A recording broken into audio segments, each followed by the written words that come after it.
And welcome to the 35th Surfest Newcastle Pro, brought to you by Burton Automotive. Jesse Adams is my co-commentator.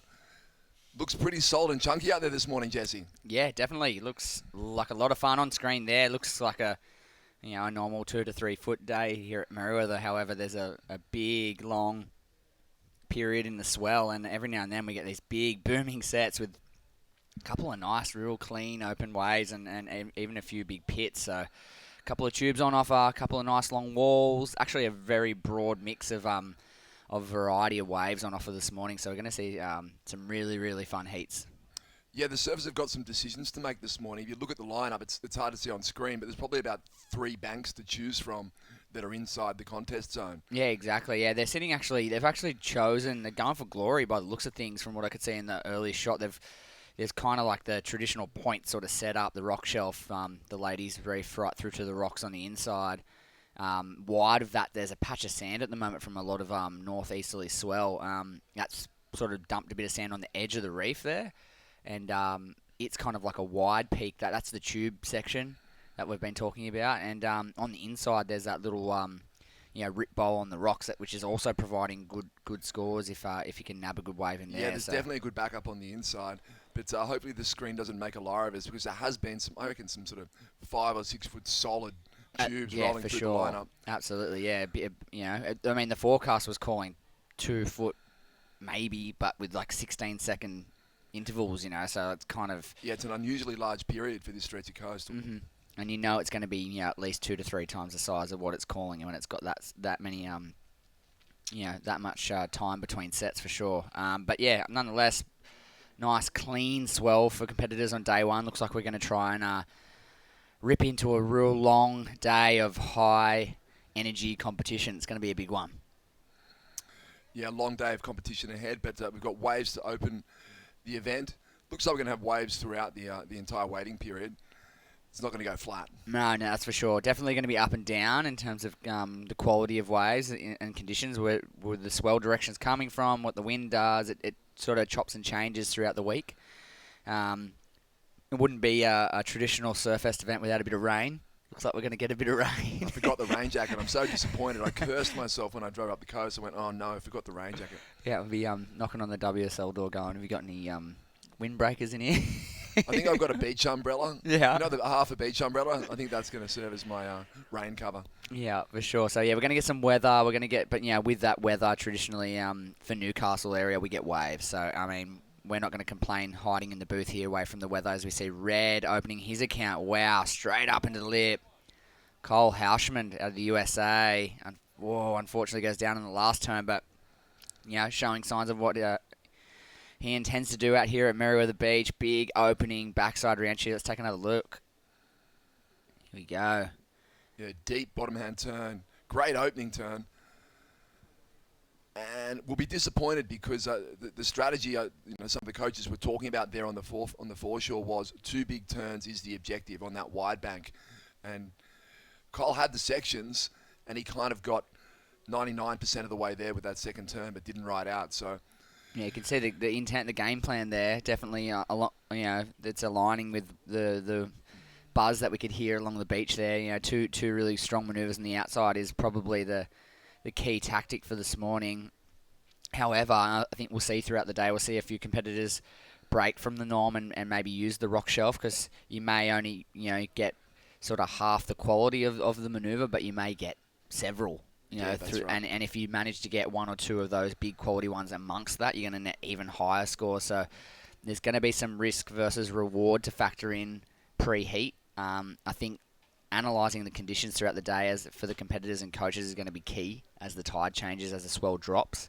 That long period swell, the interval really drops after mid-morning around 10 o'clock. Swell stays the same size. So I think it's going to move right into the shore break as we see Raphael off a result here in Newey and looking super strong out of the backhand. That's what saw him make his way all the way to the semi-final, I believe, on the Central Coast. Yeah, that was yesterday.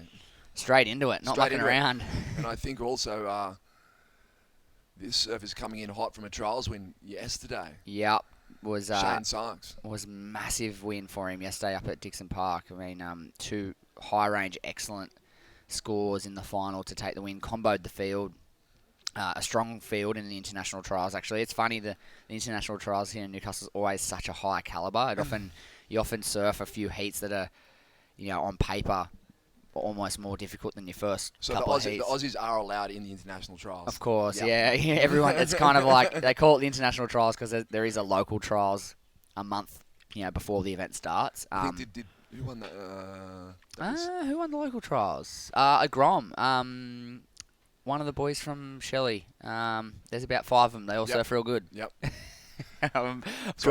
Drawing a blank on his name. He's an absolute little shredder, little natural foot. I put you on the spot there. Yeah, he flared up. I know, exactly. Yeah. You know why? Because there's 100 of them. I can't remember which one it is.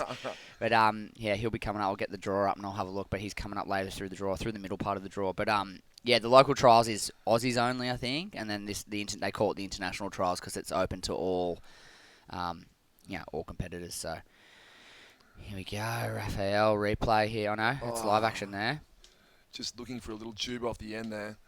So Surf is struggling to complete that second manoeuvre. It's either going to be a really big closeout re-entry with a lot of push behind the waves, which is difficult to land. We saw Cole Houseman with that one big opening snap. Was a 4-point turn. So based on the arithmetic, you'd have to say there was at least a 7 in 2 turns for him, Jesse. Yeah, absolutely. Yeah, depending on how large he could go on the second manoeuvre, you'd think he'd be in a really nice score with that kind of surfing. Just having to flick through the draw. We're going to have a cracker of an event. Here we go. It's Joel Vaughan. I nearly said Hugh Vaughan, but he's the younger of the brothers. It's Joel Vaughan who took out the local trials or the Australian-based trials. Yeah, he's from down the road in the Central Coast. Shane Sykes was in this heat, the South African who took out the international trials yesterday. Yeah, so 2 trial winners. Shane yesterday winning a spot into the first round, the first heat, in fact, around a 144 here is what we're going to run today, the men's. And Joel, who won the trials earlier in the year, he's going to start in the last heat of the round of 96, so the next round, and he drew Ryan Callanan. So wow, big heat for Jolly Vaughan coming up in the next round over the next few days. Going to be exciting to watch him. So he goes through to the round of 96 with that trials win? Yeah. The local trialist gets to the round. Gets the nod. Skips the round. Yeah. Wow. Yeah, that's the main wild. That's a big leg up. Yeah, that's the main wild card. Main wild card, yeah. So I think you suggested that the international trials was actually made up of guys who messed up their entry fees. Well, I had to either they've had a lay year or an injury year, or because I remember Billy Stairman messed his entry fee up last year and had to go into the trials. Won the trials to get into the event. That's right. The Kiwi International. And this year we had Santiago Menez, Shane Sykes. A bunch of young Brazilian up-and-comers, whether they don't have a seed or whether they didn't enter. It was a pretty big mix of internationals. Generally, you see, a big Australian contingent because it's, easy to get to the trials. It's not a big risk. But yeah, there was a lot of internationals this year. Here we go.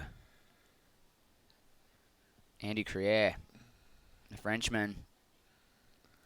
Whoa, 3. He's got the 3-turn combo, and that's, I'd have to say, it's going to go, I'd say, potentially the best wave of the heat so far, Jesse. It'll go close for sure. Not as strong as those couple of manoeuvres on those previous rides, but definitely had a lot of flow between 3 nice turns here. Let's take a look.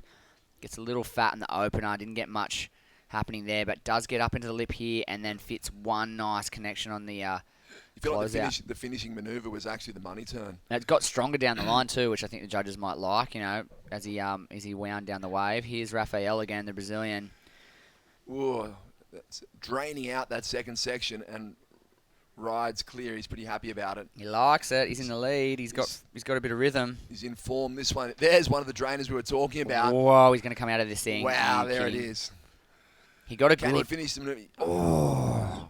That's Shane Sykes, yesterday's trials winner. He got a good barrel on the trials too earlier in the event. Yeah, he got a really good tube. So he got a few big scores during the course of the day, and it was through stuff like this. Let's take a look at the drainer he took off on. Look at the drop. Air drops in, almost a double hand stall. Spat out. If he makes this, he'll be spewing. He didn't stomp that. Well, couple of the competitors were saying every 4 heats there might be a 10. Looking at some of the waves we've seen from the beach. I don't know if it was a 10, but I reckon it was definitely in the excellent range if he makes that manoeuvre. Yeah, he's going 8+ for sure. He's going to the roof with that score if he makes that turn. I feel like he almost. I mean, it's hard to say, but I feel like he kind of almost went safety on the final. Like after He had to seeing maintain his momentum. After seeing him yesterday, he was not like holding back a single bit on any section that came his way. He would have, slapped that end section if he'd sort of didn't have much in the early part of that wave. Yep. That's the kind of feeling that I guess got. it's But the psychology. I guess yesterday he realised he was in a very tough field. There was only one spot up for grabs. He had to go for it. Go for broke. Whereas after that barrel, he kind of got a little bit nervous. It's like, I've got to just don't fall, and just you chest got to over score. knee. Yeah. Yeah, like you said, he had to slow right down to sort of match the pace of that wave. And then when he came out of the tube, he kind of wasn't going maybe as fast as he would have liked to hit that end section. So it was a difficult task.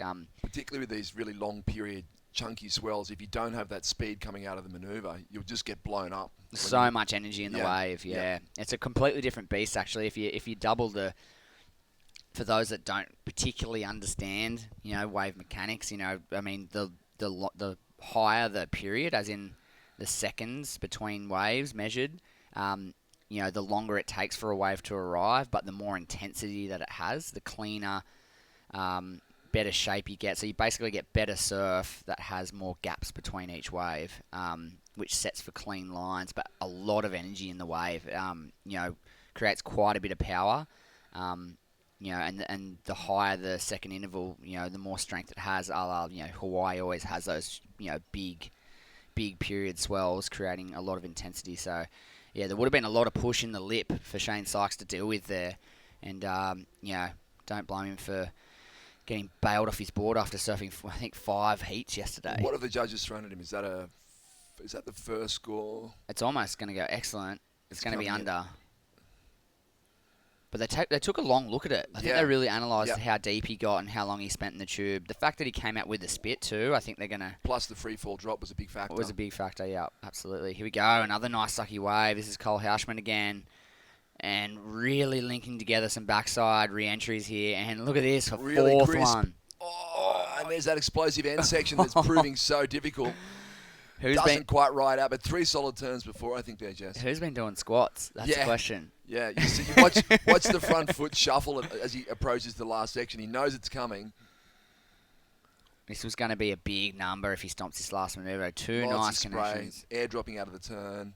3 there. Look how forward he is on the front foot. Knows he's got a brace for it. I feel like he had that all day and just sort of come down on the toe side rail just a little hard. It kind of gives you those 2 alternatives, doesn't it? You can try and take on the lip and emerge from the exploding section, or you can do the kind of turn before the section is sometimes the better alternative when you've got those really heavy lips to deal with. Exactly. Yeah, we've got competitors shaking it up, having a look. What have I got? Talk to me. But I tell you what, it's going to be a pivotal moment in the heat for Cole Houshman from the USA in the red. Holding on to a 4.07, his second wave score, potentially could have taken him up into the lead from 4th if he had to stomp that last manoeuvre. However, it'll be interesting to see where it places him in the mix here. Rafael Teixeira out of Brazil, a 6.37 on his last. He's got a pair of mid-range 6-point rides in the lead at the moment. Shane Sykes, one more judge to punch in a number here. He's really thinking about it, this last judge. Yeah, but he's likely to go to the lead with this next number. So it's going to look like midway through the heat, Shane Sykes in the green ahead of blue Rafael from Brazil. And, it'll be interesting to see where Red's number comes in here because, he did get, as you said, 3 nice manoeuvres done before the fall. However, it could have been, even higher, and he could have maybe potentially taken the lead if he had to stomp that last turn. Yeah, we always wonder when you see the fall in the final manoeuvre, what would happen if they put a full stop after the 3rd turn and didn't fall? Does it play on the judge's mind, that final? I reckon it has to, influence the score. I mean, obviously it influences the score as in, you would have got more points if you make another manoeuvre. However, you got to feel like it brings the... Yeah. What happens if you just do that 3rd turn and kick out? Although we have seen 10s given sometimes for 2 big turns and then a fall later because the surfing has been done. You've got to reward what's been done, What's right? been done. Exactly. So it's not necessarily about the wave's potential. It's about what you've done. The argument, though, like if you fall off, was it perfect? That's true. Yeah, It's a hard one. We could sit and debate the nuances of that one for a long time. Yeah, well, the judges know. I mean, they've got their the set of criteria that they follow, and it's the same for every surfer, which makes it fair, and it works. The big one for them typically, although it's hard in the first hit, is the scale. So it's setting the scale. But they've got to reward that risk from Shane Sykes. Airdropping into a throaty barrel. Yeah. That's definitely what we want to see with these long period, bigger conditions in the morning. Take that risk. That sort of wave might not be around later, so we want to see people capitalising on those conditions. Of course, yeah, and a 7.5 Shane Sykes effort that time around. Imagine the number if he stomps that float. He was going, I reckon you're right, into the high excellent range for sure, but nonetheless. Interesting cross-section of scores, everything from an 8 down to a 6.8 from the judges. Mm-hmm. So there's kind of that's quite a big spread for a judging panel. Yeah, absolutely. I think they had to go big. I mean, as we were saying earlier, we're expecting that to be infrequent, those kind of waves. So, I mean, when they come through, if someone manages to be in the spot and they manage to ride it well, we'll see more big numbers from tube rides. But there's a lot of hypotheticals there. Is it going to come? Are they going to be in the right spot? It's a little bit fickle, that kind of wave today. Plenty of waves on offer, lots of high-scoring waves on offer, but those type of waves that Shane got, I don't think they're going to be super common, so I think they had to go big on the score. A few judges did. Averages out at a 7.5. Shane Sykes goes to the lead. I think that's fair. A 7.5 and a 5.5 at the moment. He's in first place. Raphael in the blue is in second right now. Last of red, a 6.83. So, I mean, they did appreciate that for those first three turns. Like you said, the work had been done.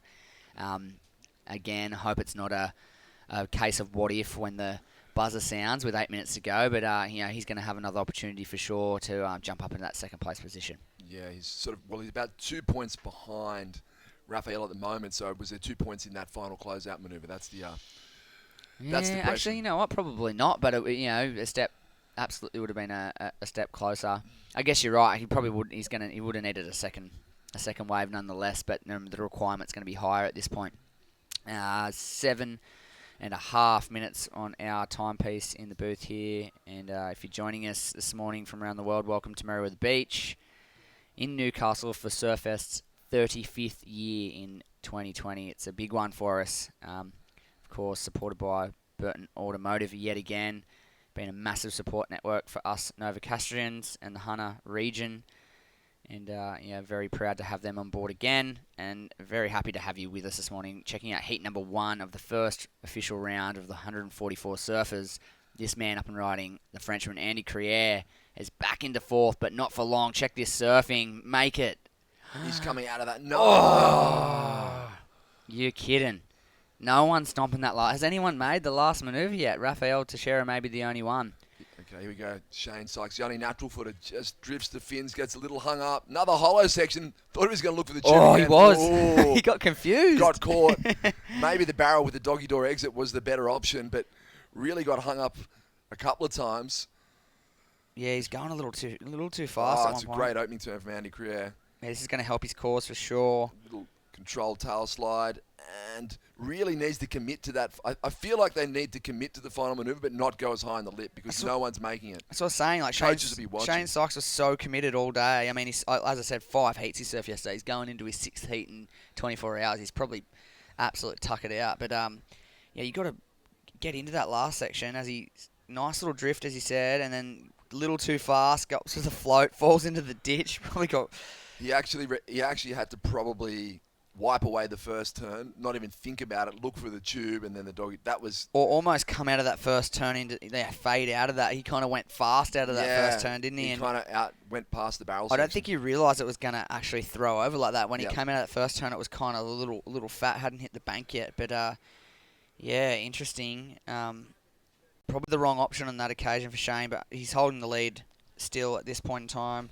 And... the pivotal moment for Surfer and White there was Andy Criere and that last section. I mean, geez, I'm backing you in, Luke Kennedy, for that early hit.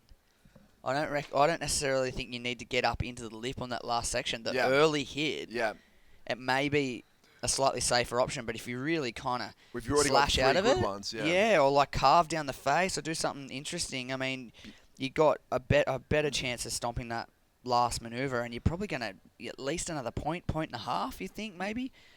Well, yeah, I mean, I think the coaches will be watching, the surfers will be watching. It'll be interesting to see if we see some of the competitors adopting that option for the final turn. It is a little bit safe, but it might mean the difference between, as you say, 1 to 2 points. Exactly. I mean, there's two options, I guess. Like, go at it aggressively, like hit it hard and fast. Like, don't pivot out of the lip and want to come down with the wave. Like, hit it hard and fast, get out of there. Yep. Or turn early. Yep. It's got to be one or the other. You got to do it. Yeah. You've got to get out. I think the key is you've got to be out in front of the lip when you land. It'll be the difference between progressing or not. I think that's right. This heat at the moment, it's going to be the old-fashioned close-out Rio. Yep. Sometimes that's what it comes down to. Here we go again. Oh no, this is blue. Is it Raphael? It's hard to see in that light. Pulls through the back. Yeah, it pulls through the back of that one. Still holding on to second place. Been holding on it for majority of the heat. Went from the lead to second place after Shane Sykes' tube. And, still hanging on, but it just feels like they're coming at him. Cole Hauschman in the Reds. Last wave was a 6.83. He now has priority. I'd be very, very wary of that competitor.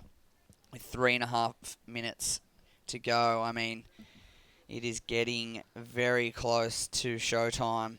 It's chasing a 6.04, so it's pretty much on par with his high-scoring wave. Oh, here we go. Andy Crier's last wave. Have a look at this. Oh, no, second to last wave. A 6.23. So they like those two turns. Yep. Not enough to go up into second place. However, he is creeping and approaching on Rafael Teixeira's score.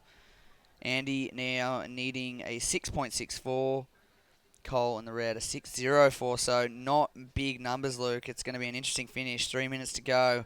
And, mid-range numbers, to progress at this stage. So, I mean, early indications of the first round looking like 12 to 13 points, which seems to be pretty standard for a round one event. Yep. Round one of the event, 12 to 13 points is probably, the average kind of requirement to progress. Yep. That's kind of what it was running off in the trials. I mean, as a minimum, you're looking for that sort of, 2 6s plus. I think we talk about that. One of the factors of the long period swell is that you can get these long lulls in between sets, which means, with two minutes remaining and you're chasing a score, it's a difficult place to be in. But it also means that you're going to have to capitalise on your opportunities. There hasn't been a lot of waves ridden by the surfers. Yeah, especially quality waves. So, 1 to 2 apiece, basically, in 20 minutes. So you really have to make the most of the chances that come your way, and finishing that end turn, it's going to be a factor. Yeah, definitely got to follow the number one rule of surfing. Don't fall off. Complete your rides. It is the number one rule. My dad always told me that. Do 3 incredible turns beforehand, but just don't fall off the last one. Used to get advice before, hey, what should I do? Don't fall off. Okay. That was it. Yep. That's the only thing you got to do. Don't fall off. Here we go. Let's see if he can follow the number one rule. Andy Crier. He's found a little left pocket. Nice arcing opening turn. Hits the lip. Looking for a 6.64. He loves it. He doesn't just like it. He loves it. It was an actual claim. It wasn't one of those give me the score claims. It was an actual... He's chasing the shore as we go to the replay. But so is this enough? Nice bowl. I feel like the board was maybe a little flat through the turn. I would have liked to have seen it more on rail, but he had to get in and out quickly. He's selling it. We've been asking him all heat to go a little bit more safety on the end section, and he does it for us. And now we're going to criticise him for it. I know. Well, he got the shore. Look, we got the shore break bonus section. Oh, he's done it. Drifts the fins. Look, well, I reckon that might be. I reckon it wasn't it, and I reckon now it might be That could be it. a difference. Here we go. Oh. Rafael Teixeira. No, Cole Hauschman and Cole a Hauschman. massive. Look at him. Yeah, there's a claim.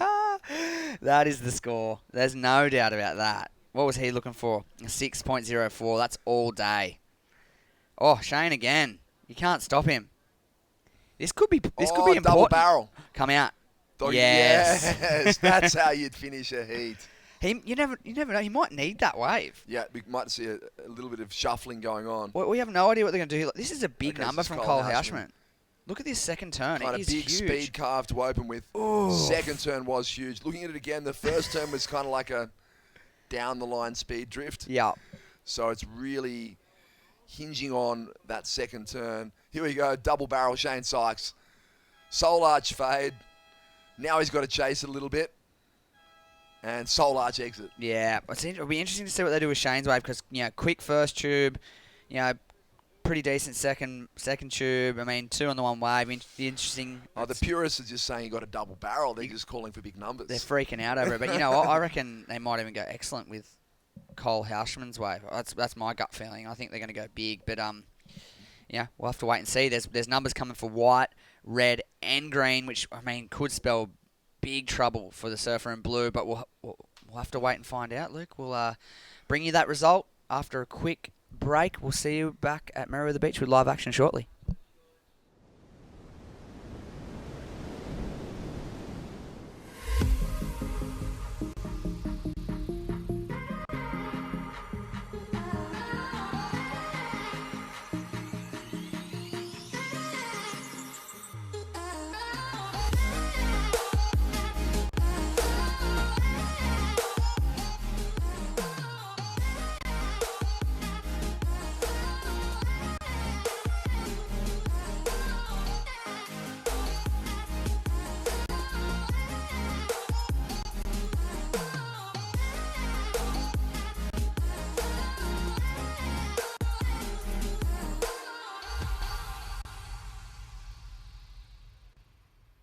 Holidays. Iron Man. Outdoors. Iron Man. Whoa. Pool bars. Suspension. Lights. Roof.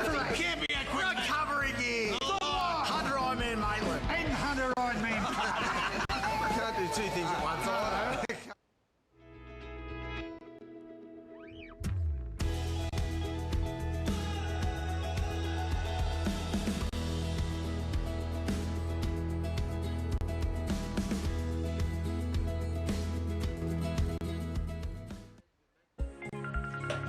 Hey, it's Jody. Telstra 4G delivers more speed in more places so you can connect to what matters most. Thrive on a new kind of network.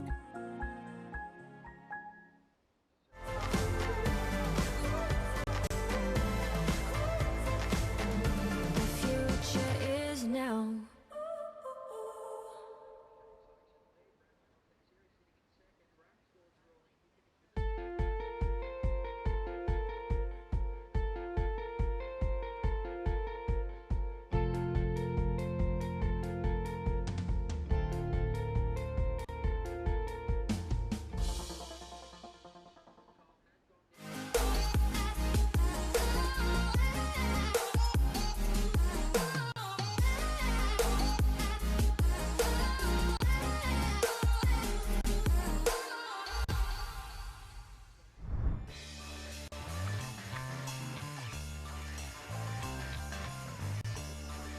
And welcome back to the Surfest Newcastle Pro, brought to you by Burton Automotive. Jesse, an extremely exciting finish to that last heat. Scores are dropping now. As you predicted, Cole Hausman has gone excellent with his last ride, and that puts him up into first position. Double barrel Shane Sykes hangs in there with second. Mm-hmm. It's a heartbreaking result for Andy Crier. He actually got the exact number he needed on the head, or close to it, a 6.67. However, Cole Hausman with that big number jumps all the way up to the lead, advances through to the next round, as does Shane Sykes. And well-surfed heats from the two goofies, Andy and Raphael, unfortunately bowing out. So, 13 plus, a little higher than what I predicted, is the required 2-wave total for Surfers to advance in round 1, heat number 1.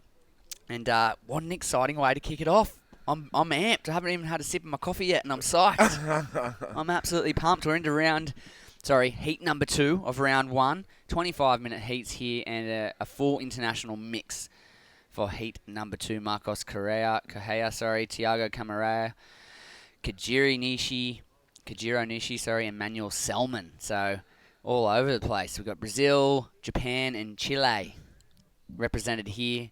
And, of course, another massive international field again in Newcastle. They love coming back to our little city on the beach and enjoying what we've got to offer here.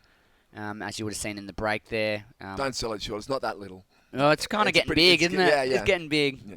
We feel like we're little compared to our brother cities of like Sydney and places like that. But it's booming at the moment. It's becoming a bit of a beast. It certainly punches above its weight in all factors: sport, surfing, culture. Yeah, there's a lot music. on offer. Whoa. Big Jiro set. Nishi, in and out. What I have noticed on a completely different topic, what I have noticed on the international spread of competitors, the vast increase of Japanese surfers over here this year, or just in general.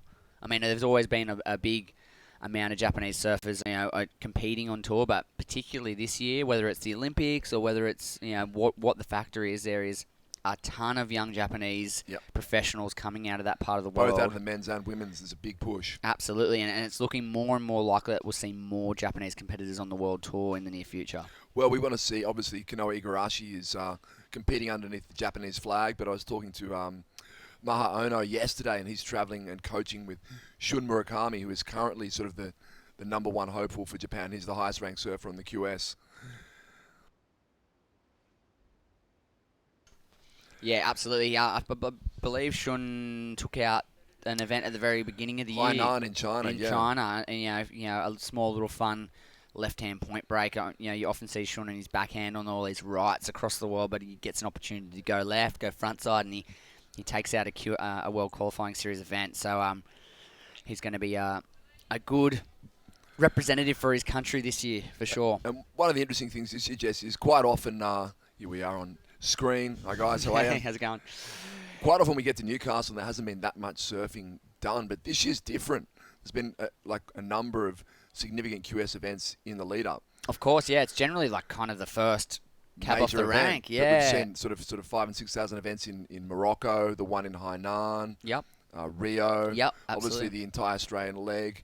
So there's been a lot of surfing done in the lead up to the event. Yeah, definitely more than a warm up before coming to That's Newcastle, and it's all kind of, leading into this event. The next one coming up in Sydney, obviously the first Challenger Series. The first Prime, first big event. It's going to be the first 10,000. Am I right? Yep.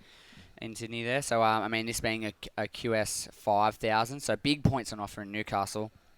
And as you said, a good little run of events leading up into it. So definitely different, but still a big, nice Australian leg for these surfers to travel to.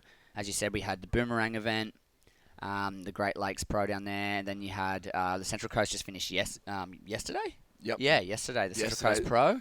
Matt Banting took it out. Yep, Banting takes it again. 2 years in a row. I think that might be Yeah. consecutive victories. So QS 3,000, 3,000 points from Matt Banting.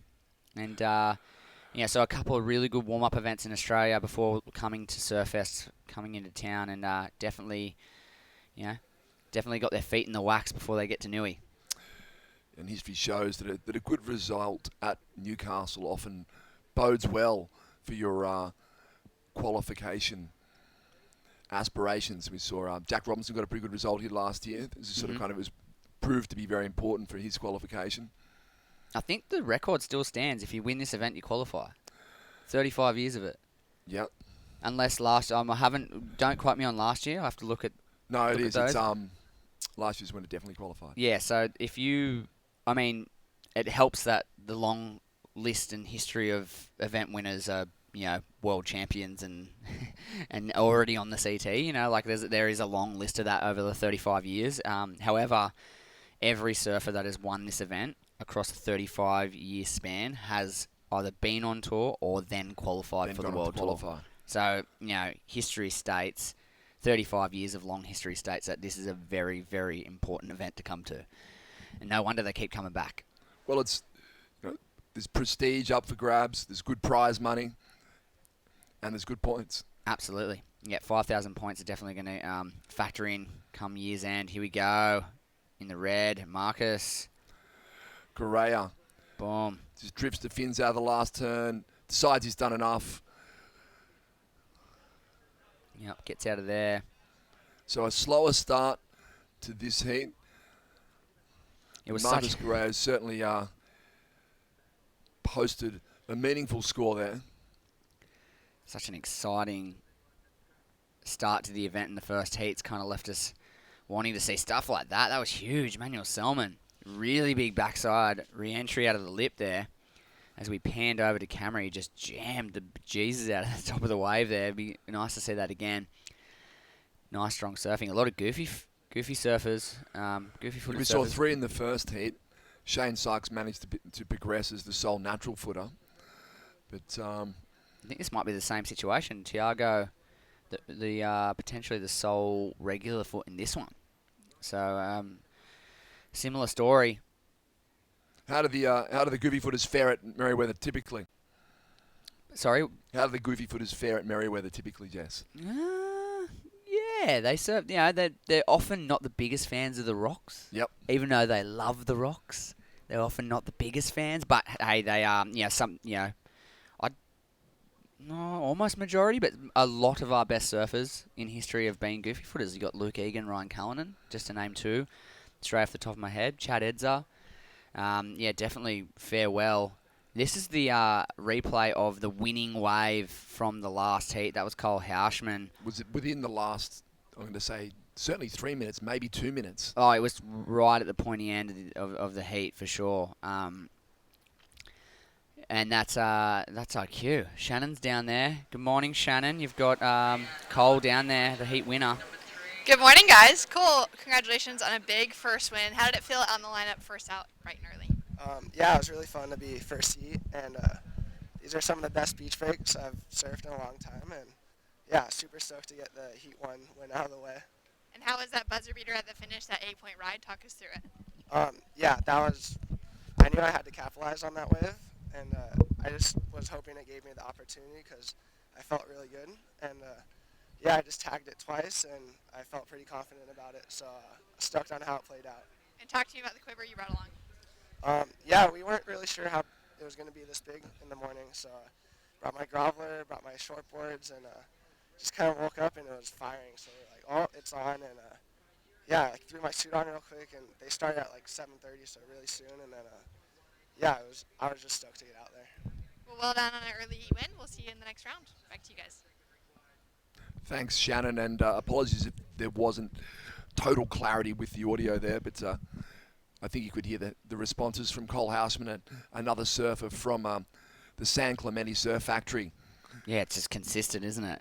I don't know about you guys. I could hear him. I could hear him pretty good in my ears, and if he couldn't, he basically just went through the fact that he felt real good, and if he got an opportunity, he was going to capitalise, and that's exactly what he did. Also, the other thing to note is that they turned up this morning everyone turned up this morning thinking it was going to be small. He brought his groveler and a normal shortboard and got here and went, whoa, it's on. I need to get a bigger board. Another thing to note is you could see that Cole was almost like a whole head taller than our interviewer, Shannon. He's a big guy. He's a big unit, yeah, for sure. Yeah, and that definitely helped him push his body weight through that last manoeuvre of that last wave, which basically picked him up and threw him into the next round. The big guys are happy this morning if they're competing. If you're solidly built, you'd be thinking there's some pushy 5-foot waves out there. Yeah. This is going to suit me. I'm far more excited than if I showed up and it's 1 foot wind swell. Absolutely. It's been a very strange week leading into the event.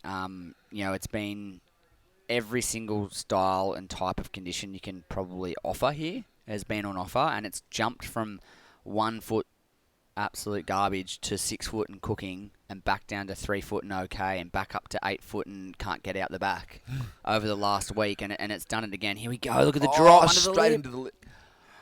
Oh, camera's holding, giving him a chance. He was so close to knifing under the lip then, and unfortunately he just got probably pulverised by that lip. We'll take another look again just to catch it. But, he had to have a dig though, Tiago Camaro. That was a worthy effort. A long wait too. What's Yeah. that? 5.5 minutes to take off, and it was almost going to be worth it. Yeah. But every chance we'll see a real cross section of conditions this week as well, Jesse. Generally, Newcastle, throws everything at you.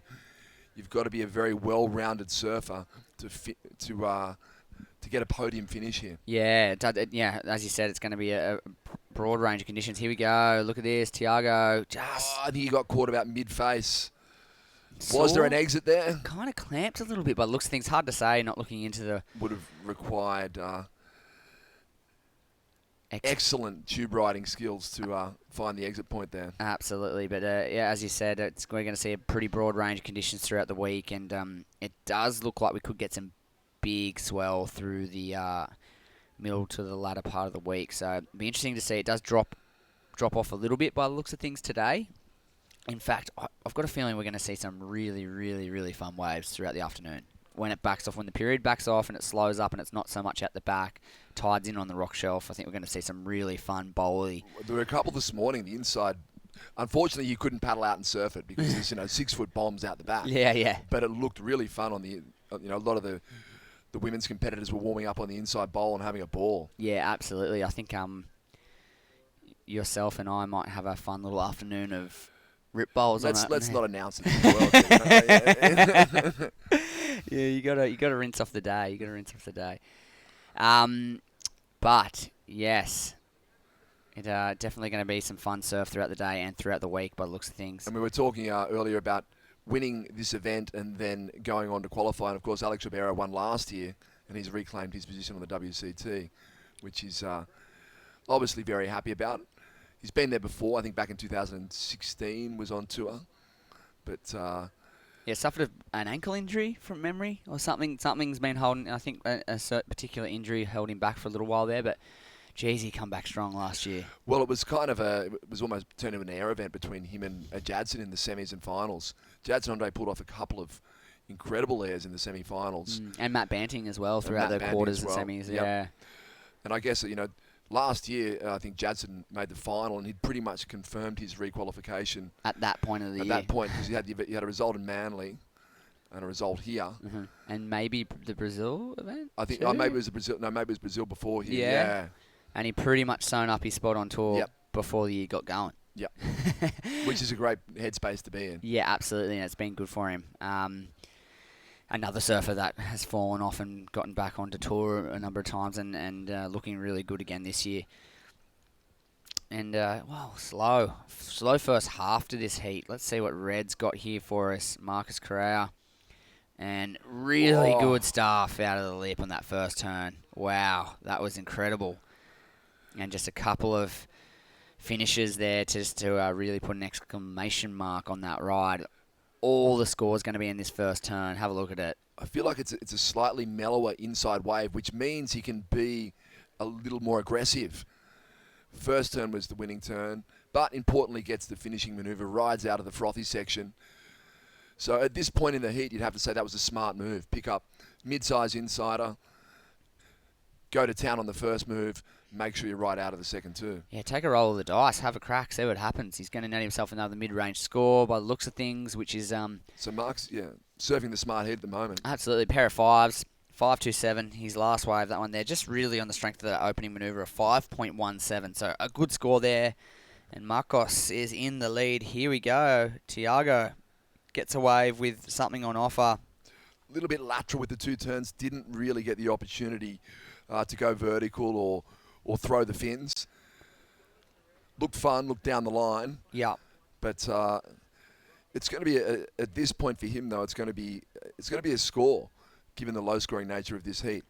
Yeah, at this point, I mean, these guys must be baffled watching that last heat, watching the big scores go down all that first 10 minutes of that heat before they paddled out. They would have been thinking, oh, we're on for some big tubes and some big sections, and they really haven't been given the same opportunity. Yeah, I think, we pointed out, that given the volatile nature of the forecast and the way this swell is probably going to descend through the day, you're really going to have to take every heat on its merits. There's not going to be a lot of consistency between one heat and the next. Absolutely, yep. Definitely going to be up and down throughout the day. Which means the surf is going to have to be really on point with the conditions. Yeah, definitely going to have to adjust to what's on offer in that 25-minute period, that's for sure. You're going to have to watch the heat before, see what's happening, and then be prepared to totally throw it out the window. Yeah, absolutely. Potentially when you paddle out.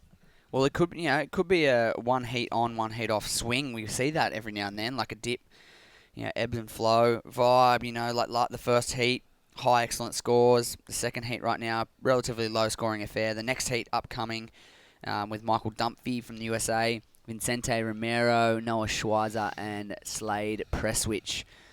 Those guys could be on the upswing and getting some, really, really good waves. We'll have to wait and see. Got 9 minutes to go on this one.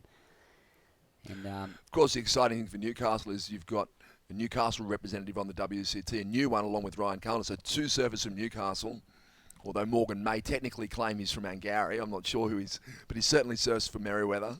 Yeah, I think he's found his home here in Newcastle for sure. I mean, he's been here since he was a little kid, but yeah, he does. He's got, I think he I mean, we'd have to ask him. We might pull him in one day, but I think he's a Newcastle boy that has a bit of Angari in his heart. Yeah. I think that's the way he kind of Still looks rides at it. Will Webber boards. Still rides like his local shaper up there. Yeah, still goes up, and his parents are back up there now. They moved down here when he was a young teenager to do a job to work. But they've finished that up. They've moved back home to Angari, and he has a home base up there, Yep. and he does stay there a fair bit and surf up there as you would Yeah, if you had the opportunity to. But his priority is to stay here and focus on his surfing career at the moment.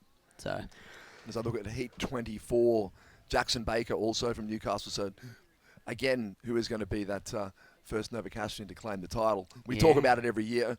Ryan Cullen, is Ryan Cullen surfing? yes. Yes. Yeah, he's in the last heat of the round of 96. So, he's definitely going to be in it. And then we've got another adopted son in Julian Wilson Julian as well. surfing as well. Yeah. Whoa, look at this thing. Manuel Whoa. Whoa. We've finally seen one Go crack for it. Finish it. Well, it was a little safety, but he got it done. He looked at the last heat and went, I've just got to make it. Yeah. Yeah. And I think, as you said, he carved out before he got to the lip. Yeah. Let's have another look at the barrel, though. I think he nearly went maybe a little too fast, but it was still pretty sick. Let's have a look. Takes off. Okay, you can see it happening.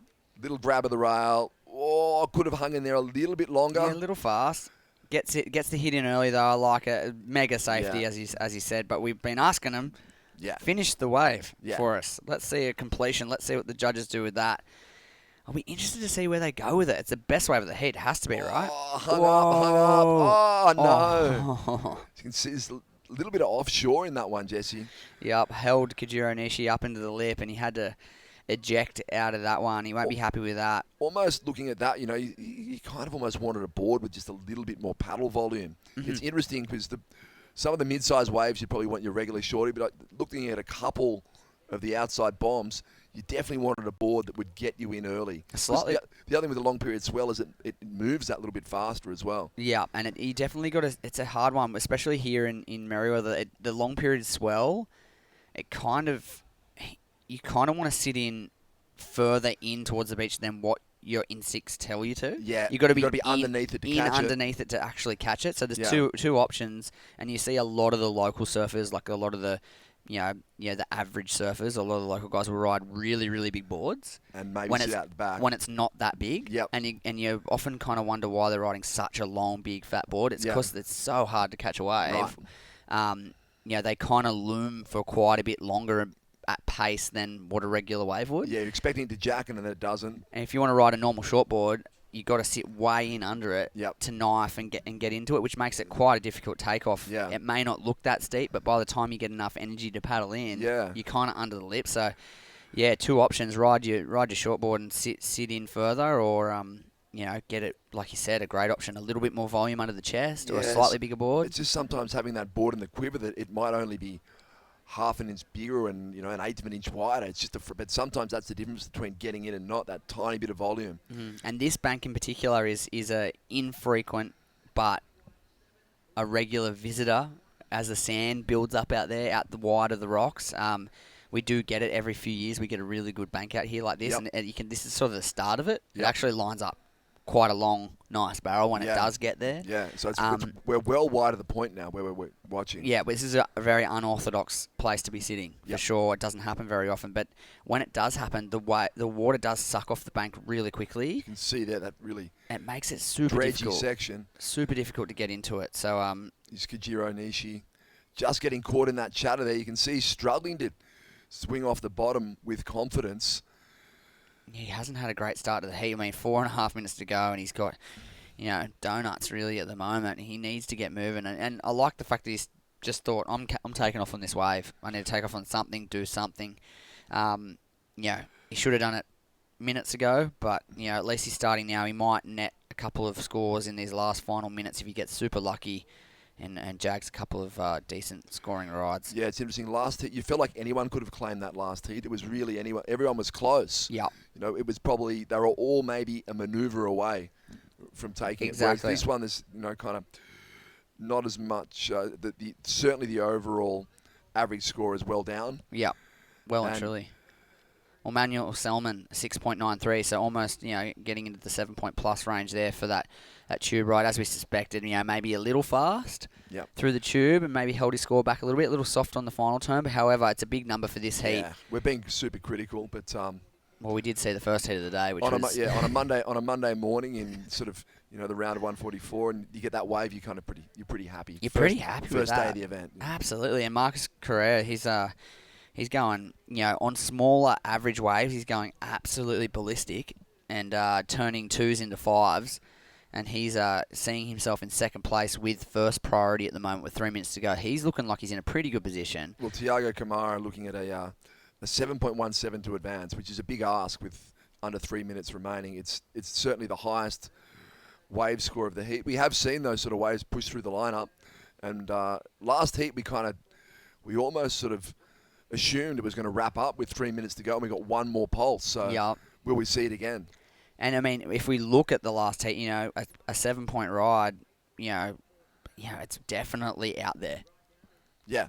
And in these final few minutes, we could see that happen. Well, we saw Cole Houseman get his 8-point ride in this kind of time in frame. the last 2 minutes. Andy Correa got a high 6 as well. Yep. 2 surfers got big scores in those final minutes. And Green, who ended up progressing, Shane Sykes. I don't think his double barrel actually factored into his final heat total. But it could have. It could have, yeah. Depending on what you did, on that wave, it was probably a wave that had points on offer. Here we go. Trying to hold on to second place or move up into the lead. Depends. Here we go. Marcus on the backhand. Oh, he's parking it up into the lip. Oh, I just looked a little bit confused as to what to do with the second section. It's happening a little bit, right? Yeah. It must be throwing. It must be a little bit confusing. I think he got hung up after the first. He threw everything at the first turn, then got a little hung up, then got a little confused. But I think it was partly a block here as well. So definitely more a block than anything else. Great first turn. Nearly should have just went again, right? But he just went for the Kira-esque up into the lip and down the line. Yeah, he needed the barrel to snap under the lip exit with the dramatic Marco Colupo head flick would have been the preferred alternative. Well, as you said, it's probably a great blocking style maneuver from Marcus with only a minute plus remaining here. He's holding on to second place. He held off blue and white from that wave, and potentially a pretty smart move. We'll see if there's another set that looms in. This looks like a nice little jam coming for Tiago. What's on offer here? Here we go. Nice roll in takeoff. A lot of speed down the line. Uh-oh. He's got to go to. He's going to pull in. Oh, fly line through the go, tube. go, go, Come go. on. My goodness. Kind of looked like a down the line sort of backdoor section. Yeah. And it was opening out. He looked good for a second there. You had to just go high velocity. Maybe a little too high. He kind of got a little travel time. Yeah. I could see him through there. It would have been really tricky to make it, but as I said, he just needed to go all out. He needed to go big. Yeah. I thought he was going to go to the air at first. He had the foot on the gas for sure. I don't think he knew what his option was to the last second. Yeah. If he had have punched through that, done a magician's act and punched through the front of the wave there, he probably would have been looking at a score reminiscent of what he's requiring. A 7.17 plus is what he needs, and the time's going to run out here for Tiago and also Kajiro Nishi. It was a story of two surfers, this one. Manuel Selman, Marcos Correa. Those two surfers really dominated this one, and they'll be advancing on to the next round. We'll see them in the round of 96 in the coming days here at Merriweather Beach. And we'll have to say goodbye to Tiago and Kajiro. And we've seen some good waves this morning, Luke. It's been a fun couple of heats. I think that's one of the best starts for an event I've seen in the last 6 years. Yeah, it was epic. That first heat was definitely one to watch for sure. We've got some more, sure to see some more epic surfing throughout the day, so stay with us. We'll go for a quick break. We'll be right back with heat number 3 of round number 1.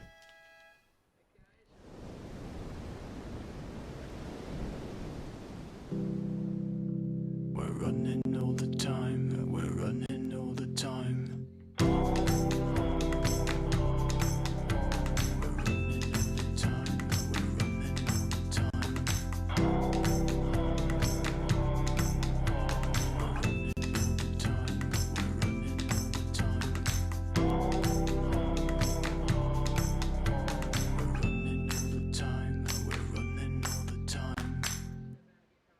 The Burton family Toyota want your business. They're massively overstocked and all new Toyotas must clear ASAP. So don't sign anything until you compare their price on any new Toyota. They won't be beaten on price. Only at Maitland and Port Stephens Toyota.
It is the most rewarding thing to be part of a child's life and give them something they may have not received otherwise. There are children out there that need a home, love and a family. Don't hesitate. Make the inquiry. Contact Wandiali today.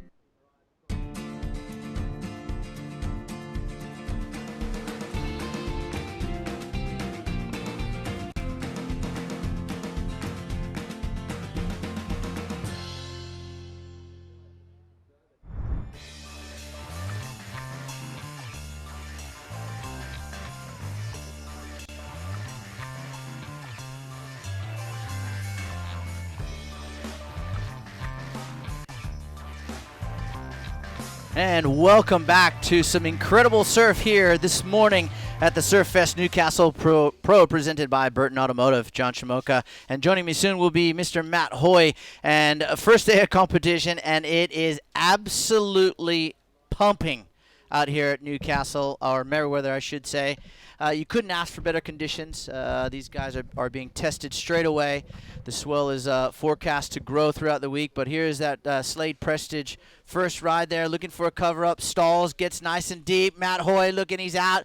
What a way to start your Surfest campaign. Welcome, Matt Hoy. Welcome.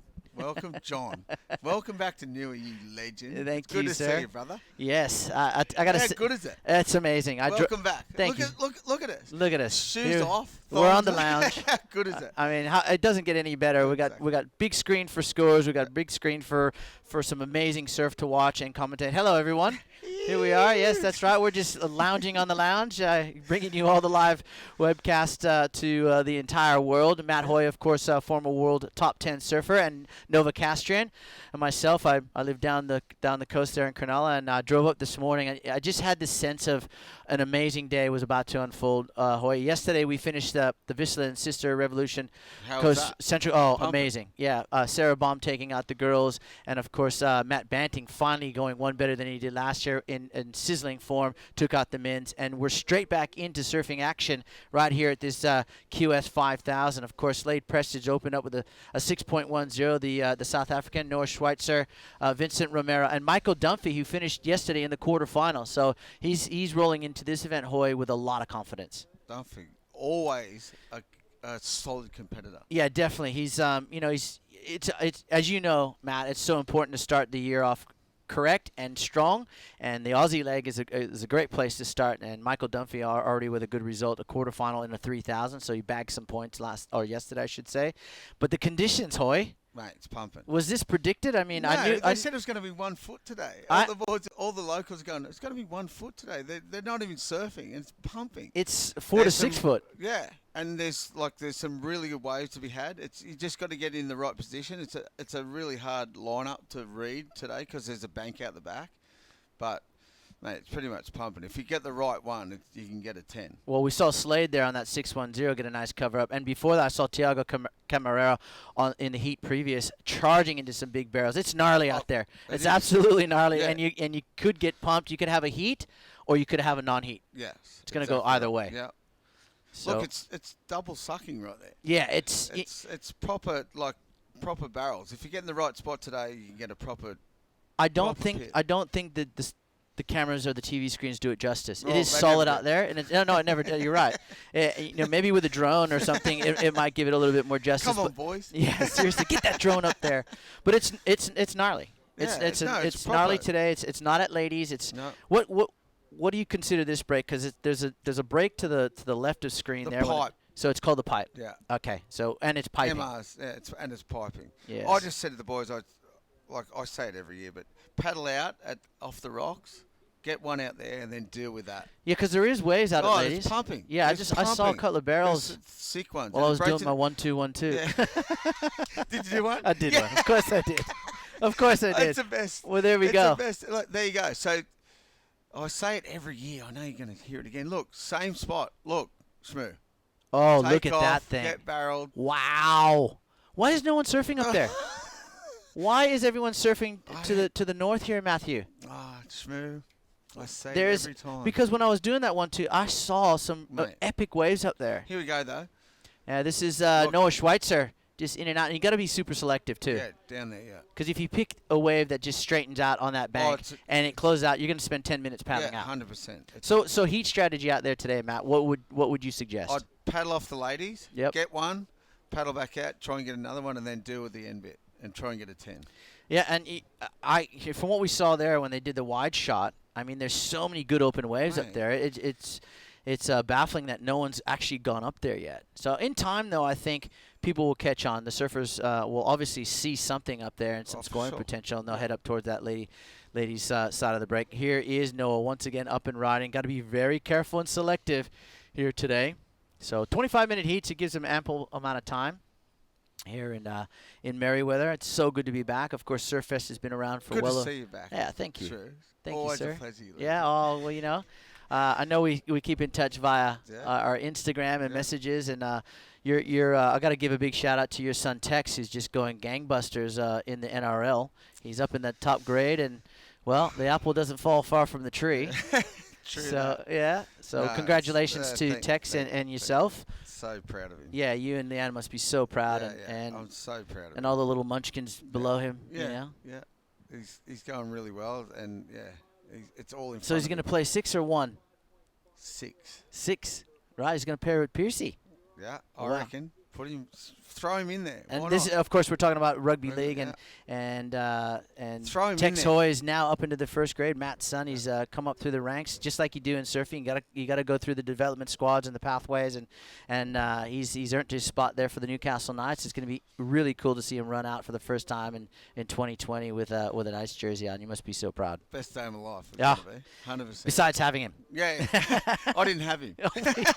Well, you helped make him. It was fun. It was fun. Oh, it's going to be one hell of a week, let me tell you. All right, let's look at some scores. A 5.5 for Slade Prestige. His total scores a 6.10. And then we had Noah Schweitzer with a 3.83. Mate, look at these sets down the beach. It's full stacked lines. Like, I was watching before just going, whoa, have a look at this set. It's full on. They said it was going to be 2 foot today, the boys. Well, the locals. And they were. They woke up this morning and went, whoa, this is not right. And it's pretty much pumping. But it's weird because that nor'east swell we had a couple of weeks ago just like pretty much got rid of all the banks and made a big trench along in front of the beach. So yeah, it's changed a lot, but it's not classic Merriweather. It's different. It's well, they said 1 foot. It's 6 foot on the sets. It's gnarly. Paddling out if you paddle out in the wrong way, or in the wrong place. It's gnarly if you select the wrong wave and you get a beat down. And Merriweather, it doesn't discriminate. It'll beat anyone down. Everyone. I mean, I had one of the worst experiences of my life paddling out on the bars there with Nicky Wood. He skirted right out. That would have been a bad experience Oh, anyway. I would have loved the CCTV footage on that one. I got rolled over the rocks, and it wasn't a pleasant experience. But hey, we're here in 2020 Look for how beautiful it Surfest looks. Newcastle, of course, presented by Burton Automotive, Kim Burton and And Janine Burton, the wonderful Burton family, we love having them as a part of this event. They've been part of the fabric of Surfest for so many years. Legends. Yes. And Love surfing. I love your commercials that you're doing for them now. They're great. See them on TV. And we've got so much great surfing to go through this entire week. But right now, today, it's all about the men's. Of course, we had the first two. We're into our third heat. Coming up next, Wiggly Dantas already has a win under his belt in 2020, looking to requalify for the World Championship Tour. Elliot Parada Reed. Oh, look at that little cover up there, a little barrel. Can you pronounce where he won? Wiggly? Yeah. Wasn't it Morocco? Oh, Morocco. Oh, no, Ramsey won in Morocco. I'm sorry. No. Wiggly won in Morocco, I think. And then Ramsey won in Brazil, at the island. That's right, in Florianopolis. No, it's the Who island. who won in the Florianopolis? I gotta go check my WSL app. Well, they both have wins. Yeah. Both Wiggly and Ramsey, who, by the way, was surfing out of his skin in Avoca just a few days ago. So Wiggly's always on a roll here. Wiggly's got a hell rig too. Yeah, he's a big boy. And Wiggly obviously is leading the QS Series right now with that win, and he will look to absolutely capitalize on these amazing conditions here in Newcastle. Offshore conditions, the westerly winds blowing, the swells sort of must have materialized locally because they didn't predict this, as you're saying. They said it was going to be flat 1 today. foot. Yeah. So, Cade Matson, who surfed a great event just a few days ago at the Vista Central Coast Pro, and Harley Ross has already been in the semifinals this season already in 2020. So, all four of those surfers coming up next are going to go into their first heats with a lot of confidence. Hoy. You know what I saw too? They're all sitting out the back waiting for the sets, but there's a couple of insiders that are just piping and spitting barrels. But you take a chance if you come to the inside, right? It's like sitting on the inside at Sunset. Here you go. Oh, look at that thing! Wow. So board selection here, just a step up maybe? Oh yeah, for sure. What would you be riding out there? I mean, I know you're shaping a lot of boards these days. I'm not shaping enough boards. Not shaping enough. Well, you're shaping boards. What would Matt Hoy be riding out there today? I just ride my normal 6.0, 6.7. So no step up for you. Yeah, just. Remember back in the days when we were on tour, our normal boards were like 6.1s and 6.2s. You would have had. I would have had 6.3s. Yeah, I was riding a 6.0. Now I ride a 5.3. Exactly. What is? I know. We blew it. Oh well, you know. Jimmy changed that too. Someone said that in commentary yesterday. Thanks, Kelly. You know, about boards actually coming down in size. The boards we ride. Did it. Yeah. Well, Tom Curran did it at the start when he was riding those Tommy Peterson shape. That was the start. Yes, that was the start. I agree. So with 11 minutes 45 seconds, says very slow heat here. We're doing a lot of sort of padding between waves, and I think, you know, they're smart, these guys, but they can't wait too long to ride a wave. If they're going to be ultra selective, you got to get two good ones. Well, that's gotta what make I was them saying count. before. Yeah, the insiders though, and like you said, if they get caught inside by the set, the waves are like at 50 metres apart, so the sets are 50 metres out further than the good ones on the inside. So do you take a chance as a heat time winds down, Matt? Like have to. Yeah, I would think so too. It's like I was comparing it to Sunset. Really, you know, you have the outside bombs, but then you have that inside corner. But you run the risk of a west set coming in or getting that northwest one that cleans you up no matter which way you go, left or right. Yeah, you're gone. You're gone. You're basically gone. So you run. What happened to Sunset? You run the gauntlet. Well, everyone now it's all on the inside. If you surfed the inside back in the day, you get a fall. You were a kook.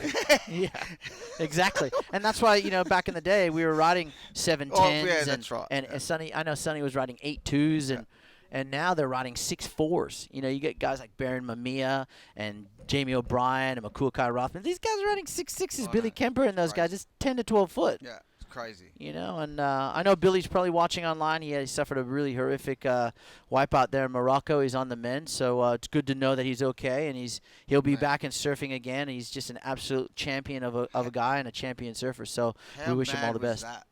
Yeah, it was heavy. It was heavy. You know, the guy rides 60-foot face waves, and then he gets injured on a 10-footer. It's always the way, though. Yeah, it's always the way. Yep. You always, like, all my injuries, I don't know about you, Hoy, but all my small. injuries, when it's small. Yeah. It's maybe the reef is, you know, obviously is more shallow. I don't know what it is. He's not thinking, maybe. Maybe, perhaps. But right now I'm thinking I want to see a big tube ride because, look, they're on offer here. Look at this thing.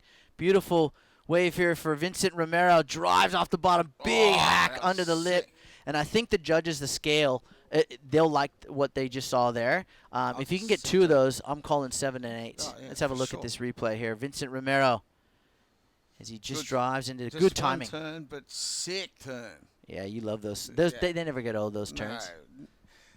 Doing a good old hack never gets old. Yeah. Oh, 100%. Or a nice tube ride. Yeah. Tubes never die. It's like denim. Yeah. Denim never dies. Double denim. Double denim. That's That's it. That's rock and roll. Let's rock and roll. All right, 9 minutes and 15 seconds on the clock. Vincent Romero now. We're going to wait for that last score. It will definitely push him up into the top 2 positions here. First or second, we don't know. The highest score today. Hasn't had a wave.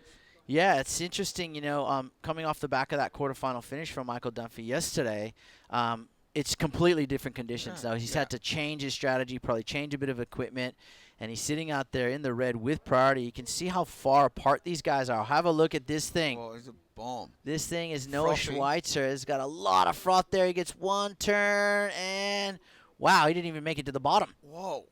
And just see the paddle. Yep. No jet ski assist in this event. No chance jet ski assist. No chance. How good is it? Deal with the ocean. Well, this is like the good old days, you know. There's a free surfer there making his way out with his cap on. Oh, it's Charlie. Is that Charlie? Yeah. Charles in charge, we call him. That's pretty funny. He's out there. He's been, I'm just going to surf the bombies. No one's out there. So that's good. Look at him. Get out of the road, Charlie. But, yeah, with this swell like this, there's a bank and there's a channel. So you get, that bit between the bank and the channel, you just get caught. Yeah. You don't move. You do not move. It's like dead water. Yes. Just goes boom, it's just boom. churning underneath you. Like, right in this position here. You just don't move. So it might only be 6 foot waves, but you just get hammered out here.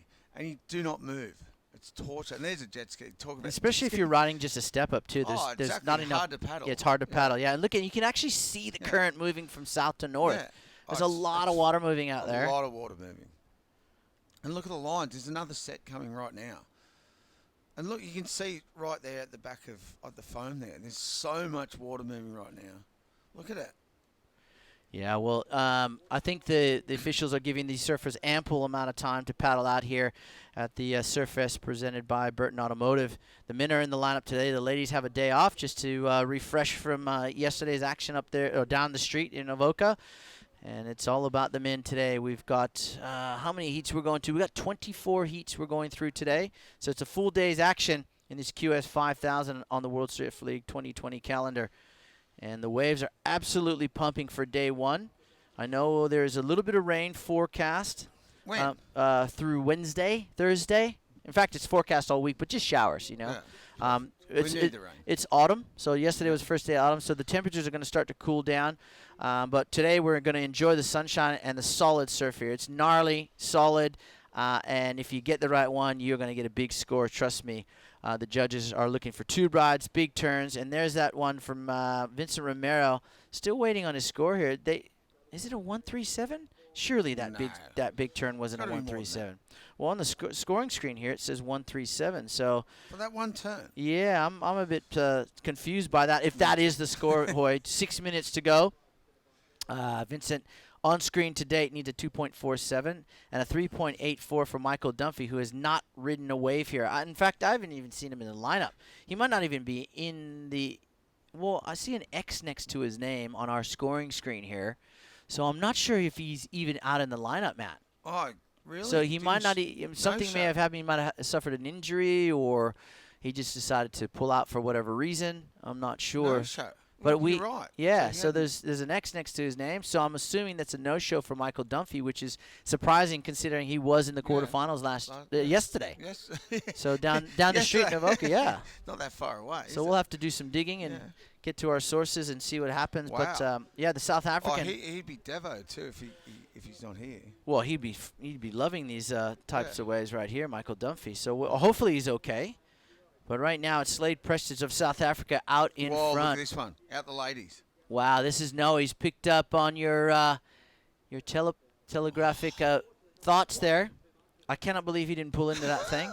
Do a turn, mate. So that was sort of an opportunity gone missing here. You could have done 2 turns there, really. I think. And this is the thing, though, Matt, is when these guys aren't accustomed to surfing waves like this on tour a lot, they kind of get a little bit of shell shock. They go from one event to the next event. It's 3 foot and super fun, 3 to 4 foot yesterday in Avoca, and all of a sudden 6 foot gnarly and pounding on the sandbank. And, you know, this is the thing about our sport, Hoyo, is you've got to adjust because no 2 days are the same, no 2 waves are the same. And now these guys got to think about bigger equipment, heat strategy. You know, if I'm going to go out there in these types of conditions, I got to pick 2 waves. I think this is Michael Dunphy here. Just pelling it now. Oh, maybe that's the next heat. I'm not sure. We'll have to find out, though. But, you know, strategy today compared to yesterday, completely different. Polar opposites. Condition. But that's like you said, that you got to deal with that. That's surfing. It's not a skate ramp. It's not a skate bowl. It's not a tennis course. It's not a golf course. It's not a racetrack. Exactly. And that's the beauty about our sport, and that's the challenge of our sport is that we've got to adjust and make changes on the fly. No, every minute. Every minute, every second, every wave. And that's the beauty of why I love surfing. It just challenges you every step of the way. It teaches you a lot of lessons. It certainly does. Right now it's teaching these guys to be patient, but not overly selective because, you know, Vincent, the score lines, have a look at the score lines, nothing over 2-wave total of 10. We've got 3.5 minutes to go. And the highest score today is a 5-5. Oh, there is. There is. But, you know, we sit here in the commentary box and it's so easy to pick them. You know, we go, why don't you take that one? Or why don't you do another turn? But when you're actually out there and running it, you know, you've been in these situations before where you just get out there and you go, man, it's so different from what I saw in my preheat warm-up. Just visualizing what I'm going to do. I was going to sit here. I'm sitting here. The waves have gone over there. Yeah, 100%. You can't read the ocean. It teaches you. Yeah, it's when you think you've mastered it, she comes up and slaps you right in the back of the head and pegs you back to reality. Let's see if Slade Prestige, Noah Schweitzer, and or Vincent Romero can grab one of these excellent-looking waves we see on screen here. They're out there. You just got to look how clean it is. It is beautiful. Beautiful. Look at that thing. Just so pretty. Yesterday we had 3 to 4 foot clean conditions in the morning. Oh, it was awesome. How amazing. Good is Avoca? Yeah, Avoca's amazing. But equally is Newcastle and Merriweather. So we love coming up here. We're only about an hour away, hour or so. Hour and a half. Yeah, I drove up this morning from Cronulla. It was 2 and a bit hours. Beautiful drive early in the morning. Got up about 10 to 5. I might have been still up. Yeah. No, you were stretching. Yes. Yeah, you're doing your yoga. Yeah. Exactly. All right, 2 minutes to go here, and it's been, oh, look at that one on screen. There's some amazing waves out there. If you can find them, there's big scores that are going to be thrown down for you. Oh, having a look, that was Slade.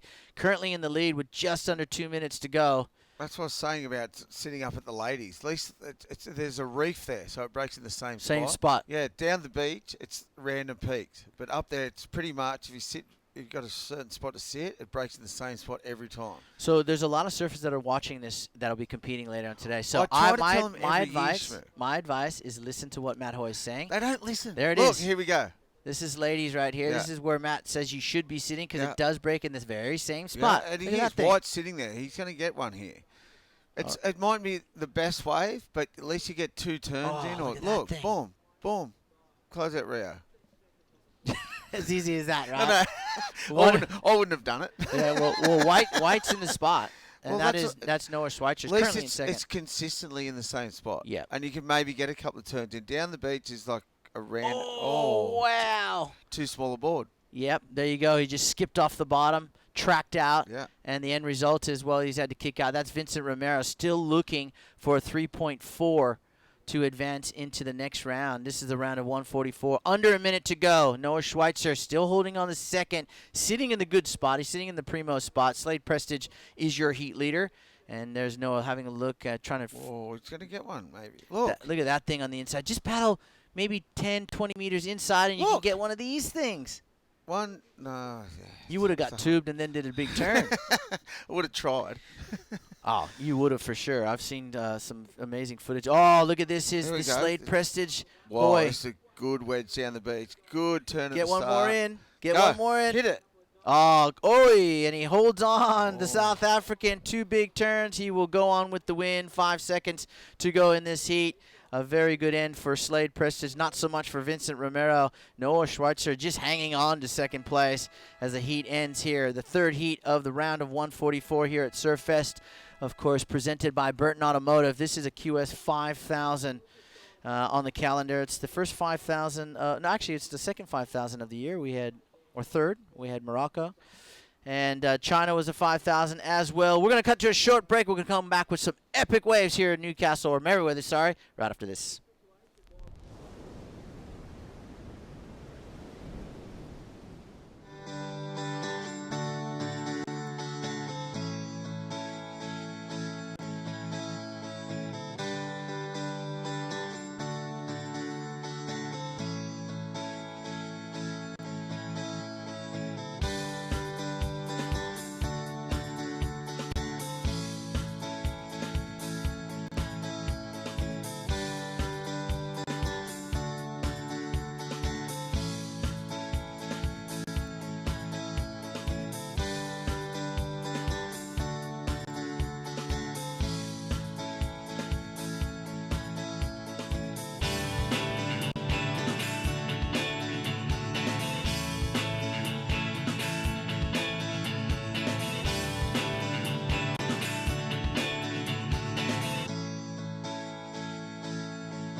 Holidays. Iron Man. Outdoors. Iron Man. Whoa. Bull bars. Suspension. Lights. Roofing. Camping equipment. Rug covering gear. Hunter Iron Man Maitland. And Hunter Iron Man. Can't do two things at once.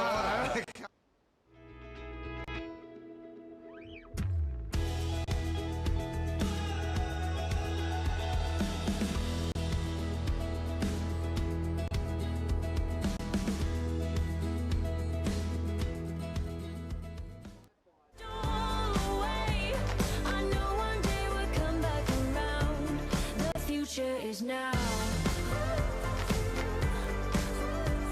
The future is now.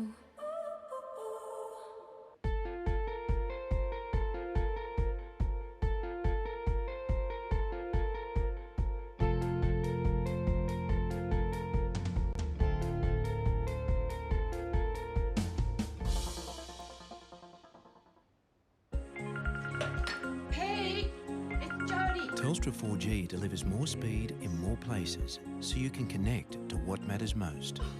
Thrive on a new kind of network.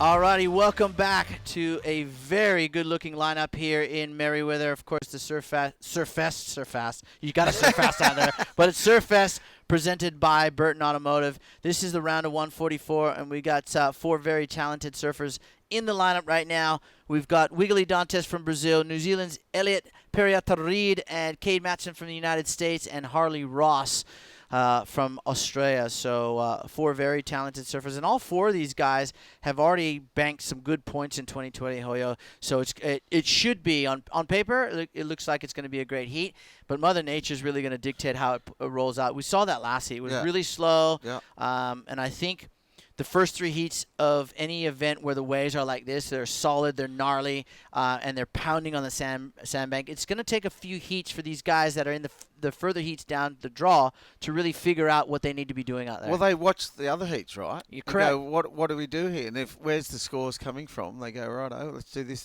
do that. But, yeah, and they didn't get that many scores in that last heat, so what do you do? Don't listen to them.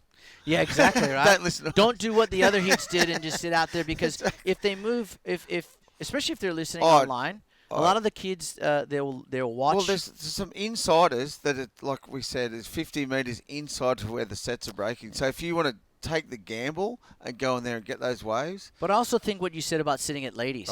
It's the wave breaks in that same spot rather than sort of having to go from random peak to random peak. Here we go. Here we go, ladies. This is Wiggly. Here it is. Look, he knows. Oh, big Look. deep takeoff. What? He's looking for the barrel and just escapes Look out. there. And that, Wiggly's almost 6 foot. Look at this thing draining, What? driving. Harley Ross. Oh, he gets absolutely pounded. He He just could got. have maybe doggy-doored that. Well, I cannot believe he didn't try and get out the back. Look at he's just getting worked and out the back. That was the New Zealander in the tube. Sick. And he loves it. Yeah. Oh, and a big dismount. How good was that? So what a great fast start from all 4 surfers here.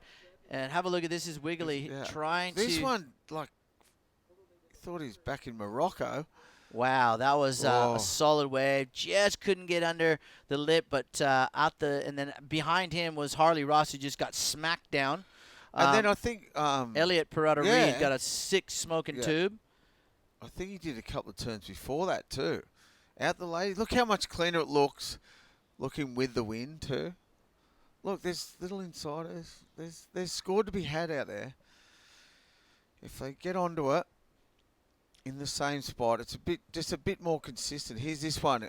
I reckon he could have doggy-doored this. Go. Wow, that is very shallow. Oh, I would have hurt. Well, it would have hurt because as he tried to pull through the back of that, he was late, and the lip just And he met got he got pounded. absolutely pounded. This is another one. This is Cade Matson of the United States. Big sweeping top turn. Hit it, Going for a Cade. big floater.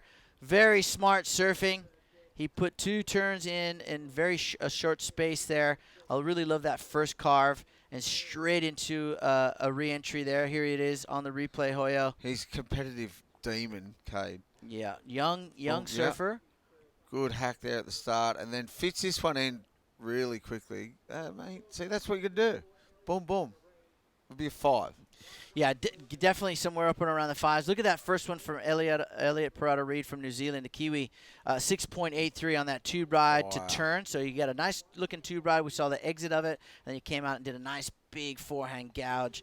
The end result was a 6.83. So good opening ride. Backed it up with a 1.57. He takes the early lead. Harley Ross, well, we saw him just get absolutely pounded, probably to the bottom on his attempted exit on that 6-foot draining wave here at Merriweather. Wiggly Dantas, a 0.93, just couldn't find the tube ride on that big solid set wave of his own. And Cade Matson's probably going to post a big score to open up his campaign with 19 minutes on the clock. What would you compare that? White and blue, those 2 waves. Yeah, very similar. Yeah. Very similar. But I do think the judges are going to be looking for the tube rides because they're out there. Yeah. So we got a full international panel of judges, Hoy. And, as we did last week, we had a Spanish judge, we had a European judge, we had a Japanese judge, we had Aussie judge, American judge, and Brazilian judge. So it was a full, great international panel. The scores were consistent. There was very few debatable scores. Yeah, which is good. And Luke Reading was head judge, so he really kept everyone within the scale there. So hopefully that sort of comes up to Merriweather this week. And the scale changed the last few years, hasn't it? A lot, I thought. Yeah, probably 5 years ago, you would see a lot of 9+ rides where there was very little room to move. Yeah. When someone got a wave that was just like, wow, I got to go throw a 10 at it. So now they've scaled back things, and I guess now what a 6 would be considered in the old school scoring system, an 8 or a 7.5. Yeah. So I like the new school. I like what they were doing in the old days because I'd get a 6 and get an 8. Yeah. Good that. How good? I'm getting 8s all day. What did I do? Wasn't that special? But no, I think what they're doing now is the scale of the scoring scale it's really good. So we've got a lot of great partners at this Surfest event. It's been running for over 35+ years. 35 years this year. Is this 35 years? Yeah. Okay, 35-year anniversary. 35th anniversary, yeah. How good's that? Warren Smith, what a legend. Yeah, Warren and his crew, absolute legends. Of course, Destination New South Wales, they're a major events agency, and they love this road trip. This is part of their road trip up and along the New South Wales coastline.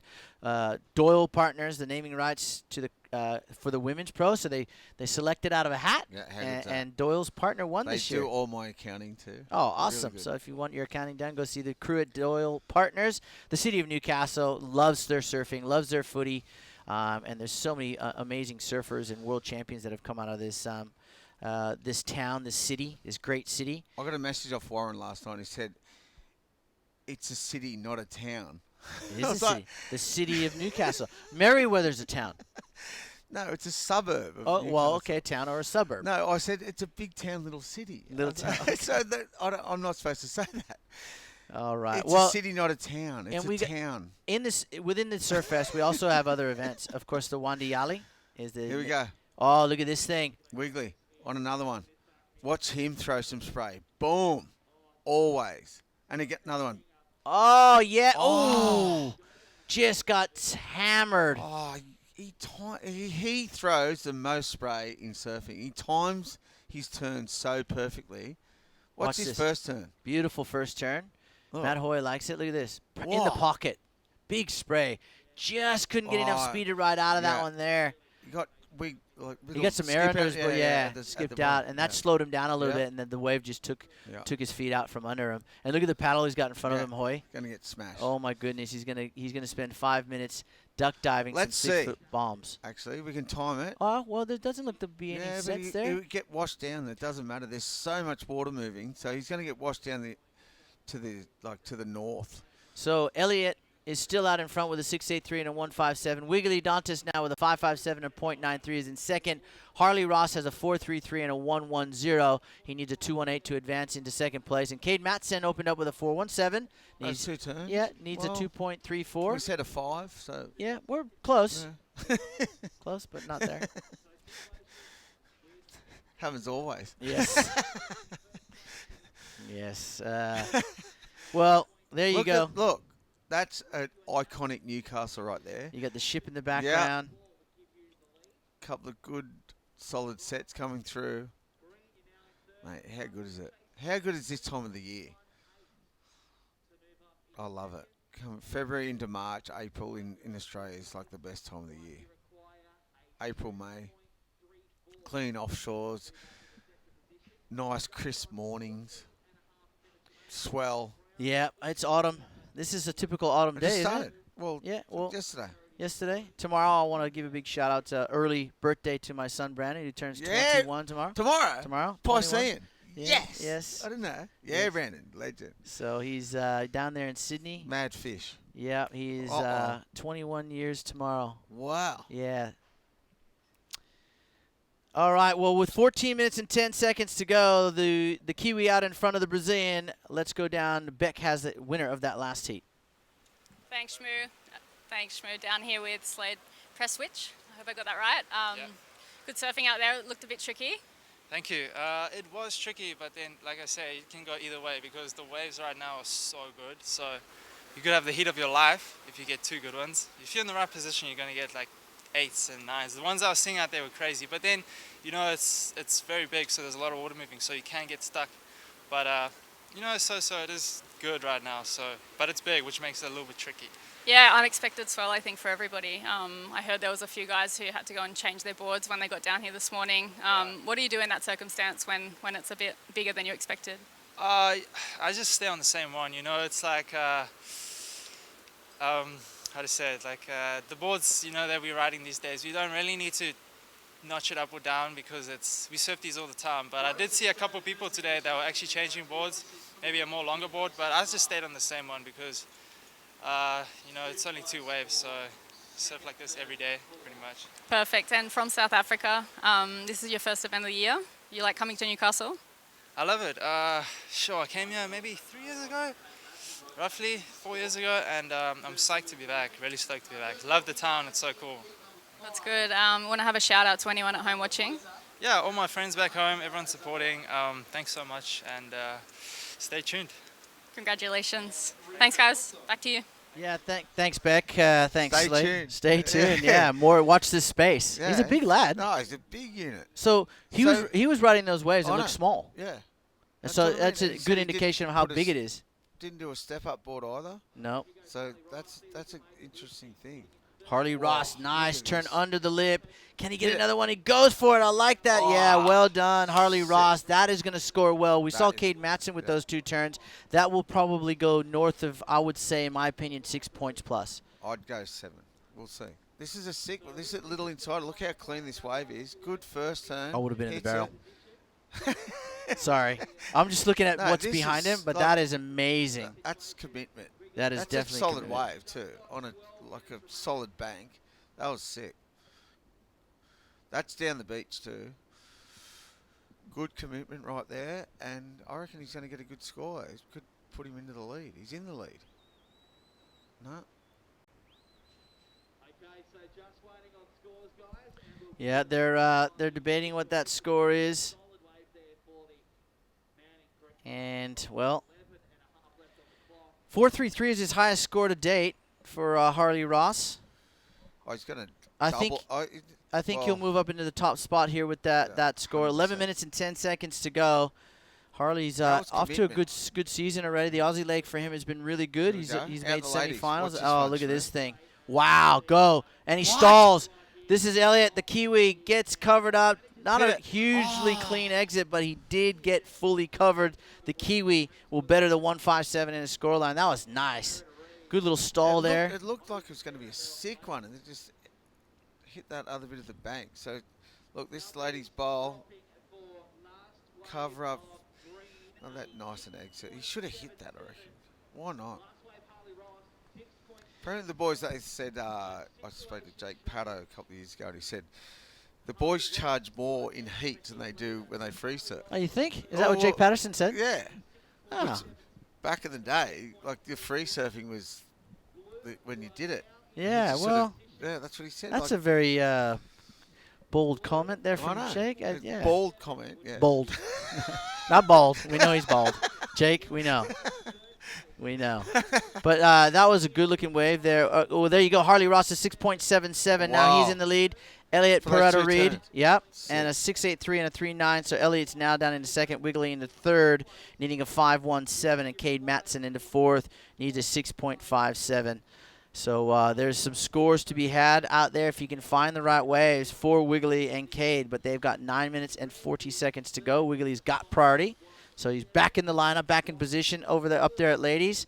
And there's some beautiful double-ups all over the place around. Look at this. He's going to catch this little corner here there, Elliott. I don't think they're sitting enough to the south, these boys. So I'm going to have a look when we go out of the commentary box and see where they're actually sitting. Because I think they're sitting in between the banks. So the bank's down here to the left, which is to the north. And then the ladies is a bit more south than where they're sitting. I think they're sitting on the, not like the right spot. But I say it every year, Sue. Why aren't they sitting there? Do this. And no one listens, so it's all. Well, I think now they are because they're up at ladies. I know, but I think it's further south. They're sitting look at this one, Hoyo. Oh, here we go. Ooh, he's stalling. Wave. Driving under the lip there. Another one. Off the bottom. Sick looking wave. Beautiful carving forehand turn from the Kiwi. And he kicks out with 8.5 on the clock. That's a score for sure. Yes, he's going to want to. Well, he needs a 4.27. Clean wave. Beautiful bottom turn. Drives under the lip. And then squares off the little double pump bottom turn. Gets to this section and carves it out for the Kiwi surfer, who's already got a final. He got second to Kai Warner up at the Mother Nest Pro. Sick. How was that? Did you go up there? No, I watched the webcast. It was amazing. Some good waves they had up at Boomers. Some nice beach breaks, South Boomers. Kai. Yeah. Kai, big win. Yeah. Apparently he didn't have much confidence. He's got an injury last couple of years. He's been injured, but he's been charging and just surfing the waves around the south coast and everywhere he goes. And good comeback, from injury for Kai. He's a great surfer. Obviously, Dad's an amazing shaper. Amazing human. Amazing family. Yeah, great family from down there in the northern beaches, North Narrabeen. And, huge win for Kai. Yeah. And Elliott surfed great all event there at the Mother Nest Pro. And finishing second, so he's got some confidence coming into this event. Didn't do so well last week, but he's bounced. It looks like he's bounced right back. Of course, now he's into the top spot with that 4.73. Harley Ross down in the second. Wiggly's being very patient. He's got 7 minutes and 15 seconds. He needs a 5.54 here at Surfest, presented by Burton Automotive.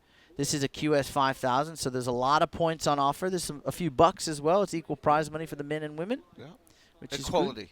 Yeah, and then next week we'll go down to the Sydney Surf Pro in Manly. That's the first Challenger Series of 2020. So the field there. No, so I don't understand what's happened. Challenger Series. So Challenger Series is basically a 10,000 right. propped up with more money and Yeah. more, obviously, broadcast support. Yeah. Still same amount of points, and you have to be within a certain ranking at To the get in the beginning of the year, and Yeah, then they reseed after the U.S. Open, Oh, from what I yeah, understand. yeah. So I think it's the top 112 for the men, and for the girls it's 96. Oh. So if you're in the 112, at the end of 2019, you're in. So I'll give you a good example. Someone like Keanu Singh, who's in this Yeah. event. It's a Saw him this 5,000. morning, legend. Yep. So Keanu's in this event. He's not in next week's event because he finished outside Oh, no. the top 112. So, but in halfway through the year, Matt, He can get right back now, in, if it was halfway, he'd be in because he's in the top 10 Yeah, with right. that second place over there in China. Yeah, right. So that's the goal. If you're outside, is by mid-year to be inside that top 112 surfers, Yeah. and then you'll be able to go to all the rest of the Challenger Series. Have a look at this one. This is the Kiwi again. He's been very busy in this heat, finding some nice-looking waves. Do 2 turns on that. Yeah. Oh, here we go. Look at this Oh, set down the wave. beach. Sick one. Oh, Cade Matson driving off the bottom. Oh, huge top turn on a very big, gnarly wave. Mate, it's heavy down there. You see the aftermath of that, the spit that comes out the back of the wave. It's really shallow down there. This is a sick turn. Yeah, great turn, but I think he needs 2 of these, though, Matt. Yeah, For a 100%. 6.93, you're going to need to be looking at 2 big solid turns like that one single one he did, Cade Matson from the United States. About the same sort of score as before, I reckon. 4.17. Yeah. You got for 2 turns. Yeah, 2 turns, you're looking at 6s and 7s all day. So he's going to go out there searching again. He's still got 5 minutes. I think he'll get out there relatively easy. The frequency of sets now is not as much, because if it was consistent, if you ride a wave past a certain point, Oh, you're gone. good luck. Dixon Park. Yeah, Dixon Park, that's it, which is to the left of screen. But you can see Cade and I think Harley and now Elliott are down towards that Dixon Park area, because Ladies is to the right of screen. Yeah. And you can see all that current moving the water towards the north here. Clean conditions here at Merriweather. Beautiful day. It is autumn. And We can see the water moving on the inside, straight around the back. It's going completely different ways that you can see on the screen when you're there. Look, they're paddling as hard as they can, and they're not moving. It's a hard lineup today. It's not normal Merriweather lineup at all. yes. What's the perfect swell direction for Ladies? A little south. Here, this south is exactly what it is today, but there's so much sand. We had that nor'east swell a couple of weeks ago. that messed up all the sand. Yeah, didn't it just wrecks the whole banks at Merriweather. If you get a north swell here, it just wrecks the it? whole Right. beach. So you pretty want much. that south swell to come Always and south. sweep the sand in the right position. Get rid of the sand. Get rid of the sand, Yeah. expose the reef. Yeah. It's like Hawaii. Yeah, You exactly know, the same. early Yeah. season swells, Yeah, they're exactly. north. Yeah. You want the west swells to come Yeah. and wipe all the sand off Yeah. off the reefs, because when you have sand on the reefs in Hawaii in particular, More dangerous, right? dangerous because of the backwash, Yeah. and the wave isn't actually formed as well as it is after you get the west swells. Yeah. So pipeline isn't real pipeline until you get all that sand off Yeah. the reef. Then Oh. you start to see those big pipeline How bells. good was that winner for the boys? I Oh, saying to it the was boys this amazing. morning, Yeah. trying to- So coming up next, we got Nick Raposa, Zach McMahon, Hinato Aizawa, and surfer. I think he's South Here we African. go. Blue on a clean one here. What's he going to do? Flicks out the Rinta Kuto is actually from Japan. I haven't heard much of Rinta. There's a huge Japanese contingent. the Olympics. Yeah. Do you and think it's a good or a bad thing? Shun Murakami, who won in China, is in the field this week. Goofy footer, loves the big stuff. He's great in the small stuff. I've got mad props on this kid. Really? Yeah. Coached by Mar Ono, who's here with him this week. So Mar Ono is he now here? coaching. He's here. Oh, no. And you've done some traveling with Mar Ono. He's a legend. Yeah, so he's coaching Shun. Oh, and- no. Yeah, Oh, and no. their first interesting fact, Hoya, their first contest together was in China, and they won it. No way. Yeah, I spent a lot of time with those guys over there at Ryu Bay, and they were just on point every heat. You know, Shun just quietly went about his business, and he's rad. He surfs really, really good. So he needs to back it up, though. He's got 5,000 points in the bank, Yeah. and this guy right here would love 5,000 points. This is Harley Ross, up and riding. Oh, he little needs wedge here. well, he needs a better 4.33. This wave looks fun. Yeah. Second Good one turn. from hit it. Oh, big closeout reentry and completed. and then it's swatted off his feet here with 1 minute and 40 seconds to go. And we'll bring Luke Kennedy and Jesse Adams back in for the next few heats. Enough, isn't it? Yeah, look, I think it's going to be enough to go into the lead, I'd have to say, with these 3 big turns there. So a good little wedge here. Picked one without a wall, and then hits it at the end here. He had to hit that. That was sick at the end. Did he ride? Oh, yeah. Right. Yeah, he rode out of it. That was complete there. So let's see if he can regain the lead. Harley Ross in the green from Elliot Pareto-Reed of New Zealand, who's had a good heat, a 6.83 and a 4.73. Wiggly's been sitting out there for ages. He's got 1 minute to go. He's got to go on this one. Here he goes. This is going to be a good wave here, too. Hit it. Oh, well, he needs a 6.6. He's not getting That's on not that. going to be a 6.6. That's an upset as far as I'm concerned. Yeah, for He's sure. leading the rankings. Yeah. He's had a win already. He got one big turn out the back. This one's not going to give him any clean open face to work with, unfortunately. So with 45 seconds, first heat, he will bow out. The current QS rankings leader, Wiggly Dantes, he'll be pretty disappointed with himself, Hoyo. I agree. He waited forever. I know. And there was waves on the Yeah, inside. yeah. If it's me, in 5 minutes, I'm gambling. I'm coming inside. yeah. Even if I got to cut 1 or 2 Yeah, on the head. Yeah, for sure. And he sat out the ladies too, so which is another gamble. But Well, I mean, don't think it's a gamble. I don't think it was a gamble. No. I think where you He said should've it rode was, waves. yeah, he should have come inside. yeah. Because if you know the wave's going to break in the same spot, you can get away from it. Yeah. You know what I mean? So it's unfortunate there, but that is definitely an upset. Harley Ross takes the win with a 5-point ride on that last one. Elliot Parada-Reed will finish unofficially in second. Wiggly Dantes, well, he moved up into third, but it's not enough to move on to the round of 90 or 112. And Cade Matson finishing in fourth there. So that's how it rolls out here at Surfest, presented by Burton Automotive. John Shamoka, Matt Hoy, we're going to sign off for the next couple of heats, bringing Jesse Adams and Luke Kennedy on the backside of this break. More surfing to come. Stay with us.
Holidays. Iron Man. Outdoors. Iron Man. Whoa. Pool bars. Suspension. Lights. Roofing. Camping equipment. Recovery gear. Hunter Iron Man Maitland. And Hunter Iron Man. Can't do two things at once.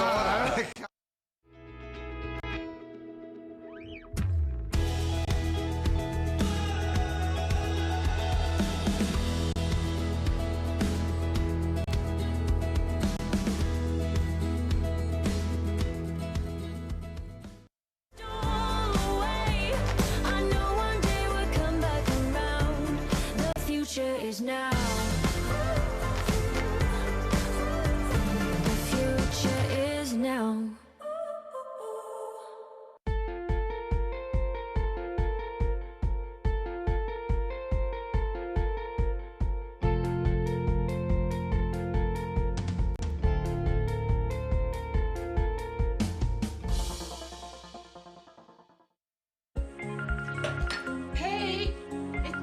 Telstra 4G delivers more speed in more places so you can connect to what matters most. Thrive on a new kind of network.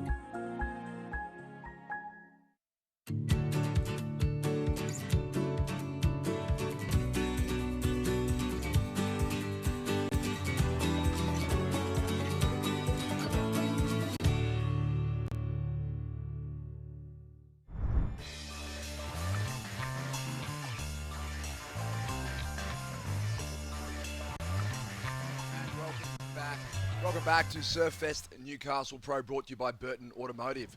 Well, Jesse, a bit of big news from that last heat. Wheelie Dantes, current #1 ranked surfer on the WQS, bows out. First round, first Straight heat. off the bat. It's crazy.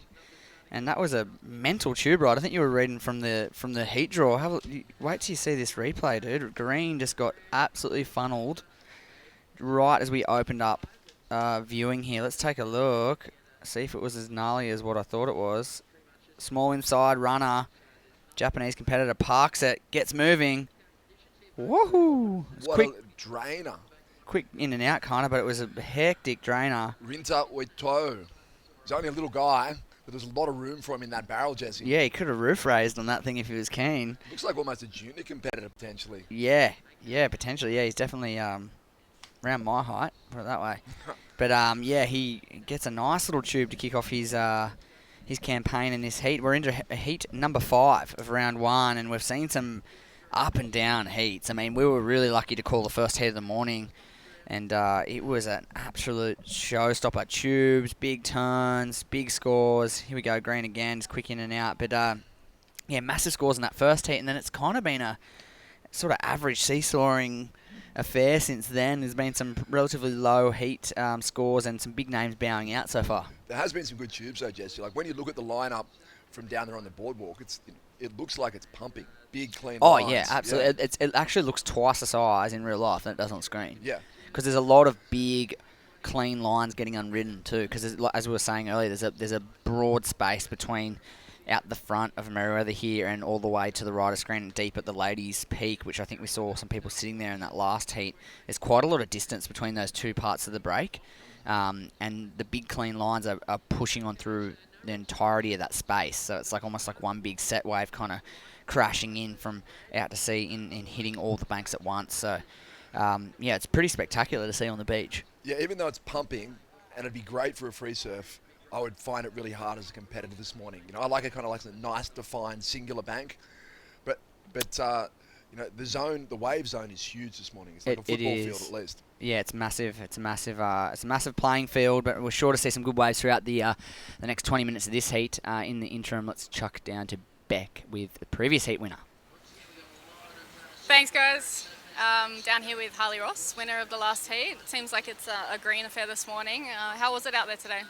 Yeah, it's a lot bigger than everyone was expecting, and it's dead low tide right now, so it's kind of hard to like gauge if you'd be doing turns or getting tubes. It's a bit difficult, but no, I got one with a bit of a corner on it, which was good. Perfect. Hailing from Curl and doing a few events starting the year, I saw you got a good result. Was it up at Boomerang? Yeah, I got a 3rd place there. What are your plans this year? Just going to have fun with it this year, see where it's at after this comp, and then maybe try and get into Manly or see how that goes. Then go to Indonesia as well after this Oz leg, and yeah, just get good waves this year and have fun with it. I think that's my main goal. Perfect. Well, congratulations on the win. Do you want to have a shout out to family? Yeah, hey, my mum and brother, all hey to Cuba, quack quack. My girlfriend down on the beach, and the Hamilton family for letting me stay at their house. Awesome. Thanks, guys. Back to you. Thank you. Well, he's got a bit of an advantage staying with the Hamiltons. Luke Hamilton, one of the Merriweather Surfboard Club's finest, so he would definitely be cluing him in where to position himself on the peak for sure. Hopefully better than the free surfer we just saw on screen. Is that Rinta again? He's hunting. Rinta Oto, like I've never seen a triple O in a surname. It's triple O-T-O. There's 4 quad O's in his surname. With a T in the middle. Triple O for the barrel, it looks like. Uto. It's crazy. My girlfriend is actually half Japanese. I'll have to contact her later to get the pronunciation. Get it. Uto. Uto. We'll get it. We'll get it off someone and we'll get it right, we promise. And here's a little chip shot for red. Nolan Repose is going to have a look on the backhand, into the lip. Can he get up again? No, it closes out. Pin drops out of there. So just one quick stab into the lip to kick it off for Nolan Raposa.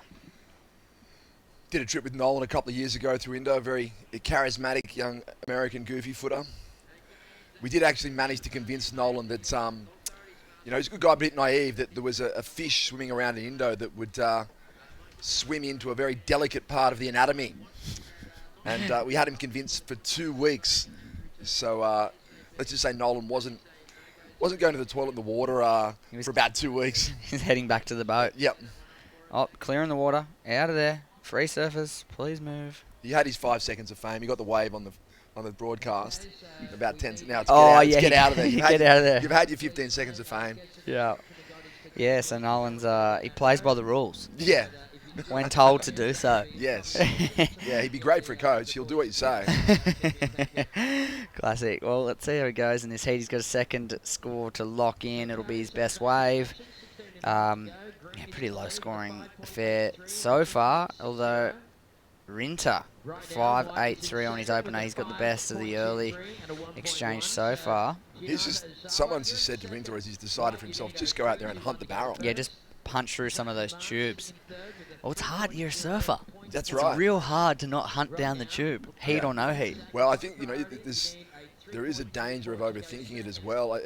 Based on his score, if you get a couple of reasonable barrels, even without a second manoeuvre, you're looking at a kind of a score in the 6-point range. Yeah. So a pair of those, based on the last couple of heats, which have been a little bit lower, that's getting you through. That's getting you through, absolutely. Yeah, if you can find two, particularly on the dead low, I think. Absolutely, yeah, because it's getting really hard to fit in multiple manoeuvres on this bank. Here we go, Zach McMahon, really nice looking wave, up into the lip for a big snap float. Wow.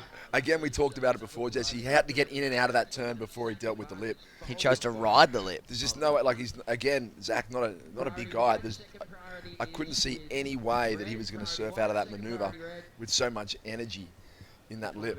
Yeah, it was definitely going to be a difficult task. Here we go. Nolan ejecting again. It's proving to be super difficult. As you were just saying, the bottom of the tide. And it's really just draining out from beneath the competitors. Let's take another look at Zach's effort here. An earlier manoeuvre out of the lip would have maybe been beneficial, but he chooses to ride the lightning and gets the thunder on the closeout. Just delayed the bottom turn. Really, I would have been thinking about take off, get the bottom turn done, get in and out of that section, try and wet the rail and make the carve look dramatic.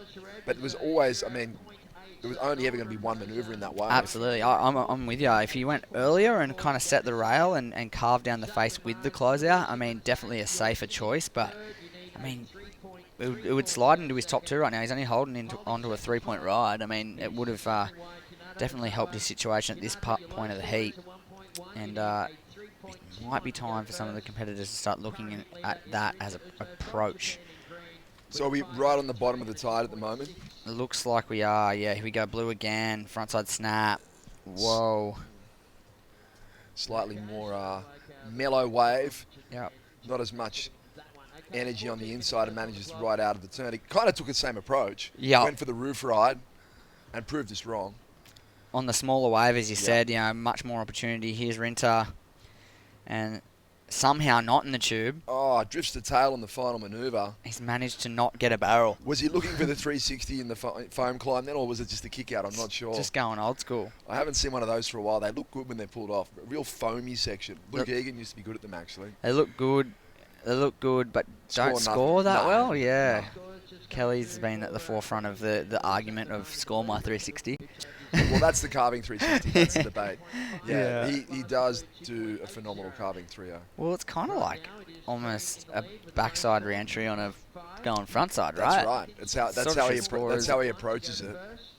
It's a completely different manoeuvre to what we just saw there, but just a crazy version of it. It's actually a kind of manoeuvre that you could pull today with one single section, get up really. You got to be quick and you've got to kind of get up really early. He does it in a very critical part of the wave. I remember one from Bell's a few years ago. It was actually the same year he did the Kellycopter rotation. Mm-hmm. But in an earlier heat, it was the carving 360 that for mine was actually the manoeuvre of the event. Yeah, he's done a couple of crazy ones over the years, and none yet to really reap the rewards that a lot of surfers probably feel like it deserves. But well, that'd be, he'd be thinking if they were scoring it, he's campaigning, Kelly. He needs a point of difference. He's going to be back again this year, and he's got a campaign for the moves that he can do that give him a point of difference. Yeah, exactly. No one else has really got that turn down like him. Nah, Beat Durbridge had a pretty good version of it. AI had a really good version of it. Yep. He did a good backside too. A la Luke Egan does it still very well backside. It's actually a pretty cool maneuver going backside, like almost like a frontside re-entry on the while going backside. But yeah, not to be on that occasion for Rinter, but he is holding down the lead, a 5.83 for that nice tube ride. Really nice clean wave to open up his scoring. Couple of small scores to back it up so far, but yeah, relatively low scoring affair again. And I think that's, I mean, probably the best part of the tide was right on 7 this morning. Yep, sort of that mid-tide. the mid-tide kind of handled it a little better. Yeah, definitely bottoming out on the low. We do have a dropping swell in terms of the period, so I do feel like it's gonna, decrease the size of the swell a little bit. I would have liked to have seen swell size maintained and incoming tide. That would be pretty crazy. You'd think you'd see. That incoming tide can do two things. Sometimes it can kind of chubby things up a little and make it more rippable, or it can make it double up more on an inside bank. Yeah, absolutely. Which is it actually gets heavier. As we look it's counterintuitive. Look at screen here. You can see the little foamy right-hander right on the inside of shore running along the rocks. This next little line about to break, that's the rocks. So we call that wave the rocks as it breaks right in front of the rocks. And I think with the incoming tide and the dropping swell, that spot's going to be absolutely on fire through the middle to the end part of the day. I think that's going to be really, really, really fun. Yeah, there's going to be probably a kind of a transition moment where there's going to be surfers on the inside. But at some point, someone's going to go, there's too many waves in there with scoring potential. And good luck to those competitors that are in that transitional heat. It's the worst possible heat to be in because you have to be the one that, sets the pace when it comes to changing things up. And you throw the scale on it changes the scale for the judges. But I find more often than not, the surfer that does that, makes that decision boldly and surfs well, seems to always benefit from it. It's rarely like a bad idea. But it does take a lot of guts and a lot of confidence to be the first one to make the call. Yeah. For sure. As we see, look at those lines just zippering across the screen. Kind of a little bit straight, this sort of section shutting down, but there's moments of glory on the More WSL. It's kind of a tube running through, just spat as it enters the end section. I reckon the end section's a bit of too much of a closeout on this part of the tide. Up the top, I mean, if you live here, it's really, really hard to not surf the deepest part of the peak. Like, it's kind of like ingrained into your DNA to sit up top. Definitely. So I think Matt would agree with me. It's kind of like kind of willing these surfers to go sit up there. Well, whenever you surf a point break, your instinct is to kind of hug the rocks. To sit wide is sort of goes against the grain. And there's this like part of you as a surfer from Merriweather where even if the bank is 100 meters north of the point, like today, you still jump out the top of the point and start there. Even if you just paddle down or catch one closeout and go across and start up the top of that bank. Like you never really just jump off the beach like some of the competitors are and just paddle straight out to the spot. In a 25-minute heat situation, if you want to sit the widest, that might be a good idea to paddle off the beach. But I don't think we're going to see guys like Ryan Cullinan, Morgan, Sibley, Jackson Baker and the likes start off the beach. No, I think they'll jump the point and surf from deep, on a day like this. Are they dealing with a lot of moving water out in this southerly swell? Like, are we getting a big sweep down the beach? Is it hard paddling? I think that with the tide, it'll change now with the tide starting to come back in, but as the tide was getting lower, it does pull water across this shallow sandbank, and what it does is it actually makes it hard to come in. Right. You get sucked out past the peak, and you find yourself missing waves. We were talking about it earlier in the day, sitting a little further in than what you'd probably like kind to of scoop. A reverse sweep. A reverse sweep, yeah. It kind of pulls you off the sand, and you find yourself missing the good little inside ones that don't close out. I find that seems to be pretty common on this wide bank. As you see, this surfer moving in on the bank to get into this smaller one. He's doing the right thing to get into it. But a little bit of a closeout. Yeah, as we're saying, this bank's starting to shut down quite a bit, even on the smallest waves. I feel like the big set waves are going to just straight shut down. It's starting to become super difficult. And as to answer your question, with South Swell, usually isn't too much of a rip to work with. Not so much. With a big northerly swell, it seems to bring a lot of sweep. Hence why it moves a lot of sand around, and this break is usually rocks all the way on the right hand side of the screen, all the way up to the bottom part of your screen. Like, it's usually rocks all the way up to the car. So you got a lot of sand in it. There's a lot of sand, like where that surfer in the next heat's board is sticking in the sand, if you can see that on the screen, where the photographer is. Yeah, don't stick your board in too hard. There's probably some rocks. There's rocks all through there. Yeah, absolutely. So we do have a lot of sand deposit from the northerly swells of summer, which we sort of see as a bit of a theme for Surfest. There's been a lot of east swell with the hint of north of late. As you see Nolan repose, it looks like he's growing the hair. The locks are long. Big carb on the opening tee. He's got to get busy now. Oh, well done. And gets it, as we talked about, it gets the carve done before the lip. Early. Pays That's dividends. The early section. And at this stage of the heat, he only needs a 2.94 to advance. Six and a half minutes to go. Good tactical move here from Nolan. Well surfed. Yeah, a little wide of his fellow competitors. Gets a nice little corner on a set wave. Manages to swoop and prepare for the under the lip snap. He even didn't go. He was kind of started the bottom turn midway up the face. Didn't have time to get all the way to the bottom.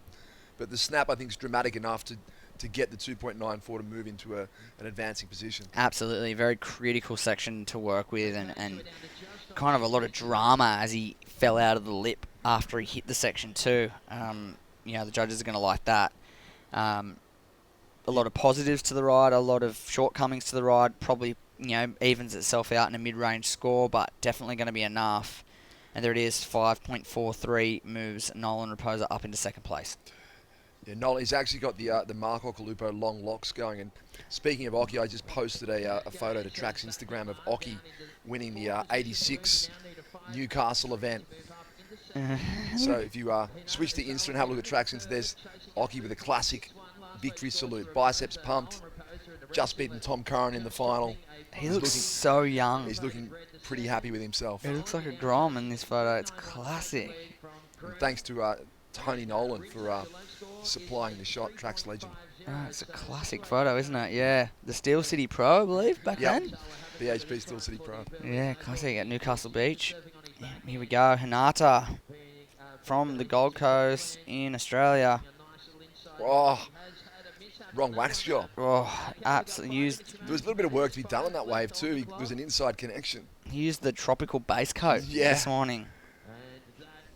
Zach's in and out on that wave too, so a couple of inconsequential rides there. Unfortunately, Hinata just slipped off on that second turn. It's been a quiet heat for him. He was only chasing a 3.6. I feel like it was going to be a tradesman's wave. Yeah. But I feel like he could have got it done. Yeah, one more. Like after that little slash that he slipped on, like one more closeout. If he got another opportunity, he's probably looking at, regaining second place.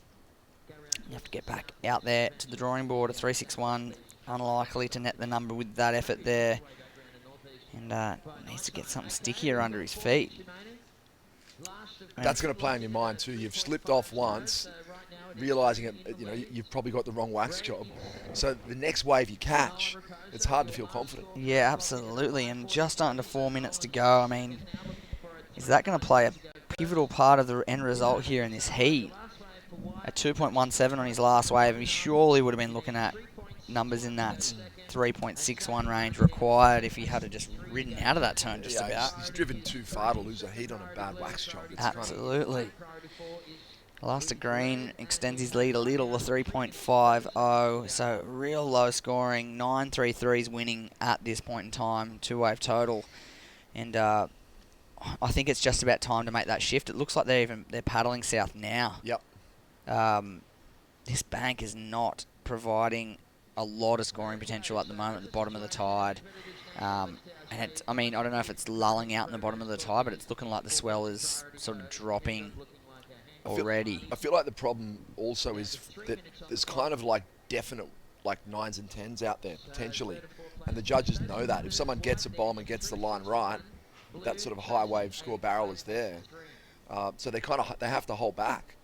If surfers are surfing on the inside, I think that's part of the issue as well. Absolutely, they can't go big on an mid-size wave. Yeah, absolutely, because they know what's on offer. We'll have to see, whether the scale becomes adjusted over the course of maybe the next heat or two, as we see a slight decrease in quality of the conditions on the bottom of the tide. I mean, you get that with the tidal swing. you get that kind of stoppage of action for a moment as the tide turns. So I think we're experiencing that right now. Yeah, it looks like the high tide, the low tide lull. But often you get a little bit of a push in swell as the tide comes back in, but we've got a dropping swell in this case. So yeah, interesting to see how it plays out. Here's Green, a hit leader. Swings on a mid-sized wave. Look how different that wave is to the one he took off at the beginning of the heat. Absolutely. That was like a burger relative to like a pseudo closeout barrel for his first wave. Absolutely, yeah, and half the size too. It is backing off. I mean, bottom of the tide, expecting a drop in swell they were calling by 10 a.m. Not quite at 10 a.m. yet, but we have hit the bottom of the tide, 20 minutes away. So it is sort of coming to fruition. If you compare it to the lines first thing this morning, absolutely, it's backed off quite a bit. And with 1 minute 30, not a whole lot of opportunities on the horizon. So it looks like Rinta Uto's tactic of a couple of quick barrels early in the heat, they're still his scoring rides. That's proved to be a highly successful strategy. I often think if smart surfers think like that. My heat's just before the bottom of the tide. It's probably going to stop while I'm out Here there. he goes. Whoa. That's Zach McMahon. Finds a little cover up. A timely wave for Zach McMahon. Can he get an inside connect? He's working for it. Oh, through the flat water.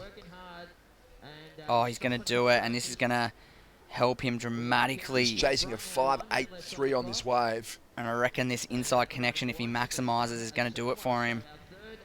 Slides the tail. Raps gets a little pocket on the inside.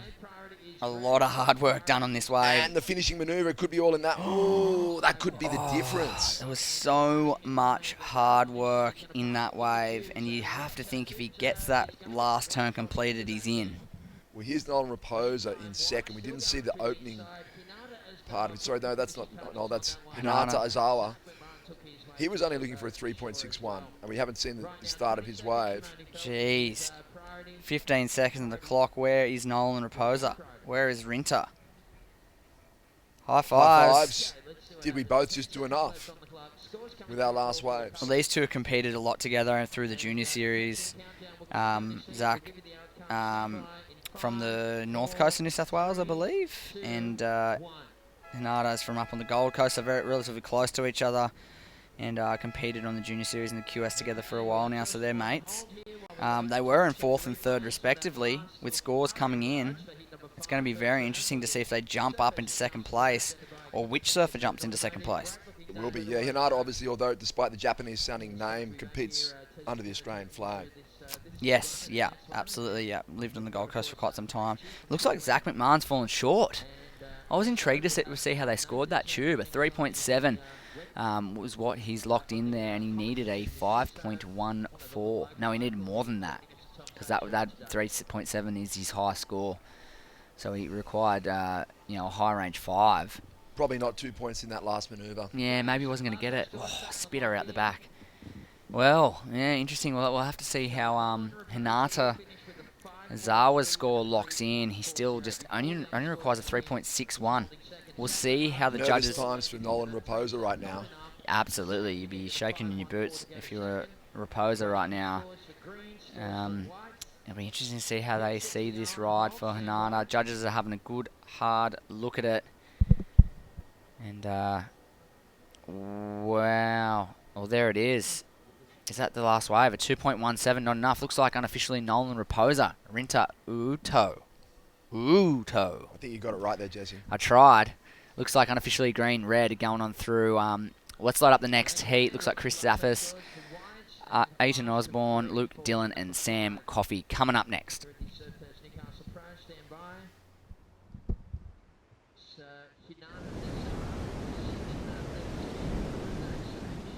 The Burton family Toyota want your business. They're massively overstocked and all new Toyotas must clear ASAP. So don't sign anything until you compare their price on any new Toyota. They won't be beaten on price. Only at Maitland and Port Stephens Toyota.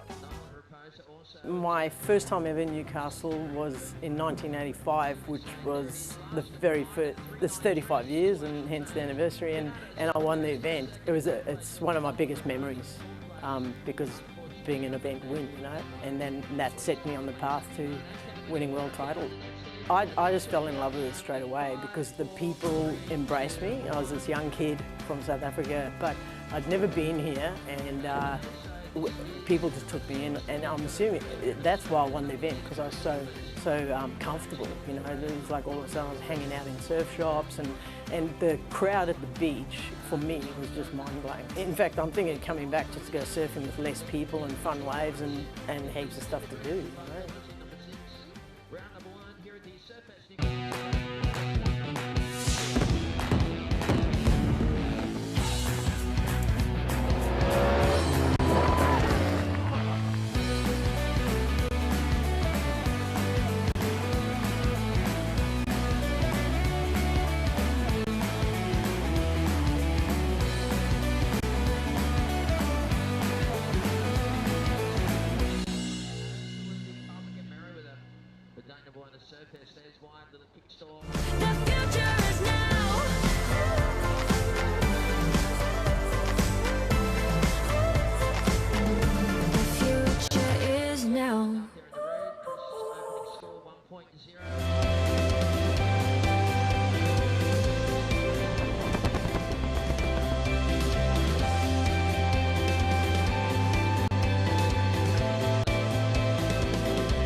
Telstra 4G delivers more speed in more places, so you can connect to what matters most. Thrive on a new kind of network.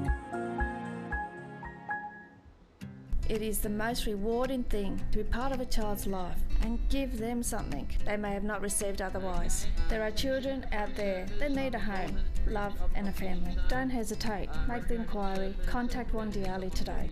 We're running all the time. We're running all the time.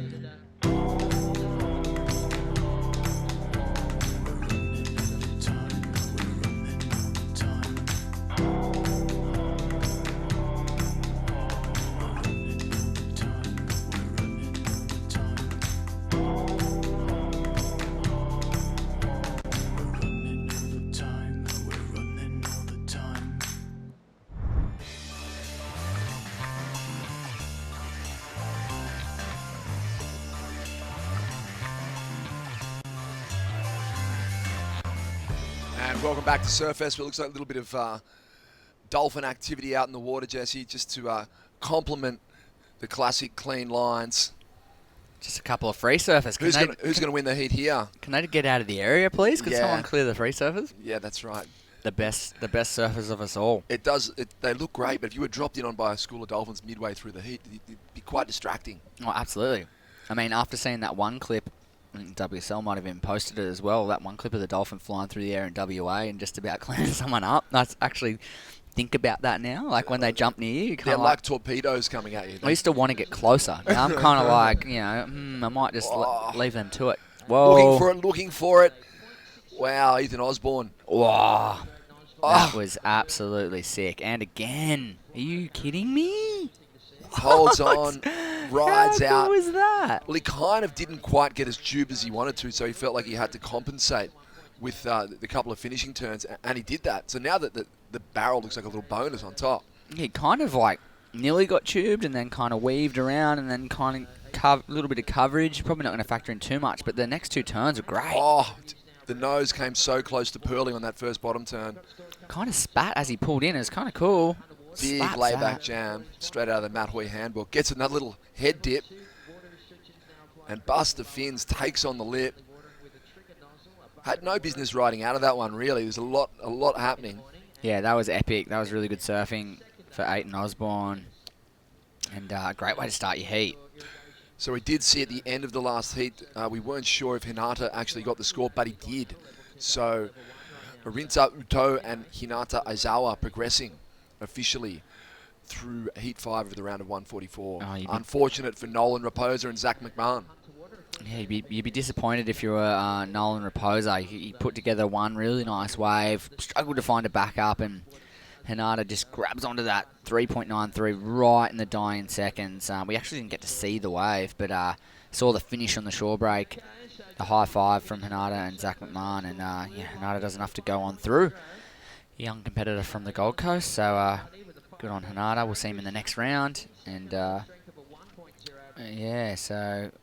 Scores are coming on through now, 20-minute mark, and we'll throw down to Shannon. She's got previous heat winner with her. Rinta Oto, congratulations for a big heat win early in the morning here at Newcastle. How did it feel to take out a win, and would you like to say anything to your friends and family back home in Japan? 1本目で十分抜けれて、そのまんま楽しくヒートができたんで、このまま1位で勝ててよかったです。次のヒートも頑張ります。Well done, congratulations, and we'll see you in the next round. Back to you guys. Thank you, Rinta. And Jesse's going to give us the translation. So, this is what he said. No, we've got a huge international mix of competitors this year, and Rinta, a young competitor out of Japan. Obviously not a whole broad range of English in the vocabulary. So, giving him an opportunity to speak to his friends, family, and fans back at home in Japan. So, good on Rinta for progressing through to the next round. He surfed really well, got a couple of nice little tubes. Yeah, I think he just said, I just went out and got pitted and won my heat. Suck eggs, everybody. I just got so barreled and you guys didn't. Nah, I'm sure he was very gracious in victory, shouting out to friends and family at home and having fun in Australia, that's for sure. Getting tubed, how can you not be having fun? Nah, in Nui, getting tubed, winning the heat. Good times. Life's pretty dandy for Rinta right now. And, 4 O's in your surname. No one can compare. Yeah. So through to the next round. It's O for the barrel for Rinta. Yeah, absolutely. Tubed out of his mind. Here we go. Look at this thing for Zaffis. Oh, he's going to get rinsed. Look at this. Oh my God. Thought he was back up the coast. He wanted to go again too. Wow, you see that? He was looking for it. You can see he just made a decision early. This wave's all about the barrel. Knew exactly what he's looking for, which enabled him to get a little bit deeper. Yeah, parks it. Front arm tube stance. A lot of the surfers are kind of scooping in, like not scooping under lip. They're like taking off, missing that sort of first part of the tube to get into the pit and getting that end bit. I mean, so bottom turning first and then snapping under rather than maybe just side stalling down the face to prolong the time in the tube. Yeah, kind of like Aiton Osborne on screen. He got a little barrel on his first wave. He's net a 5-point ride. However, probably would have got a little bit more if he had a bit deeper in the barrel because he didn't do well in the opening part of the wave. His good work was done at the end, so he kind of missed sections. So maybe the judges punished him a little bit. I feel like he was, it probably wasn't so much his fault and how he surfed it, more about his positioning. If he had took off deeper, he probably would have maximised. And same with Zaffis, if he was a little bit deeper scooping, he probably would have been able to pull into the tube a little earlier. But a 6-point ride for Chris Zaffis. He got the end part of that tube. It was pretty critical. Big chandelier in front of him to bust out of. So 6.00 for Chris Zaffis into the lead, and Aiton Osborne, the other tube rider so far in this heat, a 5.00. So second place at the moment. And, not for long. I think the key is if you're going to look for the barrel out there, you've actually got to really commit and try and get deep to make it count, because if you really look for the barrel, you're probably not going to get a bonus section. So if you are going to try and get tube, get deep and do it well and maximise your score from that tube ride, rather than sort of get, a shorter barrel and then think, maybe I'll get a bonus section. You probably won't anyway. Yeah, exactly. And I think it's a hit and miss tactic, tube riding. It's the judges will reward it if it's really well done. I mean, it's the same as anything, but particularly for tubes, I mean, if you're not in the best part of the pocket in the tube or in the deepest part and coming out of the tube at the right moment, like behind the spit or like with the spit, if you come out before it or a little early or you bust through a chandelier a little bit, the scale gets dropped like dramatically with those little murmurs. So unless you do it on a really good wave and time it really well, the points aren't there. Based on the criteria, it's got to be super critical and there's got to be a degree of difficulty. So they're kind of two elements that they're looking at. Absolutely. So unless it's going to provide those those options to ride the wave to that degree of difficulty. I mean, here we go, Chris again. He's going to look for the tube again. This one's got a bit more stretch on it. Whoa, Racing. Oh, does well. Absolutely. See Ethan Osborne, big open face section. Double arm layback again. Now looks for the tube, kicks through. Whoa. Yeah, I thought that thing was going to run. I would have liked to see him go for the closeout barrel glory then with maybe a little doggy door exit. I don't know. But let's have a look at this tube again, Chris Zaffis. So took off a little deeper as we requested from him.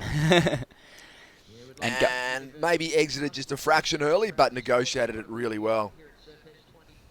looked like Aiton Osborne was going to get a tube too, but it backed off, so he just rips into this layback turn. Really nice carving manoeuvre, as we thought he was maybe going to hunt that closeout section, but kicks through the back, opts for an easy paddle out. And, Sam Coffey sneaks into the lead while the action was going down, a 4.03. On his last wave, with 2 small scores, he's out in front. He keeps opting for these mid-range waves with a bit of open face, and it's proving okay for him as he gets another open face carve. He's really going to need a 2-turn combo to make it count, though, particularly given the waves just posted by Chris Zaffis and Aiton Osborne. I don't think Sam's going to hold on to that lead for long. Absolutely, yeah. It's particularly Chris Zaffis' last wave. That one was well better than his previous wave of a 6.0. Well, you'd have to think the score's going to go north of that. So, yeah, we could be looking at excellent numbers potentially here with Chris Zaffis' last effort. So he should realistically jump up into the lead. Here we go. Whoa. Luke Dillon, the guy with a combination of famous names. Yeah. I was thinking Luke Perry, Matt Dillon. Put them together, you get Luke Dillon. You get a super actor. Yeah, that's right. And you get a pro surfing actor. Yeah, exactly. Just jams that first frontside re-entry on that wave. It was a very average looking wave, but this turn's really nice. Wow. There's got to be 4 points in a single turn there, I'm betting. Yeah, you've got to think it's really critical. Again, wave selection letting these two surfers down when it comes to green and white. Not letting himself down with wave selection is Chris Zaffis. He's picked 2 gems back-to-back, a 6-point ride on his second to last, and that last wave locks in excellent as suspected, an 8.5. So maybe the highest wave score of the morning. Could be, yeah. It's certainly the one of the heats we've commentated. A 14.5 two-wave total. So he's basically taken the Rinta Uto approach, which is to find the tube, but he's done it a little bit better than Rinta. Yeah. He's found better barrels. Absolutely. I'll be interested to know if they're sitting in the exact same place as the previous heat or if they're up the point a bit. However, I mean, I can eat my words about the dropping swell already arriving because there were some bigger set waves in the previous heat. I mean, it's kind of like we make the mistake to look at the forecast maps, to look at the app and say, oh, that's what's happening. But the ocean does what it wants. Sometimes the reality is a little bit different to what the app is saying. Absolutely, you can't predict to the second, to the minute. It'll do what it wants when it wants. Yeah, they've got no control over that. But they generally get pretty close. They're pretty on it. But you just got to avoid those mornings where you pull up and go, oh yeah, it's 2 foot, because you're looking at the phone and it says it's 2 foot. And then you look out, and no, it's 4 foot. It's 4 foot. Yeah, absolutely. Yeah, 2 foot Hawaiian. Yeah, depends which scale they're using. 12 minutes to go in this one. Swell's hanging around for sure. Chris Zaffis gets a bomb in the last few minutes of this heat. Just gone, and an 8.5 locked in for the man in red, who's got the lead, got priority, and got well and truly got control of the lineup at the moment. Looks like Green's going to have a look at this one. Looks nice. Sam Coffey deep on a good mid-size one. Drifts high through the tube, needs to get some more work done. Pulls through the back. It's a shame it doesn't run off. You just want it to run off down the line. Aiton Osborne, big backdoor section now. Wow. Oh, stands tall. Comes out, and it looks like a small day at sort of, backdoor of the beach park in Hawaii when they get one like that. For sure, yeah, definitely looks like beach park style conditions, especially when you have to pull out the front. It's kind of like off the wall. It's a really nice throaty section, super chunky. Parked himself right under it, super deep. I think they're going to like that last effort from Osborne in the blue, who's currently holding on to second place. Needs a real big score to take the lead of Chris Zaffis, but I think it's going to better his two-wave total here, make things very difficult for Sam Coffey and Luke Dillon. Spends a lot of time surfing with the Coffins, with Connor Coffin and his brother Parker Eaton. They'll do little strike missions to Hawaii quite a lot from California. And sort of one of the more exciting surfers on the WQS Tour at the moment as well. I feel like he's one of those guys that can definitely post a really entertaining free surfing clip.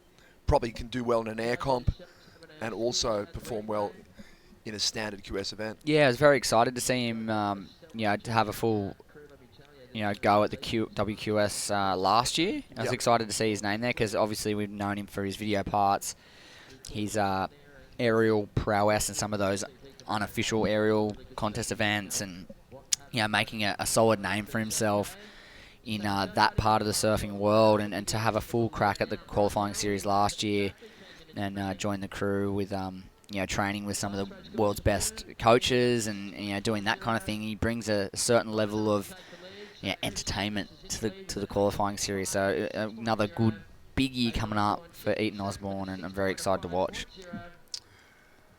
As we see the surfer in white, Luke Dillon slams that first section.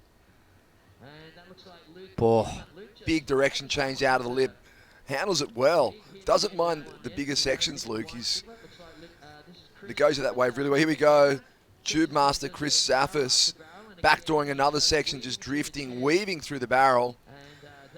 Probably needs another section here. Just drifts out. Decides to hang with it.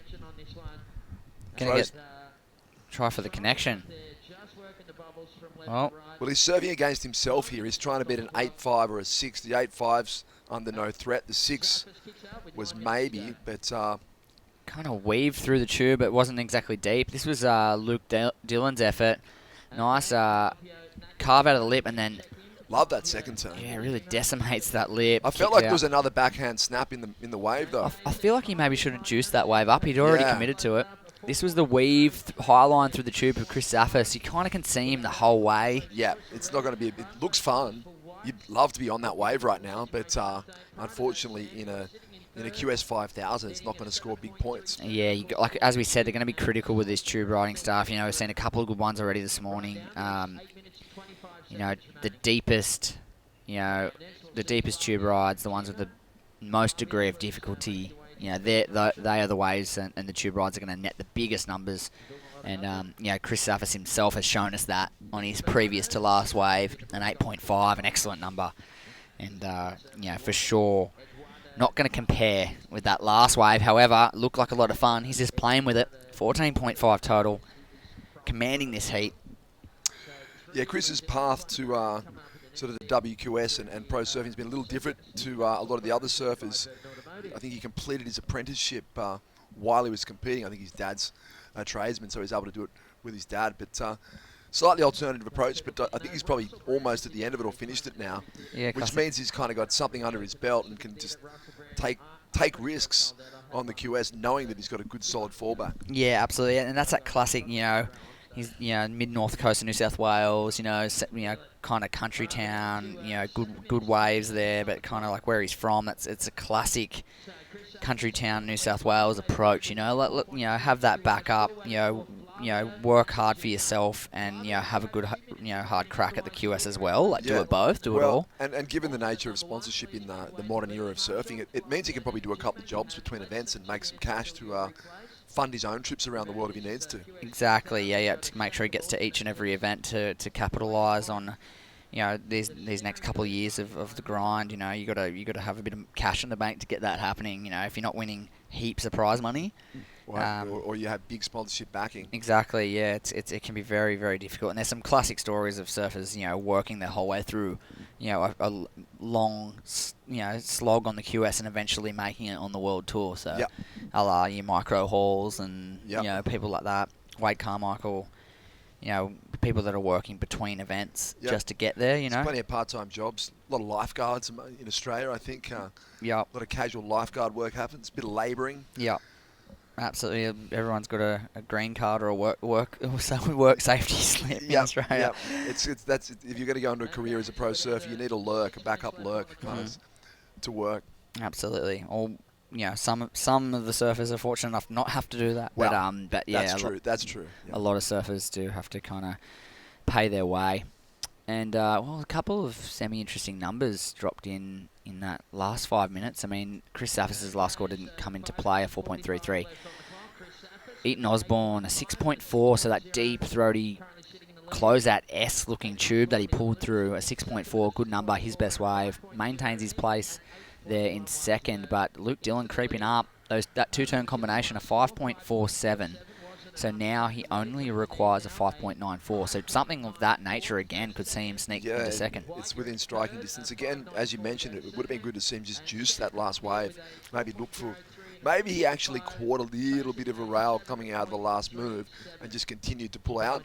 But there was still scoring potential left. I think so, and he wouldn't have missed much. I mean, hindsight's a beautiful thing, but if he had have ridden that wave all the way to the beach, there hasn't really been a wave of consequence since he took that wave. So even if there's half a point, a full point even, if you get a really nice bonus on the inside to really turn into. You'd rather be chasing kind of like a high 4 rather than a high 5, wouldn't you? Yeah, high 4 is, there's literally 1 point in that differentiation, but there's kind of a massive difference in... Psychologically, I feel like a high 4, I'm in the game. Well, the quality of the wave you've got to take off on to manufacture an extra point in these kind of conditions is pretty vastly different. Yeah. So for the judges to make that leap, I feel like that's kind of a really, a real sweet spot to get beyond that 6-point mark. You've got to be doing something. Yeah, to go from the average to the good scoring bracket, it's got to be a good wave technically for you to net a number in that score range. But that's the task at hand. Just over 4 minutes to go. Luke Dillon chasing that 5.94 we speak of, and Sam Coffey still in it. A 7.37 requirement. One of those good set waves. I mean, we're seeing a couple of big scores in this heat already. An excellent number from Chris Saffer, so definitely doable. And interesting. Like as you say, we're in that potentially in that transition period. Sam Coffey perhaps made the mistake of looking for mid-size insiders. I think if you are going to take that tactic and look for those mid-size insiders, you've got to get at least a 2-turn combo. Absolutely. A single-turn combo on the mid-size waves is not going to get it done. Maybe one or two, maybe at the start of the heat, or one at the start of the heat to get moving, and maybe a last resort to take off on those waves, or under priority potentially. But if you've got priority or it's the beginning of the heat, I mean, what Zaffis and Osborne did was take off on set waves and hunt. Big sections. So, big tubes have won the last 2 heats. Exactly. Yeah. So definitely got to be on the brain. It's hard to get off the brain once you lock into tubes, though, isn't it? Yeah, it is. It is. I mean, obviously, we talked about it before, for the layman, riding the barrel, it's way more exciting and it's very impressive, and that's the one that's going to get a crowd reaction on the average day at the beach. But the translation into scoring in a WQS event is not quite the same. Yeah, absolutely. Tube riding becomes it becomes critical and critiqued. Absolutely, yeah. Whereas at the beach on an average day, kind of a barrel's a barrel. A barrel's a barrel. Yeah. Take it. Yeah. Absolutely. That last wave of Chris Safis at a 4.33, that makes your day, your week. That's right. That's what we're all sort of chasing, that feeling. And, 3 tubes, or 4 waves for Chris Safis in this heat so far. 1 was an in and out, and 3 tube rides. Yeah, I think the highlights reel at the end of the day is going to have a few tubes, Jesse. He's kind of barely done a turn. Like he did a turn after the weaving tube on his last wave and kind of went back on the backhand for a moment, but really he was kind of half. You could see in his body language, he's kind of like half in that wave and half thinking this is not really work. He wasn't. In case the inside does something, I'll hang on. But it's just. Was in a commanding position. I mean, 8 to go to first, and there's an 8.11. Yeah. So Chris is way out in front at the moment. There's an excellent score in front. 14.5 points without doing a turn. Yeah, that sounds all right. That sounds pretty good. That sounds like we're somewhere else. Sounds like we are at a really hollow reef break somewhere. Exactly, yeah. So really, really good waves to kick off the day here on day 1 of Surfest here. So what wind have we got here with this classic offshore? Is this like a just southwest? Yeah, westerly, southwest. Yeah, anything with a bit of west in it. But looks like it's quite a bit of westerly wind. It's kind of kicking up spray off the back of the wave. It's a classic kind of autumn day. We're into the 2nd day of autumn here in Australia, and definitely left summer behind quickly. And because of the Hunter, do you get like a westerly pattern here sometimes? It's common? Yes, absolutely, yeah. We get westerly, southwesterly wind this time of year, right from now through May. It's pretty much like this. And it's unique to this little part of the coast, I think, isn't it? Absolutely, yeah. Definitely, we're in the Hunter Valley. It definitely grooms the wind and conditions. It's definitely goes through its patterns and cycles. You can be 40 minutes north or half an hour south and have rain and onshore. And here it can be sunny and offshore. Yeah, it's definitely. Oh, it's always sunny and offshore in Newcastle. There you go. Depends where you are. Well, you know what we get. Quite often it is. We get a heap of rain, a heap of southerlies, but the beauty of Merriweather is it's clean and a southerly. Here we go. Christophers in and out, floats out the back of that one. Thought about floating it, probably made the right call. Definitely Didn't not. need to break that board or buckle a knee on that wave. So- Not with 17 seconds to go. Certainly not required at this point of the heat. He's kind of looking the goods right now. He's going to make his way in as we count down the heat. Did any of the other competitors get an opportunity in those dying seconds? At the moment, it is Eaton Osborne in second place, holding on to priority. Luke Dillon and Sam Coffey were chasing numbers, big ones. And it looks like that's going to be it. Unofficially, that man on screen dominates, takes that one. The young New South Welshman, Chris Zaffis, goes on through with Eaton Osborne out of California. And we'll load up the next heat.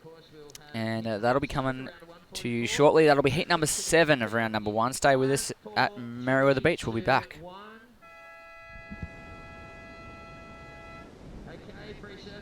Holidays. Ironman. Outdoors. Ironman. Whoa. Bull bars. Suspension. Lights. Roof rack. Camping equipment. Recovery gear. Hunter Ironman Maitland. And Hunter Ironman. I can't do 2 things at once. I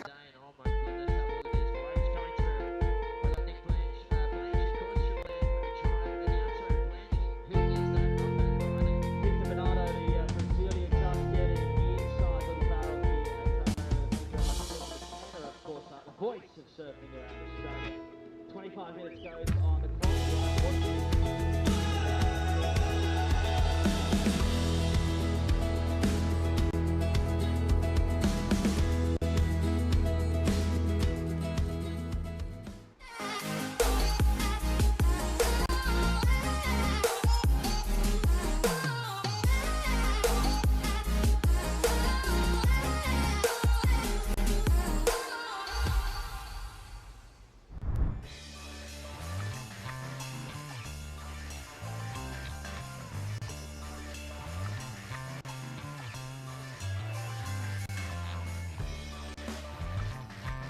And welcome back to Surfest Newcastle Pro presented by Burton Automotive. John Shamoka alongside me is former world top 10 surfer Matthew Hoy. Top 5, mate. Oh, top, well, top 10, top 5, what do you want? Top 3? I'll give you whatever you want.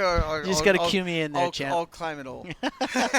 Matthew. It's pumping, man. It is pumping. It's a beautiful... First words out of your mouth when you came in the commentary booth, it's pumping. Yeah, there's some really, really good waves on offer. Well, hopefully... Chris Zaffis absolutely just blitzed it. His tube riding skills were amazing in that last heat, and I think, hopefully it'll be no different in this heat. Let's see who we got out in the water right now. We got Flavio Nakajima of Brazil, fellow Brazilian Victor Bernardo, Keia Kobayashi of the United States, and Eduardo Mota, who will put on a good performance last week in Avoca. And the conditions, look at it on your screen. Right. It is 4 to 6 foot and absolutely offshore as you can get.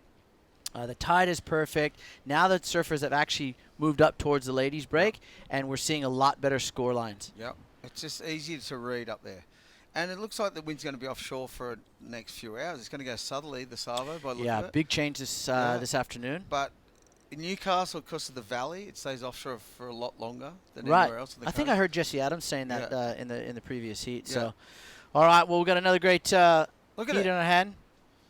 We've got 3 Brazilians. The city of Newcastle. Three Brazilians, 1 USA surfer. Let's see who gets some of these delicious, gnarly-looking waves here in Merriweather. And it's a good paddle too. It's like really, see where Blue's getting stuck there? It's like the in between the sandbank and the channel, so you just get stuck in that dead water. you just like you're going on one of those treadmills, aren't you? Yeah. Just running to nowhere. I used to go on those things in classes and just go, where am I running to? Nowhere. Just running for the sake of running. All right, 21 minutes and 37 seconds to go. 4.33 for Victor Bernardo out of Brazil. He's been knocking on the door of qualification for some years now. And he's on the grind tour. That's what they call this QS. And look at this one here. Keia Kobayashi, beautiful turn under the lip. And he's just going to get the one. Good, solid-looking wave. And, Keia's a small surfer, so that wave looked about 10 foot. Yeah. It ejected well. Yeah, ejected well. Out the back of the bank there. Was talking to Warren Smith, and he's just over the moon. Well, the call was it was going to be 1 to 2 foot. Yeah, that's what everyone said. And I'm glad they were wrong. Because that's what you want. Yeah. You want this kind of surf here. Are they ever right? Sometimes, yeah, but you just got to get up and look at it, right? The old school way. Exactly right. So when those guys who predicted it was going to be 1 to 2 foot got up this morning and had a look at the waves, they went, "Whoops, we got that one wrong." And I'm actually thankful they got it wrong. Yeah, 4 to 6 foot offshore. Yeah, perfect. Have a look at 1 to this 2 foot onshore. this next heat coming up. Billy Stearman of New Zealand. He's provisionally qualified for the Olympics for New Zealand. Mateus Hurdy, who is knocking on the door. This kid's on the rise from Brazil. We've got Thomas De Beer and Matty Job from up on the Gold Coast. Guilherme Hurdy's nephew. Yes, Yeah. Mateus. Yep. Yeah, I saw Guilherme. Legend. Legend. Yeah, Yeah. Last classic. year he was out here with Mateus. Yeah. And I it was saw good to him. run into him. Of Yeah. course, former World Tour surfer as Leg well. rope on the other leg. Yes. All the time. All the time. Yeah. On his shin too. not on his So ankle. so you get no drag. And, yeah, it doesn't get coiled up. Yes.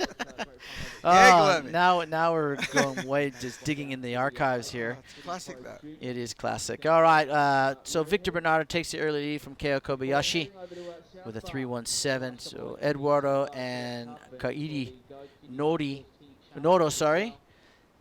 Did you know that Brazil is has the second largest Japanese population in the world? That's why you see all these Japanese names, but they represent Brazil.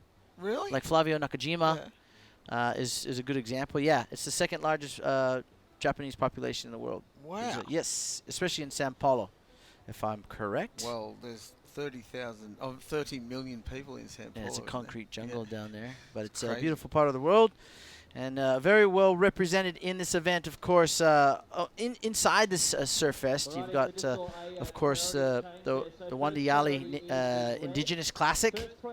It's the richest indigenous surfing event here in Australasia. Orica is the naming rights sponsor for the team challenges. Some of our other sponsors, Matthew. Lake Macquarie Council, you've got Telstra, NBN, Newcastle Herald. I was just reading the Newcastle Herald. Your son was in there quite a bit, actually, mentioned in there. Famous. Hit 106.9. That's, I think, is that Blanchy? That's Yep. the station? Yep. Blanchy's here with us. And Trax, of course, supporting this amazing event. Great field on both the men's and women's side. 5,000 points and then some up for grabs. Oh, they're letting this one go. Ooh, it just looks so good. Look at that, just stand up. Beautiful. Those are the ones you draw in school. Yeah. Those types of waves, aren't Yeah. they? So if you've just you joined mind us, surf, yeah, mind surf if there. you just joined us from wherever you are joining us from around the world or here in Australia, welcome to the Surfest Newcastle Pro presented by Burton Automotive. And look at this one. Here goes our Brazilian surfer, piped, and absolutely smashed. Oh, look at this one. So you can see the different angle there. So they're surfing the ladies, and that They're different angle. surfing pipes down here. Yeah, down in front of. And Pogo's is that little break on the inside, right? That little. No, Pogo's is right where they are. Oh, they're at Pogo's, are they? Pogonovsky's. Pogonovsky's, yes. Oh, look at this one. We call it MRs now. Do you call it? Yeah, is that where MR? Yeah, because it's Pogo's right is down the other end of the beach. But so MR lives right in front of it. Yeah, right there. Yeah. Don't tell anyone. No, okay. All right. Just tell everyone. We just told everyone around the world, but don't tell anyone else. Every drive past, you say, 20s, mate, 20s. 20s. Oh, I hope we get to see MR. No, he'll be lurking around. If not, we know where he lives. So does everyone We'll else. just pop around. We'll just pop around unannounced. Hey, we're here. We heard exactly where you live in front of the break. Sorry. Hoyo sent me. Yeah, Hoyo sent me. Hopefully we get to see the Law. What if is the Law going to make it over here this week? The Law should. Bobby Law's been playing some great footy for the Roosters. Yeah, the Roosters. Yeah, Yeah. going really well. She plays really good footy. Yeah, I watched. I think she was in the Nines. Yep. She played in the Nines and in the Indigenous All-Stars yes, too. Yep. Yes. So Bobby Law, of course, representing the best team in the world, the Roosters. Andy Law too. Touch footy for Australia. Yes. Yeah. Wow, you guys are just pumping them out. Yeah. Footy freaks. Exactly. They don't surf, which is weird. But Yeah, but that's all right. Ah, They let you guys do all the surfing. Yeah, exactly. It's a time on our own. Yes. Well, they're sports people. Yeah, And so, like I said, Apple doesn't fall far from Athletes. the tree. Athletes. Yeah. I don't know if we can coin that with ourselves. I wouldn't call myself an athlete ever. All right, so slow times here in this heat. 16 minutes to go. Just a few rides, mid-range scores here. Victor Bernardo with the best of them. Coming up next is Billy Stearman, Matthias Hurdy, Thomas Dibier, France, and Matty Job. This is a smaller inside one, Hoy. Yep, these are the ones you want to think. The little runners on the inside. Whoa. Is he going to make it? No. Tried to. Mr. Mota of Brazil, Eduardo. He actually surfed really well in Avoca, Eduardo. You know who really impressed me down there, too, is Rafael Teixeira, but I think Rafael lost this morning. Unfortunately, couldn't carry the momentum. All right, let's go down the beach to talk to the winner of that last heat. So much. Chris Zaffis, congratulations on a big heat win out there. Talk us through that 8.5. Where were you positioning yourself in the lineup, and how did you find such a good one? I was pretty lucky, I guess. I was sitting deep and wasn't even sure if I was going to go that one. It just looked like a closeout, but he was going to barrel, and yeah, it was a sick one. I just pumped through it and came out, so stoked. Ways of cooking. And yeah, how good was it to show up this morning, not expecting much swell on offer, and to be able to paddle out in such good conditions? Yeah, I kind of saw this swell coming. Everyone was saying it wasn't going to be that big, but I knew it was going to be huge, so I was kind of ready, and yeah, it's a lot better than what we all thought, I think, so it's pretty good to get barreled all morning and then get some more barrels for a heat.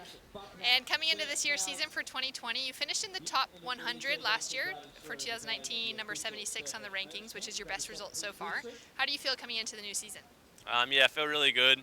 Been definitely trying to get ready for heats and stuff, and yeah, it feels good. I'm sick to watch my friends qualify last year, so it's firing me up like crazy to make some more heats and give it a good crack this year. Well, good to hear. Thanks so much, and best of luck in your next round. We'll get back to you guys. Yeah, thanks, Shannon. Chris Zaffis, well, I mean, we were saying that we'd love to see that that ride.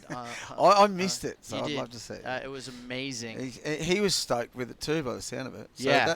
That means a lot. So if you get the score, yeah, but if you're stoked on your ride, that means more than anything. Anytime you can remember a wave or it sticks in your head during a competition, because you ride so many waves throughout the competition, like anything like that, it's something that it'll stay in your memory bank for a long time. What's your favorite? What's my? Oh, jeez. Can you remember? Call it Backdoor J-Bay. And here it is. Oh, here it is. You ask and you shall receive. See what? That's perfect. Have a look. What's this? Look at this thing. It's a bomb too. He's What? just driving deep, and comes out clean as you like. Well, he could have kept going. Oh well, jeez. Be critical. We can be. It was absolutely amazing. That was sick. And So he's probably about 5'11" too. Yeah, so that way was sick. was really solid there for Chris Zaffis. Well surfed, well executed, tube riding skills. 8.5 for that. Yep. So they want more. Yeah, well, of course. But that was sick though. He was happy with it. That's what I like to hear. The surfers are stoked with what they do, and the judges are stoked with what they do. So it's a win-win. It's surfing. It's a lifestyle, John. It is. Only a surfer knows the feeling. You heard of that one? No. All right, look at the surfers are positioning themselves here for this next set, perhaps. This looks like they are up at ladies here. They're right on that peak. Yeah. Well, all three surfers. Look at this thing. Oh, yeah. This looks like Victor Bernardo. Oh, this wave is perfect. Stalls, cover up, comes out, easy as you like, hit it, and kicks out. So a good tube ride there for the Brazilian Victor Bernardo. Will extend his score. Look at this one down the beach. Go. He's going to come out. He's going to come out. Yes, he's going to come out, and that is going to be in a make. Oh, and he hits the lip. Oh, wow. That was sick. That was amazing. He just went for it.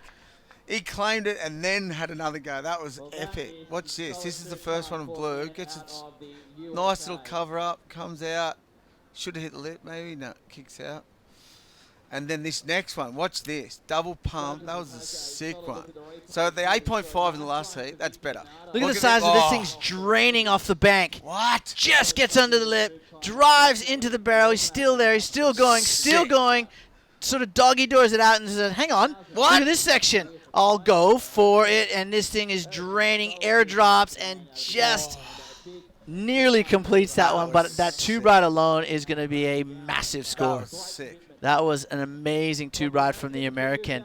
Stand by for two good scores here from Victor and Kea. It's got to be a Kobayashi. 9.5.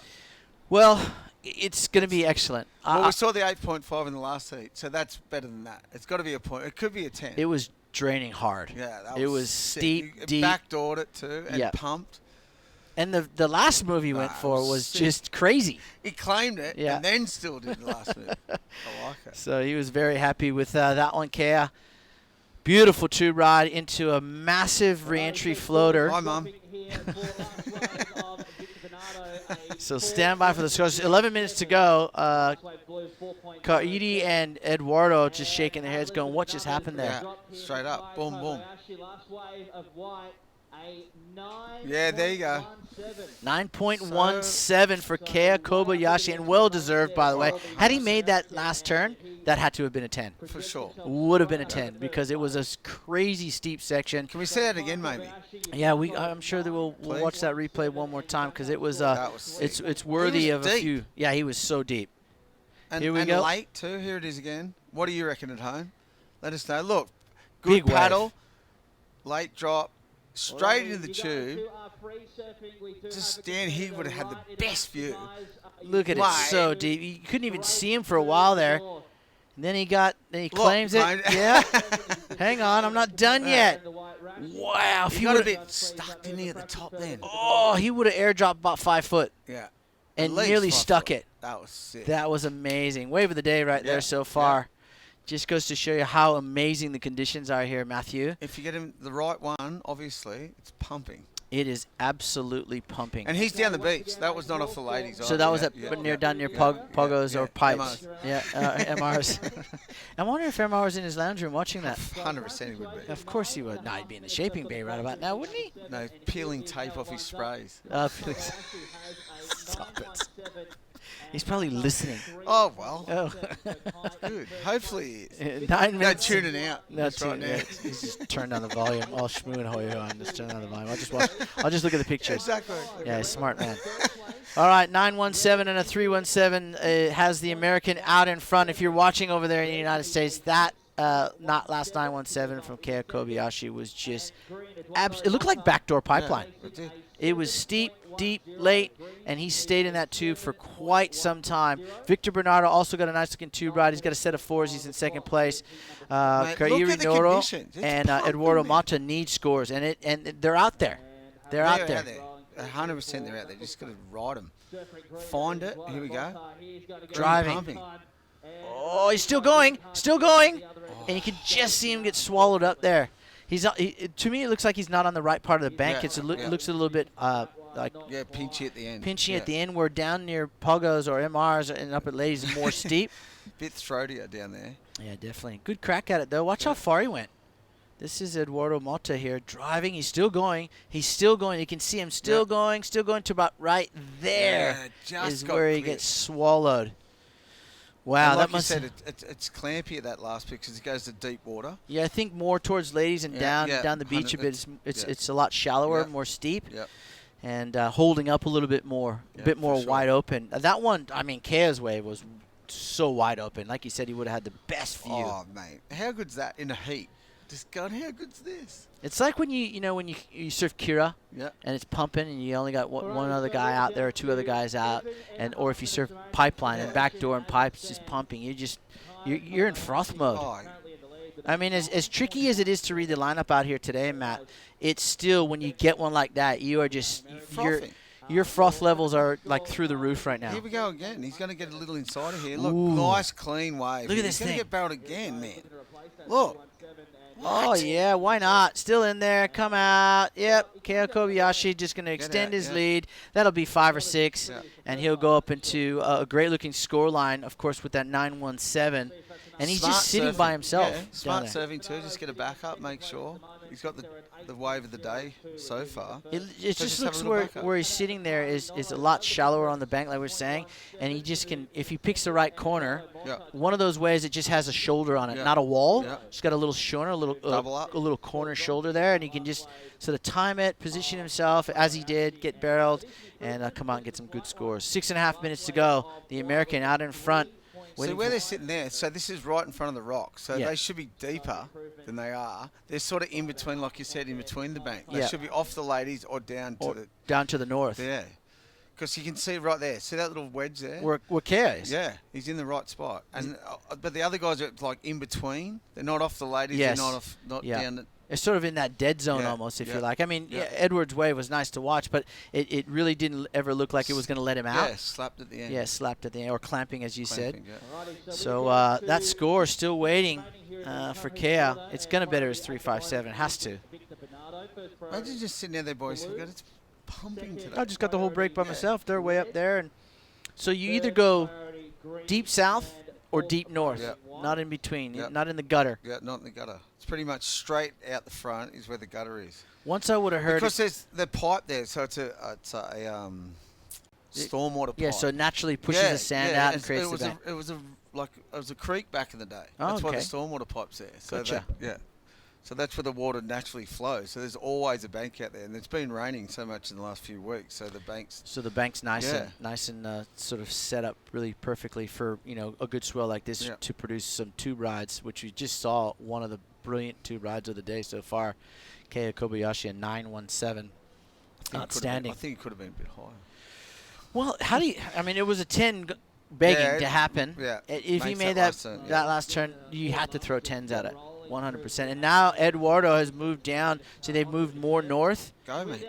This is a double up. Go. Oh, he was looking at it. You're not looking left today. Look. Oh, look at that thing. Well, we don't know if, the wide shot, it might have closed out. But they're definitely on the right part of the bank now. Yep. So we've got 4:40 on the clock. Kei Kobayashi leading. Victor Bernardo in second. Kairi Noro needs a 6.17, so he's in the game. He can definitely get a score with a big barrel. He's on the right part of the bank. Eduardo Mota, also of Brazil, needing a 6.90. Again, in the right spot, needing the score. I think if you're not in the league, you hunt those little ones. Go inside and have a go, because there's a couple of double ups that like we said before, that you get the sets on the head maybe, but it's got a bit more inconsistent with the tide coming in. So go in there and try and get one of those double ups. Yeah, it's definitely achievable. But again, we're going to say it all day. You run the gauntlet there. You could, one of these big. In fact, the sets have looked like they've slowed down a bit. So you're not. Sure. I don't think you're risking the biscuit too much. Yeah. By coming on the inside a little bit, just enough to get yourself over the ledge, but far enough outside so if a set comes, you can get back out the back as well. 3 minutes and 40 seconds to go. And okay, so now you see what a beautiful and autumn Eduardo. day in the city of Newcastle. Yeah. It is beautiful. It is. It's nice and warm out there right now. We're expecting that southerly buster to come through mid-afternoon. So around about 2 o'clock. You think it'll hold on? Yeah. Okay. I reckon I'm going to be offshore all day today. Oh, wow. Lucky. And just what the doctor ordered, the surf doctor that is here for Surfest. And the southerly's fine here anyway. It's sort of cross-shore, the southerly. It's not too bad. Still leaves the tubes open? Yeah. All right, well, let's see if Kea can hang on to. I think Kea's pretty much home and hose. Well, I guess that last score was a 3.57. No. Well, so if we look at his score line, so there's, What? Yeah, 3.57. Is that true? I don't agree with it, but 3.57 is what it says on the screen there. No. I thought that would have definitely went north of 6. They took it off that and put it onto that, maybe. Well, that would have been like 14 points for that one ride. So, all right, well, let's see if the surfer in red and green, it looks like a set coming through into the lineup. You can see where that jet ski is, the water safety out there in the lineup is set starting to pour in here. Will we have enough time? Tide coming in too, right? The tide's still on the rise, is it? Yep. Yeah, I'm having a look right now. You got your Willy Weather out? Yeah. So it's still coming up for another few hours. Mid-tide, yeah. So 4 more hours. So it's going to get more onto the bank, I reckon. It's not going to change that much. I think it's going to get better as the tide comes up. Beautiful. That's what we want to hear. As the boys scrambling to the north. Go. And Kea's actually having a look. He's just too far outside, but he might have an opportunity. The one out the back. He's in 4th priority.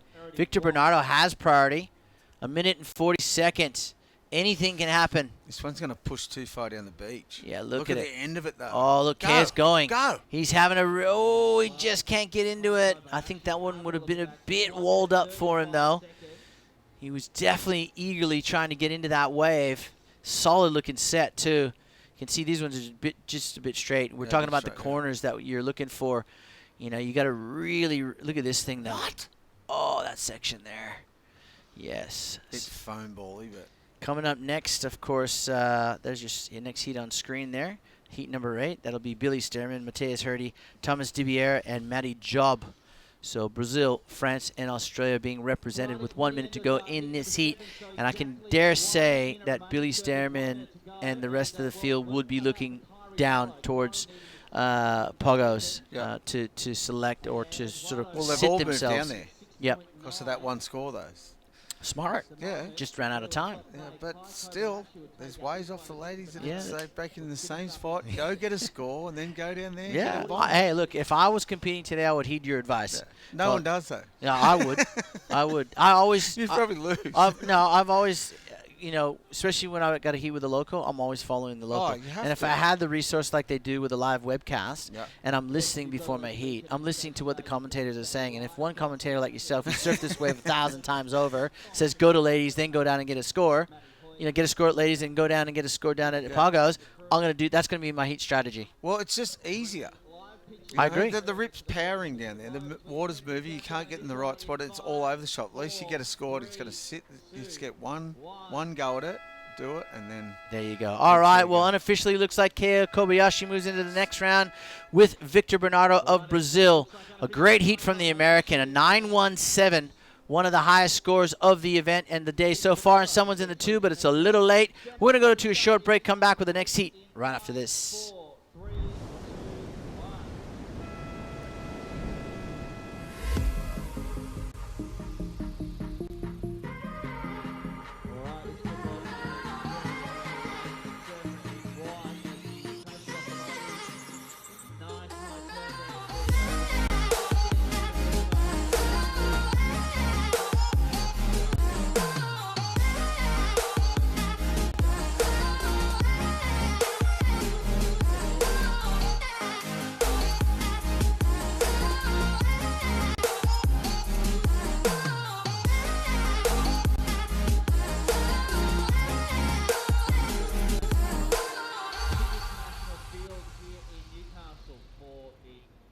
The Burton family Toyota want your business. They're massively overstocked and all new Toyotas must clear ASAP. So don't sign anything until you compare their price on any new Toyota. They won't be beaten on price. Only at Maitland and Port Stephens Toyota.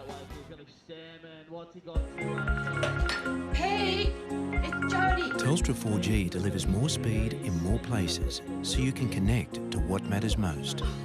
Thrive on a new kind of network.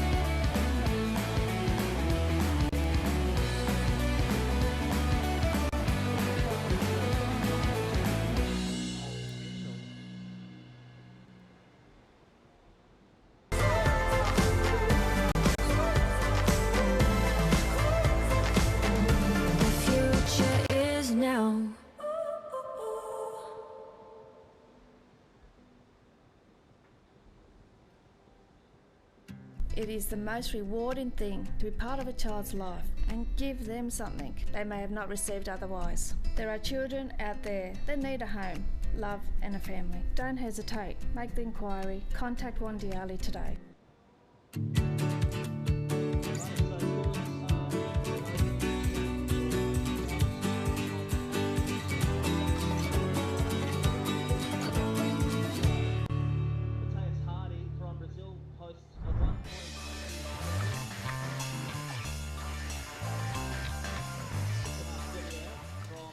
And welcome back to Merriweather Beach in the city of Newcastle. Surfest Newcastle Pro 2020 presented by Burton Automotive. Matt Hoy joining myself, John Chamoka. And the waves are cooking, Matt Hoy. Look at this, Matty Joe. No, this is Billy Stearman, the Kiwi, driving. Go for this next section. Oh, and he just ejects at the right time. But a good opening tube ride for Billy Stearman of the land of the long white cloud, New Zealand. Beautiful spot. I'm going there in a couple of weeks. What for? We are going to roll out the Surfers Rescue 24/7 program.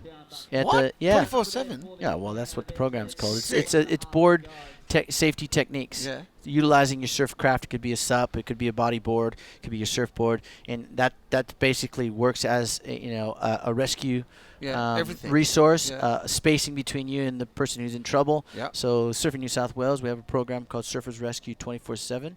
It's a free program, government funded and partner funded, and we teach you some board techniques, five techniques to save people's lives. to help people in stress that have been injured or unconscious, and then also you get a free CPR program too, so you get certified CPR for free.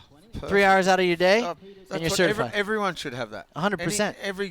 Not even people that deal with the ocean. Everyone. Yeah, I've showed schools would be perfect. Yeah, we do schools, groups of kids, and now New Zealand, the beautiful coastline, but a lot of their beaches are unpatrolled. Yeah. There, so surfers are the primary people on the beach or in the water, and they're obviously surfing, and things happen, accidents happen. People or swimmers. Yeah. So it's a great program. I've been hosting them for over the last year, and we're going to go over to New Zealand and hopefully get it implemented into ANZ. Yeah, across the ditch. NZ brew. Yeah, I love it. I haven't been to Piha. We used to go to Piha for the air shows. So good. So I'm excited to go back to Piha and see all the locals there, and of course introduce Surfers Rescue 24/7. So amazing country. Yeah, it is. Well, it's an island. It was 2 islands. Two islands, south and north. Yeah, and so it's endorsed by MR. Endorses it. Kelly's endorsed it. Mick Fanning's endorsed it. Well, we're endorsing it now. I agree. Everyone should have it. Shouldn't it just be to people to deal with the ocean? Yeah. Pools, lakes, rivers. It should Everywhere. be everywhere. Yeah. Everyone should know CPR. Yeah, go on to surfersrescue247.com and check out what the program's about. It's a free program too. You don't pay. I'm happy to come up here and roll out a program anytime you want. So all you got to do is contact all the board clubs should do it. Well, a lot of the board rider clubs are doing it now. They think it's, like you said, a necessity. So especially with the younger kids too. They're out there all day long, and we've got some amazing rescue stories. I'm sure you've rescued a few people, so we'll have to log some of your rescues too, Matthew. But right now we're logging into Billy Stearman, who is taking on Thomas Dibier of France, Matty Job of Australia, and Mateus Hurdy of Brazil. It's late night over there in Brazil, but they will be watching this kid closely. He's a tremendous talent. Of course, Uncle Guilherme Hurdy. I've surfed many heats with him. In fact, one of my most memorable heats with Guilherme is a quarterfinal at Pipeline. He just pipped me at the post. It wasn't a huge pipeline, but it was fun. Yeah. And he went on to finish in the semifinals, Guilherme, and it was a good heat. It was just one of those fun heats. They never run it when it was good, fun pipeline. Yeah. Randy, you'd go, nah, not on today. Yeah. It's too small. Or to be like freaking 15 foot, and you'd be going, no, not today. There's a bit of, looks like there's a tinge of north in it. Yeah. And you'd be sitting on the beach with it's a clencher moment all day waiting for your heat to go out. But no, it's scared out of your brain. Big hello to Guilherme. Your nephew's out in the lineup. We'll see if he can produce some of these tube rides we've been seeing here. Oh, here we go. Here we go. Look at this. That's beautiful. This is going to be Billy Stearman having a look. No, it's going to be Matty Job. Look at this thing, Hoy. Drive. Go, Matty. Oh, look at this thing. He's still in it. He's going to come out. He's come out. That's got to be a 10. Oh, my goodness. That was sick. That was so deep. Matty Job. Here we go. Look, straight away replay. Watch this. Oh, my gosh. Whoa. That was sick. Wave of the day. Yeah. Look, he knew too. Wave of the day. That was as deep as you could have got on that wave. Holy smokes, that is a 10. If they don't throw 10s at that they should be all fired. No, I'm just kidding. I'm kidding. We're all fired up in here. We're fired up in here. That's got to be a 10, Matthew Hoy. Sick. Drop it right now. Drop 10s. Come on. Matty Job has, he's gotten it sick. done. That was absolutely incredible to watch. Let's watch it again. Watch this. Oh, no, this is someone else. What? This is Thomas Dibier of France, standing tall. It's my home beach, John. I know. Pumping. It is First absolutely smoking. So good. Let's just, can we request another look? Yeah, let's have another look. It's got to be a 10. It has to be 10 points. He might win the heat on one wave. That was just, wow. We just absolutely hit the roof on that one. Sick. He tweaked out on the bottom too. What's he going to do here? But perfect. He just drove hard and fast into that section. This is it. Look at this thing drive. Whoa. Oh, that was sick. sick. Wow. Look at how deep it Mate. lies. Oh, that is amazing. And he knows it, too. No, He knows it. That'll be his first 10-point ride of his career if the judges feel that it was It's worthy gotta of be. it. It has to be a It was 10. 9.17 in the last heat, and that. Oh, they didn't do it. Oh, no. He got 110. 110 and 4 9.8. Matthew Hoy, how was that not a 10? Oh, I don't know. Wow. There's one person agreed with us. That was a 10 in come my on. book. That was what more do you got to do? I don't know. I mean, you got 0.20 of the scale to work with. You know? I mean, hey, still Oh, a no. great score. Yeah, he got 110. We'll give him that. Yeah. So he'll be stoked. I just He'll remember that for the rest of it. But he should have given him a 10. But those are one of those ways Yeah. you remember for Yeah. the rest of your Yeah. life. And there you go. There's the judges' scores. They hope he gives them the bird. Oh, stop. He'll get fined if he does that. But I mean, that was absolutely. That was sick. That was backdoor pipeline That at was Merriweather. perfect. Oh my gosh, that was just so nice to watch. And just he did it. Everything was perfect. And he was in there for so long. That's And why I said it was deep. going to be a 10. He was as deep as you could have got. Can we see it again, please? Come on. Roll let's- tape. Roll Roll tape. tape. We've got a break. I could watch this thing all day. Yeah. Roll tape. Matty Job 9.8 on one Here of the it is. solid Watch this. way. Look at this thing. Boom. Drives in. Look how deep he is. Still going. Still going. so Still deep. going. Still going. What? That's what I mean. How is that not a 10? That was perfectly ridden. That was a perfectly Yeah, ridden look. wave. And what do you give a perfectly ridden wave? You give it a 10. Wow. I feel sorry for the kid. He deserved a 10 all day long. Yeah. Wow. And that's going to make the highlight reel tonight, Yeah. without a doubt. Yeah. I saw NBN down here this morning, and they would have captured that as well. They got it. This is probably some of the best event surf we've had in probably a decade here. Yeah, for sure. I mean, the conditions Well, are every year flawless. we get one day. Yeah, A couple well, years ago- yeah, the here first it day is. to get the Exactly day so. like it is. That's what Paul Warren. That was worried just unbelievable. I'm was sick, clapping Matty man. Job all day long. Best wave I've seen in months. Yeah. Well done, kid. We want to do that. Yeah, well. Everyone wants to do what he just did. Yeah, so Matty Job, we're just We're excited. We hit the roof. I mean, know. how could you not give that a 10? Yeah. I gave it probably Me an too. 11. Yeah. I know Yeah. Matthew agrees with me. He was deep. He was late. Yeah. He almost struggled to get under the curtain there, and he was in that thing for so long And deep. and you could not see any No. part of his surfboard at all. And then he came out and he looked back at the crowd and the judges. He's all, "Give it to me." Here it is. What? Look at this thing Boom. again. Look how deep he is. Absolutely Nothing. funneled. Nothing. Yeah. And didn't even get touched. That's the other thing the judges are looking for. If he Yeah. comes out Yeah, dirty yeah, or clean, clean. right? Yep. He came out as clean as Dirty you or like. clean. I call it riding dirty. But he came out as clean as a whistle. Hey, that Didn't was even get perfect. touched. It's perfectly ridden and on a perfect wave. And there was not a drop of water out of place on that wave, that by the was way. perfect. And ladies and gentlemen, this is Merriweather, Australia. This time of year is some of the best surf on the east coast of Australia. Best Going time of into year. March and April, May. you get amazing surf, and well, Offshore. that was a good example of it right there. Yeah. So well done to Matty Job. I'm like, That was sick. You can't, yeah, I just got 4 messages just then from friends watching around Australia and around the world, just saying that was absolutely amazing. Yeah.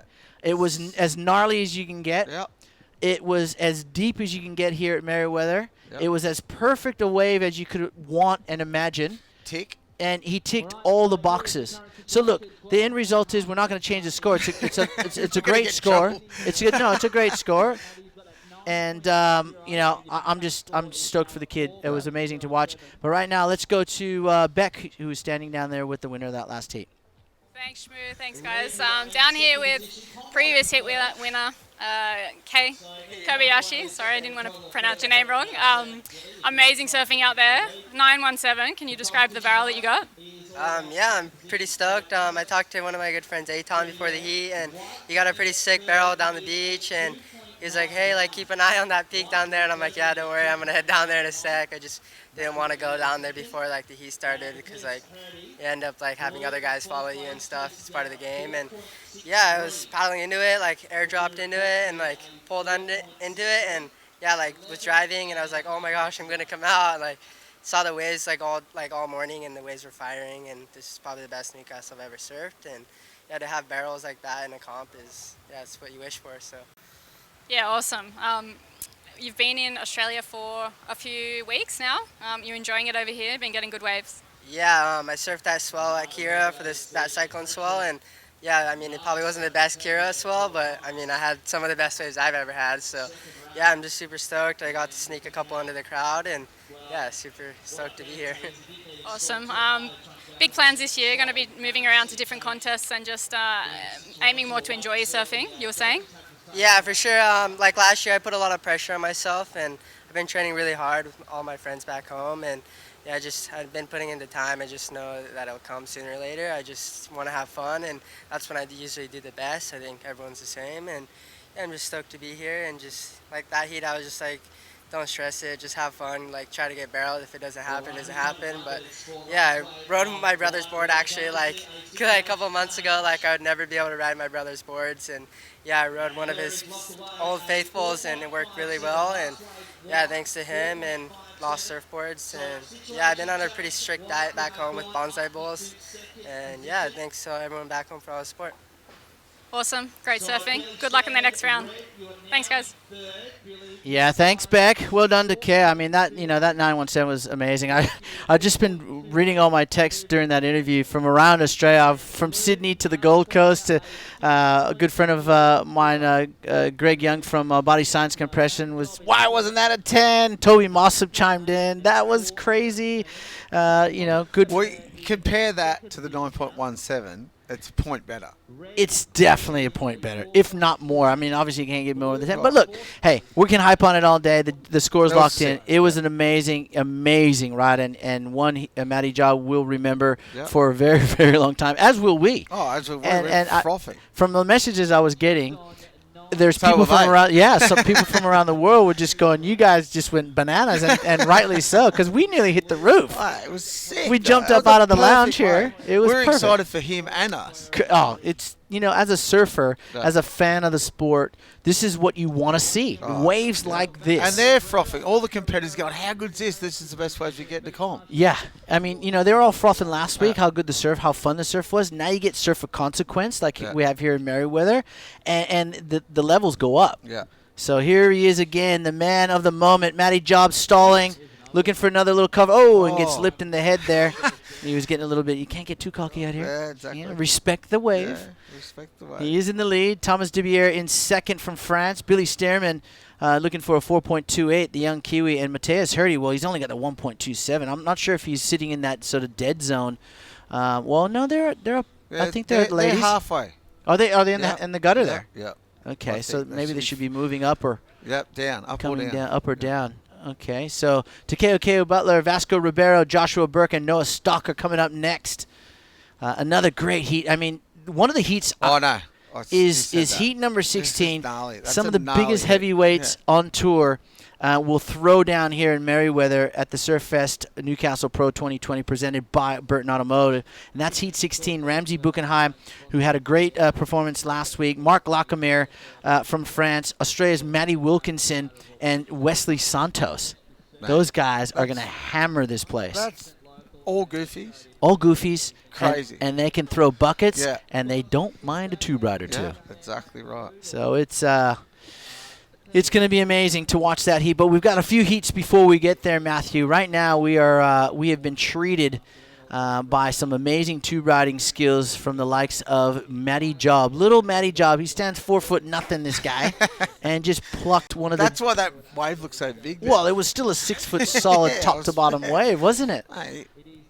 So we've been talking about it for the past 10 minutes, and we should, because it was to me it was that's probably one of the best waves ever at Surfest. I'm calling. Could be, I would say top 5. 35 years of Surfest. Wow, that's a big call, Matthew. I know, but what gets better? Yeah, no, I'm not going to disagree with you. I think it definitely would make that top 5 highlight reel for sure. And Billy's going to Matty's going to remember that for the rest of his life. 7 minutes to go in this heat, and Warren's just going like this. Oh, well, imagine the news tonight. What the news is going to look like nationally, Yeah. from NBN to all the regional stations to the national stations, and all the social media will just be exploding. Yeah. Imagine his social media. Imagine the photos that will come out of that. It looks Where's like Bosco? backdoor. Yeah. Here Where's we go Bosco? again. Billy Stearman looking for a cover up, maybe driving. Oh, so he's in there in that weird. He's bit in of that the dead bank. zone. Yeah. I agree. He needs to move north or south. Yeah, for sure. And stroking into this one, Mateus Hurdy. And again, see how the wave, it only allows, because it's so straight on the bank, they got to be looking for that corner. Yeah. Or a little bit of wall with a corner on it. Yeah, Because sure. when the waves just And a line double up, though. Yeah, and a double up, I agree. Wow, look at how clean the conditions are. It's beautiful here in Merriweather. Loving it. It's hard to pick them, though, obviously, because these guys are the top of their range surfers, so it looks hard. Look at this layback hack. Oh, that was beautiful. sick. Be interesting to see what he gets for that one big turn. That was a sick turn, though. Well, he needed 6.3 for Mateus. 5:45 on the clock. He's probably not going to get that, but that was a sick turn. 2 of them, he's getting it. Look at this set. Look at that. That's iconic Newcastle right there.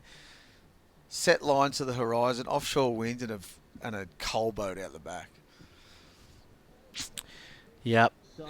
Are those coal ships, are they? Yeah, well, some are. Some are. Some are cargo ships, right? Yeah, mostly coal, though. And obviously they Don't tell anyone, 'cause they point the nose of the ship towards the direction of the wind. Yeah. So we can see that southerly wind. Yeah, It's westerly now, but the southerly obviously out to sea a little bit more. Yeah. So that's a good indicator of what the wind's doing. Yeah. I learned that a few years ago. Yeah. And because you can see there's a bunch of boats waiting to go into port to get the coal Yeah. or to unload cargo or to pick up cargo. Pick up coal. Coal. Don't tell anyone. Yeah. Global warming. We're the biggest exporter of coal in the world. Hey, whatever works. Everyone hates us, but it's all right. I drive past the big coal Yeah. sort of plant there, and oftentimes I love big like the ships. I Yeah. love airplanes. I just hate flying. Yeah. But I love ships. But I get seasick. Yeah, I'm a weirdo.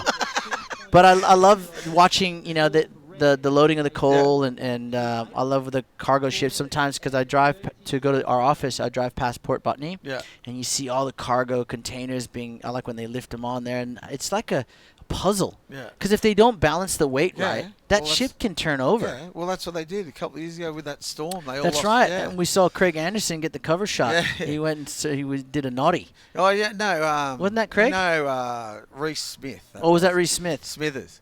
Nutbag. Yeah. Yeah. All That's right. Warren's son, actually. So. Yeah, well, he's a crazy guy. He's He's into a his nutbag. mountain biking now. Oh, he's a nutbag. Yeah, exactly. All right, well, 3 minutes and 53 seconds, and Matty Job still leads. Good-looking score line out of 13.87. And courtesy of that 9.8, an amazing tube ride. And it looks like we might get another set. Yeah, we're going to get one here. I think Blue's in the right spot here, and Red down the beach is waiting down there by himself. Could get a sick one on the end here too. Look at this set. How good is this? Love it when a plan comes together. Oh my goodness! Look at how clean. It's just we're gonna say it all day long until the southerly buster hits, and it's Well, I don't think it's going to hit. I just had a look, and I think we're a couple of hours off. Okay. Here we go. Mateus Hurdy. He's pulled back on this one. Oh, maybe someone else had priority. Well, didn't Thomas had priority. Oh, he blocked But him. Thomas is paddling out. Oh, righto. Thomas is in second place. He's paddling back out. Mateus looking for only now a 2.9. 3 minutes to go, so he's got to really select the right wave. He's going to have a crack at this one. Here goes the youngster. He's going to get barreled. Stall. Go. And nice little cover up. 2.9. He's got to get a turn here. Wow, you can tell he's riding a longer board.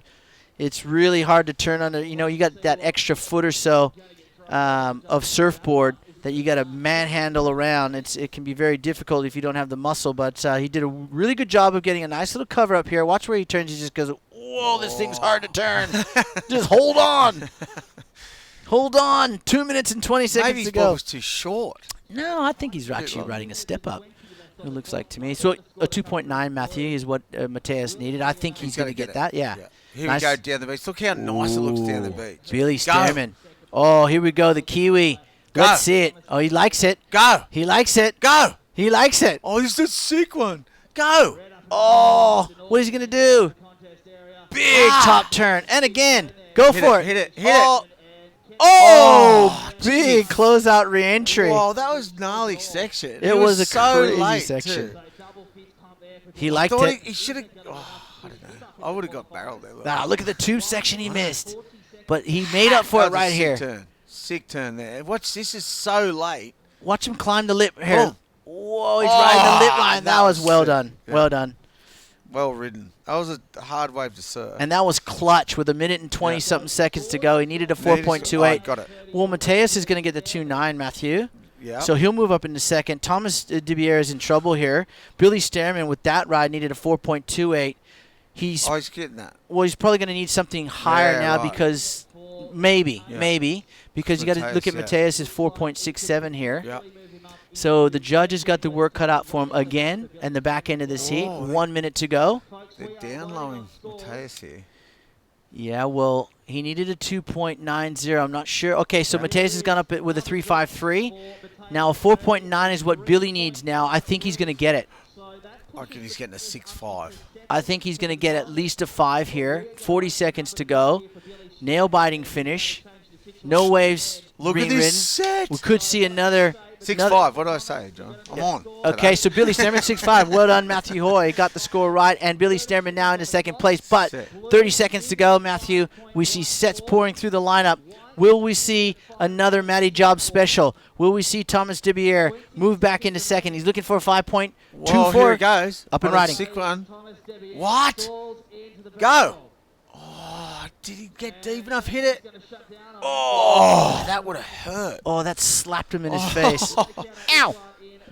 Well, 1 second to go. He had to go for it. 5.24. Don't see it. He was in front of the curtain. Here's that, like he's stalling. He needed to stall a little bit more there. He just wanted to make sure he made it out of the tube, and then he just got slapped down. So I don't think a 5.24 is going to be put into Thomas's scoreline, and therefore Matty Job and Billy Stearman with the clutch second place finish to Good round heat. out. That was a great heat from one Matty Job. He's going to remember that one particular 9.8 for the rest of his life. And we got another great heat coming up, and we. The surf is absolutely pumping. More live action, Matthew Hoy. We're going to bring in Jesse Adams and Luke Kennedy for the call right here at Merriweather right after this break. Official word through. Congratulations to both Matty Job and Billy Stearman through. The countdown in heat number 9 in We're running all the time. We're running all the time.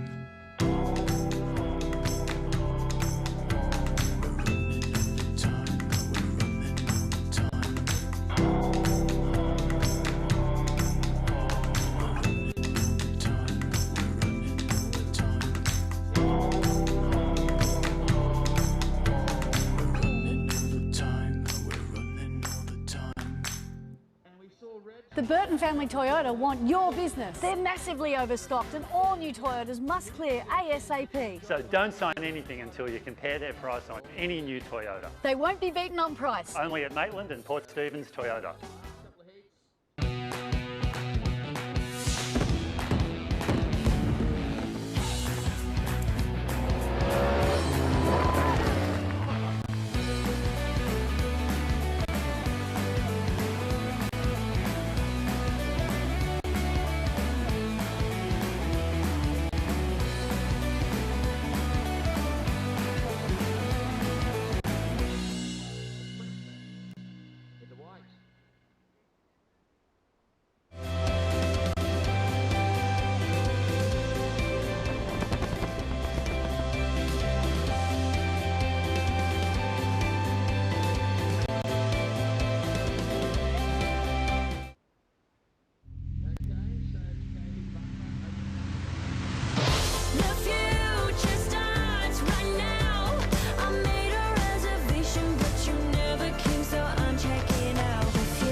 It is the most rewarding thing to to be part of a child's life and give them something they may have not received otherwise. There are children out there that need a home, love and a family. Don't hesitate. Make the inquiry. Contact Wandiali today.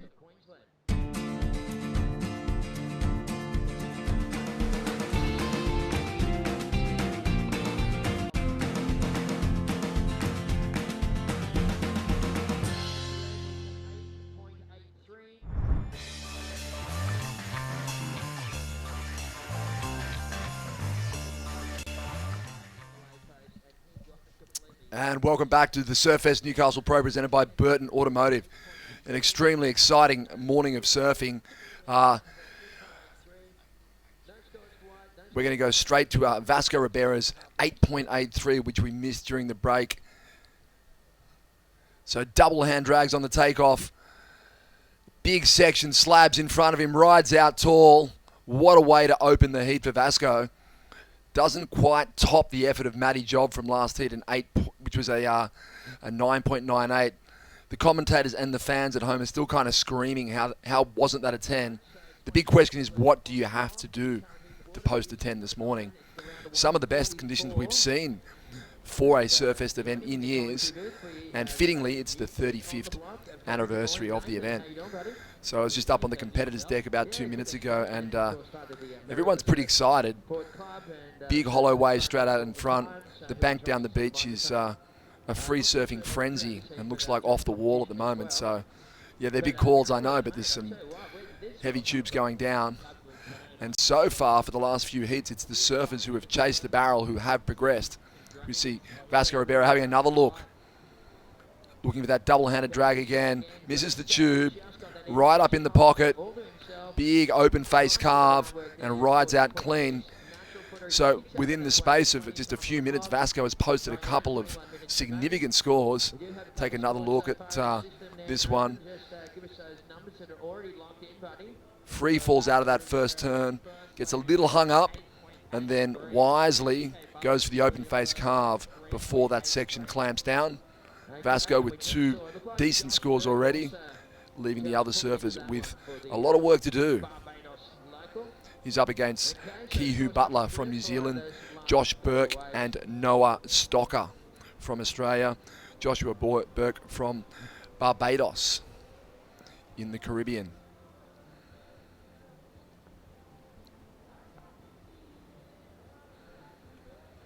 So still waiting on second score of Vasco to drop. Kihu Butler's posted a 3.83. Kihu, of course, a former Australasian junior champion. One of New Zealand's brightest young hopes. Kihu also an exponent, or does a lot of training in Ma'u Rakau, the weapons-based New Zealand martial art. I hope I got the pronunciation correct for that one, for the Maori watchers, Maori viewers. That's all right. I've just been rejoined by co-commentator Jesse Adams. He's been taking care of business on the side. Hey, tell you what, it's a really beautiful day here in Newcastle. It's really warm. Be pushing high 20s. I think Celsius. It's forecast to get like early 30s. Yeah, could be getting there now. If you're out of the wind, it definitely feels like 30 degrees plus Celsius, and we're nice and cool in the booth. However, if you're on the beach, you're enjoying some sunshine out there and some really, really good waves. Some awesome conditions. Hi, Jesse Adam here. Luke Kennedy taking you through these next couple of heats, and there's been some incredible surfing going on. It's been pretty spectacular to watch. Some tube rides, a bit of everything actually throughout the course of the morning. Low heats, high scoring heats, and it looks like this one's been off to a flyer already. Yeah, Vasco Ribera's gone way out in front already, a 14.76 heat total. Everyone else is playing catch up now, Jesse. Vasco can sit pretty and keep looking for the bombs. Exactly, yeah, exactly. Setting up your heat with your first two waves at that kind of total. I don't think he even knows what he's got. He's just signaling to the judging panel. He's down the beach a little bit. There's a section down there that is really slabbing out and looks a little bit, big call off the wallish as we see. Zippering line. So he's sitting to the north on that tube bank, yeah? Okay, right, and the rest of the crew I'm are pretty up. sure that's from what I can gauge. Is Kihu Butler on a runner. He's been probably spending some time on the Gold Coast. Thinks he's With that kind of view, yeah. hunting some Coolangatta tube time. But yeah, not to be on that occasion for Kihu. But the big question is, what have you got to do to get a 10? Matty Job from the last heat had the commentators screaming. We're going to get a look at what an 8.83 looks like with Vasco Ribeira's opening ride, which is really early on in the heat. Wow. One section, this one just shelves in front of him. Wow, that was incredible, that wave. Was that better than Matty No. Jobs? Well, Matty Jobs got a 9.98, I think was the total. So so he nearly got a 10. 9.8 looks like. Wow. But didn't get the 10. Right. So I had the commentary team screaming for a 10, and I think a lot of the fans at home also. Was that kind of the only wave of the heat? Because he's got a 4, but no, Billy got 9.8 and a 4.06. Billy got a 6.5. But yeah, kind of other than that one bomb, kind of a very lackluster looking heat. So he must have. Well, yeah, heat total 13.87. So I guess, on form, fortune favours the bold. You've got to find that one doozy and then back it up. Yeah. But whoever finds it seems like there's one magic wave of heat, and you've got to try and be on it. Absolutely. Take the gamble. Yep, totally. Well, wow, that was such an incredible wave for Vasco as well. Like that 8.83. That was a double tube that had a lot of oomph in both sections. Oh, it reminded me a little bit of that shelving wave that Julian Wilson got at Cura a couple of years ago. It's a whole section dropped in front of him. Yeah, that was a pretty epic ride, and deservingly so out in front in this one, Vasco Ribeiro. And yeah, he's struggling to hear the current situation, but surely he knows he's on an excellent ride with that wave. I'm sure that you find when they get a really good wave and they can't hear, they really want to know what it is, because they know they've done something pretty extraordinary. You want validation for sure. Yeah, to know whether, do I need to hunt for that again, or did they not was it not as good as it? You can know how a tube or an air kind of feels like. Was it as big or was it as deep as what I thought it was? That's right. Yeah, you need the objective feedback. There's also that little part of your brain going, if I got a good one, did someone else get a good one? Because Exactly. I know there's, I didn't see everything happening. And they're sitting way up the beach from me, and while I did that, was there one up top? It's hard to really know comparatively to the other competitors in the lineup where you stand. Whoa. Kihu Butler finds the exit signs, little doggy door barrel. Be interested to see the opening part of that wave. It's kind of becoming a little bit of a tube jewel out there at the moment, Jesse. Just that tide has filled in just a fraction, and perhaps made those corners just a little bit more makeable. Yeah, so you predicted that earlier on. You called it. You said, one of two things can happen. When the tide fills in, it can fatten it up and become more of a turns situation, or move further in on the bank and become like a rip bowl-esque situation, or it can move in on that sandbank out the back and actually make it, well, not shallower, but almost like it's shallower. Yeah. Because the energy doesn't get taken off the wave further out the back, doesn't get capped. So it may be just doubling up on that one section. Absolutely, and it seems as though that's what's happening. It actually has been the whole stretch from the northern end of this beach, Bar Beach, all the way down to Merriweather here has been high tide banks, basically. Yep, Enough sand there that it actually excels on the highest part of the tide, and low tide is usually just straight closeouts and nothing happening. Yep. This is actually the first... Sounds like my home beach, Bondi. You just sit around and wait for the high tide. Yeah, well, this is the first kind of week of the year where it's actually been okay to surf on the low. See Noah Stocker racing down the line. Whoa. Chasing a dreamy little wave. That one pinches off the end. I feel like that's going to become more and more common as the tide fills in. It'll only be those big set waves that have enough push to hollow out. Well, the waves down the beach, I think where Vasco had that opening ride, have got a much bigger, slabbier look to them, and they're always going to score more highly than those tight kind of running highline tubes. Exactly. We saw that in a few heats back when we saw Chris Zaffis take the heat with 3 good tube rides. The one that he threw away was a smaller, more almondy shaped highline tube where he weaved through it rather than a slabby takeoff. Basically, once you're crouching too much, and unless it's a really, really deep one, then I feel like points start shaving off. Whereas if you scoop in and sort of stand up in the tube, it's kind of an indication of how critical the ride is. And how big the barrel is. There's nothing in the criteria that says that, but I feel like that's kind of that's an indicator for the judges. Well, it lends itself to, I think, does it still have the wording in the criteria? Does it still say the surface to do it on the biggest waves or no? I don't know if that's still in the criteria. The best waves, maybe. Yeah, but that We'll have to get that flashed up on the screen again later. It does get toyed around with a little bit, that criteria. Yeah. They nip and tuck it, but yeah, the surface certainly it complies with the part of the criteria that says in the most critical section of the wave. So Yeah. a bigger hollow section is definitely more critical than a smaller hollow section. Yeah, from the last time I really took, when I was fully competing and I was sort of taking note of the criteria from memory, it was like, the speed, power and flow, innovative stuff on the best waves, or the surfer that does all of this on the biggest, best waves, get the best scores or something of that nature. But I mean, we're not judges, so we don't need to know it exactly. But yeah, definitely, it definitely factors in no matter which way you dice it. Sounds like the previous heat tube riders down there. Matty Job with one of the girls down there. Take it away, guys. Thanks. I think that's Jessie. Down here with Matty Job, previous heat winner, and amazing barrel out there. Did you enjoy that heat? Yeah, it's a good fun one. Hailing from Burley Heads, I'm sure you've had a lot of right-hand stand-up hits, but is that one of your better waves in an event? Absolutely. We don't get many days like this where it's absolutely barreling and perfection out there for Merriweather. So, big plans this year? Are you heading on to a few more events? Yeah, I'm just trying to work my way up to get into the Challenger Series hopefully next year, and I guess living the dream. Perfect. Well, good luck in the next event. If you want to have a shout out to any of the guys at home. I'd love to. I just want to thank Shane Horan, my coach at home, for all the good words of wisdom. Unfortunately, he's probably not too stoked that I didn't get to the air rev. But, and also Ben Reno at Southern Queensland for all the words of inspiration. Thank you. Well done. Shredding. Thanks, guys.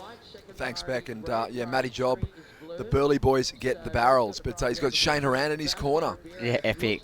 Man, a few words, Matty Job. Just letting your surfing do the talking. Look at this thing. Vasco again. Wow. He's just got the tube on Doyle. Oh, my goodness. Claps himself off. I feel like he arrived late too. I was up on the competitors' deck, and he showed up late to collect his singlet, and the event organiser actually started to get a little bit worried that he wasn't going to make it there on time. Well, he certainly got out there quickly and has spent half the heat inside the barrel. Yeah, this is probably pretty reminiscent of his home break there in Portugal. They get these kind of waves, right? Maybe a little closer to the shore. This bank's way out on the outside, but yeah, you'd have to think he surfs these style conditions a lot. Well, I think he made a semi and a CT back in 2015, so... In these waves, pretty much, right? So he does have the capacity to compete at that really high level, Vasco. Yeah, and he's definitely proving that right now for the viewers at home. Heat number 9 of round number 1. And, yeah, definitely putting his stamp on this heat. 17.40 total due to that last wave and 8.57. Wow. Wow. 2 excellent scores to his name. And he's got a throwaway score in the mix there, easily. Yeah, he's got like a 5.93 chuck away. 5.93 throwaway. This is his last attempt. He really stomps on the back foot, pivots to keep the speed low. It comes out after the spit. The judges love to see that. And manages to maximise it here with just a little slash, setting up this last turn. He gets nice and vertical, pokes it out of the lip. And airdrop to put the ice in. Yeah, I think there was a little bit of a backwash womp thrown through the wave as he came out of that turn, and it kind of added an airdrop to the completion. Put a little bit of a little extra something on it, like he needed it after that. But yeah, 2 excellent waves to Vasco's name. Typically a battle for second place at the moment for 3 other competitors. I think that's close to one of our highest hit scores of the morning. It may be the highest. It'd have to be. 2 excellent scores, 2 high, a mid to a high 8 range scores there for Vasco. He's heading towards 18 points. There was nothing safe about that third turn either. Obviously, he had a good barrel and a carve. Could have basically... Well, I guess the advantage he's got is that he's already posted 2 good scores. We talked about that. So he knows there's no point going safe because he's not going to better the solid score he's already got. So the advantage of having those 2 great early scores is he can go for broke now. Absolutely, yeah. And you arguably would have felt like he'd almost gotten his best, close to his best wave already before that last turn. So you may as well just send it and see what happens. Here we go on a relatively tiny looking wave. No, Stocker in and out. So not holding priority, no harm, no foul with that one.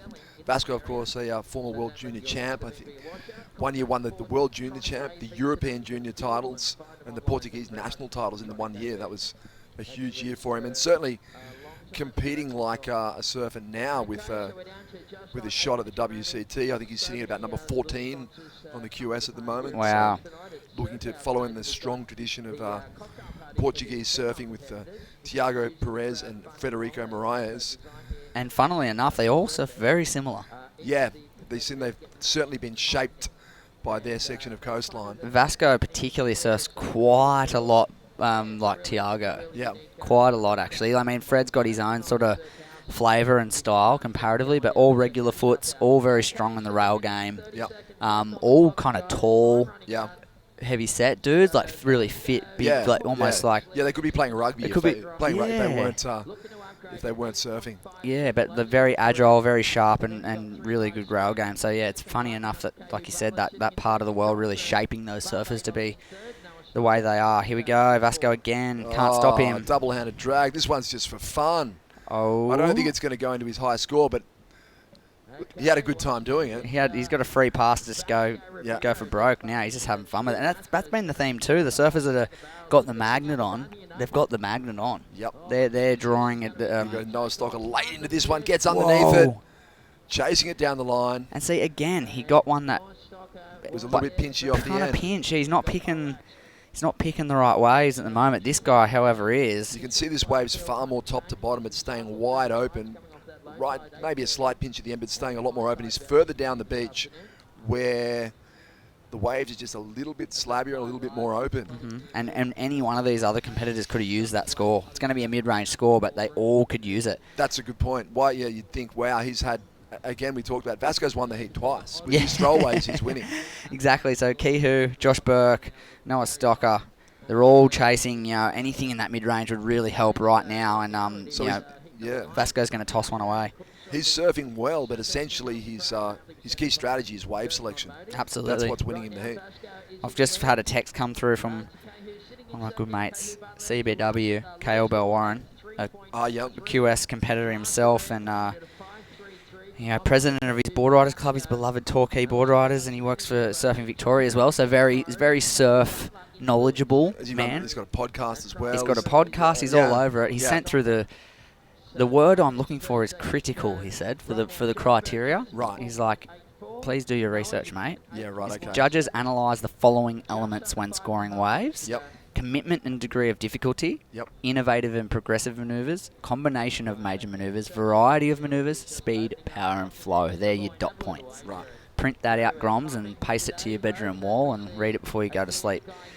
Noah Stocker in and out of that one. So shout out to Kale.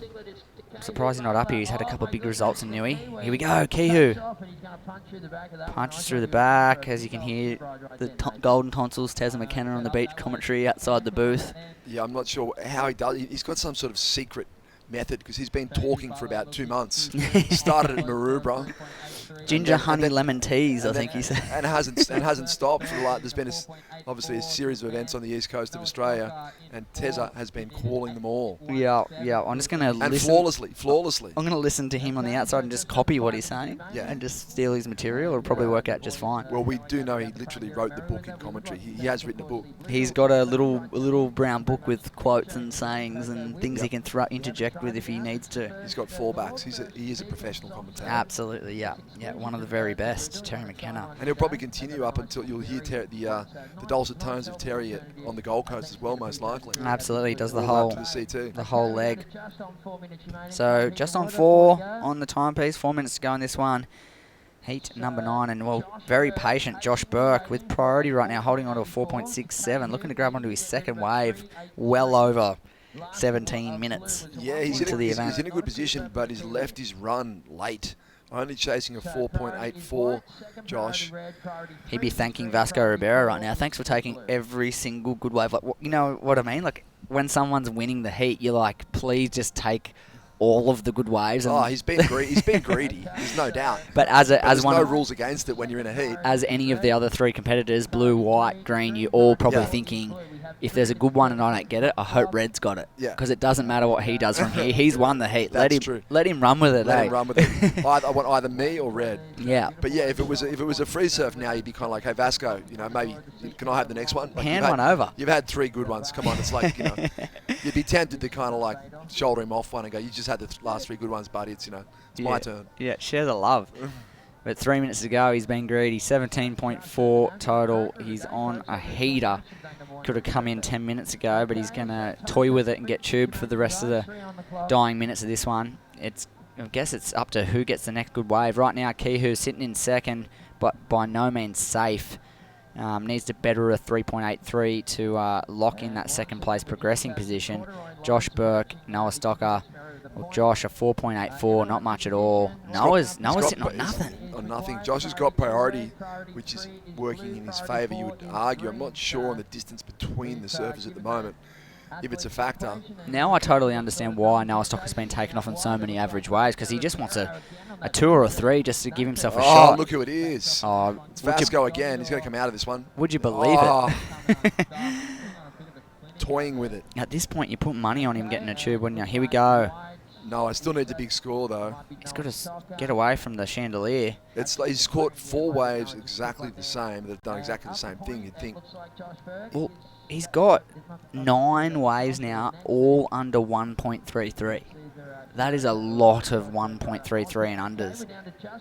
Like, he needs to just, even if he just does that and gets a 2, at least he needs a 7 and not an 8. Yeah, he brings it back down, that's right. Which is more realistic, yeah. He could have probably posted 2 quick scores. I mean, Noah posts some great clips on Instagram, spends a lot of time in Indonesia.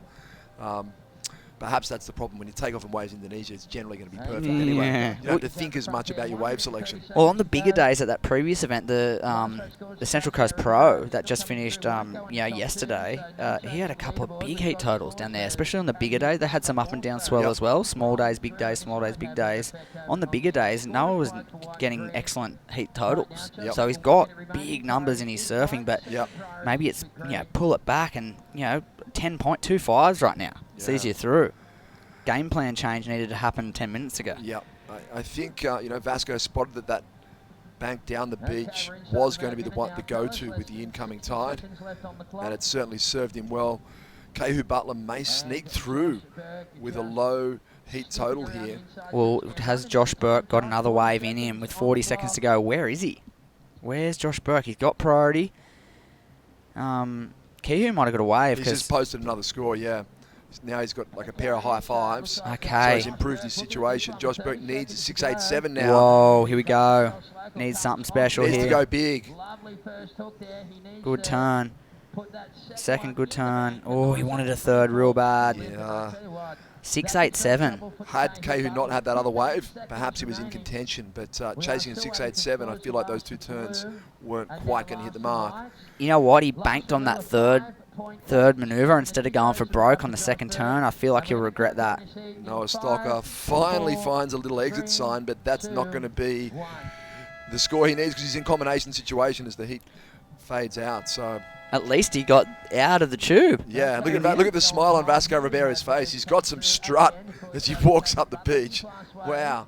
Yeah, there's a bit of vim and vigour there. And that's why doesn't every heat go like that, he's saying. Well, imagine if it did. You'd be coming out on top holding the trophy, that's for sure. Well, that's your winner from heat number 9, Vasco Ribeiro out of Portugal. A couple of big tube rides for an excellent 2-wave total.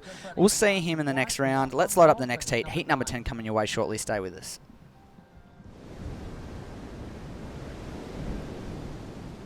The Burton family Toyota want your business. They're massively overstocked and all new Toyotas must clear ASAP. So don't sign anything until you compare their price on any new Toyota. They won't be beaten on price. Only at Maitland and Port Stephens Toyota.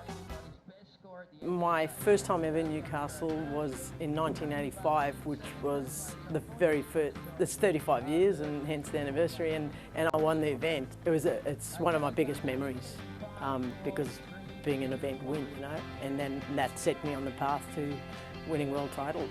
I just fell in love with it straight away because the people embraced me. I was this young kid from South Africa, but I'd never been here, and people just took me in, and I'm assuming that's why I won the event, because I was so comfortable. You know, there was like all of a sudden I was hanging out in surf shops, and the crowd at the beach for me was just mind-blowing. In fact, I'm thinking of coming back just to go surfing with less people and fun waves and heaps of stuff to do. You know?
Telstra 4G delivers more speed in more places so you can connect to what matters most. Thrive on a new kind of network. It is the most rewarding thing to be part of a child's life and give them something they may have not received otherwise. There are children out there that need a home, love and a family. Don't hesitate. Make the inquiry. Contact Wandiali today. We're running all the time, we're running all the time.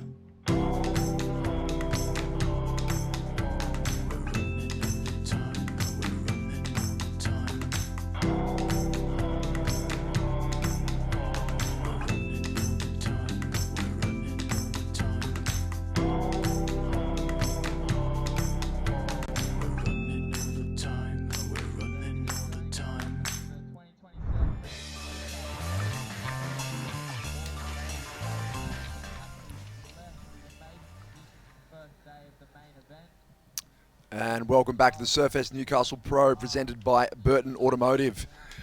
Vasco Ribera dominant in that last heat. And another massive exchange coming up here, Jesse. Just keeps Imai coming. Kalani DeVault, Callum Robson, Hiroto Arai, one of Japan's better performers over the past few years, and Alan Cleland from Mexico. A little mix of international flavour. It's happening in this one. I've seen Imai DeVault surfing around Merriweather over the last few days, putting in his time, learning the bank. He's been surfing really well. Callum Robson, he's been really strong over the last few years, especially this Australian leg. Local Aussie boy. Evans Head. Yep. Gets these kind of waves for sure. You'd have to think some nice punchy beach break style conditions up there. Classic power surf with a little bit of an air game as well. Absolutely. And as you said, Hiroto Arai is a little power pocket out of Japan, seasoned campaigner, and one of the lone surfers out of Mexico, which is cool to see. And we'll wait for them to let these sets roll on through and attack it. We've got Shannon down there. She's got previous heat winner with her already. Thanks so much, Vasco. Huge heat for you. You walked away with 2 high 8s. How did it feel out in the water? And talk us through those big waves. It's amazing. I was here since sunrise, and the waves have been just non-stop since this morning. And I've seen everyone surfing like the peak down on the right, but I've seen like these sick ones here just in front. So I decided to just have a go and try. And it's good when these hits just really happen. Like everything goes your way, you get all the bombs, and it's fun. It feels good. And talk to me about your equipment for this year. For this hit, I use a little bit of a step up, a 6-1, because the waves are a bit bigger and it's powerful here, which is really similar to Portugal. So it's actually like a board what I used to surf in Portugal. So a little step up, round pin, and it looks good. So I think I'm going to keep going with this one. And any words for your friends and family tuning in back in Portugal? Agradecer a todos pelo apoio, mandar grande beijinho para a minha família, aos meus amigos. E pronto, é isso. Grande beijinho para todos. Obrigado. Congratulations. Back to you guys. Thanks, Shannon. And we talked about it, Jesse. Yeah, perhaps a board with that little bit extra could make the difference, and it certainly worked for Vasco in that last heat. Absolutely. 2 points of a discussion that we've made over previous heats. He kind of touched on there, which, pretty chuffed with ourselves, actually, calling that before it happened. But a touch more volume, a slight step up was sort of key in that heat. And then also the similarity between the waves here in Portugal, he sort of touched on that. That is, pretty much exactly what he surfs when he's at home. Yeah. So he felt, no wonder he was locking into the best waves of the heat. Yeah, there's a little bit of super tubos about it out there, certainly. Absolutely. And interesting to hear that he's riding a 6'1". Like, we did touch on that he's a taller, bigger, really fit, heavy-set dude, but the 6'1", it didn't look that long under his feet. He's a taller guy. But and he was throwing big turns as well. Like, he didn't look like he was in any way limited by it. Absolutely. It didn't look like he was surfing a 6'1's not a gun by any stretch of the imagination. But it's a big board in modern pro surfing standards. Of course, yeah. Like a high-performance shortboard for small to medium-sized waves would call for sub 6 foot in length, but typically. But not many guys riding boards beyond the 6 point unless they're really tall and big. Absolutely. Like that really big bomb that he got that we saw the replay of on the interview, it looked normal on that wave, but some of the other waves he got where he, his throwaway scores that were still high scores, he was punching the nose through the lip, losing the fins, and for a 6'1", that's a really good effort to throw that board around like it's a toy. I guess we talked about it earlier with this kind of longer period swell. It still looks like the period's hanging in there at the moment.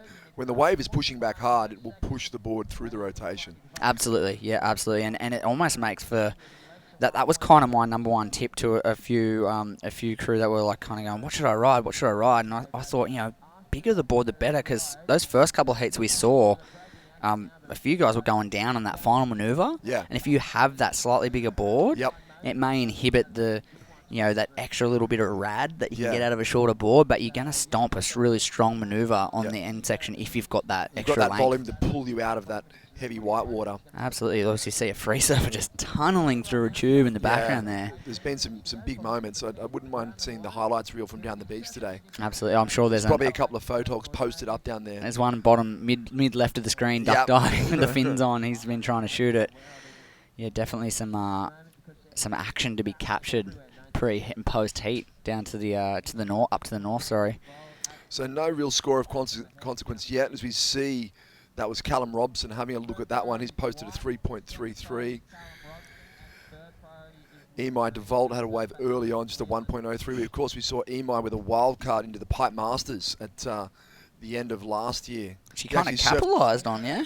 Yeah, he did well, but then he ended up surfing against the ominous figure of Gabriel Medina. That's early in the contest. So, whoa, Roto Rice stands up in the end part of the tube. Kind of misses the end bit of it though.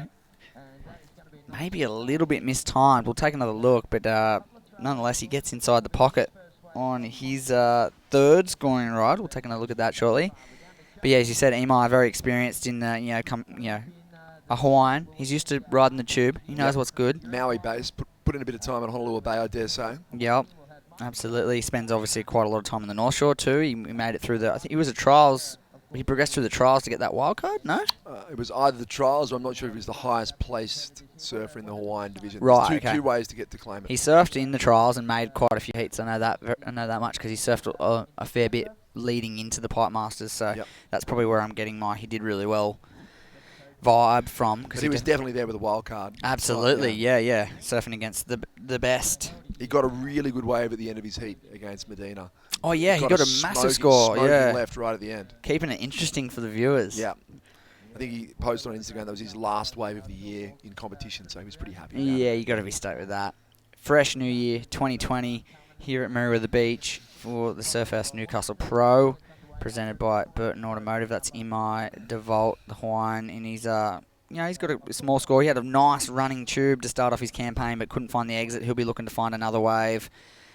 15 minutes on the clock, plenty of time, and as you said, not much to write home about just yet. Yeah, that last tube ride of Hiroto Arai that you said was perhaps slightly mistimed. The judges are being very critical of the tube rides because there are a lot of them out there. It was a 4.37. Yeah, so, I mean, you'd take that any day of the week at home, wouldn't you? That looked fun. That's a board rider's win there. Board rider's heat. I'll have that. Yeah, that's going into the excellent range for the club round for sure. Standing tall as you come out of like a quick chant. There we are down the beach. I'm surprised that we're not seeing anyone creeping down towards the Vasco Ribeiro writes. Yeah, totally. And he picked it too. He said, "I sat here. I've been here since sunrise, surfing and watching, and I couldn't shake the allure of going down to the northern part of the bank." Well, that was pretty much square in front of where the competitors sit, up on the deck, and he's just watching barrel after barrel. I couldn't help myself. I had to sit there. It was like, this was my strategy no matter what, and if it didn't pay off, well, bad luck. Yeah, exactly. That was kind of his approach. What about the swagger up the beach afterwards? He was just strutting so hard. You could just say, wow. I don't know if he even ever heard. Remember, he was signaling for the score. I don't think he heard the score. He I just think he just gave up and just said, "I'm just going to get barreled." I just got so barreled. I don't care what happened. Yeah. I'm walking up the beach. Yeah. Yeah, he was stoked, and rightly so. It was one of the, if not the best performance of the whole morning, really. As a two-wave combined total is concerned, that was an incredible way to do it. Yeah, we've seen a lot of surfers post a single high wave score, but not many with a combination of excellent scores. They're out there, but to get two in a hit's been pretty difficult. Oh, he was taking them out of his back pocket and throwing them over his shoulder. He had throwaways galore. That's right. Could have won the heat twice. Yeah, absolutely. He's going to try and take that energy into the next round. We're going to see a pretty extreme fluctuation in quality of waves over the week, I think. Like, weather's going to be up and down, swell's going to be up and down, some smaller days, some really bigger, looking like some much bigger days as well. So equipment and wave positioning and selection is going to be key throughout the week. Here's more of an open face bowl for Hiroto Arai. A little bit chubbier, as we suggest, with the incoming tide, but there's options for manoeuvres. He just needs to stand up a little bit more. There's a better section. Kicks the fins. Gets a double up through the inside. Wraps it back around. He looks like he's riding a step up, maybe. He does, yeah. It's a different kettle of fish, though. Small surfer on a longer board versus a bigger surfer on a longer board. It does look like there's a lot of fiberglass out in front of him, but finishes the wave well. Based on the current heat situation, I think that's a smart move. Yeah, you get up, get moving under priority. They're not going to score these flabby sections that highly. It's So really where's the money in this wave? It's real hard to kind of judge comparatively. So that was a solid turn. Knifes the rail, drops out of it. Kind of gets a kink in the section here, so can't really lay it over as much as he'd like. Board stays a little flat. Generates as much speed as possible through the inside. There's the second money turn. And finishes with close-out float. Yeah, it's snap to float. Kind of like a lot of effort for a minimal A reward. lot of effort. So I saw 3 scoring manoeuvres in that whole episode. And he's got to paddle out from the shore to get back out the back. But, as you said, incredibly low-scoring affair at this point of the heat. 12 minutes to go, under priority, make a move, do a few turns. He's only taken off a couple of times on some average waves. No one else has posted a really big score. It's hard to pull the trigger in that moment too, because with 12 minutes to go, if you take that wave, you're out of position. Obviously, the other guys are still sitting out there. Does a Vasco Ribeiro pour through the lineup? Does someone get a stand-up barrel, and do you kind of shake your head at yourself, Paul? Yeah. Or do you get a midpoint range score right now and take the lead and take control? Well, it's kind of like this. You're never serving for second, but he's certainly going to put himself in a solid position with that wave. You'll take it, though. You'll take second.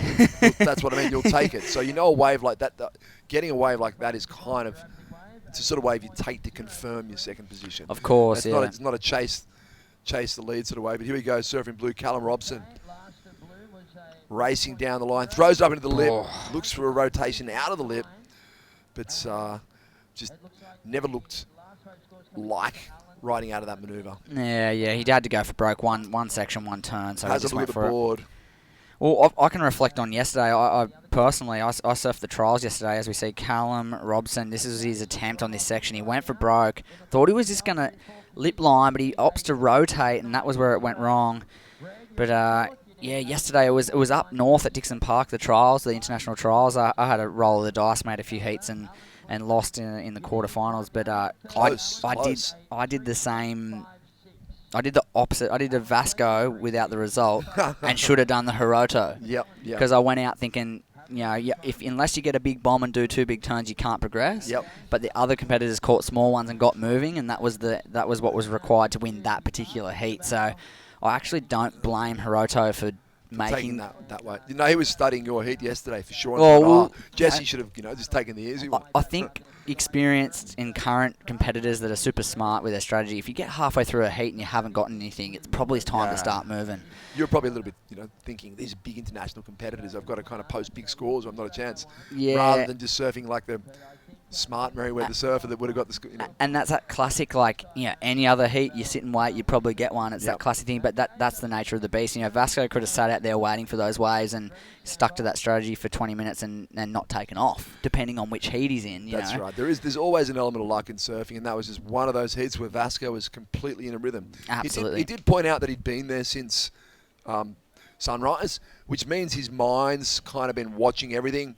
And even if he hadn't been surfing, he's following the rhythm of what's transpiring. Absolutely. So his body and his mind are thinking in rhythm with the ocean. And I believe that's what they call creating your own luck. You could say he was lucky for those that if we didn't know that information that he'd been here all day so far. Has every other competitor been sitting there since 6:30 in the morning watching for 4 hours before they paddled out?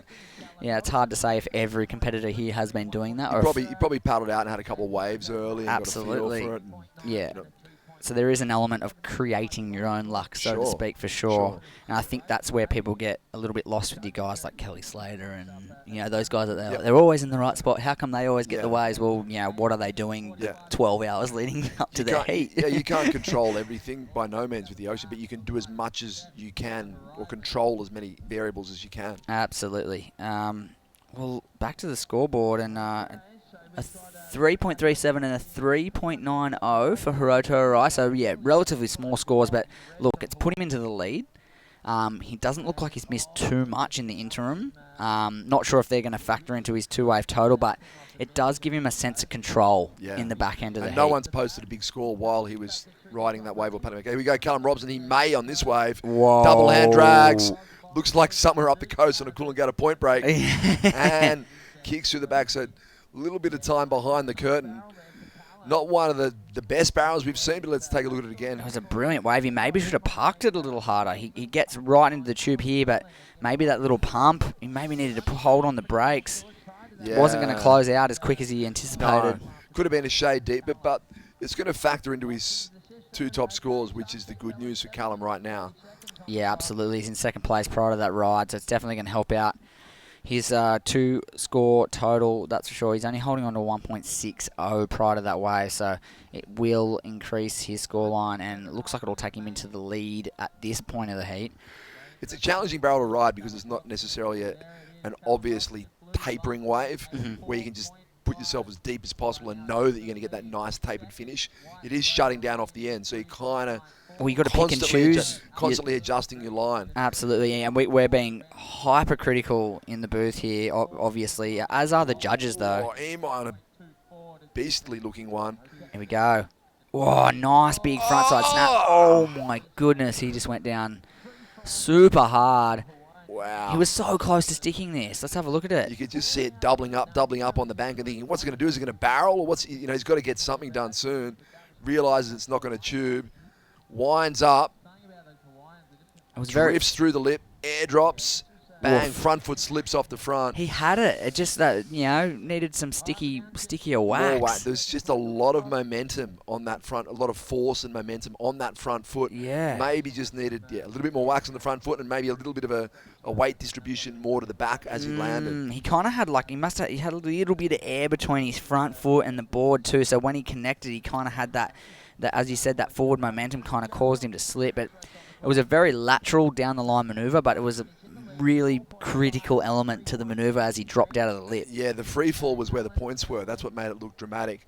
Perhaps the judges would have been critical of the fact, as you say, the board was horizontal through the lip. It was kind of a hard section to go vertical on. It was a big section. Yeah, he had to go for that lateral style of maneuver. He absolutely had to.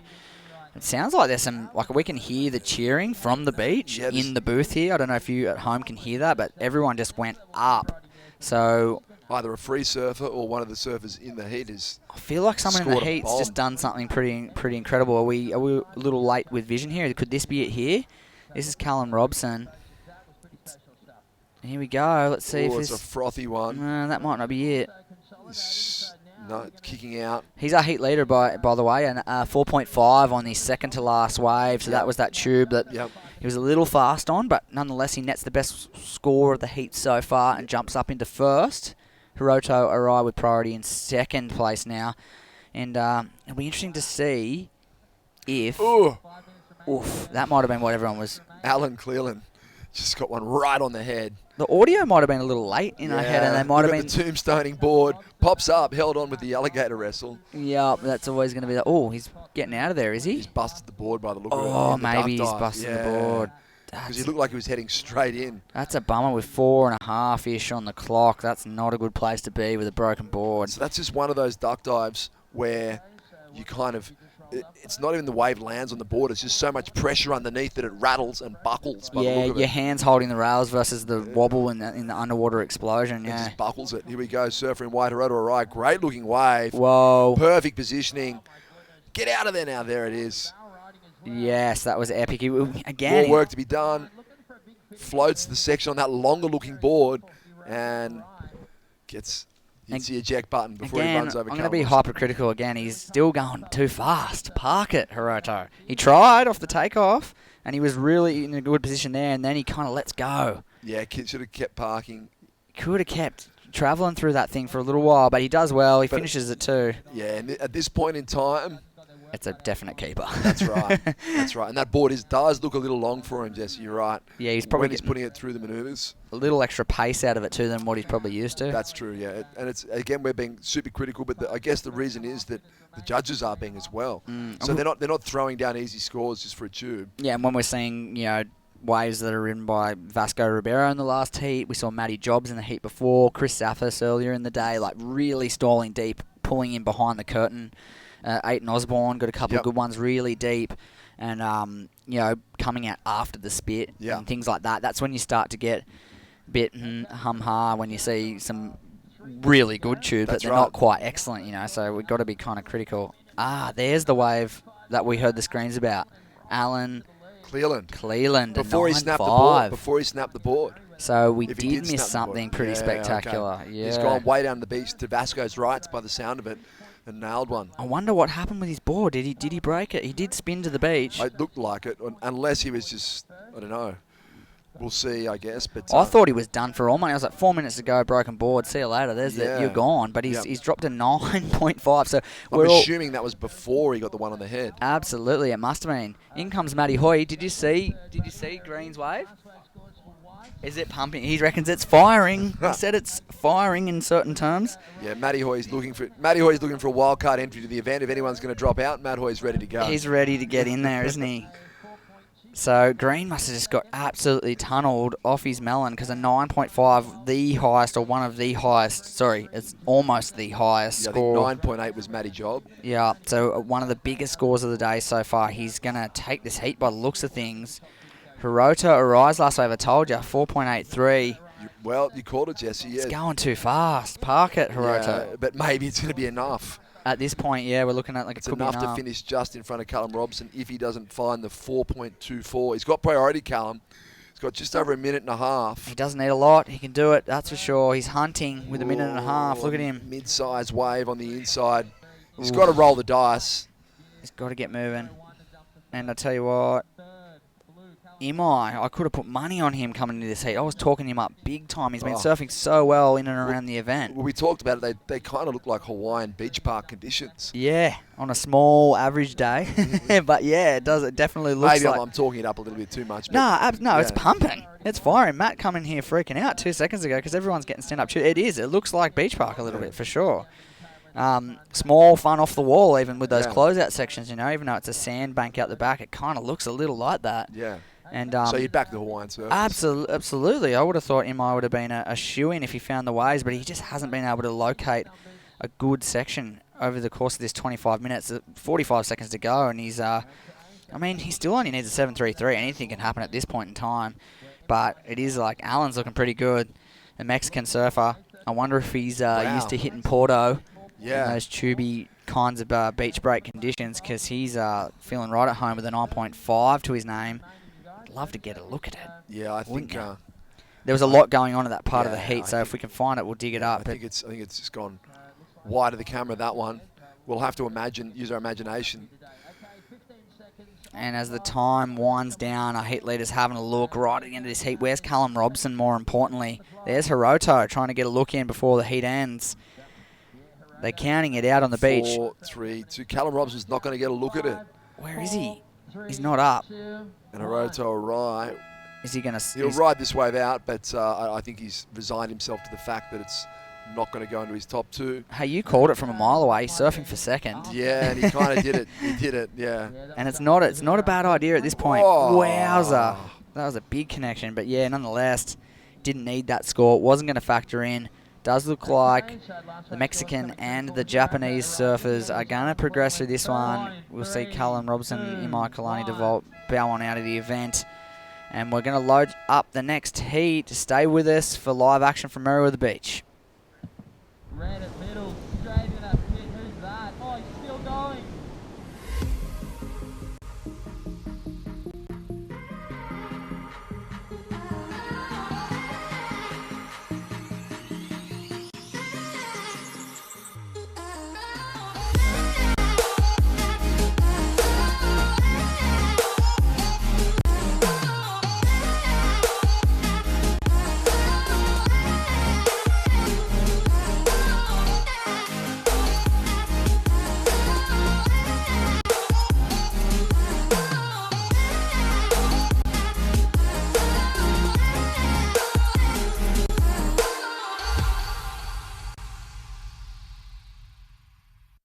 The Burton family Toyota want your business. They're massively overstocked and all new Toyotas must clear ASAP. So don't sign anything until you compare their price on any new Toyota. They won't be beaten on price. Only at Maitland and Port Stephens Toyota.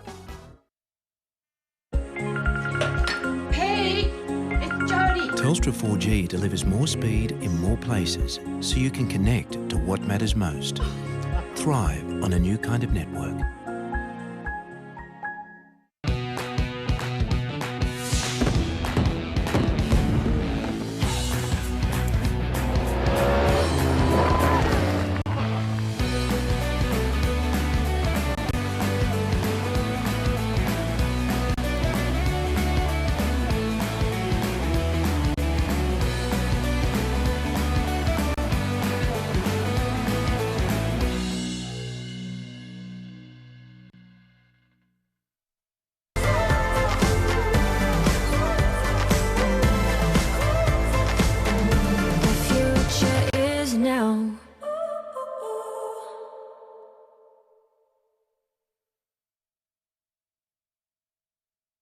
It is the most rewarding thing to be part of a child's life and give them something they may have not received otherwise. There are children out there that need a home, love and a family. Don't hesitate. Make the inquiry. Contact Wandiali today.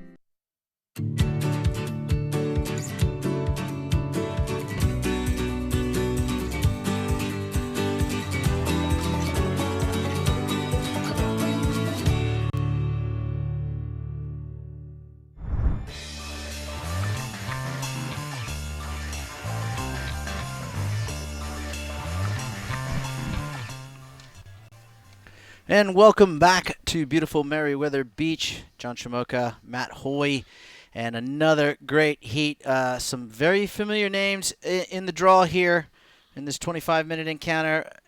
Marco Giorgio of Uruguay meets Hawaii's Keanu Singh, Mikey McDonough, and Arashi Kato of Japan. So it could be a slugfest of tube riding expertise between all four of these guys. I know that Marco is just frothing. Mikey McDonough would just be going, oh my God, just rubbing his hands together. And Keanu Singh, no stranger to tubes, growing up in Hawaii. Matthew, it's going to be a good one. Mate, it's pumping.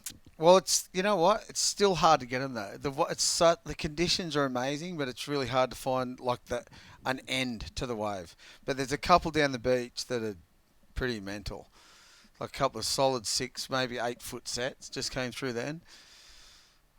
Aussie 8 foot. Aussie 8 foot, is it? Hawaiian 3 foot? No, I'm kidding. No, you know how it is. That's all right, though. But no, it's a really couple of really good conditions. It's a hot day. The wind's going to be offshore. Here we are. Here, Coach. Well, let's see. First off. Oh, the Hawaiian in the barrel. Nice little. Just casually. As you like. Yeah. Good start. Yeah, good start for the Hawaiian Keanu Singh. Already with a second place finish in a 5,000 this year. Look at this thing. Mate, it's perfect. Pumping Merriweather. He gets behind the curtain. Now he's just standing tall in that thing. He thinks he's at back door, doesn't he? Yeah. Look at him. Off the wall. Bit more off the wall, yeah, a bit more off the wall. Perfect Eukai. Yeah. If you like. Front Gums. skis, front skis. So Keanu off to a flying start with a nice tube ride. Marco Giorgio and Arashi Kato also got some waves as well, and it's just the sun's out. It's super hot outside. It's really hot. The wind's just perfectly offshore, grooming these sets to perfection. And there is big scores out there. If you get the right one, as we've seen, Alan Cleland, before he broke his board, you saw it. No, I saw it live, but Yeah, that's what I apparently mean. no one saw it on the screen. But how good did it look? Mate, it was sick. He pumped, and then he went to straighten out. Went, nah, I'm going to do this next So section. he double. Doggy daughter, and it full explosion behind him. Couldn't Yeah. see him, and then Wow. just out in front of the foam. It was sick. So he double dipped on that wave, and that would resulted in a 9.5. Really good to see. He didn't hesitate too. Oh, he did hesitate at the start. He went, no, I'm going to get a good score here. And then went, nah, I'm going to get a good barrel again. And the next bit just rifled off. It was sick. Well, they're down there right in front of MR's house here. I think all four surfers are. Yeah. If, I think I mean, Keanu if there's started up there, didn't he? He got the one off, you said, Coach of the Year. Yeah. Get one off the ladies and then go down the beach. Wow, they gave him a 417 for that opening ride. Didn't think he was based on what we saw. Yep. With two rides. It was a 5. Yeah, well, close. 417. Still a score. You know, at the end of some of these heats, Matthew, surfers are keeping a 417 in their score line. So I'm sure Keanu knows now that he's going to have to park it a little deeper if he wants to push his score line up into, or score up into, say, the 7 or 8 or 9 region. So stand by with. He enjoyed the ride. He definitely enjoyed. I mean, why wouldn't you? The view he had was the best in the house. He had front row seats to Tube Town. So the Hawaiian out in front of the Uruguay surfer, Marco Giorgio. Of course, we got an Australian and a Japanese surfer. There he is in the white. That's Mikey McDonough, who surfed really well last week. Put in a pretty good performance at the Vista Central Coast Pro. Got a couple of points. And the waves were good too, weren't they? They were good in Shark Towers. Yeah, right in the smack dab in the middle. So when that lake gets let loose, it opens up. It really formed some nice banks there. There's actually a couple of banks within that Shark Tower area, and it was just fun, really fun, contestable, rippable waves. We saw some amazing performances. Here we go, Marco Giorgio stalling. This thing's draining on the bank. He's in the tube. He's still going, and just tried to doggy door that one. Unfortunately, not going to make it. He could have maybe kept going at that top. Got a little bit greedy. Got a little greedy. Look, he already was right here is where he's getting a good score. He's fully covered up there. You can't see any of his surfboard. Now it starts to reappear there. You can see his nose. He should have just turned to the left. Or gone up. Or to the right. Yeah, he was in two minds there as far as I'm concerned. He was like, oh, should I or should I not? And I think at the last moment he tried to turn left and doggy door it out of there, and it just didn't work out for him. So it's going to be, just a small score. That's where the insiders right now, there's a couple that the sets are sort of a bit fast and without a shoulder, but there's a couple of inside double ups that is draining. Like that one. That was a smaller wave. Yeah. It drained off the bank. Watch this at the start. Beautiful looking tubes. Just so perfect. You got a nice little cover up there. This is Green's last one. Yeah, this too, is Arashi Kato. Big turn at the end too. See that one? Double up on the inside with not too much of a wall. And hacking. This is where he got a little greedy. He tried to put two turns in a really difficult part of the wave. How many times have you done that? I trying to fit it in. Yeah, well, I often tell this story that I learned from a heat I had against Kaipo Hakias in Japan, where I needed a score, trying to manufacture one by doing two turns in a really small space. I should have just done one. And did not get the score. And, I learned from that mistake. And I tell you what, we're going to go down and talk to Alan Cleland, who's with Shannon after that last amazing heat. Wow, Alan, that was an insane wave for you, that 9.5. Do you want to give us a description of it? Yeah, I mean, I was literally sitting out in the lineup for like 15 to 20 minutes. I couldn't really find nothing.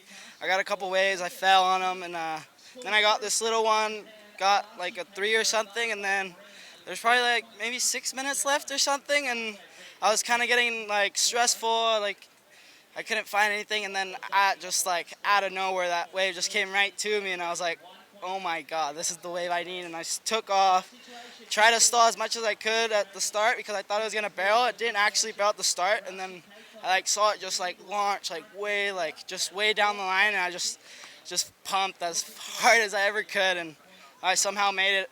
I don't know how I made it, and I doggy-doored it, but yeah, stoked, and really stoked to make my first heat in a 5,000. So yeah, stoked to be here, and stoked to be getting a couple sick waves. It's definitely a big event for you to be in here at Surfest this year. QS 5000 for your first time, as you said. Talk to us about the comparison to your waves back home and your preparation coming in. Yeah, I mean, it's pretty similar to where I live. I live in this place called Pasquale's. It's in Mexico, and it's pretty similar. Like sand bottoms, just really barely, and I don't know, it's lineups are the same, and I got out there and I wasn't in the rhythm at first, but then when that wave came, I just felt like I was at home, and I was just psyched to be in that and stoked. And you've got a big ankle brace on. Talk us through your injury. How did it feel in the lineup? Yeah, I have a big plastic ankle brace. I did that like a month ago in China, trying to air in the other 5,000. And yeah, I landed there, and my whole weight of my body just went over my ankle, so I kind of like stretched my ligament in my ankle. And I didn't surf for like 2 or 3 weeks, and then I went to Vulcan Pipe Pro, made a couple heats, and then my last heat I surfed, I rehurt it again by accident, and then I didn't surf for another 3 weeks, and now I'm here.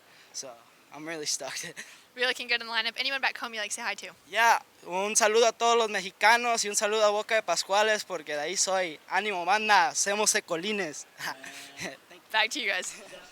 Yes. Oh, thanks. How What a good's great, that? yeah, great How interview. stoked is he? Yeah, That's what's the best thing about surfing. Like. He's stoked. Yeah. If you didn't realize he was stoked, you missed a lot. And he got a. Well, I was actually when he got injured in China. I was there. It was a pretty bad injury. Unfortunately, it took him out of the event. But now he's back. He's in great form. And as we see there, this is of course Mikey McDonough. Look at this set wave, beautiful looking stalls. Just parks it in the tube. Goes for that next section. No, he doesn't. Smart move there.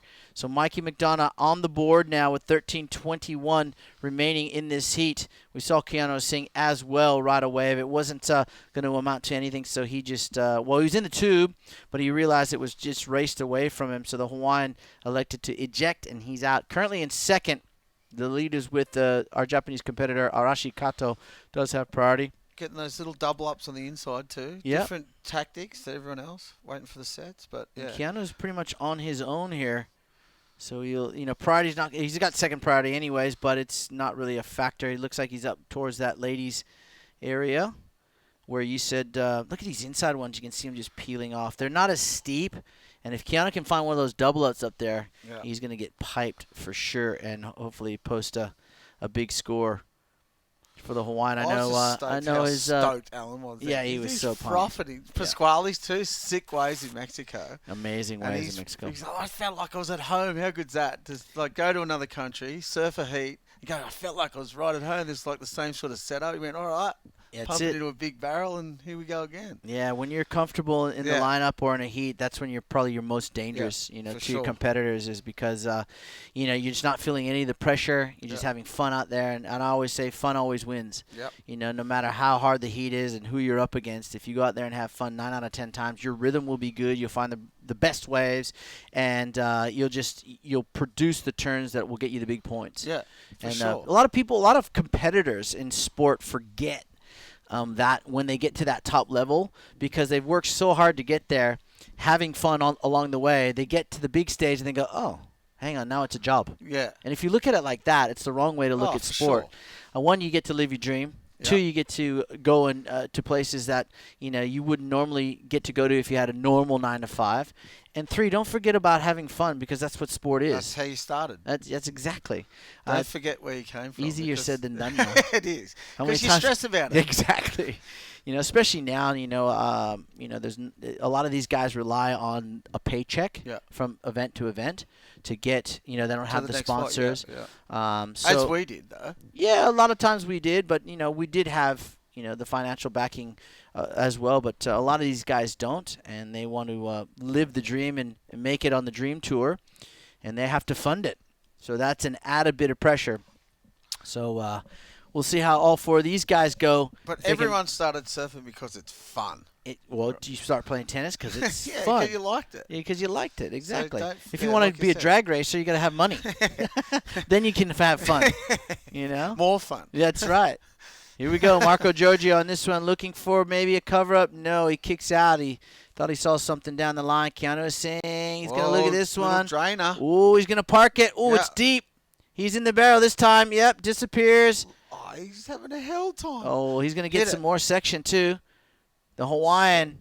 Oh, hit it again. No, don't fit it in. Yeah, exactly. That was smart. So nice little You would cover. have done it. Try to do another one. Look I at this would've thing. too. Drains on the Nice. sandbank here. Sick one. Nice little drainer in there for a while. Steezy style. You think that isn't fun? Yeah, that is absolutely fun. There's no better feeling than being in the tube. And he Oh, hits that oncoming sick. section. And then, Cilio Way me over would the have tried to head. hit it. Backhand Ray off the phone. Ripped the ligament off my ankle or something. All right. Well, Keanu is down into 3rd after Marco Giorgio's last ride of a 2:07. I dare say he would jump up into probably the top spot after that ride. He needed a 1:04 to go to 2nd. We're inside 10 minutes in this heat. Coming up next, we will see Charlie Clairvont from France, John Mel, Marco Mignot, and Miyu Furukawa of Japan. So another great international heat coming up. So we got 24 heats. Are we running all 24 heats today, I think? I reckon they would. They'd have to. Don't Yeah. stop till the sun sets. That's right. So it's a big day, and hopefully the wind and the waves stay exactly the way, the way they I are. had a look before, and it's the southerly's not going to hit till late. All right. Yeah, they talked it up that it was going to hit earlier, but I think, and especially here, like I said before, with the wind and the Hunter Valley, it keeps the wind offshore for a bit longer than everywhere else on the coast. So Gotcha. All right, so the prediction from Matt Hoy, the local Nova Castrian, is at the wind, and I know I'm going to back you. It's going to be millions wouldn't. Well, that's their demise, not mine. I'm going to back you because I know you get the calls right most times. It's that one-off chance, but I'm still going to back you. All right, Keanu is singing with a 5.33 and a 4.17 now, is in the top spot. Knocks Arashi Kato down into 2nd, so to regain the lead, the Japanese surfer will need a 4.91, and Marco Giorgio to go to 2nd need a 2.11, and a 2.48 for Mikey McDonough will push him up into 2nd place. Now, we were talking about Keanu before, Matthew. What an event he surfed at Ryu Bay in China. Unfortunately, in the final against Shun Murakami, who absolutely blitzed his way to the final and ripped in it as well, it was very slow. We had the finals there early in the morning, and we had to get it. We were sort of siphoning any little swell that was left in the bay there. It was on the decrease, and unfortunately for Keanu, if he had the first wave rhythm, you more than likely went on to win the heat or win the event, and that's what Shun Murakami had. It was that first good solid set wave, and then it went flat for Keanu. But it was on paper, he should have won that event. He just lacked the waves. Yeah. But Shun Murakami banked the 5,000 points. Keanu was, I think, 4,500. So he's got a keeper. He's inside the top 10 right now. He's got to have a good leg here. Yeah. He's not in the 10,000s. Yeah, So he's right, only you said come that. for this event, so he's got to make this event count. Mikey McDonough, good result last week. He's really one of those surfers that is coming into his own, and that was a beautiful float to air, to land for the Northern New South Wales surfer Mikey McDonough. Look at this one. Sick one. Oh, he's parked it. He's deep. He's still going, and he comes out. The Uruguay surfer Marco Giorgio. He Wow. ripped last year. I remember Marco surfing last year here. He was ripping. Look at this thing. Look at the conditions. He should have parked it from the start, maybe, huh? Yeah, going down to the bottom like that, when you can just stall, put your arm in the wall, slow it down, and Johnny you can control the speed of which you need Dane to. Kiloa Yeah, style. Dane Kiloa, Sonny Garcia, Matt Hoy. We all have done it. Yeah. I like the double hand grab. Oh, that's too hard. Not for Mick Fanning, it's not. Or the Hobgoods. Look at this thing. He didn't even need to grab anything. That That was was steep, deep, late, and Beautiful looking lovely. wave. Beautiful to watch there. Great surfing, great tube riding from Marco Jojo. And this will have, I think, Keanu and Arashi in a bit of bother here because both these guys, I'm not sure what Mikey McDonough, he only needed 2.48. He'll get that. 2.11 for Marco. He'll get that. It's just going to depend on how high the scores go. I think Marco got the better of that exchange without a doubt. Yep, for sure. So we'll see if Keanu retains one of the top 2 spots here based on the scores to come with 5.5 minutes to go. The Hawaiian does have second priority, and he's looking. He's scratching. Look at him go. Matthew Hoy. This one's got a corner on it, too. Yep. I can see it. These are Easy the in ones you want. position. No, he lets it go. See how it bends? That thing had a so little this is- bend. That's too small, that one. Yeah, too small. It just hits the bank and goes into deep water really quick. Where the outside ones actually stay on the Yeah. bank. Oh, he's having a look at this one. This could be a drainer. Ooh, this one could be good. He's looking, and he's going. This This is one a looks good. sick one. Drive into it. Go. There he goes. In the barrel is the Hawaiian's fully covered, and he Yeah. comes out. Hit it. And then he hits that section. He's got some more to go. The Hawaiian flies into this next section, and wipe out. Wipe out. That hasn't been used for years. That was a big attempt at That a was sick, massive though. floater. Whoa. Oh, old boy down the beach. Who's going to learn to This surf? is Look at this sick thing. too for the start. Drainer. Boom. Charges Behind, into it. behind Deep. it, fully covered. Can't see and out he comes clean. This Here is we sick, go. this This is a turn. beautiful turn here. Little floater re-entry, Yeah. call it a 2-for-1. And this is where my knees start to quiver. Look at this section. Oh, that hurt. Ow. That was Wipe out. Oh, my Oh, goodness. who's got this one? Another one. Marco on another one we didn't see. Look at the waves, man. Yeah, not completely covered up until just. Oh, there he gets covered what? up. Still going, still going. Come out. Come out. Did he come out? Yes! He did. Oh, he's claimed it too. Wow. They're loving it. This must be so. They must be so stoked to get waves like this. First biggest comp of the year so far. Second. And it is And it's absolutely draining and perfect, and we're just over the moon. We can't contain ourselves in here. Marco Jojo has a That's 7.83 now. He's going to back it up with another good score. Keanu Osing had a 5.33 and a 4.17 and a score to come. And look at this one from Arashi. He parks it in the tube. It is a tube fest out there, ladies and gentlemen. And if you didn't think Australia or Merriweather could produce waves like this, you were dead wrong. Every day, mate. Oh yeah, it's like this every day. Oh, look at that combo. From the look at this one, Mikey McDonough's still in there. Come out, come out, come out. Oh no, I didn't make it. We're just going. We're hitting the roof. Aren't we? It's non-stop though. Look at this. This is a perfect. It's 4'3". What do you call? He's only 3'6", so it's a 4-footer. Hey, don't start talking about size. So that was a beautiful little wave, little end section, couple of big snaps on the end. This has been a phenomenal heat. All these guys getting tubes and big turns, and man, as a judge, it would be so hard to judge. Yeah. Okay, let's look at scores. Keanu is 6.33, regains the lead with 2 minutes and 35 seconds. Thomas is saying, let the breathing go. Breathe out. Breathe out. Is that Red's last score? Yeah. No. We're There's still another waiting one. for Marco Jojo's last wave score. Wow. So I reckon he's going to take the lead after that. That Yeah, was I think sick. he will, but Keanu will be in a solid second place position. A 6.51 is what is needed from Mikey McDonough, and Arashi Kato needs a 6.74, but he still has a score to come after that last ride, so it may change things. And all four surfers now, Matthew, are out the back. And there it is, a 7.93 for Marco Jojo. He regains the lead, pushes Keanu down to second. A 6.38 for Mikey McDonough is what he requires. He's got second priority. Keanu's got third priority. And Arashi Kato, fourth priority, is now looking for a 7.06, but still has a score to come. He's not going to get that. No, it probably won't be a 7-point ride, but it will narrow the margin that he will need to move to second with 1 minute and 40 seconds on the clock. This has been a fantastic heat. I can't wait for the next one either. It's another. It's going to be another slugfest out there in Tube City, here at Merriweather. It's just crazy how good it is. Oh, it's how can you not just have your froth levels or your stoke levels? It's frothing when I peaking was out there. And the crowd, like a couple of heats, they're cheering it on and they're loving it. I'd love to get a drone up Yeah. and flying towards the guys in the tube. That would be phenomenal. Or place a camera down near Dixon Park. Well, that's what someone said, actually. Kim Brent was out there going, is there a camera down the end so you're looking back into the wave? That would be magic. Or we could get a cherry picker up, like high, get a high visual of how good these waves are. Like they look great on screen. They could even look better, like looking into the tube. Because I guarantee you some of these tubes are so round because you can see how shallow it is when they take off. It's steep and thick. Yes. All right, here we go.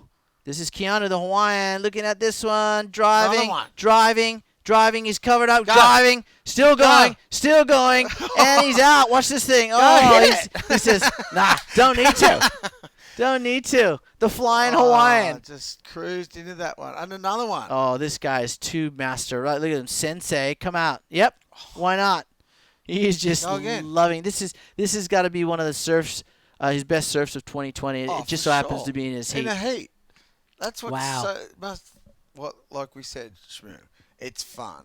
And if that's not fun. Yeah, they are having so much fun out there. And here's a replay of Keanu as sings. Nice little medium-sized ride. Good. It just pitches on the sandbank. Nice and shallow. He covers 3 sections here. Sick. And he goes, yeah, well, you saw that? Yes, we did. Yeah, brah. So it looks like Marco Giorgio and Keanu Singh will move on into the next round. This guy was just licking his chops the whole time. He was spent more time behind the curtain than he did out in the sunshine. That is Marco Giorgio, who will take the win from Keanu Singh, finishing in second. Good heat, here boys. In the city of Newcastle. The beach is Merriweather. The event is the Surfest Newcastle Pro 2020, presented by Burton Automotive.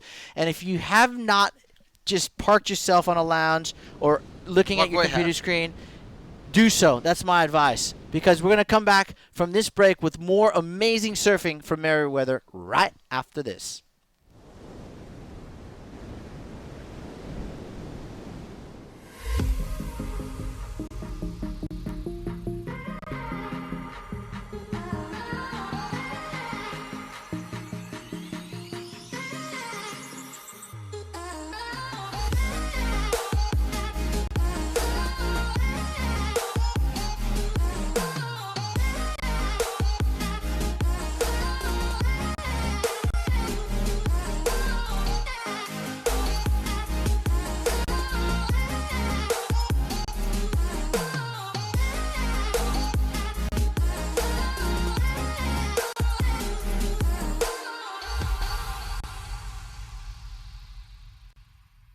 Holidays. Ironman. Outdoors. Ironman. Whoa. Bull bars. Suspension. Lights. Roof rack. Camping equipment. Recovery gear. Hunter Ironman Maitland. And Hunter Ironman. I can't do 2 things at once. I know.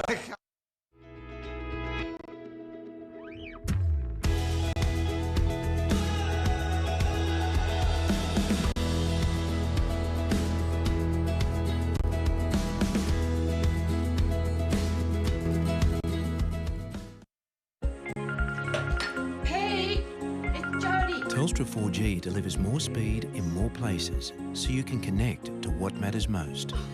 Thrive on a new kind of network.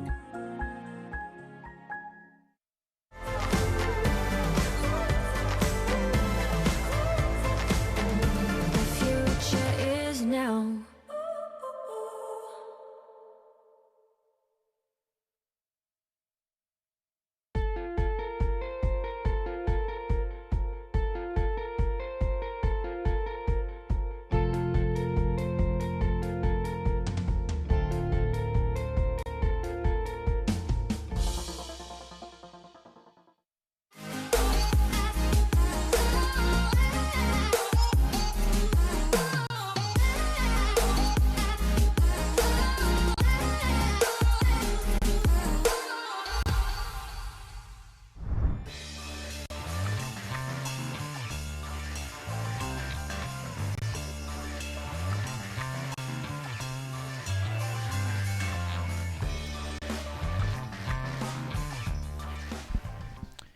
And, well, a big welcome back to Perfect Town. That's where we are. It's Perfect Town right now. Newy, mate. Yeah, Surfest Newcastle Pro 2020. First day of the event has delivered some of the best waves we've seen for a contest for many, many moons. Of course, outside of Hawaii, where obviously this looks like Hawaii on some of these sets. It looks like Backdoor Pipeline or Gums. Yeah. Front skis. Front skis. It is just absolutely perfect, Well, here we Matthew go. Hoy. Double up on the inside. Red. Let's see it. Oh, the Frenchman parks it, and he's going to get slammed probably to the bottom here. That wave just broke down all around him. Out the back now, White having a look. Look at this thing. Go. We say go. Marco. Go. Oh, Sick look at one. this thing. Oh! He did a backflip in that thing, no doubt. That thing, he was just, see how far stretched backwards he was? That would have hurt. Oh, yeah, he would have done a somersault in that thing for sure. But you know what? He went for it. That You was got to sick. give him A Yeah. for effort. John Mill, Marco Mignot, Charlie Quirvont, and Miyu Furukawa. And speaking of Miyu, here he is looking for some tube time. Stalls, and now just runs out in front of it. Not quite sure how to You know what? You navigate can that fall one. into the trap of trying to get barreled on waves that are not barreling. You know when it's pumping waves, you're going, I've got to get barreled, I've got to barrel. You froth too hard. Yeah. And you're going, I've got to You miss it. Yeah, you miss. Yeah, There's I've done that. opportunities out there you could probably do a couple of turns on waves, but everyone's going, I've got to get barreled to get a score. But I think it comes down to, when you're actually paddling in the wave, you see the guys who can tube ride really well. Yeah. A la Andy Irons, a la Bruce Irons, Sonny Garcia, Gabriel Medina, all these guys, John Florence, of course, Felipe, all the top guys, and a lot of the QS guys who can really ride the tube well is actually as they're paddling into the wave, Hoya, you've ridden a few tubes in your day, is you're actually looking at where you need to position your board, or you actually kind of fading back into the tube. I don't really like to go down to the bottom of the Nah. wave. I like Me to either. either drive into it or park my arm in Yeah, it to slow me too. down. Going to the bottom, you lose miss it. speed. Yeah, for sure. And how many times have you seen guys do that and Today. they miss one of the probably the best barrels of their life? Yeah. And we've seen that on a few occasions today, unfortunately. But those guys who have, like Marco Giorgio in that last heat, Keanu was seeing driving in, Matty Job, Yeah. Alan Cleland, all these guys were just driving into these pits. And that's when you get a better score too, when you're driving in. If you're stalling, it's to slow yourself down. Yeah, They definitely. Go, well, you're trying to get tube. Yeah, You're not exactly. letting- Well, let's talk to someone who was getting tube in the last Yeah. heat. Beck is with Marco Giorgio. Very tube. Who absolutely smashed that last heat. So many barrels, Marco. How was it out there? It was beautiful, really. Like the conditions couldn't be better, and I thought the swell was kind of starting to die, but that heat had so many opportunities. And the first couple barrels I didn't make, I thought, is there gonna be more? And there were more and many more, and it was super fun. It was really fun. You had a nice result in Manly last year. Are you looking to do a fair few of these Australian contests? Yeah, I just got here the other day, and here for the Australian leg, and I'm happy that mainly turned into 10,000, and there's one in New Zealand as well. So, yeah, I'm looking forward for this Australian leg, and started great. Perfect, yeah. Very, very good start there. Do you want to have a shout out to everyone at home? Yeah, everyone at home. I think it's still makeable. I think people are maybe it's like 11 or something back home. So, thank you guys. Nice job. Good luck in the next round. Not that you need it. Thanks, guys. Yeah, thanks, Beck. And look at this ride here from Johnny Mill, of course, the son of Peter Mill, World Surf League commentator from Santa Cruz. Santa Cruz boys. Yeah. Yeah, The West legend. Side. Rufo and the boys. Yeah, classic. Flea and all those guys probably watching this kid right here, John Mill. Is this Pete's son? This is no Pete's son. way. Yep. He should have been a natural footer coming from up there. Yeah, right? Oh, beautiful Sick. turns on this wave here for John Mill as he makes it all the way through to the inside, too. He is a machine when it comes to finding good waves, this young kid, and he's quite a tall kid as well.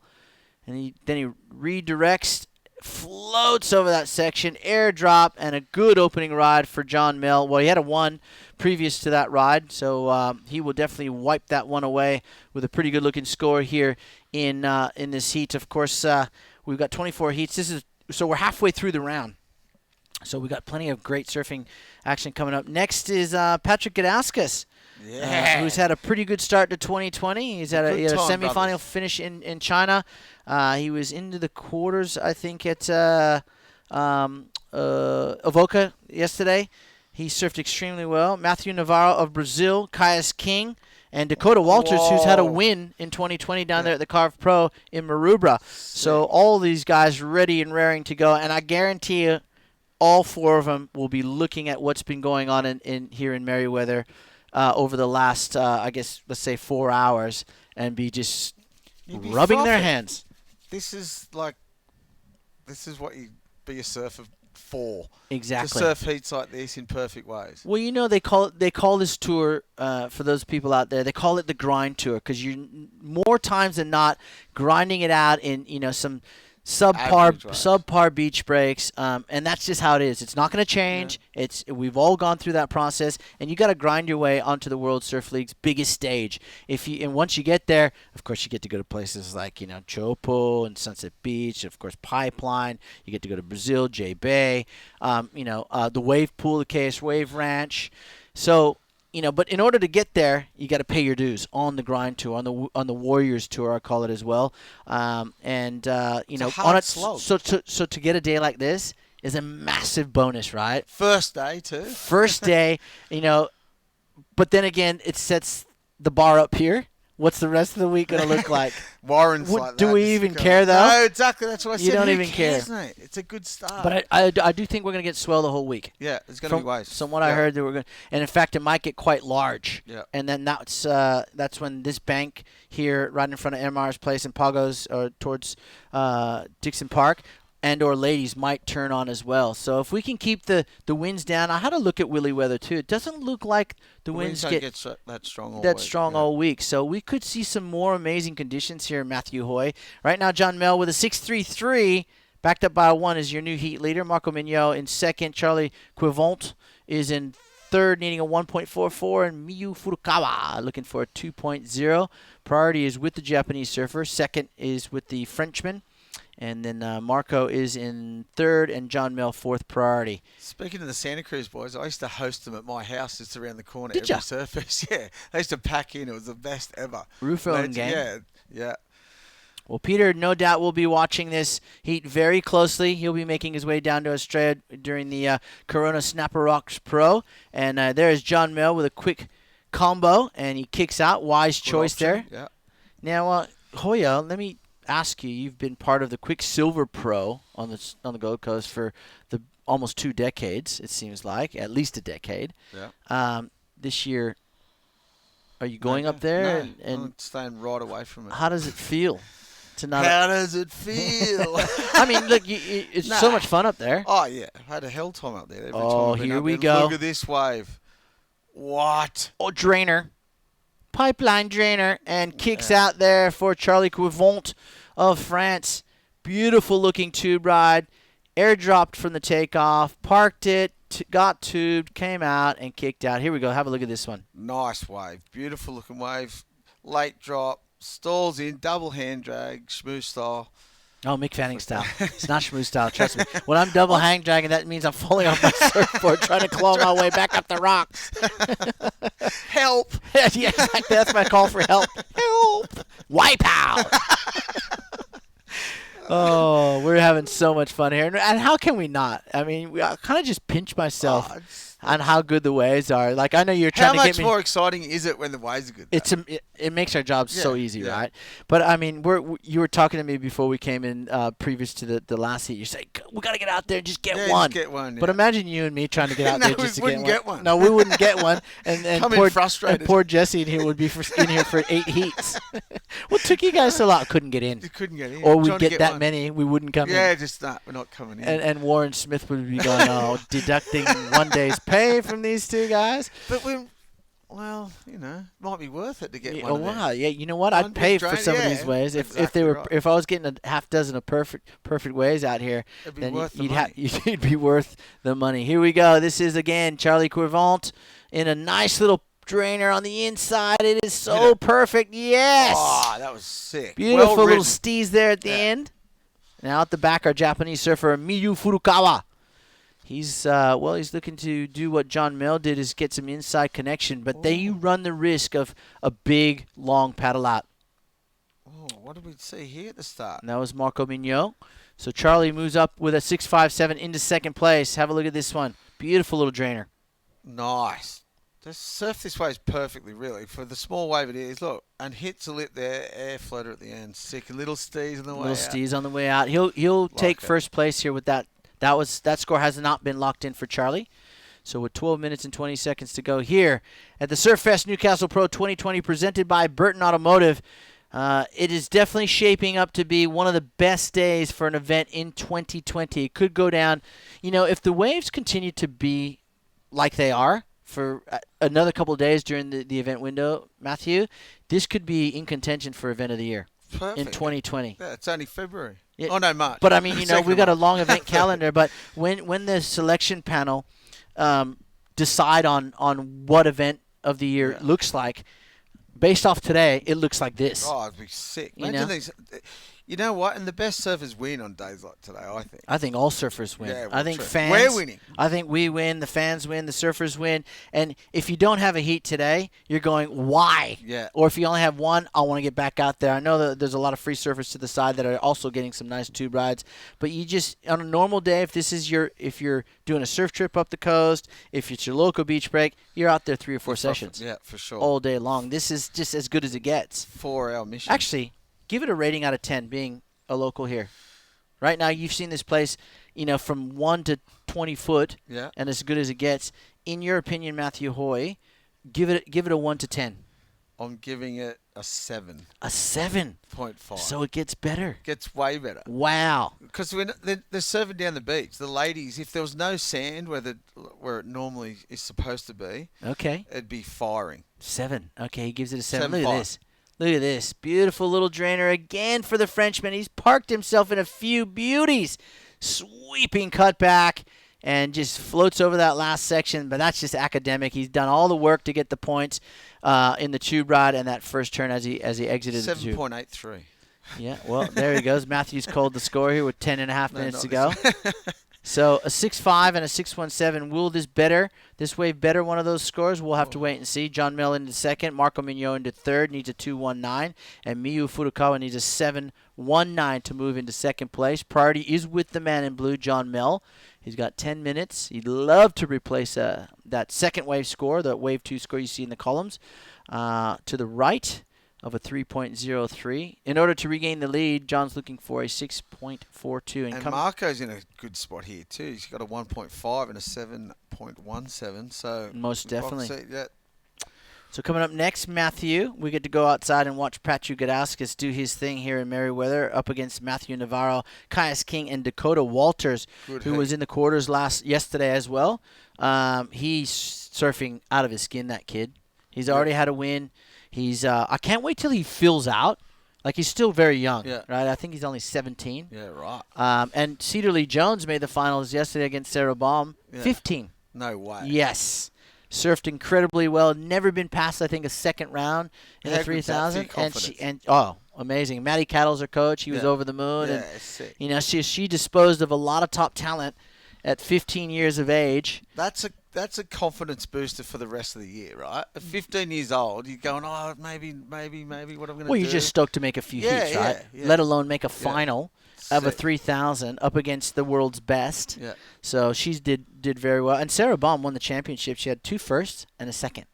She's on fire. Sick. I saw Sarah just before having some breakfast. Of course, she's living around here these days, and she was so excited to get back up here and just be in the comfort of her own home and her own bed. And she's pretty pumped up. I think she's going to have a real red hot crack at qualifying in 2020. But we'll see the women's coming up in the Doyle's Partner Women's Pro for 2020 here in Merriweather. 8.5 minutes to go, Matthew. Things quieten it down a little bit here in this heat, but I think we're going to see some fireworks. Tide filling in. Yes, tide still filling in. I'm going to have a quick look. All right. Well, but still, look. Wow. Just fun. Yeah. It's just so fun out there, and when these guys select these waves, I think the waves are allowing them to really sort of, find pockets of tube riding and some big turns, and they're finding these little corners now. Remember the first 3 heats, guys were struggling a little bit on position. now they've got the lineup figured out. Everyone's either going to ladies, but most of them are going down towards in front of MR's house, Well, I think the ladies have got a bit fat too now. With the tide. Yeah, just that bank out the back. It's not allowed to hit the reef there, but I think the best ways are down the beach for sure now. But you know what? The rocks, it's 2 hours till high tide, an hour 40 minutes till high. So it's a long way to come in. So it's going to drain out all afternoon. So hopefully the wind stays offshore and it's going to pump all over. Ooh, our Japanese surfer up and running. What's he looking for? Well, I think Miu's actually up in that gutter. Yeah. I think he needs to bring himself down. in-between. Yeah, he's in the in-between zone. And whereas you can see the water color and the texture of the water is actually different here because it's a lot shallower on the bank. Yep. You can see the sand churning up here. And I think that Charlie and John Mel are absolutely in the perfect position, as is Marco Mignot of France as well. And you see the water moving. It doesn't look as hard on the telly. It looks easy on the telly, but there's a lot of water moving down to the north. You need to get the Oxyviver out for me. Just 100%. non-stop mate. paddling. Oh, and we see Jesse Mendez walking in here with some goodies. It is about that time. It is midday. We are halfway through the round of 144 here at Surfest Newcastle Pro 2020, presented by our friends at Burton Automotive. Kim and Janine have been absolutely, I don't even think words can describe how supportive the Burton family have been of this event and surfing in general. in and around Newcastle, the Port Stevens area, and Kim he's like a Grom. He loves to get up. Surf fan. Yeah, he is a surf fan. He's a surfer. Yeah.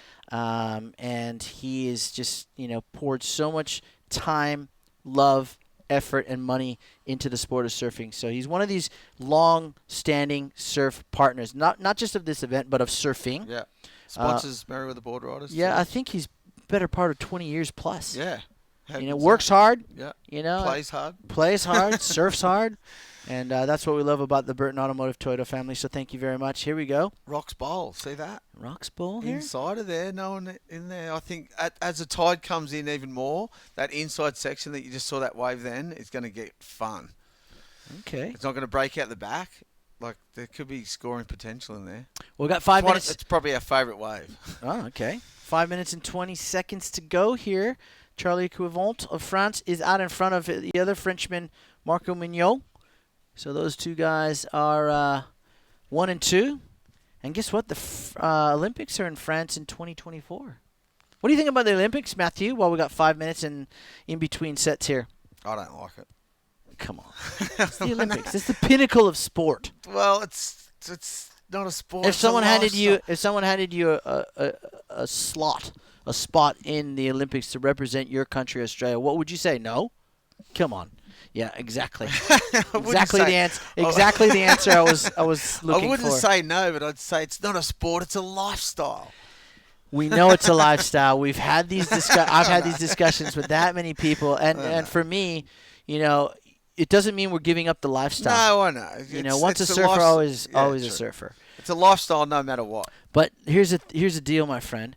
Surfing needs to. It is now an international sport. Yeah. By way of live broadcast like this one, right? So there's hundreds of thousands, millions of people watching us from around the world, or we'll get up at some point today and watch this again. Yeah. So we go out to, I think, well over 40 countries around the world.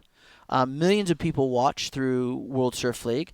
And now we get the whole world. We get 33 billion people will set eyes upon our sport come end of July and into August.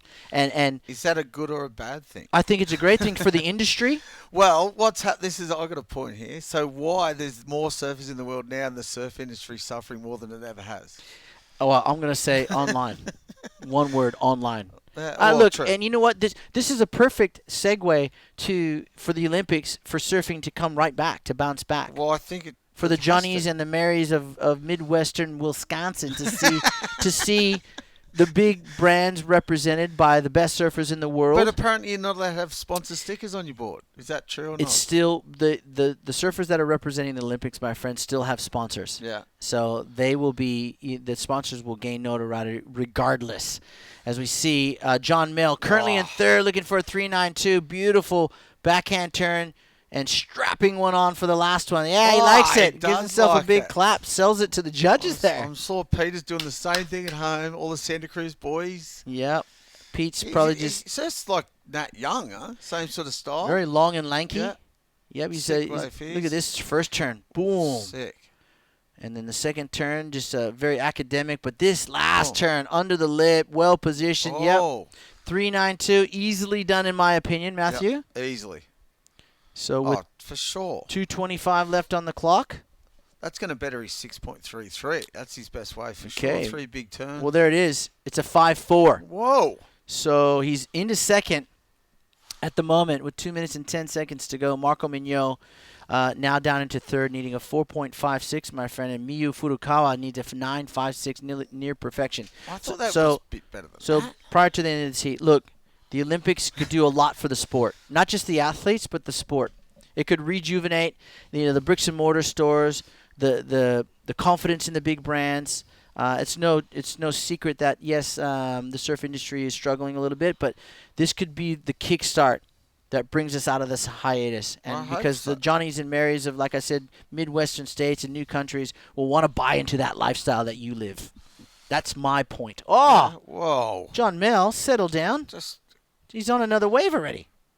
That was a sick one. I thought he should have got more for that last wave, but So the Santa Cruz surfer with 120 decides to catch another ride before he calls his heat done. And Marco Mignot was now looking for a 4.56. I'm not sure that wave was going to provide that score for Marco. 1 minute to go. He's got 1 minute. If you can find one of these little drainers as we look at the replay, Matt. yeah. Johnny Mel on a quick one here. Nice snap at the start. There's just 2 big turns here. So he might get a bigger score than his last ones for 2 turns. He did 3 in the last one. So Yeah, he did more of a check turn in the middle of those 2 big turns. But, yeah, we'll see. He really put that last turn up there. So if he wants a better scoreline, it's got to be better than a 5.4. there's not many lefts in Santa Cruz either. So he's be used to going right. Oh, yeah, Steamer Lane. Natural bridges. Whoa. Oh, hang on. Look at this. Go. This is our heat leader. Look, he's standing. Oh. Wipe out. 25 seconds to go. And Charlie Quivant absolutely Why? gets lipped. That would have hurt. He's That gonna- was a sick wave at the start, though. Watch this. He shouldn't have gone to the bottom again. Oh, he got the view. Then gets lipped. Right there. You can see him. His board comes out, but not he him. got Luckily, his board actually went forward because it would have probably broken his board in two. Oh, he got He got hammered. hammered. All right, so this heat is done and dusted. Charlie Quivant and John Mel look like they will be making it into the next round. That is unofficial, of course, until it's official. And we've got, whoa, that's true. It's unofficial Until it's official. Coming up next, we got Pat Gadaskis, Matthew Navarro, Caius King, Dakota Walters. They're in the Sick, lineup here at Surfest Newcastle Pro 2020, presented by Burton Automotive. This QS 5000 is on fire today. Come back because we got more surfing action right after this.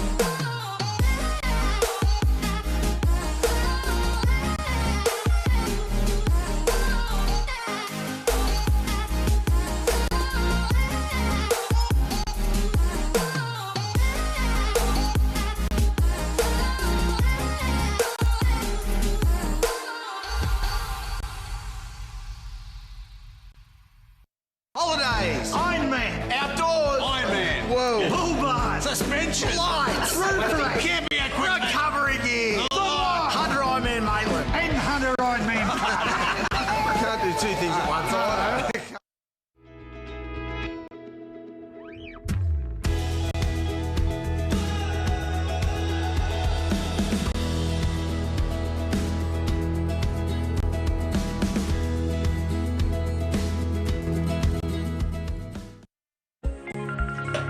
Hey, it's Jody. Telstra 4G delivers more speed in more places so you can connect to what matters most.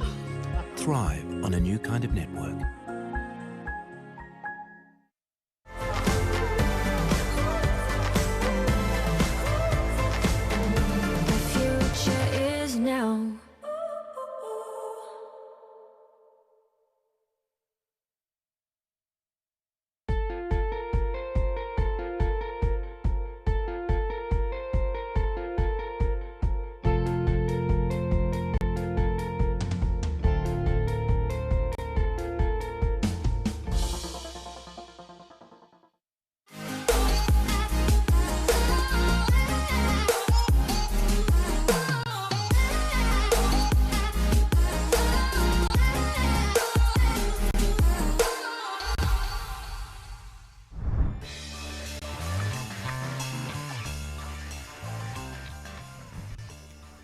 Welcome back to beautiful sunny Newcastle. We're at Merriweather Beach for Surfest Newcastle Pro. It's presented by the amazing crew at Burton Automotive.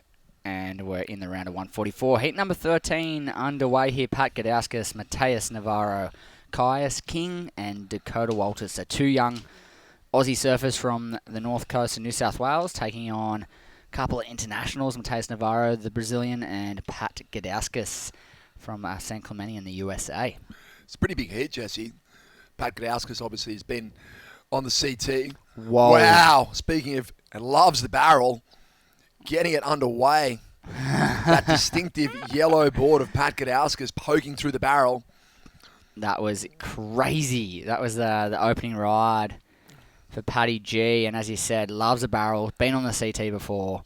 Knows it inside and out, back to front, and makes the most of his first attempt there. Just a big, deep, throaty tube. Pulls out the front for the completion. Gets cleaned up by the whitewash. Such an intense, hollow ride. And epic to see. I would love to load that up. Take another look. It would be Paddy epic. G, as we see down the beach, surfer in white. That's Caius King looking for the green room. Doesn't find it. We've been talking about that. It's like of course, there's so many good rides on offer, tube rides on offer. Do you get a little bit too, like, tubey? Bit tube hungry. Yeah, tube stance. You just stand there. Tuberculosis. Fully. It gets a little bit like that, huh? So, wow, big numbers coming through for Pat Gadauskas' first ride. Huge numbers. High, excellent range for sure. He's a big patron of this event too, Jesse. I feel like he's been coming here for probably a decade. Yeah. Every year the Gadauskas brothers are kind of making an appearance, putting some good results here over the years, and always fantastic to have the Gadauskases at an event. They'll free surf in and around their heats, probably surf more than anyone else at the event. Yep, they love it. They love it. And if there are barrels available, you can guarantee that Paddy G will be digging them out. He'll be around it, hey. Like, he's well known over the years for his, his CT performances, his high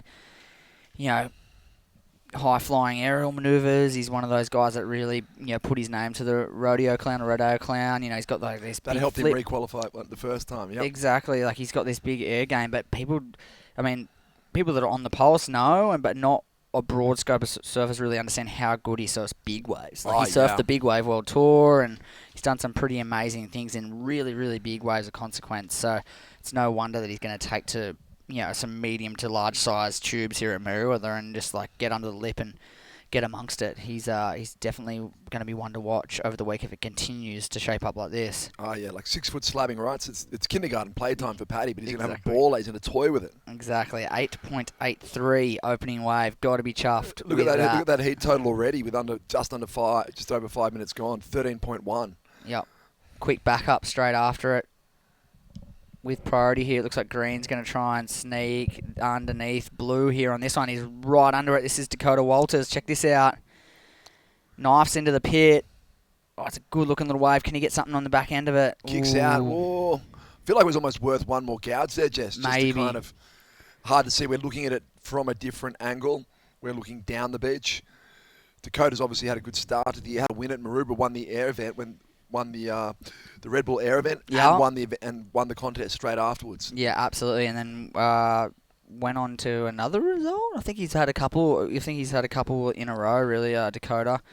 And he's looking pretty good to start his first year campaigning on the qualifying series. This would be the biggest event ratings-wise, with 5,000 points on offer for him. So it'll be interesting to see how he fares here in Newcastle, but he's definitely on a heater. Yeah, he's another one of those surfers that could really go either way, could really pursue the free surfing path, or could go hard at events. I think, we love seeing guys like that in competition, though. Absolutely. Because they're excitement machines. It's going to be dynamic. Good chance of seeing some aerial surfing.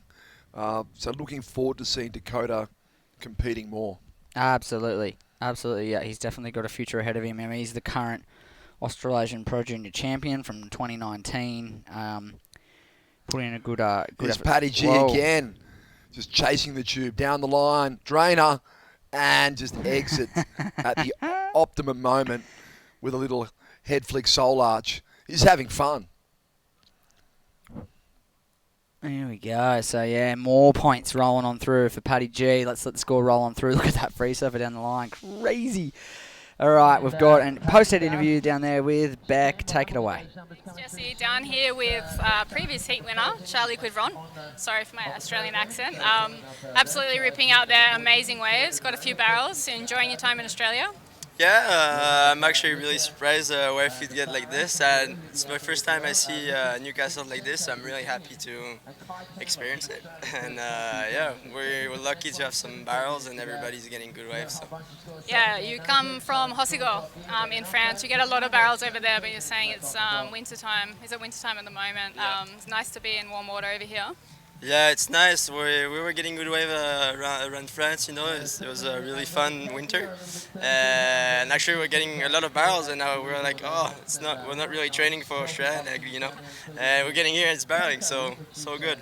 Yeah, that's perfect. And you were saying you made quarterfinals here last year, which is a strong result. What are you looking to do this year and in this event? I'd like to go further than this for sure. I'm taking heat by heat, and we'll see where it goes. Really, not too big expectations. Just really want to make heat and enjoy it as much as I can. Perfect. Well done in that heat. Do you want to have a shout out to everyone at home? I think everybody's sleeping, but hello everyone. Hi mom, dad. Thank you.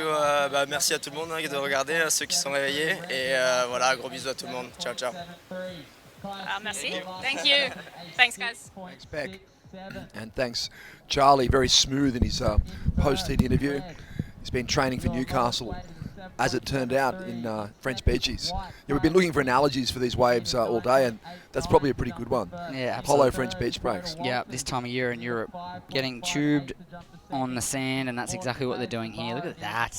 They'd be wearing a lot more rubber over there, though. It'd be far more enjoyable out there. Yeah, absolutely. I don't think it's 32 degrees. It's got to be 30 degrees plus out there as well. Absolutely, yeah. That's stinking hot. Like you can see on your screen, blue sky, blue water, hot sunny day. Perfect tubes. What a way to kick it off. First day of the Surfest Newcastle Pro this year, and couldn't ask for more. The competitors are freaking out down on the deck. Hey, you can hear let's be honest, pro surfers, sometimes it's hard to get them excited. They surf so many good waves around the world, and they almost feel like they can't look too excited about waves, or that's like not cool. Yeah. So they're a little bit ashamed of it. Up there on the deck, they're on their feet screaming when their mates are getting waves. Oh, absolutely. They're screaming for all the other competitors. Look at this thing. Double hand drag. Oh, it's a hell one. Yeah, it's like watching a free surfing video. I'm liking all the voguing in the barrel. There's a lot of kind of soul arching, styling. Got to differentiate yourself. That's a little right. bit. Everyone's getting tubed. Look at the double hand drag here. Yeah. Standing tall, then releases. He had a nice. Maybe released a little bit early from the double hand. Oh no, he had to kick through. He saw it shutting down at the end. Yeah, he done a really good job. He had to. He opted to use priority. Dakota Walters was having a good hard look at that one. And he's going to go again straight away. Down the beach. Oh, he's got to race this one. He's got to get moving. Nah, no chance. You never know with these guys. But it was worth a shot. Like, didn't have priority. Just had a wave. Why not swing on one on the way back out? Yeah, get moving. I like it. Look at the total. Pat Gadauskas, a 16.56 total. That last wave, 7.73. Yeah, he's having a similar heat to Vasco Ribeiro, who we saw. Still probably the highest total we've seen, although there's been some big scores posted in the last couple of heats.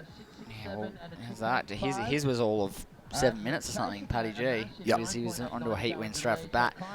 And there's a few other scores dropping in, like Kai's King's last wave, 6.67. He's done all right there. And Mateus's second scoring ride, was that a good tube? 5.83. I guess you're throwing it up against Pat's two waves. It's the scale. He's kind of set a really high scale. Exactly. Like in anyone's playbook, that 8.83 could have been a high 9. That's right. Right? And you'd think that Matthias' score was probably a little bit higher, but Paddy G's made it hard for him with those two bombs. Yeah, like it's a full 3 points lower than Pat's good wave. I mean, I guess so. But Pat's wave was pretty incredible. I think we're just surfing every tube in our own minds again. I'd love to have that one. Yeah, and, absolutely. I mean, comparatively, it's the scale's set for the day, and then the scale kind of gets set for each heat, depending on what's going on in that particular heat. But if you compare Pat's two waves to the entirety of the event so far, there's been a lot of good tubes. But geez, he's got two of the kind of the best tubes I've seen. Particularly that first one. I mean, a few judges went high, like first judge 9.3. fourth and fifth judge both on a 9-point ride. The other two judges 8.5. So drop the high, drop the low, average it out. High 8.83. I mean, it's pretty much 9 really. So it's kind of where it needs to be. But such a epic tube to kick off things right off the get-go, right out the gates. I'm just scared there's going to be a moment today where it stops tubing, and it's just going to, it's going to drop a little bit. And suddenly it's going to stop, and then, oh no, you don't want to be caught out there in that heat when it does that. We kind of called it. We kind of called that it was going to be sort of, dropping off and not as good throughout the day, but it's really not showing any signs of that yet. No. Dakota Walters. Wow. There's the double hand drag again. Stands tall, rides out.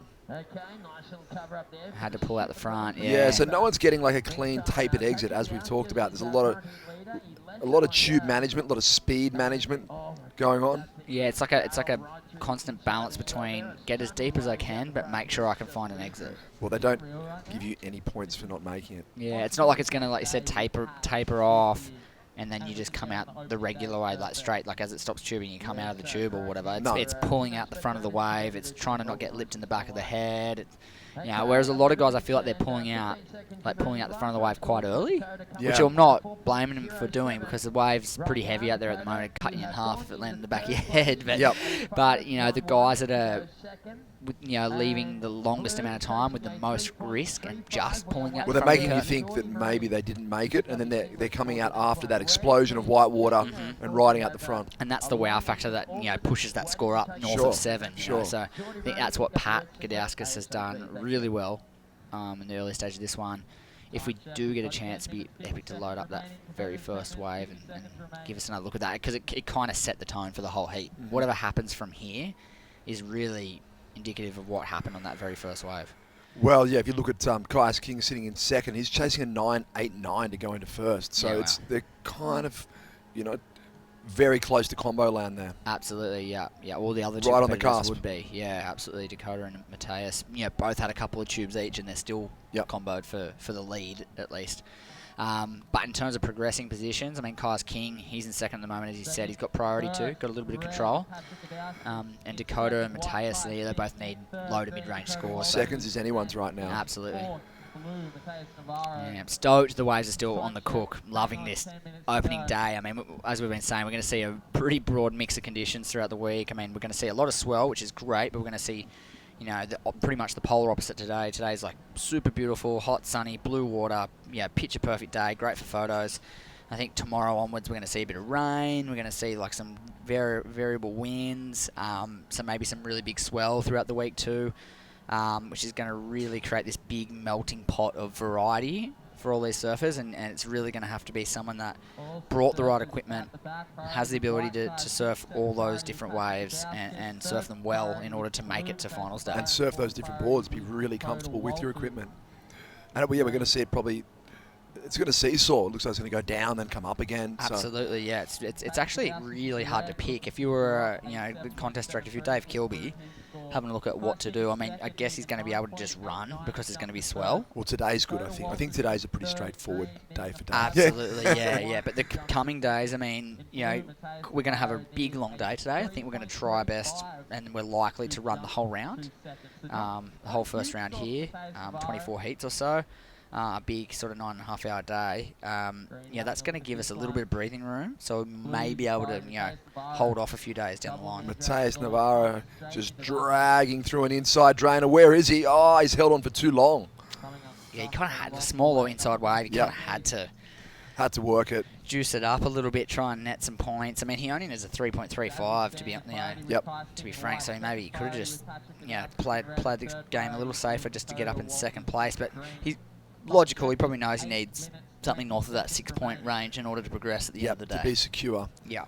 Still the time's ticking in this heat, just over 8 minutes remaining. Kaius King sitting in second. Kai's got the cover of tracks last year, actually. Always a big, big milestone in a surfer's career. Absolutely. Get a cover shot. Where was that? Was it an Indo or something? Way on an Indo trip, Yeah. Way up north, around Simaloo. Cool.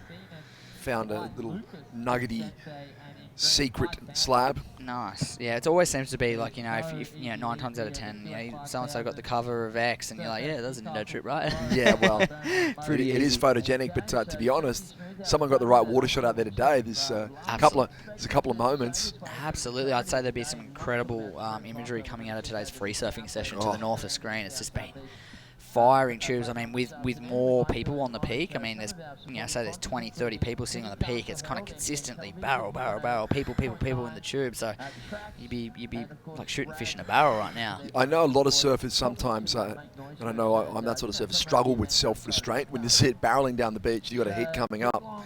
It's very hard not to just go down there and get pitted. Just have to be careful you don't surf yourself out. Absolutely. Mateus, big bottom turn, and then stand tall kick out. It's really difficult to identify whether the wave's going to run or close out or not. It's really, really hard, and particularly when you're sitting off the end where they are, they're right to the north. Yep. It's either kind of 10s or 2s at the moment off that part of the bank. It's either a really amazing tube you can come out of or a dead set straight closeout like that. You can see Pakadauskas just having a good long look at every wave.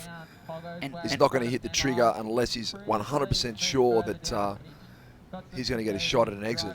And it's no wonder that only one or so surfers per heat are kind of jagging the bombs, because I tell you what, you can paddle out there for a free surf any day of the week, because this bank's been here for a couple of weeks now. Okay. Been surfing it a little bit, and you can paddle out. You can surf for an hour and not find one. Yep. Easily though. Yeah, that's right. It's not just like, oh, you can have a shocker. Like most people, yep, most everyday surfers will paddle around and not find anything and come in and be like, well, that was a waste of time. Or you could paddle out the next day in the same conditions and jag 2 in a row. And yeah, be lucky. It's kind of not as easy as, Pat Gadauskas is a great tube rider. He's going to win the heat. It's come to fruition this heat, but we might see a backdoor specialist paddle out here and sit. I mean, we saw Imai DeVault, who had a shot at the Pipe Masters at the end of last year and did pretty good. Got a really, really good wave in the best company in the whole world, and then didn't find a single wave out here. No, went over the handlebars on a big slab and right. But I was talking to Jake Patterson earlier, and he's working with a bunch of different surfers at this event and at a series of events. And I said, what's the strategy out there? He said, well, it's 6 to 8 foot on. It was earlier and firing, but do you just hunt down that one or not? And I think the advice he was giving the surfers was, you've got to post at least a 5 early on. Yeah, you've got to have something. You've got to have something there, otherwise you'll leave yourself chasing that score later in the heat. You're going to be in trouble. So he was sort of encouraging, get that solid back up early. Yeah, because the likelihood of getting a good wave in that heat is relatively low, and the likelihood of getting more than one really good wave is very, very low. So if you get that, if you get an opportunity to grab a mid-range score early on, well, why not take it? Yeah. It makes sense. The big scores we've seen have been, there's been an element of fortune, like Vasco Ribeiro and Pat Gadauskas. They didn't sit and wait for 15 minutes for those waves. Boom, straight off the bat. Straight off the bat. So they were just fortunate that early on in the heat, a good wave came their way and they capitalised. And I think they both had the same game plan. Like two tube pigs, they were just super keen on the tube. They paddled straight out to the wide bit where the, as I said, 10s or 2s, either a closeout or the best barrel of the day are going to hit that part of the bank. And they went straight there and went, I'm going to throw all my chips on red. Yep. I'm just going to go here and get barreled. And in those two instances, they both achieved that. I mean, the heat's not over, 4 minutes to go, but Pat's in a really, really good position. And here's Mateus resorting to backup land under priority. Looking for a 3.35. Not a huge score, and that wave's just not delivering much. It's interesting now is how many of these mid-range waves have got scoring potential. So this one winds up for the first turn, carves out of the lip, then it gets really chubby and chattery down the line, and he just loses rhythm. Yeah, runs. He wasn't anticipating that deep water gutter. I'll tell you what, I was standing up there, and so were you, up on the competitors deck prior to this heat, and I saw Mateus getting his singlet, and he congratulated Marco Giorgi, and they were all, the vibe was so high, they're all frothing like barrels, this is awesome, so stoked to be here, how good's this, can't wait for my heat. Imagine what's going through Mateus' head right now with 3 minutes to go and barely any points on the board. He's kind of sitting there going, what has just happened for 17 minutes? The waves are firing. I've got a 5.83, and that's it. I need a 3. How am I not getting a 3? Imagine how frustrating. I mean, you'd have to try and focus with 3 minutes to go and try and nab a score, but imagine the frustration. Yeah, and again, it's about managing those expectations. When when you sit up on that deck, you're watching barrels up and down the beach, and Jake Patterson made a good point. One wave, one line might barrel 3 times in different sections of the And wave. you think there's 3 barrels. I think there's 3 barrels, but it's actually hard. You can't be everywhere at once. You can't. And in fact, it's hard to be in at least just one of those positions because there's no real clear definition. Yeah, and I actually got asked a few questions while I was up there and was reflecting on some of the best waves we've seen today, and it's interesting to know that where they took off from, because on screen at home here you zoomed right in on where the competitors are sitting. I believe right now they're all up to the north end of the bank. And, if I reflect on some of the best waves, like Vasco and Pat Gadauskas both got their waves right where we were looking here. Matty Job, who's got the best wave of the whole day so far, took off from right up the top. Yep.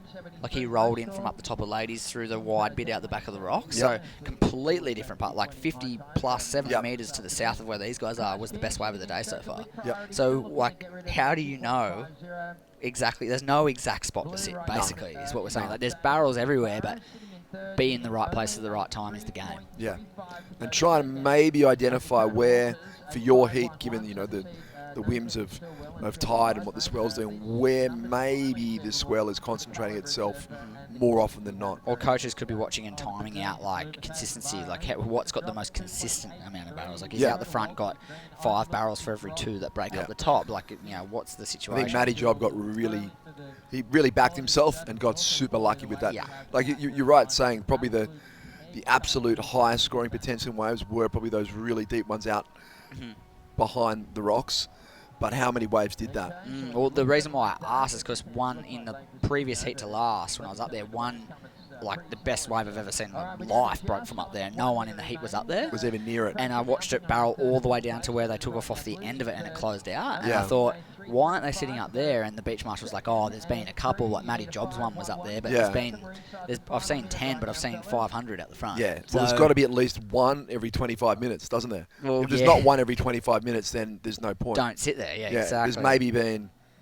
But Matty Job did. Yep. There's maybe been 4. Maybe there's been 4 or 5 all day. Yeah. So guess at the crux of it all, it's picking where to sit is a big part of today's game plan. It's always a critical part of a heat strategy, but today more than ever, really important to sit in the right spot. Here's Dakota Walters having a look. He wants to get a score to get up in a second. He's got to get moving. Unfortunately, it's going to run away from him. He's got to get out of there. 10 seconds to go. I mean, geez. See, the difference is here too. Pat Gadauskas, there were waves when he paddled out. He was able to just go out with his tube head on and get 2 tubes. Didn't have to think about doing turns. Absolutely. Now the other guys are in this situation where they've got to switch modes. I can't just look for the barrel. I've got to do turns. Here we go, Mateus. Did he get up before the buzzer? Yeah, he did. I think he did. He's got to milk this one. He only needs a 3.35. He needs to get the inside. Look at him, he's moving.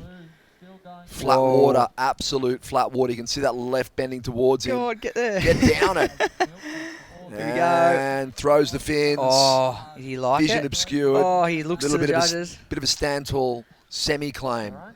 Turned his body into a question mark. Yeah, literally. Yeah. So, 3.35 requirement. What do you think, ladies and gents? Is that enough? Oh, I think he's going to fall. I don't know. I reckon it might fall a little short too, to be honest. Ooh, first judge indicates maybe not. They're going to have a good hard look at it, let's be honest. Let's leave it to the judges. We'll bring that result officially to you in just a moment. We'll load up the next heat. We'll bring you live action from Merriweather Beach right after the break.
Holidays. Ironman. Outdoors. Ironman. Whoa. Bull bars. Suspension. Lights. Roof rack. Camping equipment. Recovery gear. Hunter Ironman Maitland. And Hunter Ironman.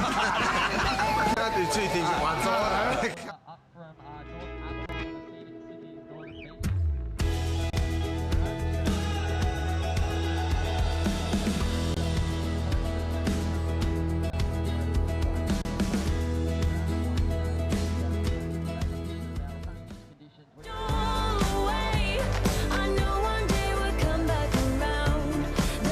Is now. The future is now.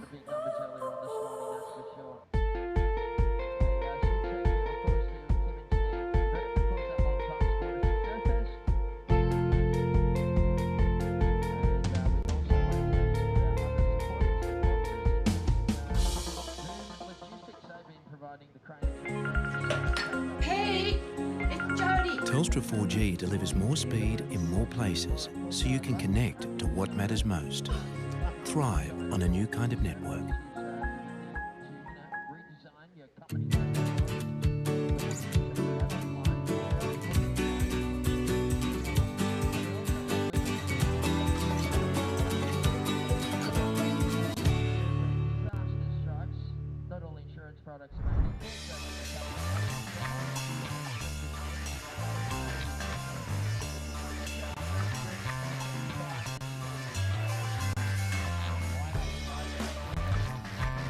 We're back. We're here, and surfers are up and riding. Couple minutes gone in heat number 14. This is the Surfest Newcastle Pro, presented by Burton Automotive. We're into round 1, heat 14, and a couple of scores are locking in as we speak. This surfer up and riding. Yeah, Lucas Messinas, nice looking wave. Suddenly it's everyone's in turn mode. Drifts the fins on that last manoeuvre and rides out. So maybe a little bit of a shift in focus in this heat, Jesse, as we see that tide creep in. Absolutely, yeah. Like, definitely less and less options for the tube. I think there might still be a little bit more going at maybe. We'll have to wait and see. But we talked about this transition period, didn't we? Yeah, absolutely. And we definitely have noticed surfers are shifting to, definitely trying to get a wave early on just to set the pace and make sure they've got something in their back pocket just in case they don't find one of those good waves. Yeah, Lucas Messinas just up into those 2 turns to start his campaign. It does look like Darcy Crump has taken the spot as an alternate.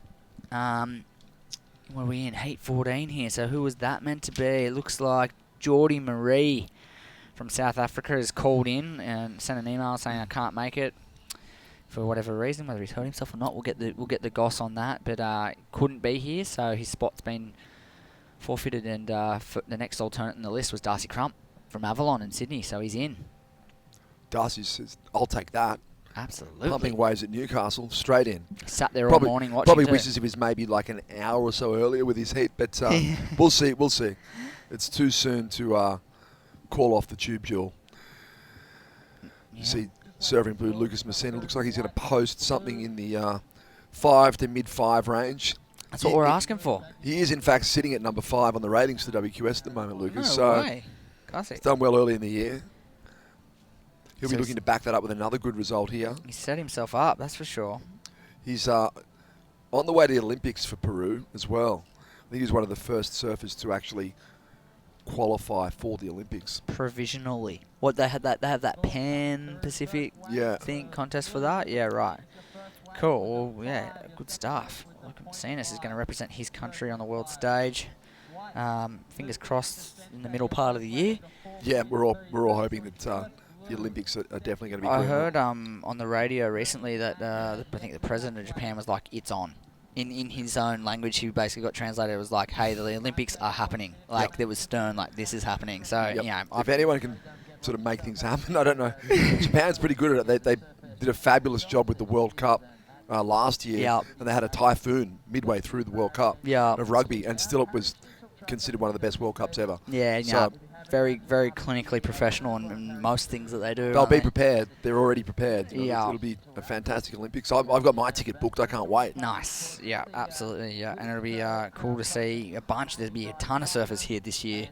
in Australia. We've got such a big eclectic mix of nationalities here. There's got to be quite a few representing their home country at the Olympic Games. Yeah, this we'll year. try throughout the course of the week get a list of actually who's representing their respective countries in the Olympics. It'd be nice to talk about it. Absolutely. Yeah. Well, Julian Wilson, obviously, he's here. He's representing Australia this year for the inaugural games for surfing. So yeah, we know there's one of the semi-local hopefuls will be representing our country over there, and he'll be starting off his year here in Newcastle. Whoa! Just when we thought the tubule was there it is. Are you kidding? Kai Tandler rides out of the final turn. He thought he was at home. Oh. He thought he was on the Gold Coast. Is he from the Goldie Race? Yeah, I think he's so. a snapper a bunch. Yeah, I saw him living out of his van the other day. Hanging down just the beach. Going mobile. Yep, he's Why not go mobile for the Oz League of the Tour? Why not? It's the best ever. It's so easy to do in this country, isn't it? Yep. Just get in a van, go to each event, cook your baked beans on your gas stove, and get tubed. Look at this thing. Well, speaking of parking up, he parked up inside that one. It was a perfect cylinder, wasn't it? And gets that little bit of radical body English as he exits the final turn, but puts the icing on the cake. Absolutely. It's a little bit of a bummer he didn't bury the rail on that last turn. Yeah, he was like, and as we've been saying, it's kind of tube stance. You know, it's hard to come out of the it's hard tube. to switch because you got all that weight on your front foot trying to get the exit, and suddenly you've got to shift onto the back foot to bury the rail. Yeah, you got to hop around your board like the master himself, Kelly Slater, straight out of the tube, straight back onto the tail. That's where you've got to be careful not to claim. Yeah, you can't be thinking too much about your claim, or even that split second of like, whoa, I just got barreled, man. Yeah, you've got to be like ready to go straight to the next turn. Yeah, full nonchalant like John just come out, not even pretending to not claim. See, when someone gets an immaculate barrel that's worthy of a claim, but doesn't, and then goes straight into a big turn, it looks great. It's the best thing in the world. You just that little moment where you go, oh no, and they just go straight through it. I love it. It's one of my favourite things in the world. Like you're watching Pipe Masters or whatever, and they get a huge backdoor barrel and straight, carved down the face of the wave, straighten out, and no nod, no nothing. Straight off the board. They just they know. Or if you're Italo Ferreira or Gabriel Medina, you might just come out of a huge barrel and do a giant rotation. And then you can't help but send yourself the Colonel salute. Yeah. Well, the Matt Hoy criteria for the claim is best wave of your life. I think that's that's evolved a lot in WQS competition over the years. I'm pretty sure we see a lot of we can have the claiming debate, but it's again, we always talk about it. It's more like that sensation. It's a bit like that FOMO sensation that if I don't do it, I might miss out on 0.2 or 0.5. Yeah. So everyone else is doing it. If I don't do it, am I going to miss out? So you got people. It's like the surfers almost get scared into. Yeah, it's so hard to measure it, isn't it? Like I feel like I'm not it's a very subjective thing. I'm not the biggest fan of claiming, but if you need a 5 and it take off in the last second and it's to win the contest and you surf your way to what you think is a 5 and you claim it, it almost falls into well, you just claimed you think you won the contest. It makes a bit of sense. Yeah, it does. But if you're claiming a 5 at the start of the heat, well then, I'm not a massive fan of that. But yeah, it's definitely a very subjective topic of discussion, and some people love it and some people hate it. It's the nature of the beast. Well, it looks like we've got Pat Gudauskas, the winner of the last heat with Shannon. Did he claim? Talking about claiming some big waves, Pat, your first wave was just fantastic. How good does it feel to lock into an excellent score straight off? Yeah, that was so cool. It was funny because we were watching. There's the peak up to the north or the south, and then to the north peak, and I was just debating. I'm like, gosh, it looks good for turns and there's barrels. And at the end, I was sitting with Nat Young, and we just said when it's shacking, you kind of just gotta get in the barrel. So it was really nice to paddle over and see that really beautiful set. And it was just a thick, really big barrel, and I love those kind of waves. So that was I was smiling all the way through the barrel, and I actually hit my ear really bad when I kind of straightened off. So I was I couldn't really hear in the water the whole time because I don't know, I popped it kind of weird. So I'm asking the freezers, I'm like, what did I get scored? And they're like, we don't know, but it was sick. I'm like, okay, that doesn't help. So, but it was really fun. Yeah, that was a dream heat to start like that, and kind of a bonus being out there in round 1. So I'm stoked. Awesome. And I know it's a big change for you with your brother Tanner retiring from competition at the end of last year. Just for your, that family vibe for you on the road. Nat Young, clearly a good friend of yours. You guys are able to hang together. How is it coming up into the year of 2020 competition with a little bit of a different support crew? It's really it's a new chapter, for everyone. I think for Tanner it was really exciting to see him like take that step into a new realm of free surfing for him. And I draw a lot of inspirations from Tanner and from Dane, and when they're passionate, and likewise for me, we kind of all like really step up and find our path. So it's cool. I'm talking to those guys every day, and they're just like frothing watching the comp. And for me, I think it's cool. It's been like a really good refocus for like the reasons I'm here doing it, and I love to compete and I want to put on a good show. So it's been an intention setting start to the year, and my wife and my son are going to be traveling with me a bunch. So it's cool. I'm just happy to be here and put it on. Thanks so much. Sounds like you're in a great space. Good luck for the rest of the event. We'll go back to you guys. Yeah, thanks Shannon, thanks Pat, who put it quite succinctly, when it's shacking, you just got to chase the barrel. Yeah, I love it. Hey, the one thing I took from like the underlying tone of the interview is that I've got such a good feeling about his year.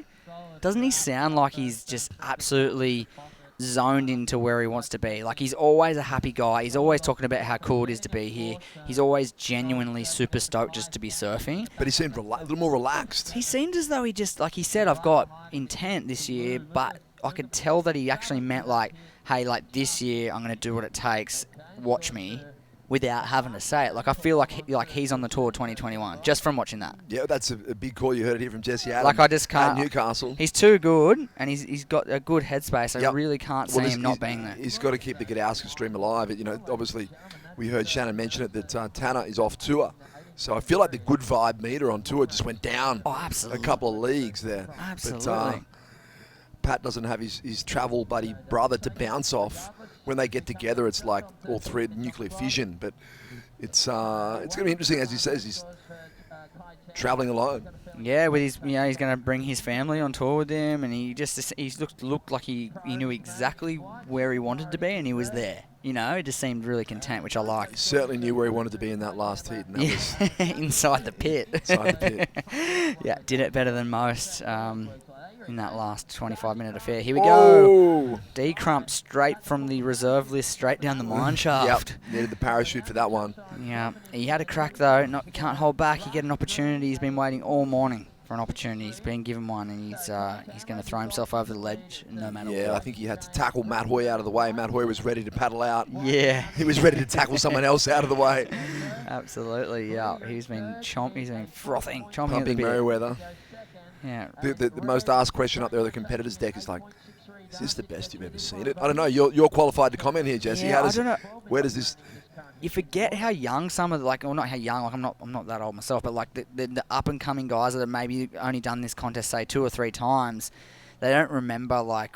I mean, it might be getting away from us now, but I've been doing either competing or doing the commentary since I was in my teens. I'm 31 this year, so like 15, 16, 17 years or whatever. But I can count 6 times that were like this, but better, like over the years. But they space out so much that, it's kind of hard to like pinpoint what was the best. I think there was one pro junior that maybe Creed McTaggart or someone won that was just like J-Bay, but better looking, like top of Merriweather right down to here. Tube tube into turn, into cuddy, into another tube, into floater, into another tube. Like crazy setup, like the sand. Cause more of a classic setup rather than this wide bank, which we're seeing now. Yeah, this is like tubes, but they're like kind of short and sweet. They're kind of like dropping into beasts and pulling out the front, where we've seen some days where they're getting spat out into a turn, into another one. So it gets really good. It gets world class on its day. It's just infrequent.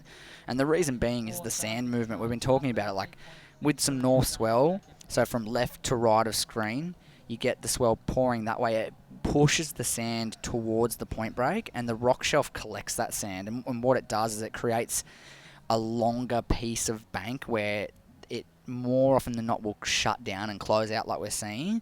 But every now and then, if you get that consistent north swell and sand deposit, when the swell changes and goes from right to left after that, it grooms the sand along the reef and creates this world-class point break style thing. Because traditionally, it's a rock shelf that runs along the rock shelf, but with them, it's either really bad with sand or really amazing with sand. Okay. It just depends on how it's been groomed. You either want way too much or none. Yep. So we're kind of in the middle of it right now. It's bordering on too much sand.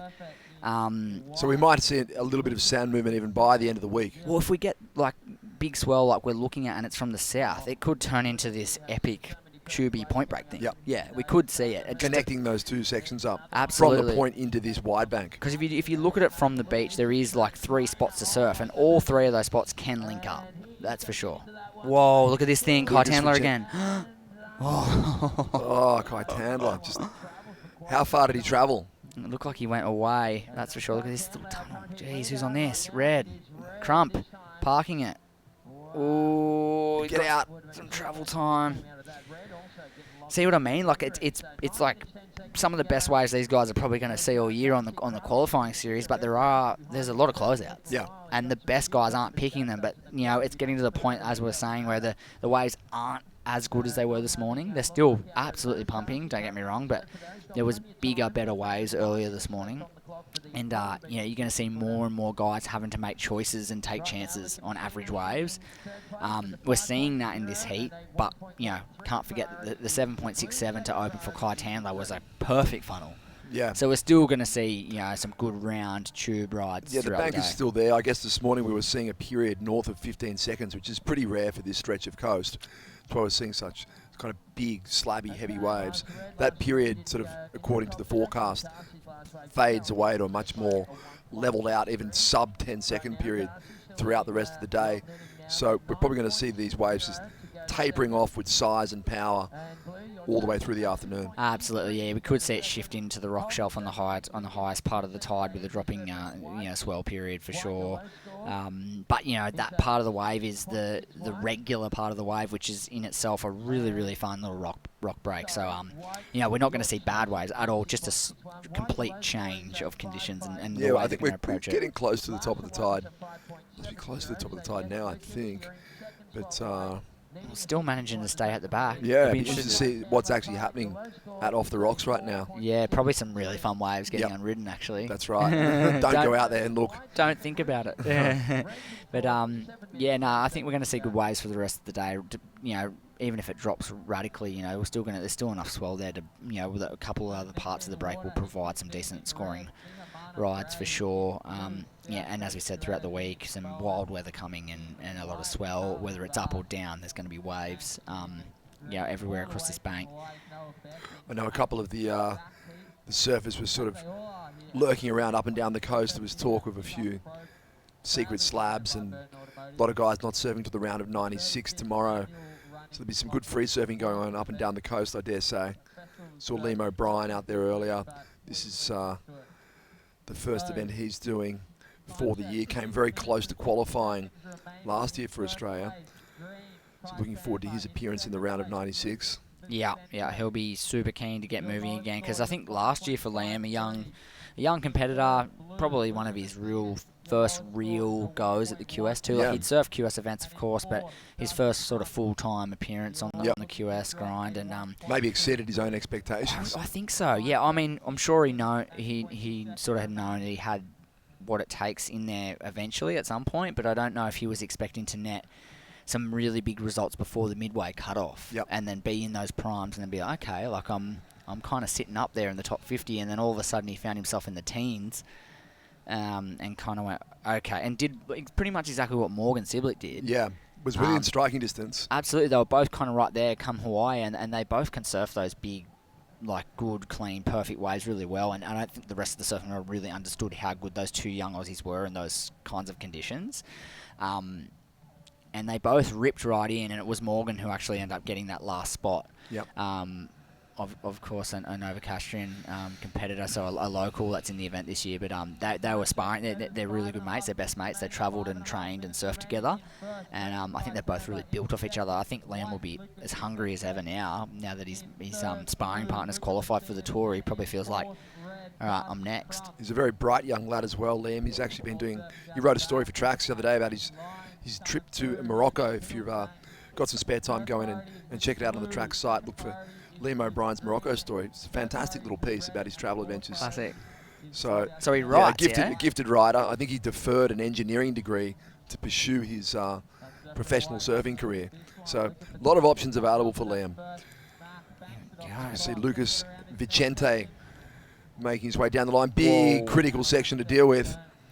And tomahawked by the lip. Yeah, holding on to second place prior to that ride, so it ain't going to come into play, but he's trying to maintain it. He's trying to maintain a little breathing room between himself and the other two competitors, Luca That little Messinas. inside left rip bowl there. It's kind of... See, that's fun There's any day of points, the week, there's isn't points it? in that one. Yeah.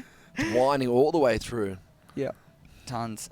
The goofy foots out there would be just dreaming of that thing. Darcy Yeah. Crump and Lucas Vincente. I mean, This is when you almost, like, when you're a competitive surfer, you almost want those rogue barrels, I hate to say it, you almost want them to disappear.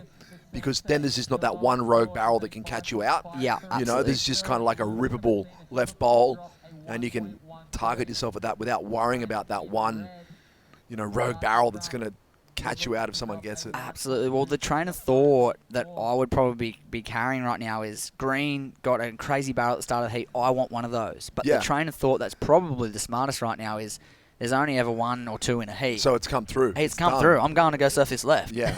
I'm going to go catch this shore break and do a couple of turns. At least Yeah. I'll have a 5, That's right. So, I mean, I think if someone makes that move, Lucas Vincente's got the 5s, 5.7 and 5.33, so he's been busy catching waves. Well, Lucas Messina now needs a 6.23. We're actually, time's ticked by, 3.5 minutes remaining.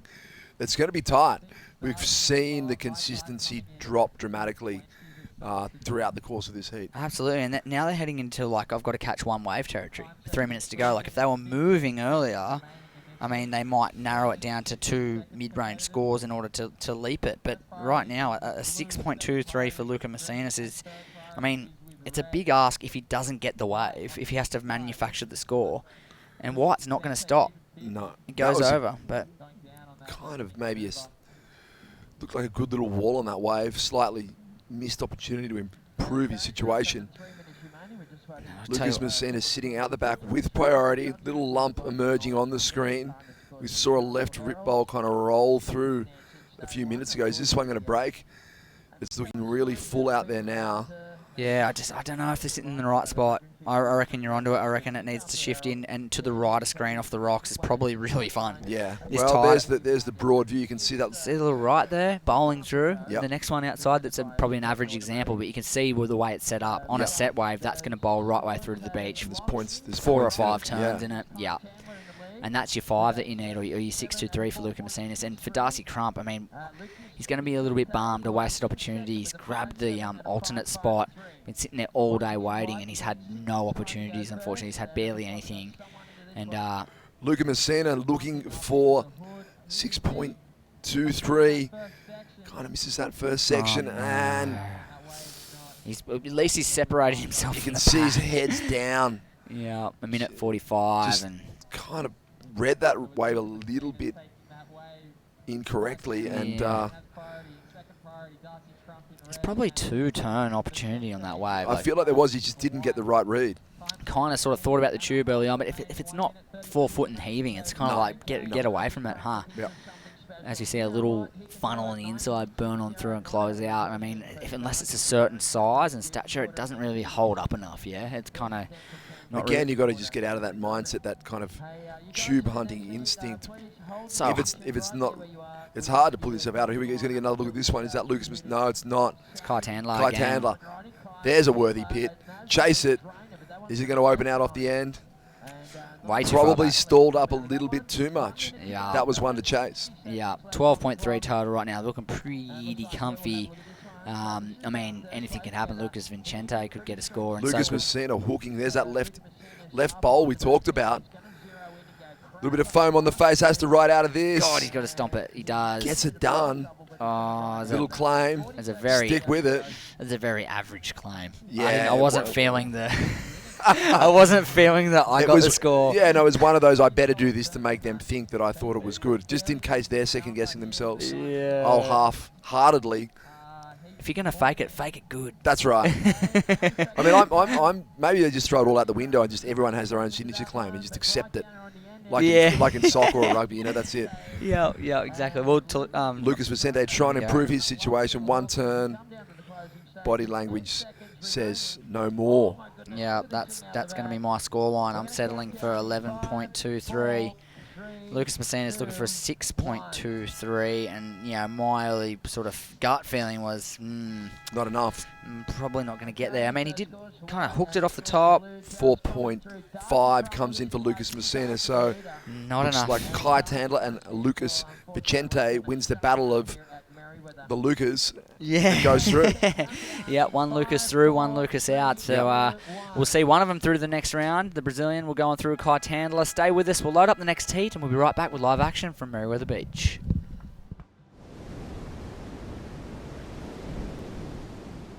The Burton family Toyota want your business. They're massively overstocked and all new Toyotas must clear ASAP. So don't sign anything until you compare their price on any new Toyota. They won't be beaten on price. Only at Maitland and Port Stephens Toyota. My first time ever in Newcastle was in 1985, which was the very first, it's 35 years and hence the anniversary, and I won the event. It's one of my biggest memories because being an event win, and then that set me on the path to winning world title. I just fell in love with it straight away because the people embraced me. I was this young kid from South Africa, but I'd never been here, and people just took me in, and I'm assuming that's why I won the event, because I was so comfortable. It was like all of a sudden I was hanging out in surf shops, and the crowd at the beach for me was just mind-blowing. In fact, I'm thinking of coming back just to go surfing with less people and fun waves and heaps of stuff to do. Surfing spot here on the east coast of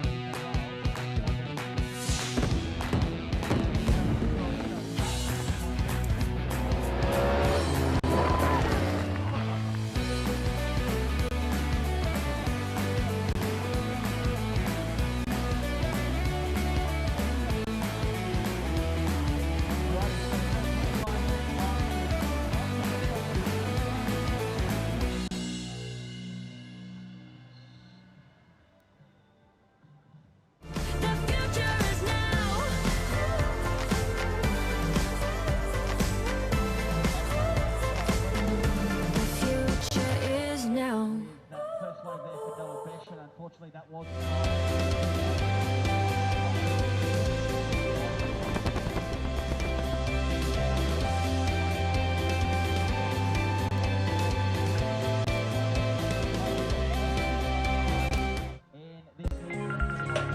Hey, it's Jody. Telstra 4G delivers more speed in more places so you can connect to what matters most. Thrive on a new kind of network. It is the most rewarding thing to be part of a child's life and give them something they may have not received otherwise. There are children out there that need a home, love and a family. Don't hesitate. Make the inquiry. Contact Wandiali today. We're running all the time, we're running all the time.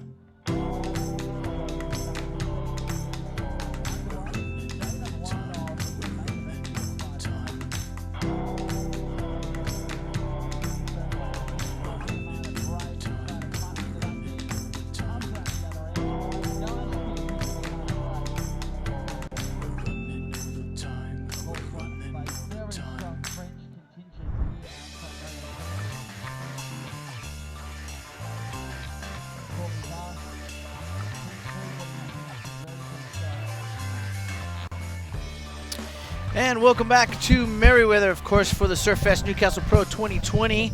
John Shamoka alongside, excuse me, Matthew Hoy. That's bit of salad getting stuck from our wonderful lunch in my throat there.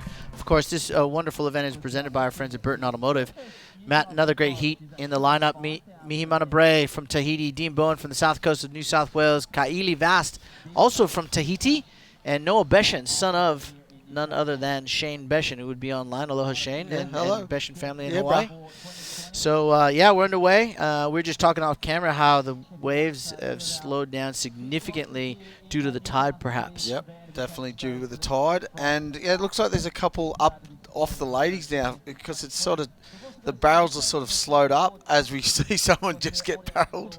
Maybe they haven't. Yeah, Mihi Manabre from Tahiti. Sick wave. No stranger to barrels on Tahitian reef breaks. Of course, going mostly left there at Chopo and Tapuna. I saw Oh, here we go. Blue.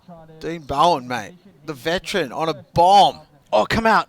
Oh, that was so close. And you can see that it looks like the winds have picked up just a little bit. There's a little bit of texture on the ocean surface, Matthew. The winds got strong for the northwest. It's hot, man. It is very like hot outside. 35 degrees. In the shade. In the shade. Yes. It's nice in the commentary booth, though. And this John. is a Hawaiian Noah Whoa. Beshan looking for a cover-up. And he comes out. So Mihi Manabre with a 5.33. Kaili Vast of Tahiti, both those guys a 5.33 and a 3. Dean Bowen a 1.67. And this young man, Noah Beshan, who had a few good heats last week or a couple days ago at the Vista Central Coast Pro. Now up here in Newcastle. And, you know, he's surfing in places where his dad used to surf. Oh, no. I wonder if Shane's giving him any advice over the phone. Like 100% he is. You'd have to think. 100% he is. Because Super coach. Shane does coach athletes and has surfed these locations many times before. So I'd be drawing on Dad's experience. Definitely. Without a doubt. 100%. So if he does win the heat, we might have to get the girls Got the first perfect score. 3 perfect 10s at Kira. I talked about that. Was it? Yeah, it was last week. Yeah.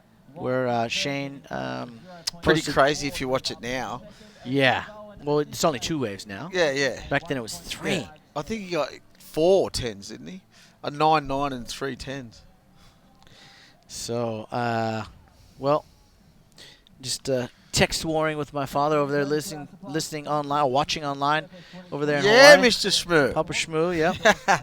He is an avid fan of the live webcast here, and why wouldn't you be when the waves are perfect? You know what it looks like to me? It looks like the morning glass when the winds start to come over the hill on the North Shore at Pipeline and Backdoor, how clean it is. Yep. That texture there, whether it's clean offshore. And, I mean, some of the barrels we've seen today are very, very similar to what you see at, like, off the wall, you were saying, Matt. Off the wall, yeah.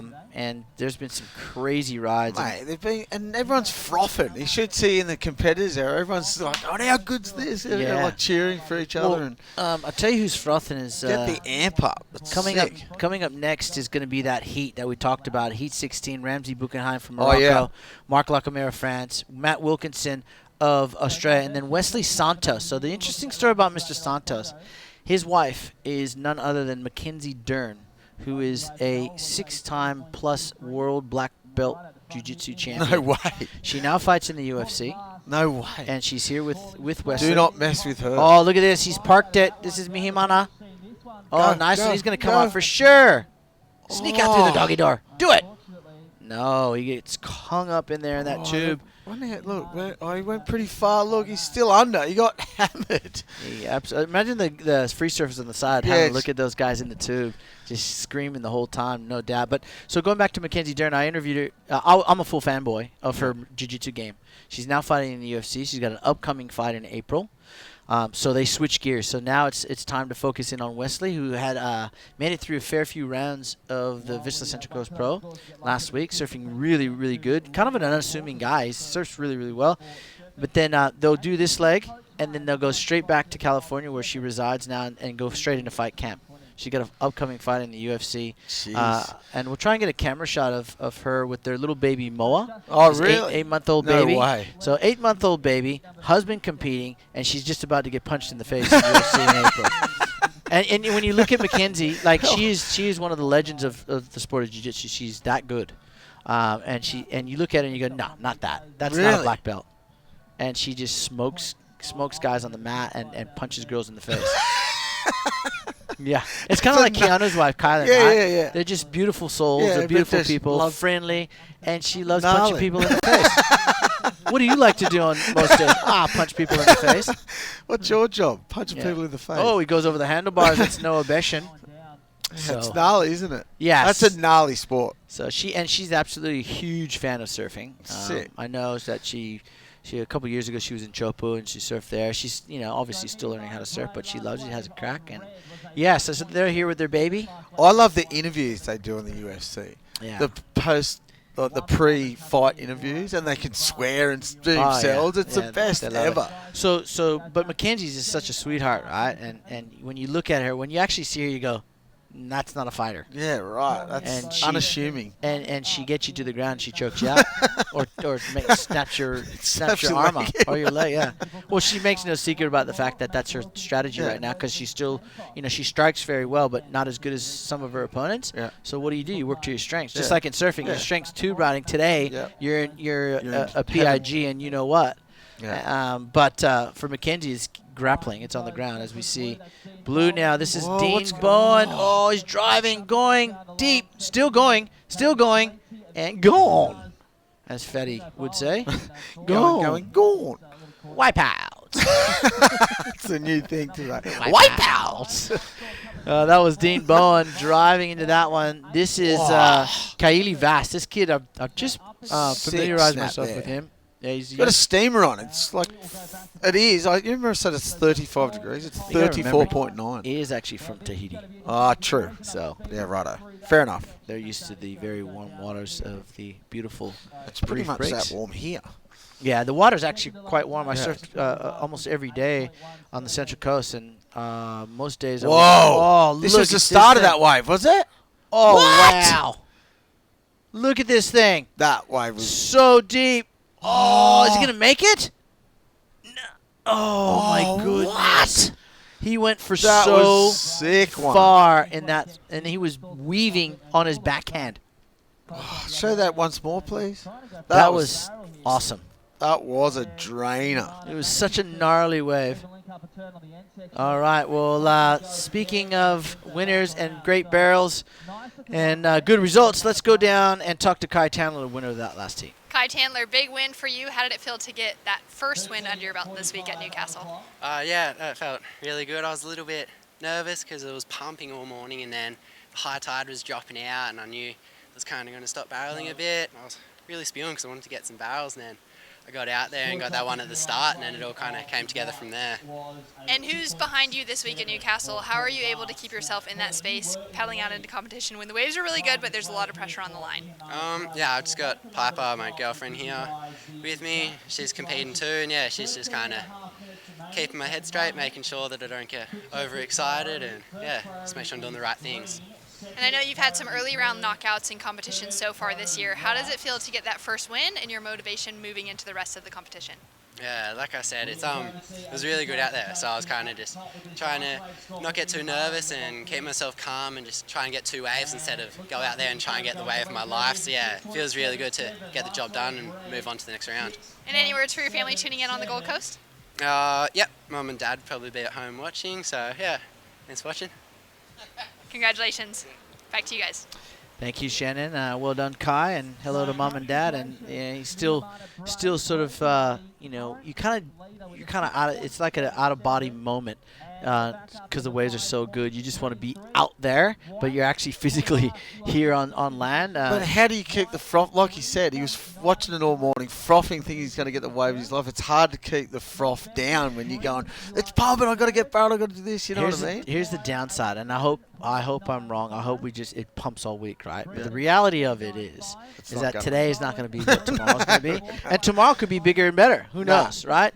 But the reality is that today is absolutely perfect, so enjoy the moment. Yep. Because in our sport, we all know that the playing field changes from day to day. So hour to hour, minute to minute. So wave to wave. But right now, we are enjoying every moment of every heat because we know that since it just absolutely switched on from about the fourth heat this morning, really. It has just been barrels and long tube rides and some very big wipeouts, some broken boards. And, some very lucky individuals out there competing today. Mihi Manabre out in front with a 6.77 and a 5.33. His fellow Tahitian surfer, Kaili Vast, out there with an 8.17 and a 3. Noah Beshan, a 3.23 and a 1, needs a 7.95. And Dean Bowen just hasn't found his groove yet. But don't worry, Dino knows how to find a tube or two. Doesn't he? And he's got 11 minutes, and there is sets pouring in here at Merriweather. It is absolutely crystal clean and clear. High tide as the tide drains out, Hoya. Oh, it's going to be good all afternoon. The wind's supposed to stay offshore, like we said before, all arvo, so it could be pumping. Here we go. This looks like Noah Beshan on the corner. This could be a Here goes the Hawaiian. Stand by. And he parks it, stalls in the pit. He's deep. He's disappeared. He's still going, and he comes out. He thinks is it off the wall. This kid. Oh, he tracked out of it. Looked at the competitors there. Oh, these they're just free surfs just going. Woo! Look at this. This is so Shane Beshan right there. Wow! Look at his pumps. He is really deep. Good one. That gone. was a perfect wave. Gone again. And comes out with a spit. Untouched. Flying here, look. Whoa. Whoa, whoa, whoa, whoa, whoa, whoa. Speed wobble. Whoa. He didn't need to do that. He didn't need to do anything but just kick out and just epic. laugh and giggle and go, pinch myself. Imagine the view. Hey, Dad, guess what I did today? Yes, son. What did you do? Saw it. I got so shacked in Merriweather. No, you didn't. Watch the broadcast. It's on. Watch the replay. Shane will be watching for sure. Yeah, you're watching for sure. That no was doubt. so Shane-like, that tube stance at the start. Well, you know what I said to you before about your son Tex Hoy. You know, the apple does not fall far from the tree. So, you know, last week Noah made a few heats. He got some great scores. He's new to the World Qualifying Series. First year, pretty much. So he's got some points, and he's going to get some points for this last wave. Here comes that score. It's looking like eights. High eights. There's one more score to be locked in, and we'll take out the high and low, average it out, and it's going to be right around the 8 point, maybe 8.3 somewhere. I'm trying to do some quick maths here, but it's going to be enough to push him into second place. That's without a doubt. So Noah Beshan with 9 minutes. There it is, an 8.20. Noah Beshan of Hawaii now up into fourth place, courtesy of a solid barrel. A perfect wave. Looked like an off-the-wall wave, really. That was perfect. Just parked it right in the tube, sat there, disappeared. I'd like to see it again if we can, just in case anyone missed it. There it is. Look, you ask and you shall receive. Look at this. Perfect Handbrake. wave. Oh, perfect. That thing was as good as it gets. Deep, too. Comes out with a spit. Watch this. Oh, gosh, I got to wipe off speed. Whoa. Whoa. Steezed it. So he kicks out, and the end result is an 8.20 for Noah Beshan up into second place. Yes, thank you very much to our NBA crew there for. I know. That was how 180. quick was that too? Yeah. And awesome stuff, awesome pictures. It's easy to get frothed up and happy and just jovial when the waves are as good as they are. Because we're actually, I feel like I'm out there with these guys enjoying the moment. And here he goes again. He's having another look. Look at him. He greedy little thing he is. I like it. Oh, nose wipe at the start. Little cover up there. Oh, it nearly gets taken off, but that's going to be a small score. And what he's going to do here is he's actually going to paddle right back onto the bank. Yeah. Quite easily. In a good spot, yeah. Gets out easily, and he had to better a 3.23, so that's probably going to do that. Maybe. Those free surfers are definitely impinging and infringing on the contest zone. Well, why wouldn't you? It's pumping. I know, but you want to give surprisingly, people haven't paddled out and just drifted past. Sat there. All right, so Mihi Manabre of Tahiti is your leader at the moment. Noah Beshan in second, courtesy of that 8.20. Now, Dean Bowen looking for a cover-up, and that one just, of course, with the high tide, doesn't hit the bank. You got to get those bigger ones. Yep. Because the smaller ones actually, what'd you say, go into deep water there, and they pinch. Just one strip of sand along the whole beach, pretty much. Isn't that amazing? Like, if we could look at from above, you'd see one strip of sand that creates the bank that is creating these tubes. Yep. And then outside of that or inside of that is just deep water. Yeah. So you got to be Johnny on the spot, don't you? Definitely. To get those waves that we saw, like that 8.20 and then Mihi Manabre's 6.77. Those guys who have found that strip of sand that creates some good tubes are getting some very, very beautiful long tube rides. And it's right out the front of the stormwater drain too. So it's hint to those who are coming up next in the next few weeks.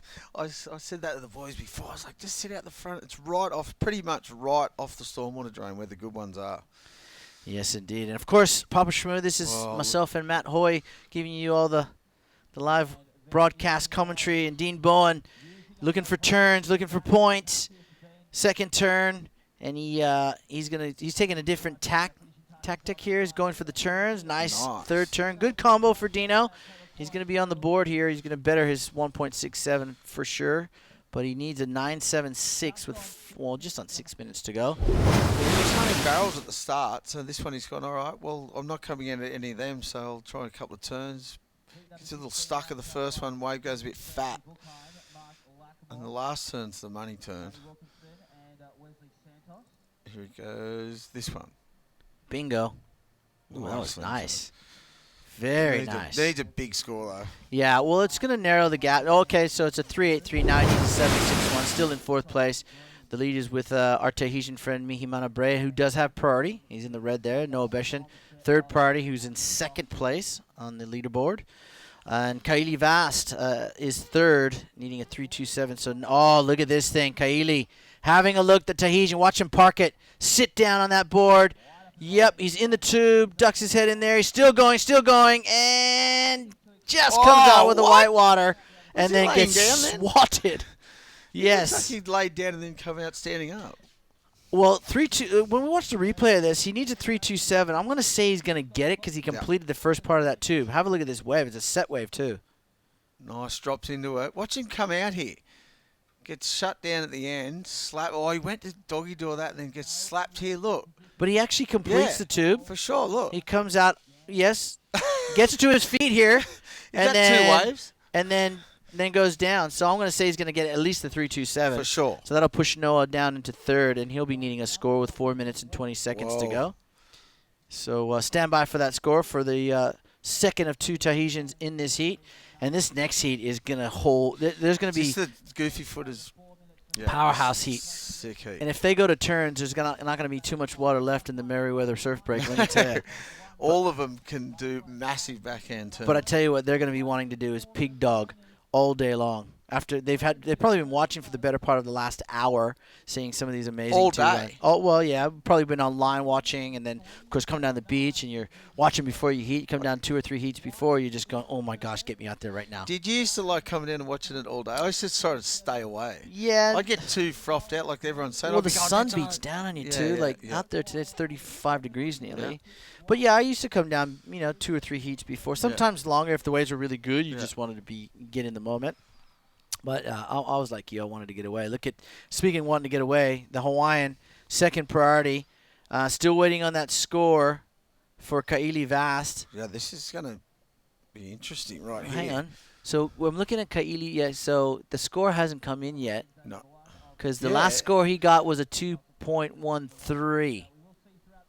Whoa. Well, that was the score. No. Surely it can't be it can't be. Well, they're saying that there's no other scores to come in. Well, that's true. So I'm not sure. Wow. Okay, that's interesting. So they didn't say it's completed that. Well, I don't know how they can't. Well, he did ride out of it. But anyways, I still think there's a score to come for Kaili. Maybe. We'll see. We've got 2 minutes and 40 seconds to go. If not, that's a really low score because he got pretty barreled. He did get pretty tubed, and so here's Noah Beshan. Someone's on the corner here. Kaili's looking at it. What are we thinking? Yep. I'm going to paddle into this one.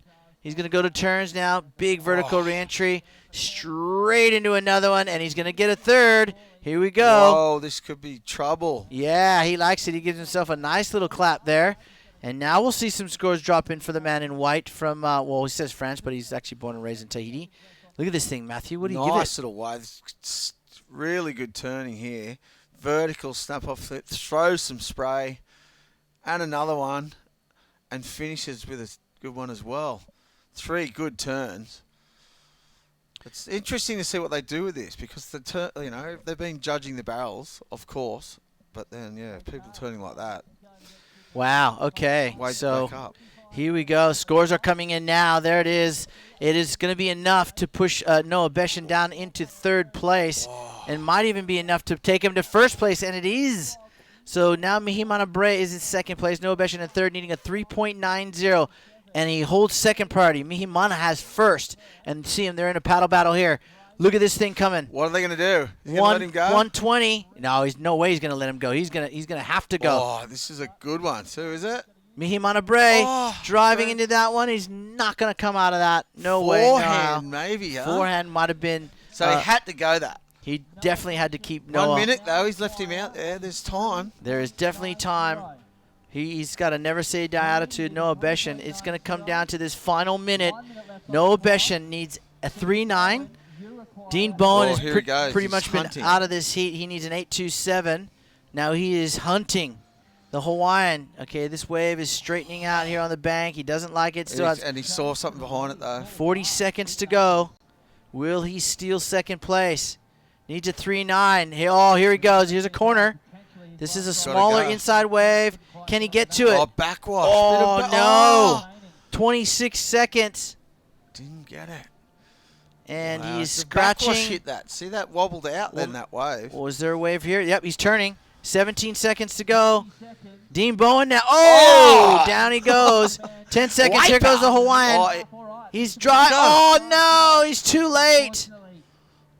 Oh, and that spells the end for Noah Beshen. Just too late getting into that wave. Got the wave of the heat, too. Yes, he certainly did, and that's disappointing for the young Hawaiian. Dean Bowen goes down. The two Tahitians, well, one says France and one says Tahiti, but they're both from Tahiti, will become the next surfers to go on into the next round unofficially here at Surfest Newcastle Pro 2020, presented by Burton Automotive. And we're going to go to another break, and we're going to come back with the powerhouse heat of the round right after this. 2, 1. Holidays. Ironman. Outdoors. Ironman. Whoa. Bull bars. Suspension. Lights. Roof rack. Camping equipment. Recovery gear. Hunter Ironman Maitland. And Hunter Ironman. I can't do two things at once. Noah Beshen, big score, but unfortunately couldn't get that back up to try and take down Nehemiah Bray in second place. Will finish up in third, and Dean Bowen, unfortunately, finishing up in fourth place. So big race for Dean and Noah. Congratulations to Corley and Mihimana. Great lead out there, fellas. Well done to all four competitors.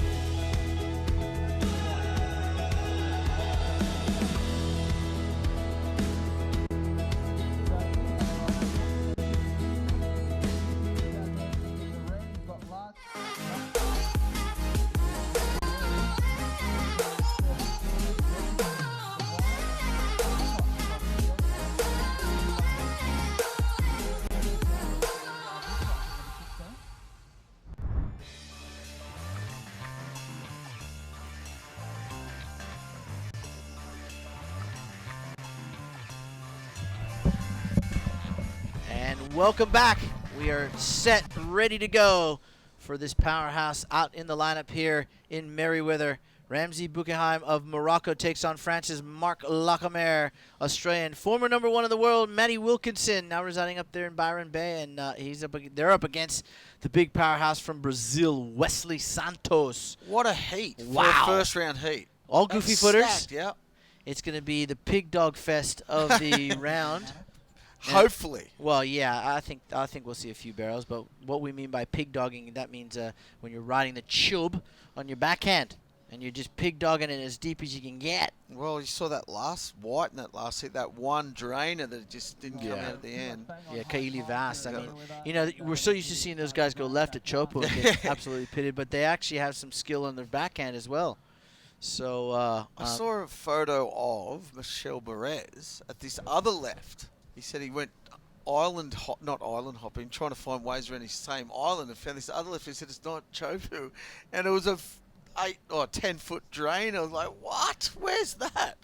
And he just wrote not Chopu. I was like, what? Well, I mean, does it surprise you, though? There's so many ways around True. there. Hello, everyone. Welcome to the Surfest Newcastle Pro 2020. Don't need to sit up. Now we're on the lounge. We're just relaxing. We're just relaxing, giving the world our expert commentary on the event. Of course, we are into the round of 144.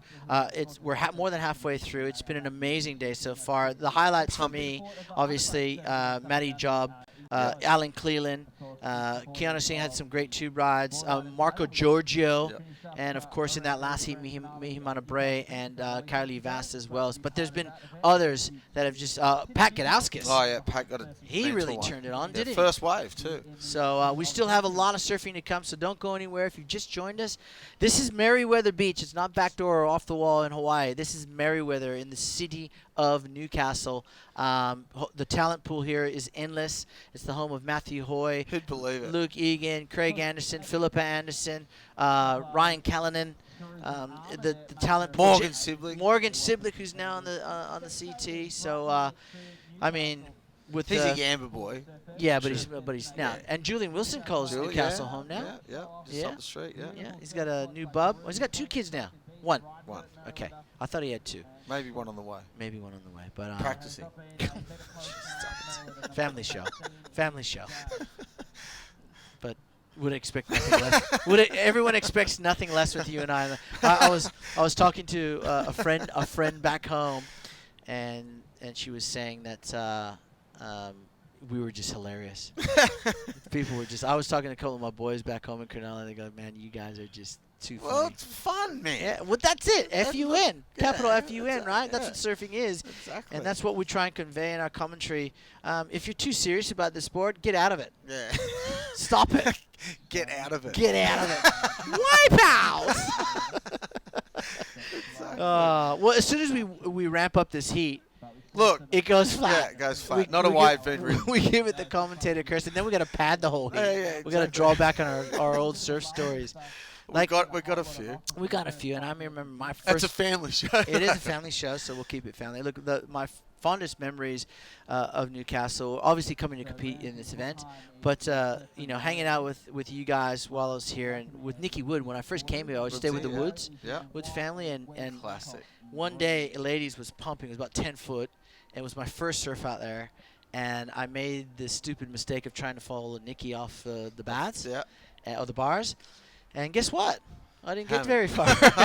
That's the most. But one when of I the did get out, spots when I did get out, Simon Law was out there. MR was out that day. Nick was ripping, and it was dreamy. It was very much like today, but obviously over at Ladies. Yeah. Big south swell, offshore winds, and I've spent a lot of time here in this city, and obviously guys like Warren Smith do a fantastic job. 35 years running, as we see Ramsey Buckingham going to turns. Like you said, these guys love a big turn. Look at that.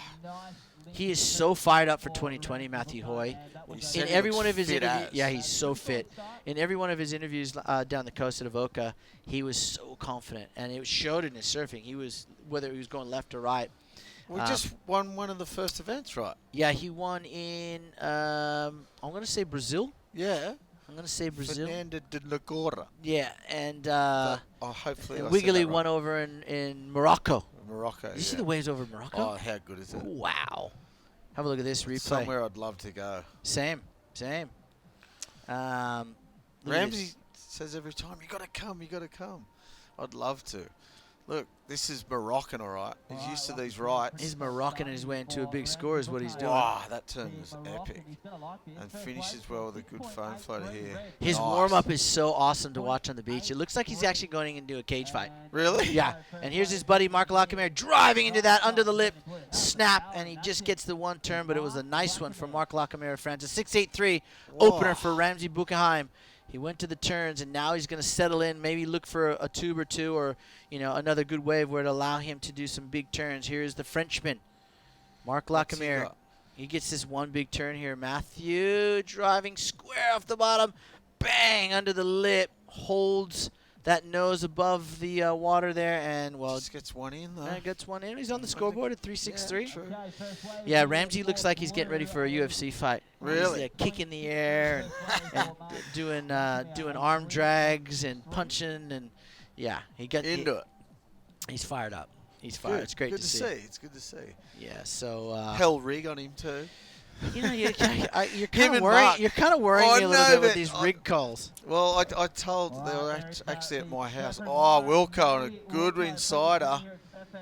I saw him just tracks out in the end there. That's it. Push too hard off the bottom. Look at this thing. Oh yeah, this is Wesley Santos, and he pulls through the back. That thing was draining hard on the sandbar. He went over, maybe. Oh, did he go? Yeah. He did, too. You might want to check his board out. Exactly. Look at this thing from Matty Wilco. Wilco have no stickers on his board? No stickers. Wow. Yeah, it's tough out there. It is. Look at that pig dog stance and then there. Just, spins out there. He's lucky he didn't get a fin up the backside. Wesley Santos, look at this. This thing is just draining. He was way behind this section. Had he been right there, like about 20 meters in front, he would have just got the barrel of a lifetime. He went over on that one, too. I thought he got through the back. But he definitely paid the price on that one. So scores in. Ramsey with that 6.83, a 3.63 for Mark. And Matty's going to post a pretty good score, I would think. Well, there's the scores coming in. 2 out of the 5 judges have locked it in. There's the 3rd, 4th, and 5th judge. It's going to come in around the 6.5 point range. They're loving the barrels. Yep, 6.23 to be exact for Maddie Wilco. Moves up into 2nd place. Still have plenty of time left. 16 minutes on the clock here for all 4 of these surfers to, actually we got 3 goofy footers, 1 regular footer. That's Wesley Santos. Yeah, well, I thought he was a goofy footer before that. No, really good surfer from Brazil. Now resides in, of course, America with his wife, Mackenzie Dern, who is punches people in the face for a living. Don't want to mess with her. No, or chokes them out. One of the two. Either or. You Yeah, choose. I don't know what I'd choose. I don't know which is worse. Well, probably get choked out. It's probably a bit less violent, is it? Yeah, you just go to sleep. Just go to sleep, exactly. I'd rather They wake you up about 3 seconds later. Well, rather than get punched in the face, that's for sure. Definitely. Coming up next, another great international heat here at Surfest Newcastle Pro 2020 presented by Burton Automotive. It will feature, of course, Thomas Hermes of Brazil, Hawaii's Finn McGill, Oni Anwar of Indonesia, and Kaiki Yamanaka from Japan. Heat 17 of 24 in this round. That'll be up next. Matty Wilkinson posted that 6.23, moved himself into 2nd place. Early days, still 15 minutes to go. Boys are resetting themselves in the lineup. So I think Ramsey's wave was a 1.5 higher than that for that barrel and spin out turn. He did 3 or 4 big turns. You know what I mean? So that the barrels, obviously, because it's a barrely day, but you know what I mean? So the judging, they just, the more you're getting tubed, the better you get. No, I mean, it's the hardest thing to do in surfing, I suppose, but you can see, for, for me. Ooh, parked it. Going, still going, and gone. Whoa. That was Ramsey, Mr. Morocco, up and riding now at the back. This looks like Wesley Santos. Going to have a look at this drainer. He drives, Nice he one. pulls in, he's tucked in, he's still going, and hits that other part of the bank and collects him into the pile driver section. That one looked like it was going to be good. I thought it was going to hold up. Yeah, good looking tube when he took off. But he's okay. The board's still in one piece. Oh, here we go. Ooh, that was Matty Wilco. Oh, no, off the back of it. Yeah, That's a good choice. Call, Yeah, good call. It looked good, didn't it, at the start? It did. It looked like it had that nice little corner to it. So, boys not successful. Down the beach too. So plenty of time to go in this heat. We got the man in red leading, our surfer in white, Matt Wilkinson. Mark Lockamere just looking for a 2.61. And Wesley Santos, after a 1.77, needs a 4.47 to move into 2nd place. Basically, he wants to get rid of his scoreline. I thought he was going to get it on that last one. That looked good at the start. That thing looked so nice at the start. And with plenty of time left, I have no doubt Wesley will find a nice tube rider too. And as will Mark Lockamere, Matty Wilkinson, and Ramsey Buchenheim. Well, I wonder if we'll see the women surf tomorrow. I think they're up tomorrow. I don't know. Yep. Shannon, what do you reckon? Girls up tomorrow? We'll have to look at the schedule.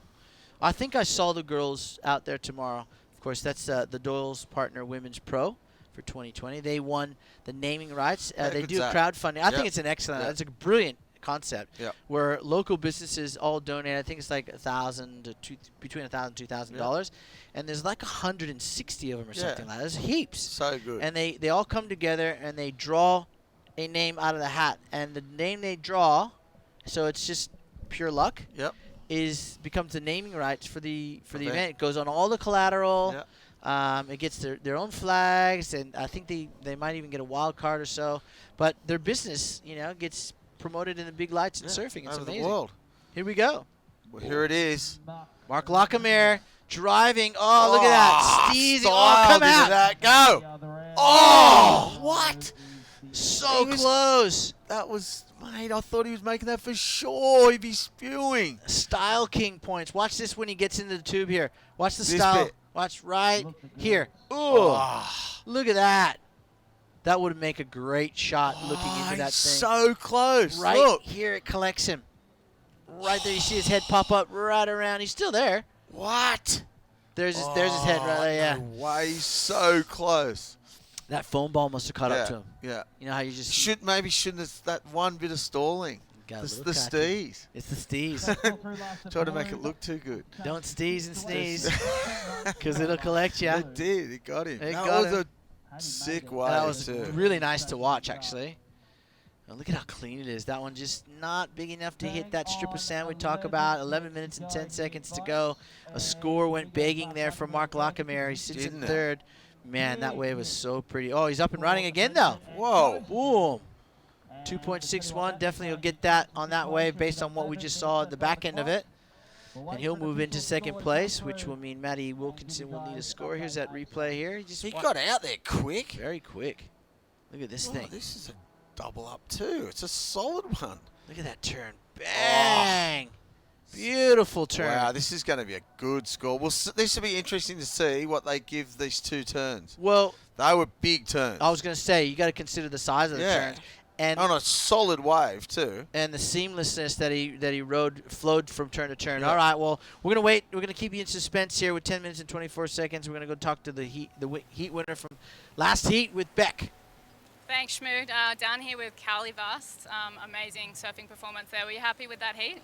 Yeah, I'm so happy because we have really good conditions. Perfect waves, like big waves, offshore wind, and some barrels. Perfect. And this is your first time to Newcastle. Are you enjoying it? Yeah, this is my first time, and yeah, I'm super happy to make this heat today, especially with good waves, and yeah, I'm ready for the next days.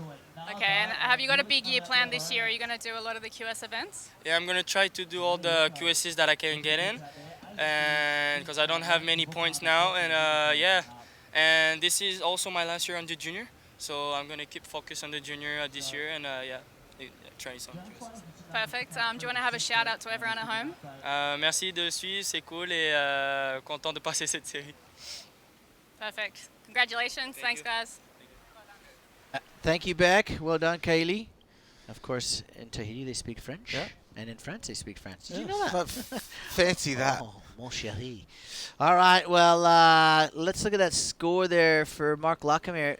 Okay, well, where is it? It hasn't come in yet. No, they're still deliberating. Thinking about it. It's got to be a good score, though. Oh, it has to be. They were two massive I reckon backhand it's going turns. north of 6. I think so. It's going to be interesting because we saw Ramsey get a 6.83 for 3 turns, but they weren't that critical as that wave. Yeah, and that was a solid wave. They were bigger turns. Yeah, without for a sure. doubt, they were bigger Two turns. big turns on a decent sized wave too. Agreed. Oh, there it is. A 7.3 for Mark Lockamere. Jets him into the top spot.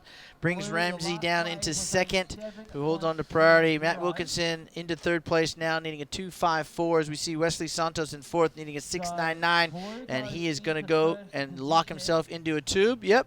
Driving, cover up. And again, those smaller waves, like you said, Matt, they start out really nice and round, and then they just clamp when they hit that deep water. Yeah, exactly like that one did. You'd think, here's that wave again. Good paddle. Well, he just had a big wipeout. Yeah, I know. He just got hammered on that. Look, that was a big turn there. Air drops out of Snake it. would be loving it, wouldn't he? Wouldn't he? Ooh. Probably travelling together with Ramsey too. Travel partners. How's that? You always end up with your mate's heat. Always. It was heavy, yeah. Travelling together. Yeah, exactly. You know, I was just looking at you. Oh. there. Where did that come from? Oh, Wilco. He snuck one in, the old Wilco. Whoa, we didn't even see it. The old sneaky dog. Straight to the lead. Yep. Matt Wilkinson now out in front, courtesy of a 7. But we didn't even see. We didn't even see the sneaky dog. The judges saw it. He so probably that's all went that down near Dixon Park and got it. Near the Avoca. Down near the crowd down there. He just Did he snuck surf one an Avoca? He did. Yep. Made a few heats, yeah. Yep, he made a few heats down in Avoca.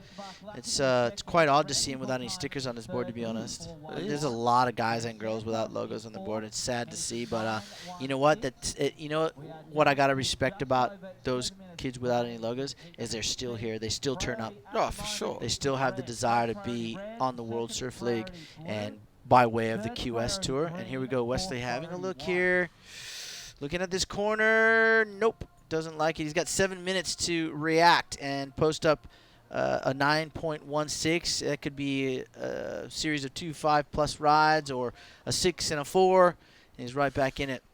Well, Ramsey started with a bang and then just been quiet ever since. Being very patient. He knows that, well, I mean, he's got a 6.83. There's no need for him to panic. There's 4s out there. Oh, here Look it at this is. thing. Whoa, look at how deep that thing is. Matt Wilkinson traveling in the tube. And easy as you like. Don't Oh, I thought he was going to go for Another a one. floater. No, is he? Oh. And again. What? Oh, he didn't make that, though, that second section. Surely he didn't, because that would have been a 10. Did he? No. It gobbled him up. That was his 7. 7. Wow, he got a big score.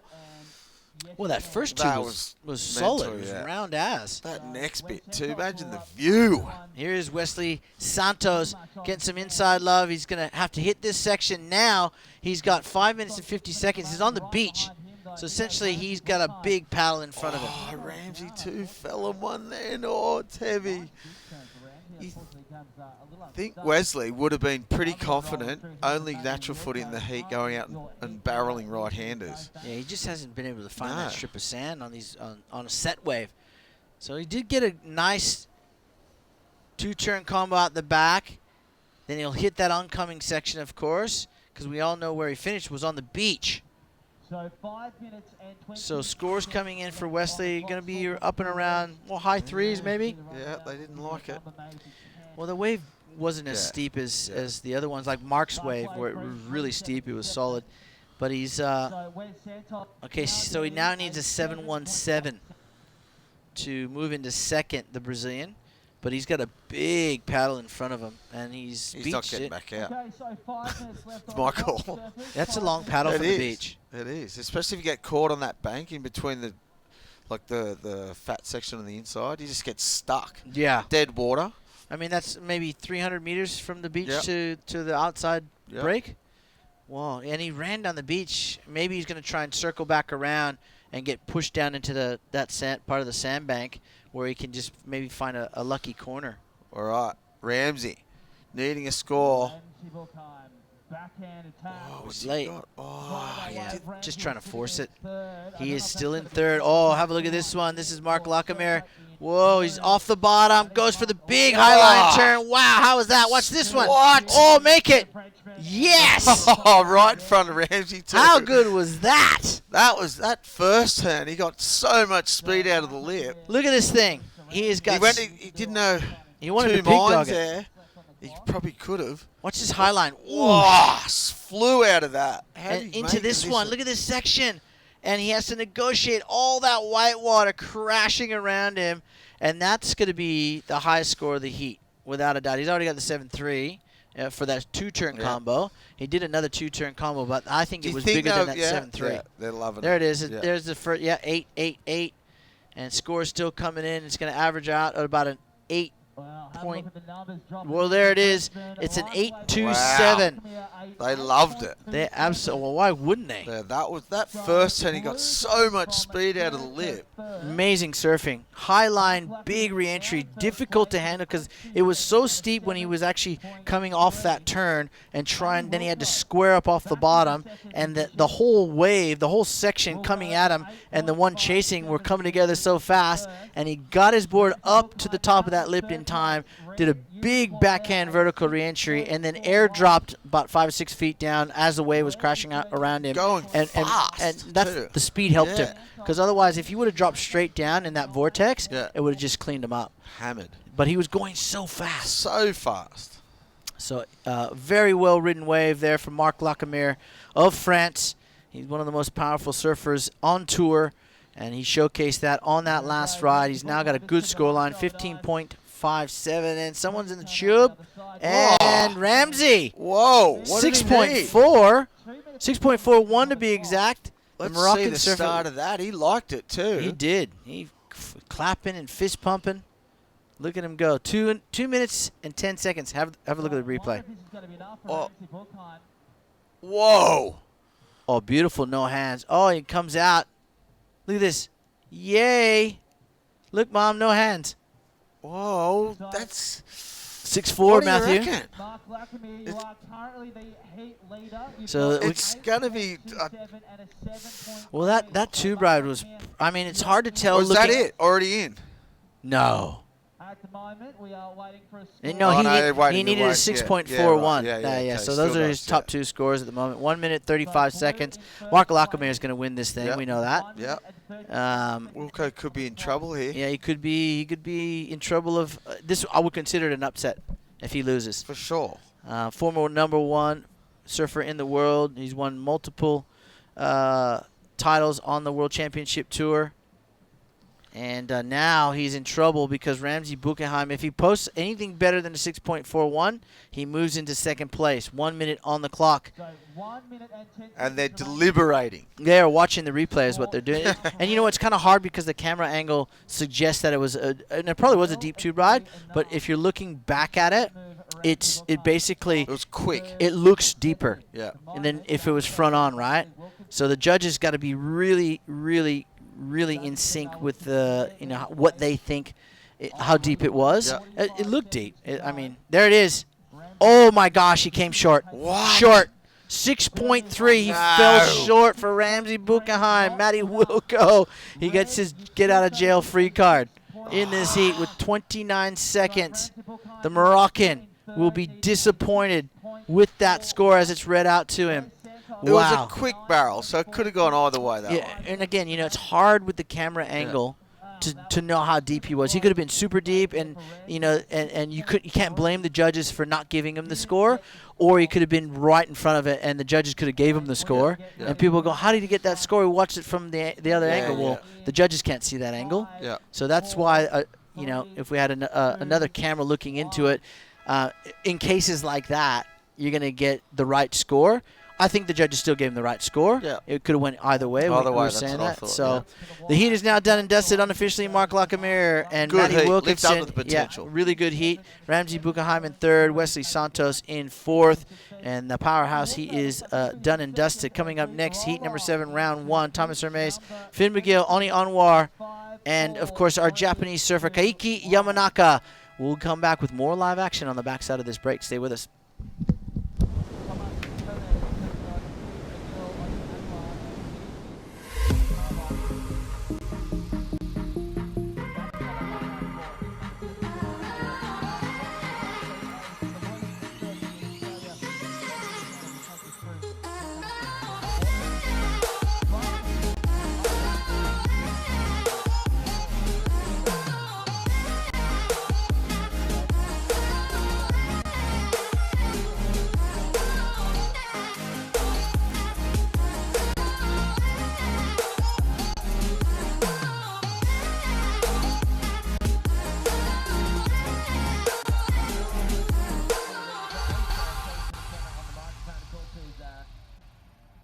Holidays. Ironman. Outdoors. Ironman. Whoa. Bull bars. Suspension. Lights. Roof rack. Camping equipment. Recovery gear. Hunter Ironman Maitland. And Hunter Ironman. I can't do two things at once. I know.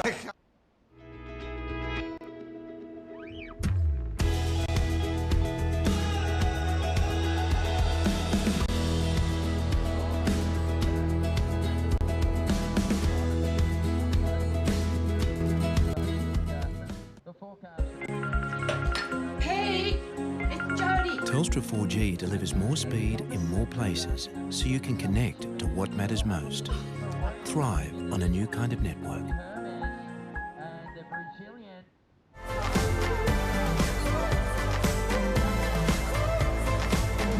The future is now. Gnarly wipeout as we see somebody else is up and running. Finn McGill from Hawaii banks off the top on a solid way. Pulling out the back of that on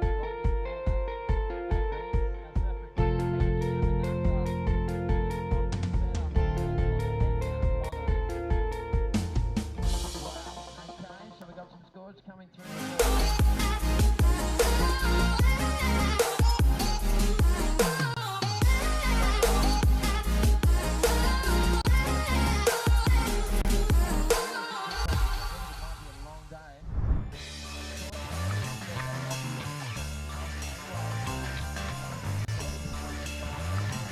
And welcome back to the Surfest Newcastle Pro presented by Burton Automotive, where we just saw another big heat there, Jesse. Matt Wilkinson and Mark Lackamore progressing. As the previous commentator suggested, that one lived up to expectation. Ramsey Buchenheim gave it a good nudge, but finished, well, look at that, 0.01 of a point behind Matt Wilkinson. Wow. Very tight for second. Is that Tomas already broken a board? Tomas Hermes looks like he's got half a board in his hands. A little over 2 minutes in. Sorry, a little over 3 minutes in, and yeah, he must have, on his opening ride there, he's got a 1.77, so Tomas... Not worth a broken board, is it? Not a chance. Or you assume he maybe travelled through a tube or something, potentially, or try and get some vision. But Finn McGill off to a quick start too, a 2.83 for the Hawaiian to get underway. And there's the board change. Yep. It's an interesting consideration today, isn't it? Because there is a lot of meat in the swell. Whether you've got a board with a little bit more meat in the glass. Exactly. Well, here it is. He was a bomb. Have a look at this, Tomas. It's reminiscent of his first year on tour in Kira, isn't it? When I think he made the semis in that first event. Yeah, he did so well. Look at this thing. Here it comes. Oh, Shunderous. he tried to get out. Is he trying to get out? Get out of there now. No, he hung on for too long. Oh, up and over. Yeah, he maybe should have tried to get out. It looked like there was possibly a front door exit there, but anyway. Blindside. Very easy to watch it in slow-mo and see how you could have made the barrel from here in the commentary booth. Might have been a magic craft too. It's a bummer. He has been here for quite a few extra days. He was here very early. He's been surfing the stretch quite a lot. I've noticed him out there almost every day. His partner films and they make movies together and stuff. They've got a cool little duo happening. When you say his partner, you mean his girlfriend? Yeah, his wife, or his partner, his girlfriend, his wife, I believe. But they make films together, and I mean, obviously filming to assess equipment and things leading into the event. And he's been doing a lot of filming, a lot of board changes, like 3 or 4 boards at a time. I've seen him rotating through in a session while they've been probably analysing the footage and seeing what works. And fingers crossed it wasn't one of those boards. It's amazing how many of the Brazilian surfers actually have a girlfriend or a wife kind of in the trenches filming or coaching. I was just up on the competitors deck then, and Wesley Santos' partner was juggling her young child, who was like a baby in a bassinet, and then running out onto the deck and signalling to Wesley which wave to catch. Yeah, she had a lot going on. What an absolute weapon. I'm sure it's the other way around too in the girls' side of the draw. I'm sure there's some partners, partner coach, partner filmer, partner caddy situations happening on the ladies' side of the draw too. It's these days if you don't have a support network, then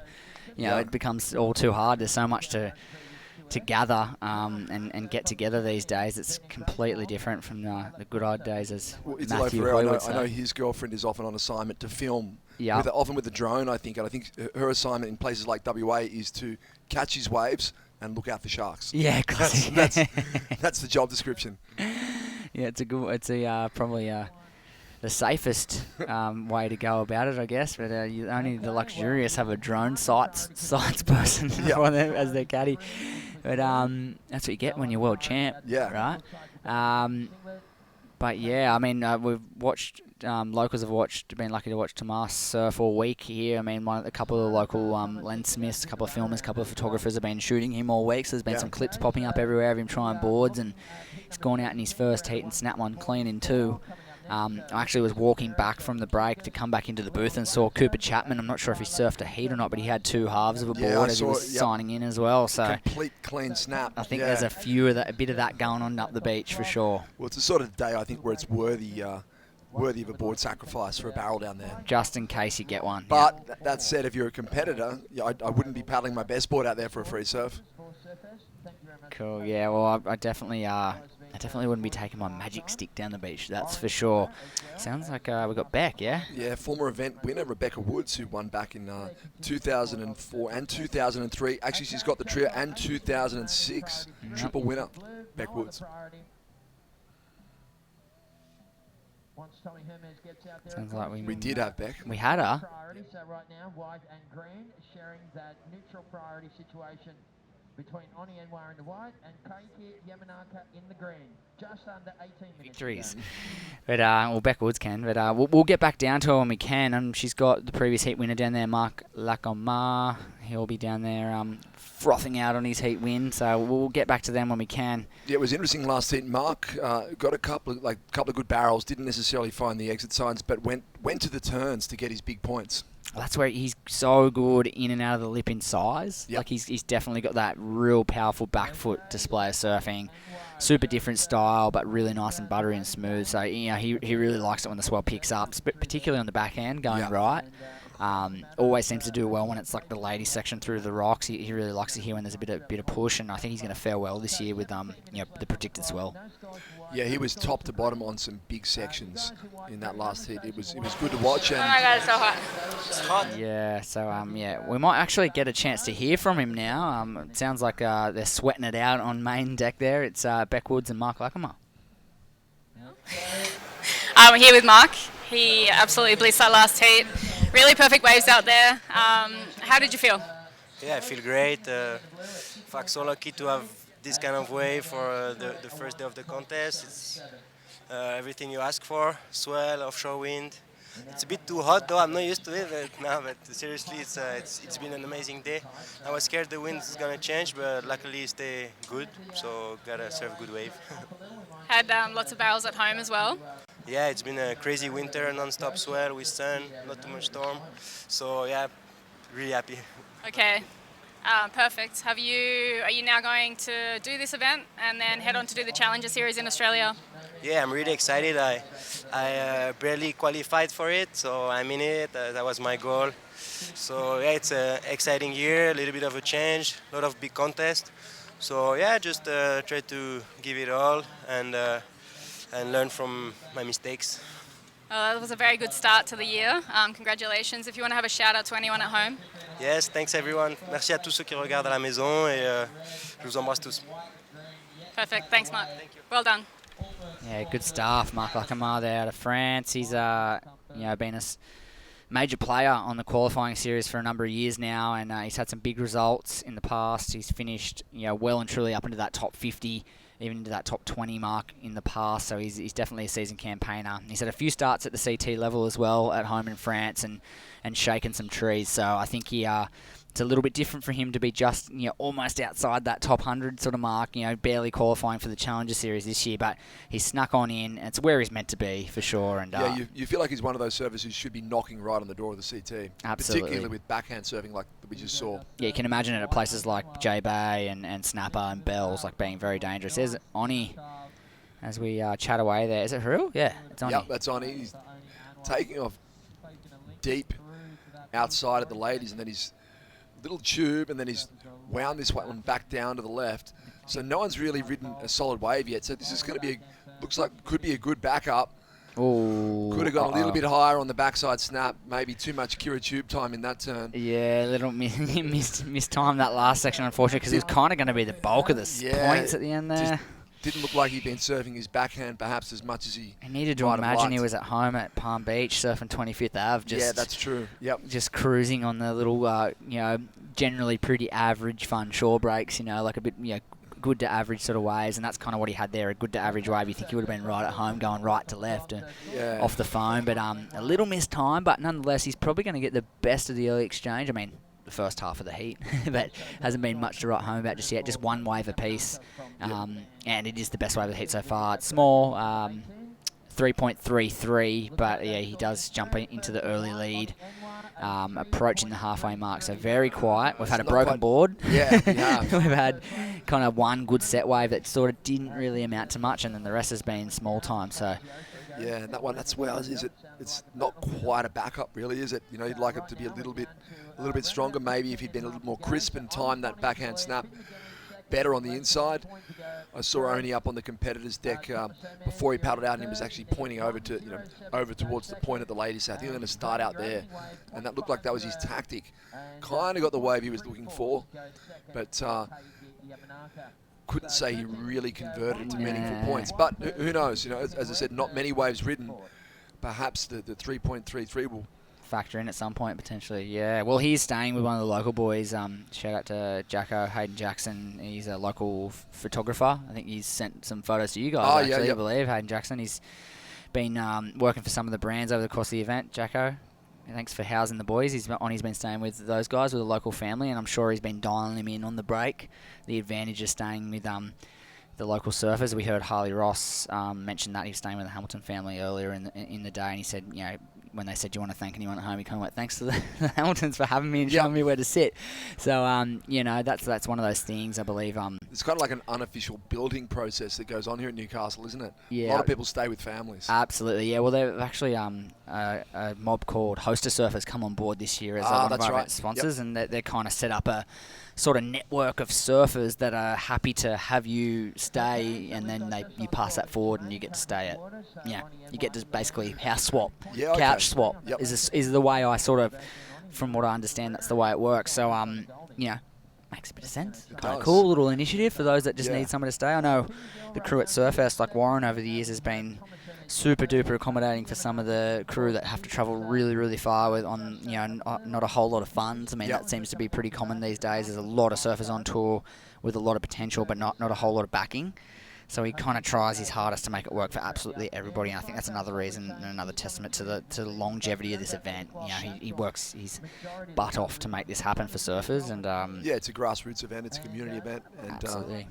Everyone who competes is made to feel a part of the family while they're in Newcastle for the week. Absolutely, yeah. And a long time coming to this event this year in 2020.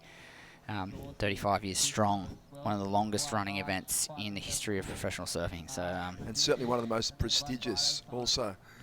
As we look down at the list of past winners, as we often do, Mick Fanning, Kelly Slater, Adriano de Souza, a couple of world champions there have all won at Newcastle. Adriano's back this year. Yep. Just turning to live action just really quickly. Look at Oni just found another one at his peak. He got a pretty nice little tube on the outside. Now he's back on the left. He's looking for redemption. Can he get the little inside connect? Looking for the left shorey hook up. Hopping through. Can't falter on this one. He's got to make it count. Not much on offer on the inside. He did get a better quality tube on the outside, though. We might get another look at it. So, I mean, he'll probably capitalise on his heat lead for the moment with just over 10 minutes to go. But yeah, as you were saying, Luke, while we wait for that score, I mean, it's a who's who of the surfing world to start off the victors list. So we see Oni's replay of his tube. Completely disappeared for a split second.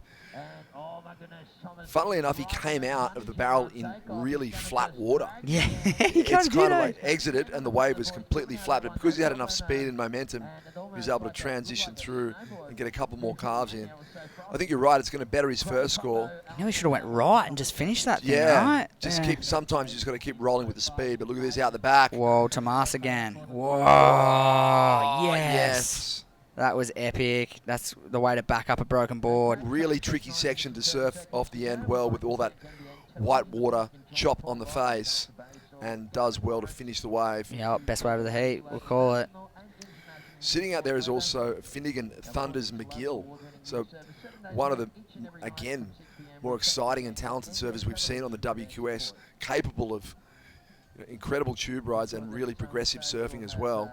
Yeah, he'd be in your top, he'd be in my top 10 of guys in these kinds of conditions, for sure, in the draw. Yeah, I feel like he would have been loved to have been out there maybe a couple of hours earlier when it was really throaty. First thing this morning, he would have been rubbing his hands together. And now I reckon Finn would be wishing for like a light onshore crumble to roll through, so that he can just throw some of his big rotations. Or one of those, rando sets that just every now and then pulses through from the remainder of the long period swell.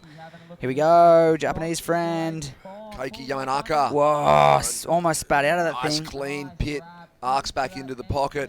Big section up in front, and hits the eject button midway through the turn. A little fast out of the tube and a little slow out of the top. It was kind of reverse. Yeah, just needed, and probably would have liked to see a little more rail in the water on the next turn. It was a Let's really have a good look opportunity. at it. Scratched in.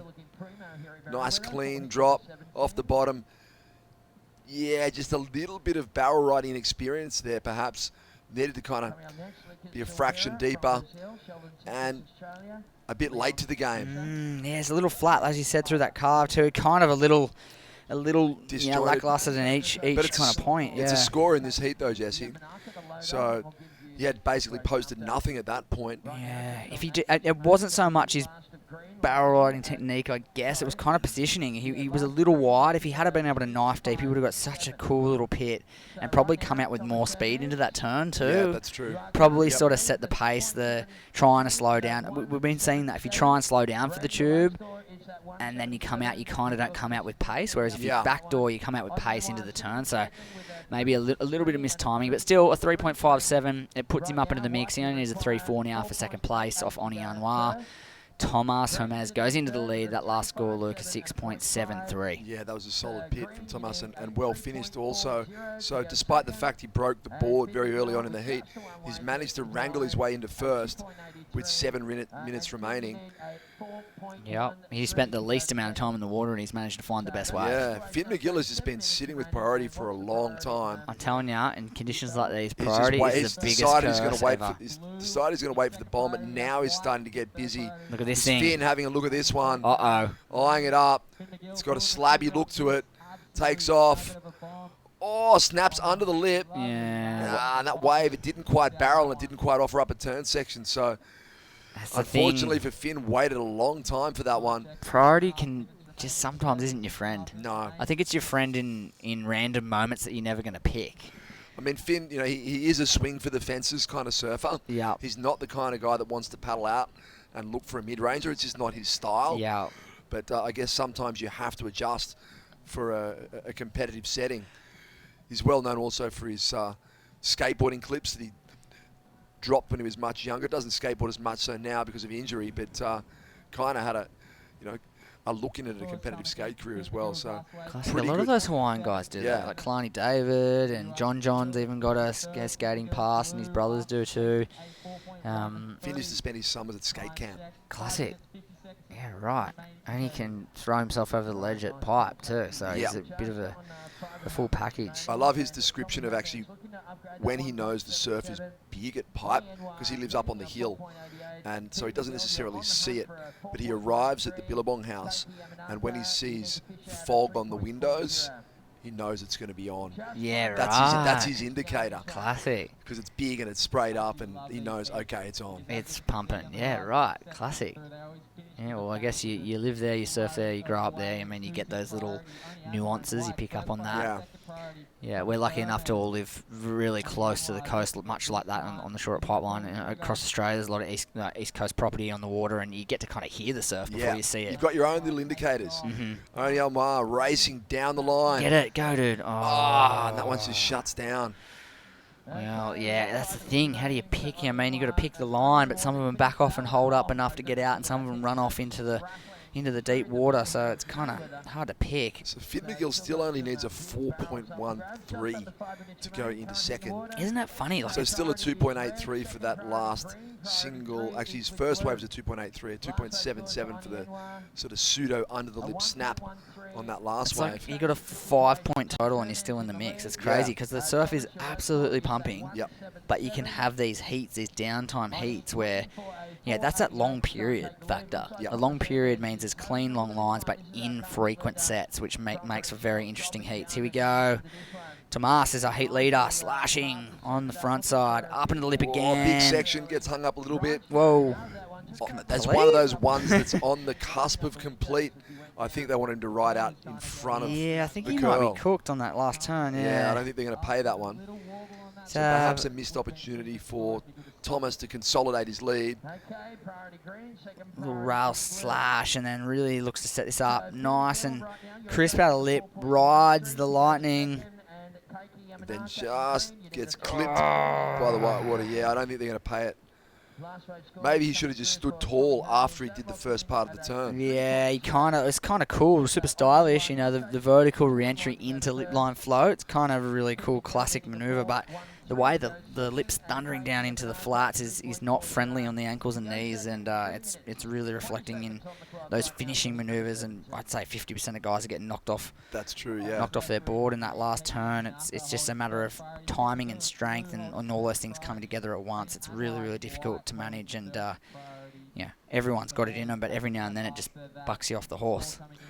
I feel like Tomas has worked on his technique a little bit. He was sort of known for those clothesline windmilling arms through his turns, and he's kind of just pulled them in a little bit so that now it actually is like a kind of a style effect on his It's kind of really rad, I mean, when as you said, when he first come on the scene, a while ago now, it was kind of like, the upper body wasn't talking to the lower body as he well was as tossing it should be. pizzas. But now it kind of, he's smoothed everything out, worked hard on his technique, and a lot more flow in his surfing. Well, as we were saying earlier, a lot of filming. He works really hard on his technique while he's filming, and he obviously, he creates some really interesting visuals. Him and his partner, his girlfriend or his wife. I'm sorry, I'll find out that information. But yeah, they create.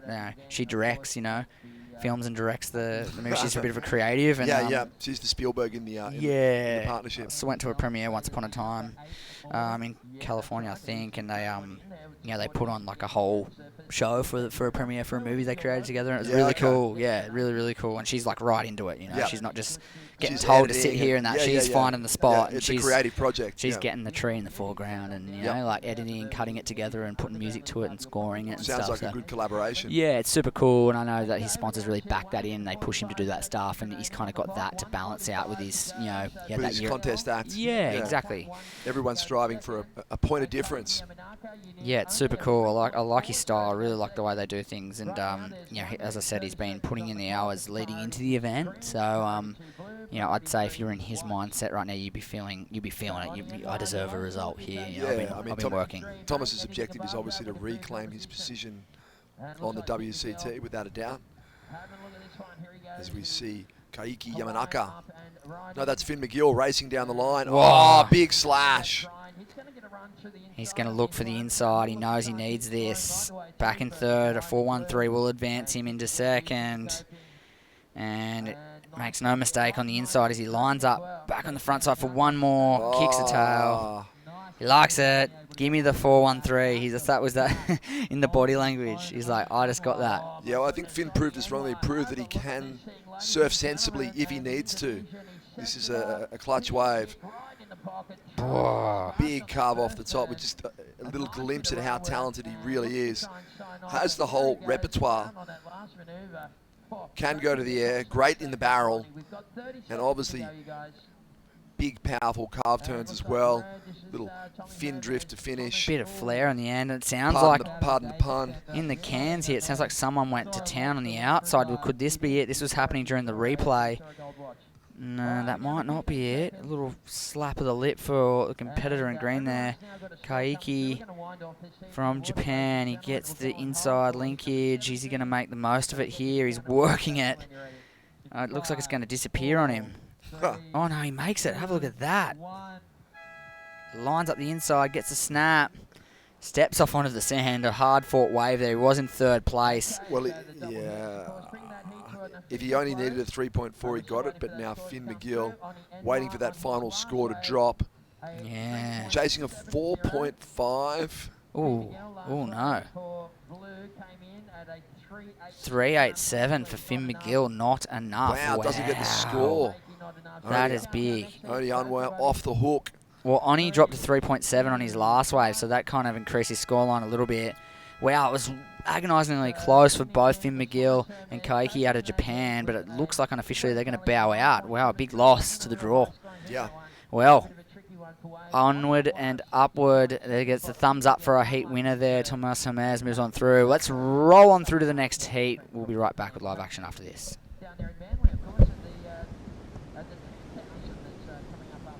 Holidays, Ironman, outdoors, Ironman, whoa, bull bars, suspension, lights, roof rack, camping equipment, recovery gear, Hunter Ironman Maitland, and Hunter Ironman. I can't do two things at once.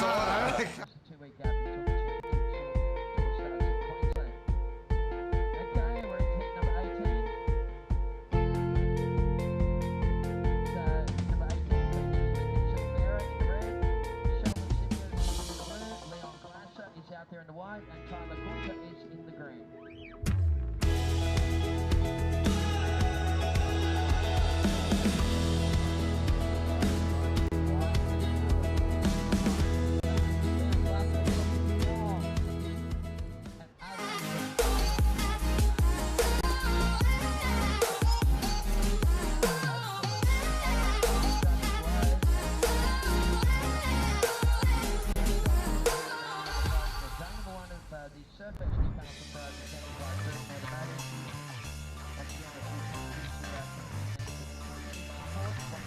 And welcome back to Surfest. Well, as you suggested, Jesse, a disappointing loss there for Finn McGill. Tight finish to the heat and straight into the action. Oh, my goodness. He's not going to make that. Oh, he did. Oh, he got belted on the end. Did you see him on the end, bottom left of screen then? That was crazy. So travelled and travelled. Who was that the surfer in blue? It looked Sheldon like Sheldon Simkus. Simkus. Straight out of a second place in the Central Coast yesterday to Matt Banting. Straight out of a second place finish into the barrel. Wow, About he's an hour up the coast. He's a really good tube rider. He lives on the Gold Coast, so Snapper Rocks through to Kira a lot, and Spends a lot of time in Indo. Yeah. So he's got his tube riding chops down. So you were suggesting there was almost a completion. I think I saw his body come out. Yep. But So it may have been that he was obscured by the whitewater. Look how down the line this one is. Big carve. That was so sick. Lucas Silveira getting it done. Yeah, that was a really strong, power gouge out of the open face for Lucas, and that's that. Hit it before it closes out, but that's a good example of it. Like it's early, but it's worth it. But it's committed. It's committed. And you saw the board go through a big arc. It wasn't like a short chopped turn. Absolutely, and The on board's rail from on start rail. to finish. It's not just like a cut down. It's a full on rail carve. Absolutely, it's just in a semi-unorthodox part of the wave, which Yeah. kind of makes it critical in a way. It does. Like it's usually your big carve is on an open face rather than a shutting down section. Yeah. But it can be effective. Yeah, it was a nice turn.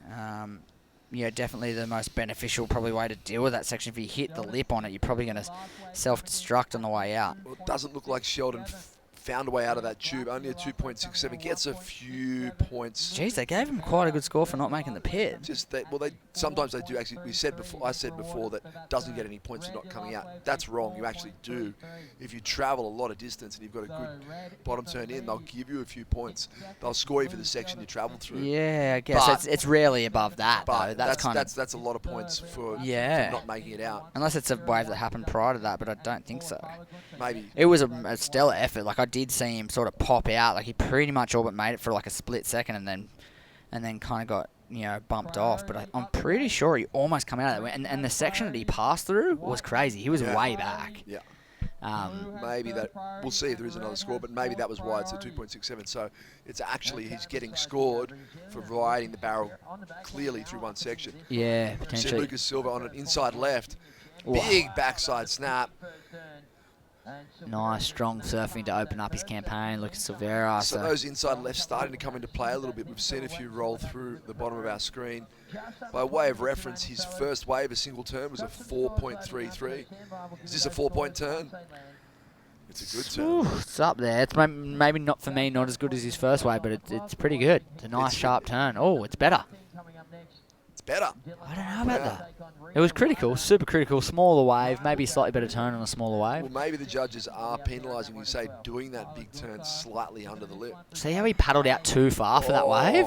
He kind of nearly blew it. Here we go, though. Big snap, straight out of the Mark Lackamore handbook. He paddled Tyler out. Gunter, He yeah. paddled out to get to the wave. He needed to just spin and sit. And because of that, he was maybe just a fraction off balance by the time he stood up. Jeez, it was a good turn. Tyler Gunter out of the USA. It was a really nice vertical snap. It was almost a completion. It's one of those ones was almost there. Then we've seen that happen a lot today with the nose of the board almost pearls. Yeah. And surfers have pulled the nose out. Mark Lackamore's couple of lefts. When we watch the replay, a couple of times you watch it going, oh, it's going to catch, he's going to go. And he managed to pull it out. Unfortunately, Tyler Gunter couldn't stop the nose from burying on that one. Yeah, just poked the nose and over the falls, but so close.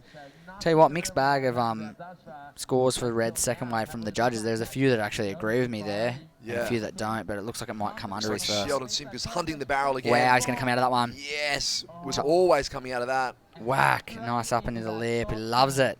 Oh, little head flick. Told you he's a good tube rider. Yeah, that was straight out of the Coolangatta Point handbook, that one. Exactly, let's take another look. It's a smaller wave, it had a nice run in it. Look, pumping down the line. Back behind the rocket snapper. Yeah, he punched his way through a couple of sections there and then straight up into the lip, so that's going to be a great number. And rides out of that finishing turn. We saw the importance of actually shifting the weight as you exit the turn. So it's all front foot up into the lip. And then as you make the descent, you've got to get your weight onto the back foot. Otherwise, that nose is going to pearl. Absolutely, yeah, he did it with style too. Sheldon Simkus is going to go into lead in just a moment. Well, there it is. Lucas Silveira's second wave did come under 3.83, so it was only one judge that kind of went up. Yep. Everyone else went down. So we're right. Smaller wave. They didn't like it as much. Here he is again. Nice down the line carve. Oof. Had to go around the section though, not feeling that. Get out of there. A 3.43, so it doesn't go into the top 2. But he is looking pretty good, looking sharp in the early stanza. That's Lucas Silvera.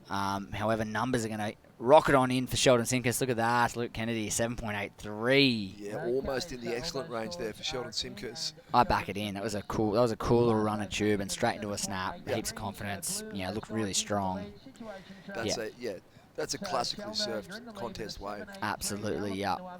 He's in the right spot too. See how that deeper peak kind of you can roll through it. That's the honey jar there. There's So still the money good is. tubes out there, and we made the point that probably the screen doesn't do justice just to how hollow and solid it is. There's still when you look at it live on the deck, it's barreling. Oh, and absolutely. it's chunky. Yeah, it kind of makes it look smaller and less intense, right? On this screen, so tight. Like when you look at it, like as you said from the beach, even that makes it look tiny. But when the sets roll in, it really just looms up on that bank and then heaves. So you got to get right under the lip to even make the takeoff. You're still looking at it going, ooh, would I need a slightly bigger board? You're still asking that question with some of them. Just to get in. Just for a little extra, oomph. A little bit. If you're straight out chasing the barrel, then why not? But now it's kind of a combination of factors. You're probably going to need, if you get one good barrel, that's good, you were lucky, but you're probably going to have to back it up with a wave that requires turns to progress. Absolutely, yeah. So you want that board that's going to let you do both. Exactly, yeah. As Sheldon did in his first wave. Long, fast tube, straight in the lip, good snap. 7.83 takes the lead. Whereas Lucas Silvera, completely different approach. One-turn wonders a piece, a 4.33 for a big layback arcing gouge on a large set wave, and then a 3.83 for a smaller inside left where he just really got rad and kicked the fin. So he's averaging 4.8 a turn. He's done 2 big turns. So So good surfing on a couple of waves there, and ready to open up into a 2-turn combination is going to see him net some big numbers. Yeah, I'm just thinking that last wave when he scooted past the section, he kind of was a nice opening manoeuvre. Perhaps would have been better just stalling up and kind of chasing the tube all the way through. Maybe could have been the option, yeah. But they're leaving the other two in the dust just for the moment. The first 10 minutes as this heat has gone by. Tyler Gunter at 1.3 and Leon Glatzer at 1.67. So, I mean, Tyler Gunter had the opportunity, right? He had a nice looking wave and kind of jammed the bejesus out of that first section. He all but made it too. It's a shame because it's would have put him in good stead with these his first ride. 15 minutes to go, ladies and gents. Heat 18 right now, and Sheldon Simkus in the Blues are heat leader at the moment. He's coming off a second place finish just yesterday. Whoa! Look at this thing. Leon Glatzer parks it. Big deep bottom turn. Whoa! Got to surf out of this. Wow! Just kind of got the timing all slightly wrong. Wasn't quite in the tube. Was a little bit late for the turn. Yeah. Well, see Lucas Silvera rolling in. Here we go. Get in there. Good man. Look at this thing. Oh. Just ate him at the end. You saw the teeth chomp down at the end. How tempting was that section? You kind of had to have a run at it. You had to go. Yeah, it's such a bummer it didn't open up. See Sheldon kick out there. So that set of 4 waves, those bigger waves, they're all kind of closed out a little. Didn't offer much, but let's take another look. This is White's probably got the best wave. But needed to be more critical. See that kind of half snap off the bottom? That needed to be a full snap under the lip. And he probably would have put himself in a better spot for that last section. Yeah, definitely was probably a smarter idea to go for 2 turns. I mean, it would have been difficult regardless, but that first section not really good enough to sort of park it. No. That's the thing, you kind of out there. Well, he had to really push hard to park it deeper. Yeah. Or to just go for a solid snap under the lip and then 2-turn combo. It's really hard to shake the whole tube thing, isn't it? Of course. Well, look at this wave, Lucas Silvera. At least he knows. One carve, right, it's on. I'm pulling in. There's no other option. Whoa, would have been cool. Sometimes it's kind of, it's the good thing about that, but that was liberating for that one for him, is once he pulled in, I've got to go as fast as I can. Yeah, straight down the line, get moving, see how it go. But yeah, unfortunately that thing was a giant closeout. You got the vision, but not the points. Let's go down to the deck. By the sounds of things, it looks like we've got an interview with last heat winner. Tomas Hermes, congratulations on a big win, but really tricky conditions on the turn of the tide. Talk to me how you're able to stay calm in those moments. You know what? Like, competition is always like this. Never, you never stay like calm. Or you have to be like put your body and your mind action every single condition. Doesn't matter it's classic like this is the best Mayweather that I ever seen. My like for season as young guys. This is the best the best Newcastle ever. And I'm so stoked to be back. Glad to be here one more year and feeling good. And what have you been working on behind the scenes preparing for this year's QS season? I spend more time at home and preparing myself and my body. You know, when you get a little bit older, you need like more time for your body and your mind and like to get your passion for surfing and I'm really fascinated for performance. And if I wanna go surf really good, I need right now I need to put more time in my body and my mind. And I don't wanna like just came for the contest just for one more event. You know, if I'm not ready for came for the contest and not doing the contest anymore, and just I put this in my mind and take more time at home and take care of my body and my mind. And I think that's important. Growing like a man. Like I don't know. Yeah, it's really good insights coming from a professional athlete, everything that goes in behind the scenes. And is there anyone back home tuning in you'd like to say hi to? Yeah, say hi for my family, my brother, my mom, all guys at home, Luana, Levi, ours, my wife, she's right here with me, ours like dream team, you know. And that's it. Thanks everyone to come here, all the guys, all the beach. This is the best Newcastle ever. Thanks so much, Tomas. And there you have it, best Merriweather ever. Back to you guys. Thanks, Shannon, and thanks, Tomas. Thumbs up, fist pump. A very philosophical Tomas Gomez, talking about getting his body and his mind exactly right before he comes to an event. Obviously taking his preparation very seriously. Yeah, he kind of like said in his own way, kind of like, I feel like I'm becoming a man. Like there's a little giggle, you know, like I'm growing up, I'm focusing on my fine-tuning my mind and my body, and I think it's a really cool, you know, reflection on where he's at right now. And you can sort of tell he's super confident. You know, he's not, you know, you can't see him murmur in his game. If he gets the opportunity, he's going to make the most of it. Yeah, I'm becoming a man, and he rocks the beard well too, speaking of being. Yeah, and he did mention his wife. He said, yeah, we're the dream team. Yep. With another little giggle behind. He's like, yeah, we like work together, we work at this together, which is really cool.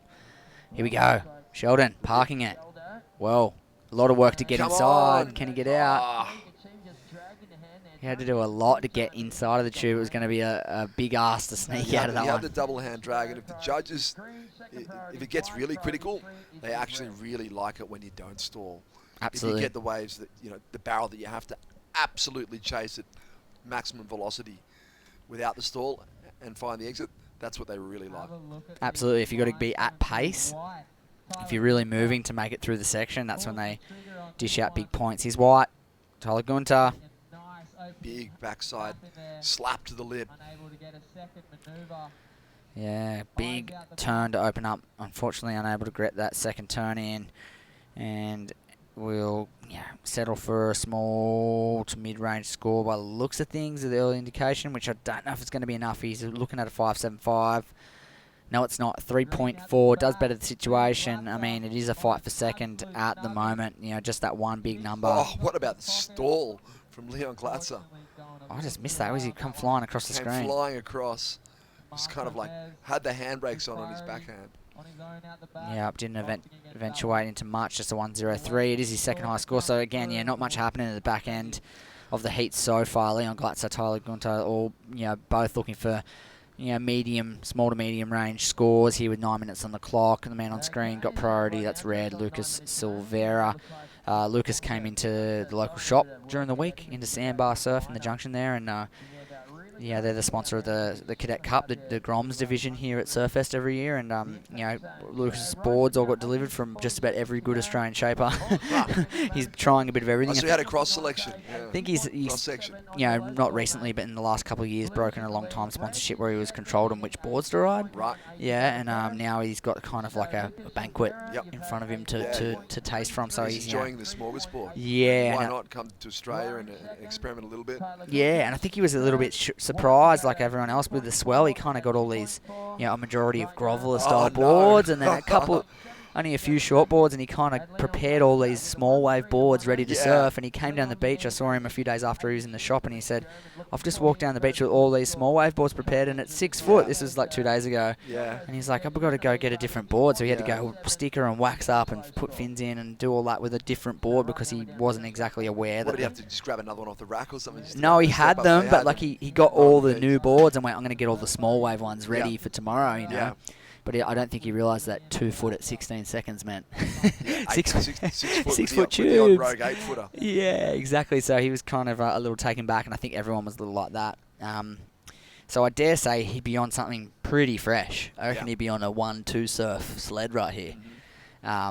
You know, he had a good 6-pack of Darren Hanleys and 6 or 8 JSs, and he had a couple of Mayhems, a few bits and pieces. So Wouldn't it be nice to order your boards by the half dozen? yes, Wow. try a bit of everything. Well, then you can. Then you don't have to agonise over that, 1/16th of an inch that you always think about when you're making the order. You just order one with it, one without. Yeah, exactly. Be So it great. works. Yeah, exactly. So I think he was pretty happy with when it all arrived, and they look really good under his feet at the moment. Those first couple of waves look pretty spicy under his feet. Got priority. He's in second place. He's looking to capitalise. Speaking of shapers, I was just having a chat with the legendary Peter McCabe outside. McCabe was floating around the contest site. He's trying to get his Trade Winds brand up and running again. Yeah, right. He's throwing his hat in the ring. Had Ryan Callan in his shaping bay with a couple of boards. Yeah, I know he's done a couple of traditional trade wind single fins lately. I saw Ryan just got one, and I believe one of the super coaches, Stace Galbraith, ordered one. He got one as well. Heard a few people muttering about that and getting some boards. So the good old boys are making a comeback. Definitely. Classic. Be interesting to see. I'm sure he'll pop his head up around the G-Land event this year. Oh, you'd have to. You have to yeah, think. Definitely. He was Mr. G-Land. Absolutely. Jerry yeah. was Mr. Pipeline, but it was kind of the unwritten sort of rule that McCabe was Mr. G-Land. Yeah, they might have to ask him if they can. I wonder if they've asked him if they're allowed to run the event. Here we go. Leon Galazza goes down the... Well, I know they give Jerry a wave at pipe. He often gets the padlock. They should give McCabe a couple at G-Land before the event. And Luke. And Luke Egan. A couple of newie boys in a... Definitely. In a... what do they call them? Well, heritage heat. And Simon Law. Simon Law was there during the tsunami. Yeah. And then came back and surfed in the event a year later. Yeah. So Matt's in the booth. He's still got Luke's trophy. Fiji. Oh, he's got the Fiji trophy. He's got one of them. Ha. He's got one of the legendary lefts trophies somewhere. I'm not sure how that came to be. Well, I think he just gave it to you, didn't he, Matt? Yeah. Yep. Oh, it was the last, your last comp, Matthew Hoy's last comp, when he was throwing it in and going, I've done my bit. Pretty good waves. I've won a few events. Yeah. Give me your trophy. It's an epic story. We actually had a live ATS at the Cambridge Hotel last month. It was the podcast, Swellians podcast. We had Blakey and Jed and those guys up here, and we had some talk story with Matt and Luke and Morgan Siblick and Ryan Cullen and all the local boys. It was a pretty loud and fun night, to say the least. It was a bit of a good got a bit raucous. Bit of history lesson while we were at it. It was great to hear some of those stories. And there was a lot about that G-Land contest. Great to see that back on the WSL Tour schedule finally after a long hiatus. Yeah, a highly anticipated event. It's going to be a big one. It's going to be good to see it back on. They needed one of those Sure, good classic I think left-hand. they need to kind of have that event every year that changes things up a little bit and gets you excited. Absolutely, and it has sort of turned into, I'm a regular foot, so are you, so we don't mind, but it has turned into a bit of a right fest, a little bit. Yes, that's so true. throwing another left into the mix, I feel like, especially one that's so world-class like that, is going to be really good for the tour. A long left-hand reef break, that's for sure. It's going to be epic. We've definitely been missing those few years we missed Fiji, and there's kind of missing that kind of hole. Along with, It's a swell magnet too, G-Land. So even if it's small, it's the biggest, pretty much close to the biggest swell magnet in Indo. Here we go. Look at this thing. Wow. Good positioning on this one. Wow. Deep. Tyler Gunter finishes the wave well too. Oh, good, man. He's finally, and that was better positioning. Yep. Deep on the peak. Backdoors the tube. Comes out into 2 turns. What a wave. Here we go. Sheldon again. Oh. Somebody stop him. The cameraman can't keep up. Racing down the line. Well, there you go. 2 of the best tubes of this heat so far, and I'm sure it's going to sort out the men from the boys on the scoreboard here. Sheldon Simkus is clearly going to extend his lead. What a tube ride. Let's take another look at it. Deep, parks it behind the curtain. As he said, struggling to keep up with his pace. As he flies out the front, you know, a clean exit, no backdoor doggy door, just into the tube, behind the curtain deep, comes out the traditional way, right out the front door. Classic tube ride, Sheldon Simkus. I did like the way on Tyler Gunter's wave, you could kind of, the lip was so glass, you could see him through the wave. Yep, travelling through it. And he's you going can see how deep he was. He was deep. I actually wrote him off. I actually thought, oh, he's been clipped. And then 2 nice turns out of it. It's probably going to be one of the better waves of the heat. Well, he's looking for the 4.76. He's going to get that. Whoa. Leon Glatzer pulls back on that one. That was big. Someone went off the end. Down the line, Lucas Silvera. You're kidding. Why did he let that wave go? After the spin, going to get a bonus section. Yes. Hooks it. That was and rides out. There you go. How good Thank was that you. claim? Was that the same wave? That was a gift if it was. Yeah, and you know what? Oh, did Lucas have priority? He did. So he had to pull back. I think he had to give it to him. Because priority just switched and Leon Glatzer didn't have it. Oh, God, who's this? No, this is the replay. Oh, it's a replay. Look at this section. Big corners. And gets the timing just right. See, we talked about it before. Came out of a really good barrel, no claim, straight into the turn. Yeah, wasn't mucking around. So then went for the claim. Whoa, my mind is blown. What's going on here? There's scores coming in everywhere, and they're all good tubes. So Leon Glatzer, actually no, he gave up that wave to Lucas Silvera. Tyler Gunter got the backside one. Really deep. 6.83 was that, which was probably worthy. It's a whole point shy of Sheldon's best wave. Yep. Then Sheldo got a good one. Which we're still waiting. Which we're still waiting on? Still waiting for, yep. That was Blue. He got a nice deep tube. And then Lucas, it's going to get really interesting here. Lucas's is the best wave of the heat, is it? With the combination of the deep tube and the big turn. And it was a bigger wave too, maybe. Yep. Maybe it's not as good as Sheldon's best one. It's hard. Wow, it's going to be tricky. It's less than a minute to Where go. the score's going to go. I mean, and now our mind's flashing back to the very opening moments of that heat when Sheldon Simkus got a complete drainer. One of the waves of the day, Matt Hoy reckons, and it just didn't quite, just got clipped. Yeah, just so close. Ooh, a 7.53 for his last tube, Sheldon Simkus. Oh, so he's well out in front. But have a look at Lucas Silvera. You called it best wave of the heat. Yeah, by a mile. It's going to be a huge number. 30 seconds to go. He's going to go into second place. There's the 5.91. There it is. Goes to second. 20 seconds on the clock. 9.40. Lucas Silvera, one of the biggest scores of the whole day. Huge pit. Packs a massive tube straight into the lip for a really strong snap. Judges love it. 9.4 sees him into second. He's going to progress. Doesn't matter what happened in those other ways. I don't think they're going to touch the realm that those two surfers are in blue and red. They're going to go on through. Unfortunately, Tyler Gunter left his best for last. Got himself a 6.83 on a fun little wave. He probably thought he'd done enough at that point. Yeah, that's right. He needed one more of those. And 6.91. And did Leon Glatzer give him that wave? I think he didn't have priority. I'm pretty sure. We'll find out. But nonetheless, it is going to be Lucas and Sheldon going on through that one. What an exciting way to finish. Let's load up the next one. We'll be right back shortly. Stay with us.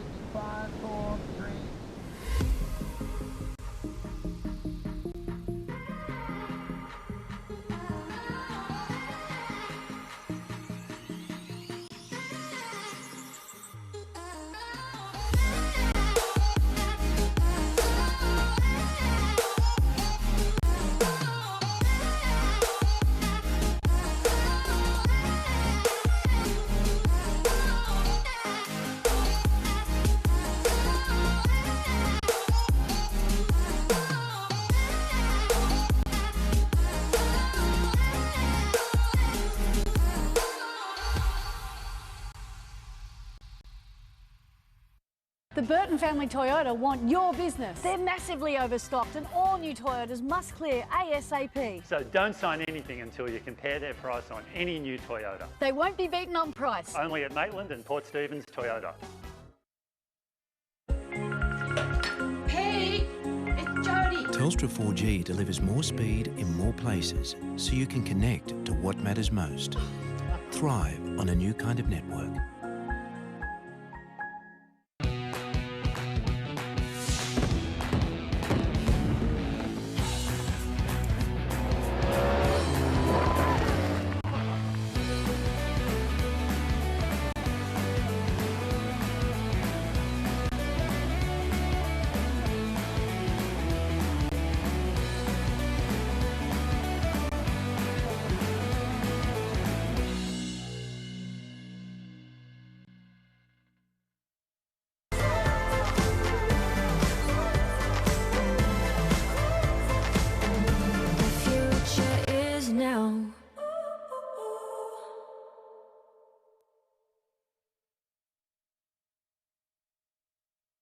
It is the most rewarding thing to be part of a child's life and give them something they may have not received otherwise. There are children out there that need a home, love and a family. Don't hesitate. Make the inquiry. Contact Wandiali today.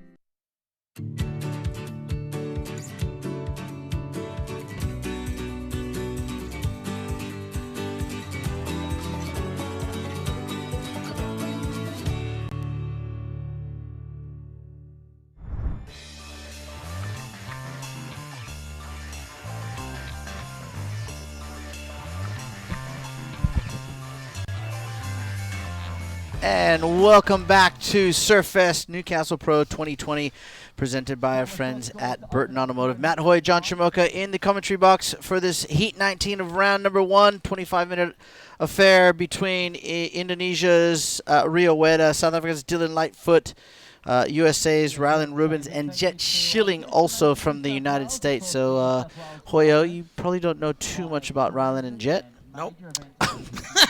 Your brutal honesty is what I love about you. But no, they're two up-and-coming rising stars from the United States pool of talent. Jet and Rylan were down the street in Avoca. Jet did quite well. He made a few heats, but they're just embarking on their QS campaigns. Where from? In the United States. I think Jet's from San Clemente, and Surf City, USA. Yeah, and I think Rylan is from.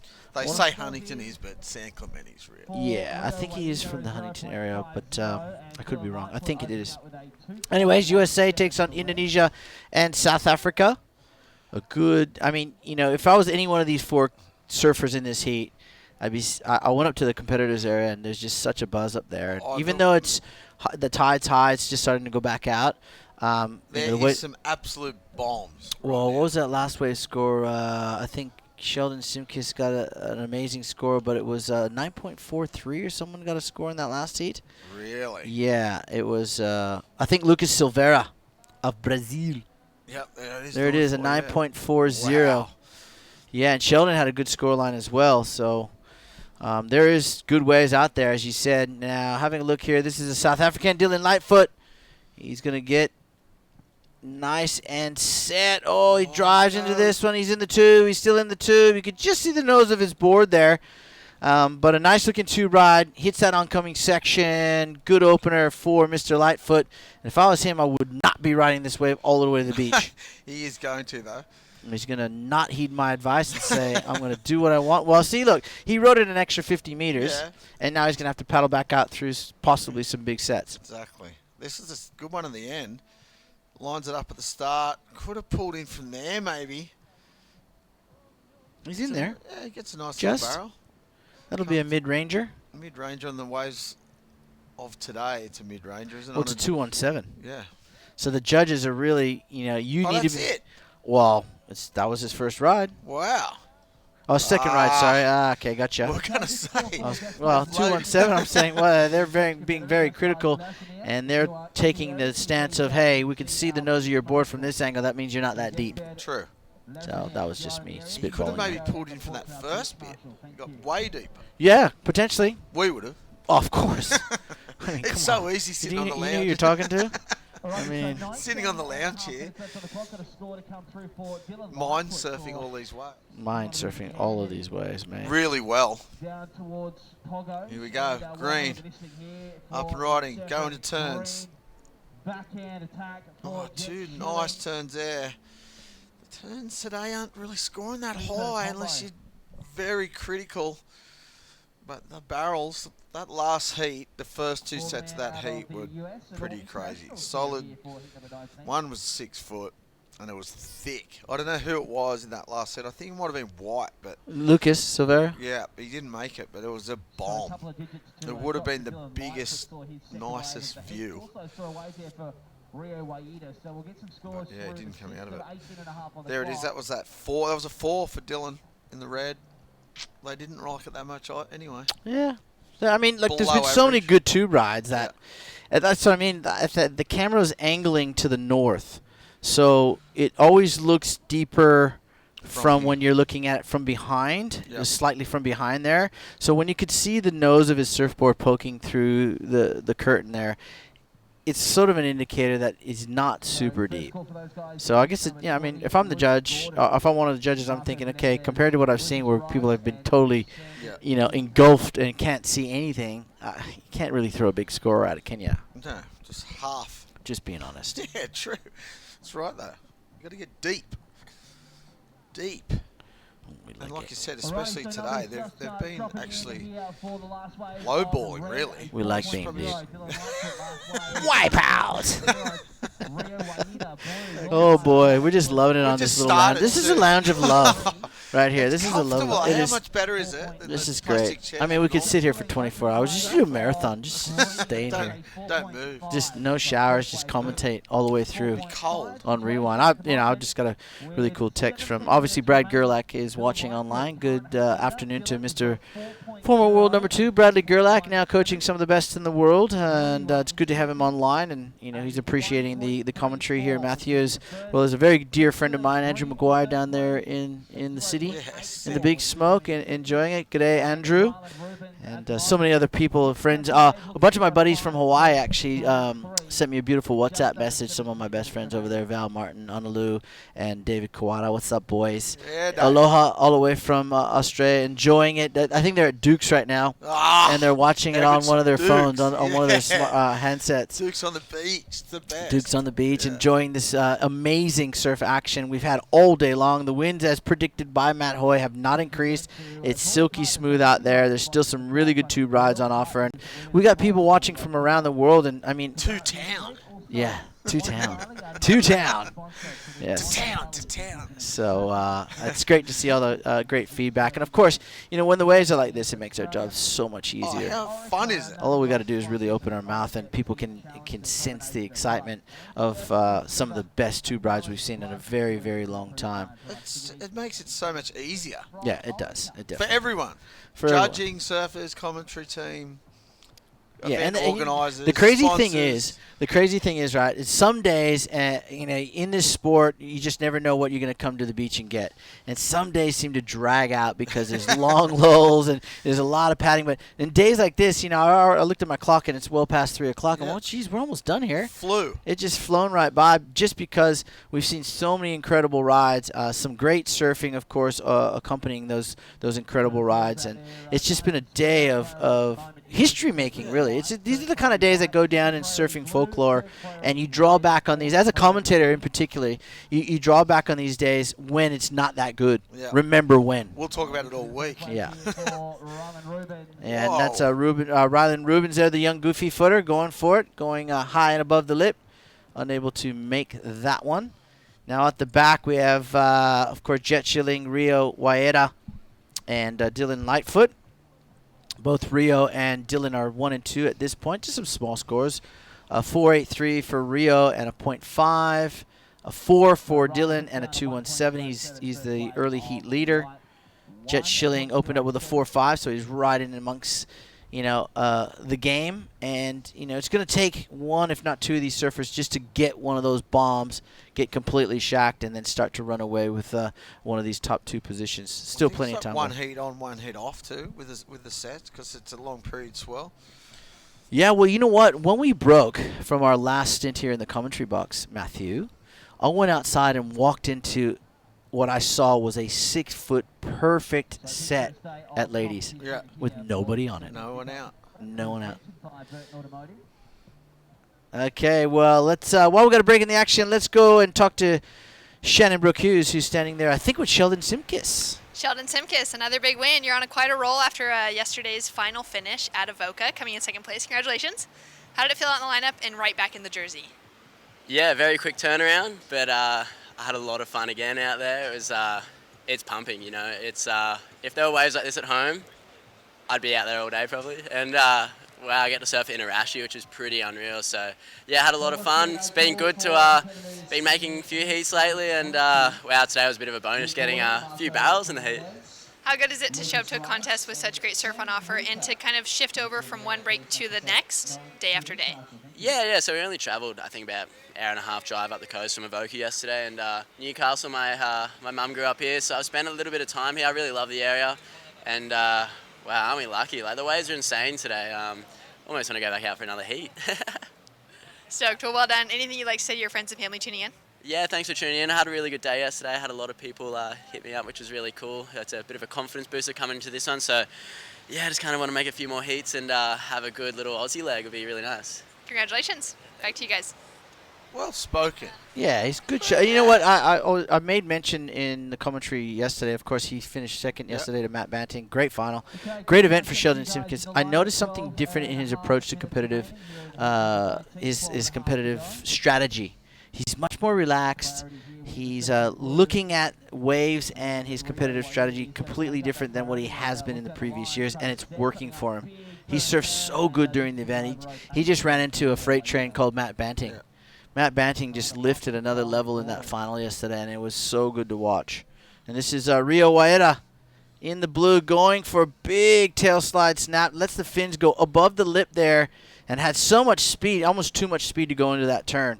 He almost should have been a little bit slower on that wave, but it's hard when the waves are traveling so fast, and he is a very fast surfer anyway, so unfortunately not able to complete that turn. Still remains in second place. It's been a bit slow, hasn't it, this heat? I know, tell me something. Tell me something. No. No, got nothing. He got nothing. How about A. Johns? How's A. Johns up here? Is he still getting out in the water? Oh, he's done in Sydney now. Yeah, he's the 8th, mate. Yeah, he gets out the water more than anyone. His son's birthday today. Yeah, today. I saw that, actually. Yeah. A. Johns. Would Andrew Johns actually watch a webcast? Never. Oh, probably not. Probably not, He'd hey. be probably surfing. He would He'd rather probably pumping down there, too. It would be. So Bronte he... Reef? Yeah, he's because I just went and spent some time with our good friend Rod Kerr, former World Tour competitor, and we had a beautiful lunch overlooking Bronte Reef not that long ago. So Rod, if you're listening, aloha. The Bronte Pigs. Yeah, the Bronte Pigs. So he's down there in Bronte, so because it's where I guess most of his commentary gigs are down in Sydney, and he's got to fly out to go to other places. So it makes sense not to have to make the trek down there. Yeah, he's loving it. Yep. Bronte Reef. And I see Cooper Johns is playing for Melbourne. Yep. So Matthew's son? Yep, Jack John's playing for South too. Is he? Yep. Wow. Jeez, you guys get around. Yeah, you I know. Novocastrians, don't you? Yeah, How can you not keep them up here? Too many backs. Yep. Too many 5/8s and number 7s. Yep. And of course the fullback space is covered by Ponga. Exactly. So maybe taken by tags. No. Yeah, oh, watch out. Watch out. Friendly competition. Here we go. Jet Schilling. Look at this thing, Matthew. Wave. Oh, drives off the bottom. Big snap in the hook. Can he get another one? He gets a little caught behind there, Jet. But that first turn was magic. He's going to ride this one all the way to that oncoming section and smash it off the white water and kick out. So Jet Schilling with a nice big hook turn. Let's have a look. He got a bit stuck up, didn't he? If he rode this one a bit faster, he would have got another turn in, I reckon. Nice turn there. Got a little bit stuck in the lip there. He would have fit one more in, maybe. Wave flattens out and he finishes pretty nicely. But, yeah, just a little bit hung up on that first turn. But a sick turn. Yeah, beautiful first turn. Yeah. I mean, geez, you couldn't. That was well placed, well timed, well executed. You can keep going on with all sorts of things. It was just well done. It looked great too on screen. The winds sort of dropped off a little bit by the look of it too. Yeah, I thought suddenly might be on route. Is it? Well, I think it doesn't start blowing there in my neck of the woods down in Cronulla till about 5. Oh, perfect. So like it'll 2 take a hours little. from Yeah, here. it's 2 hours from here. Yeah. Oh, that's good. So we're going what's to that get from? clean conditions all day on the first day of this amazing QS 5000 Surfest Newcastle Pro 2020 presented by our friends at Burton Automotive. The first day will create epic conditions. Imagine the headlines. The highlight reel. The highlight reel today will just be, it'll go around the world. Yep. People will be like, why did I not enter that event? Some people can't get in it, can they? Yeah, no, well, you got to have a certain amount of points. Yeah, definitely.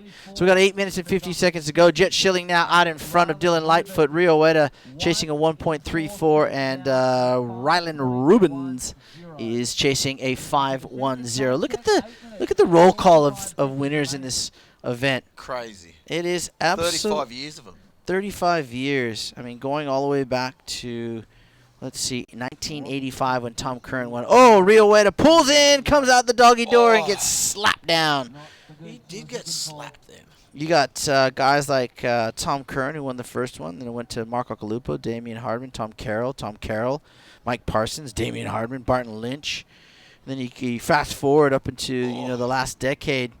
Matthew, you got Travis Logie, commissioner of the WSL now. Glenn Hall, super coach. Dion Atkinson, William Cardoso, Joel Parkinson, Matt Banting, who is going to try and repeat another win here this week. Then you've got Alejo Menez, Matty Wilkinson, Yagudoro, Mikey Wright, and last year, Alex Ribeiro, to name a few of the amazingly talented winners of, and even like, what's that? There's a Kelly Slater. Yeah, he won it 1 year, not 2004. How about Rebecca Woods, who's part of our commentary team? She's won it 3 times. 3? Yes, Sally Fitzgibbons won it 3 times. Stephanie Gilmore's won it. The Hawaiian Coco Ho has won it. Last year was Sally again, and Coco the year before. So it's a roll call of roll calls, really. Really here at Surfest. And it's one of these events that, I mean, I competed in it for many, many years. You competed in it. You always wanted to come here. And I'll tell you why you wanted to come here. Well, you get good surf and the people.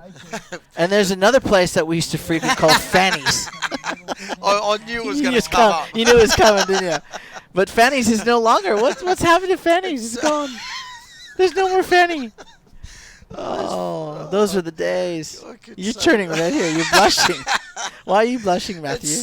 It's still there, but it's not called Fanny's anymore. Okay, well then I refuse to. Not correct. I refuse to enter that premises now because it's not called Fanny's.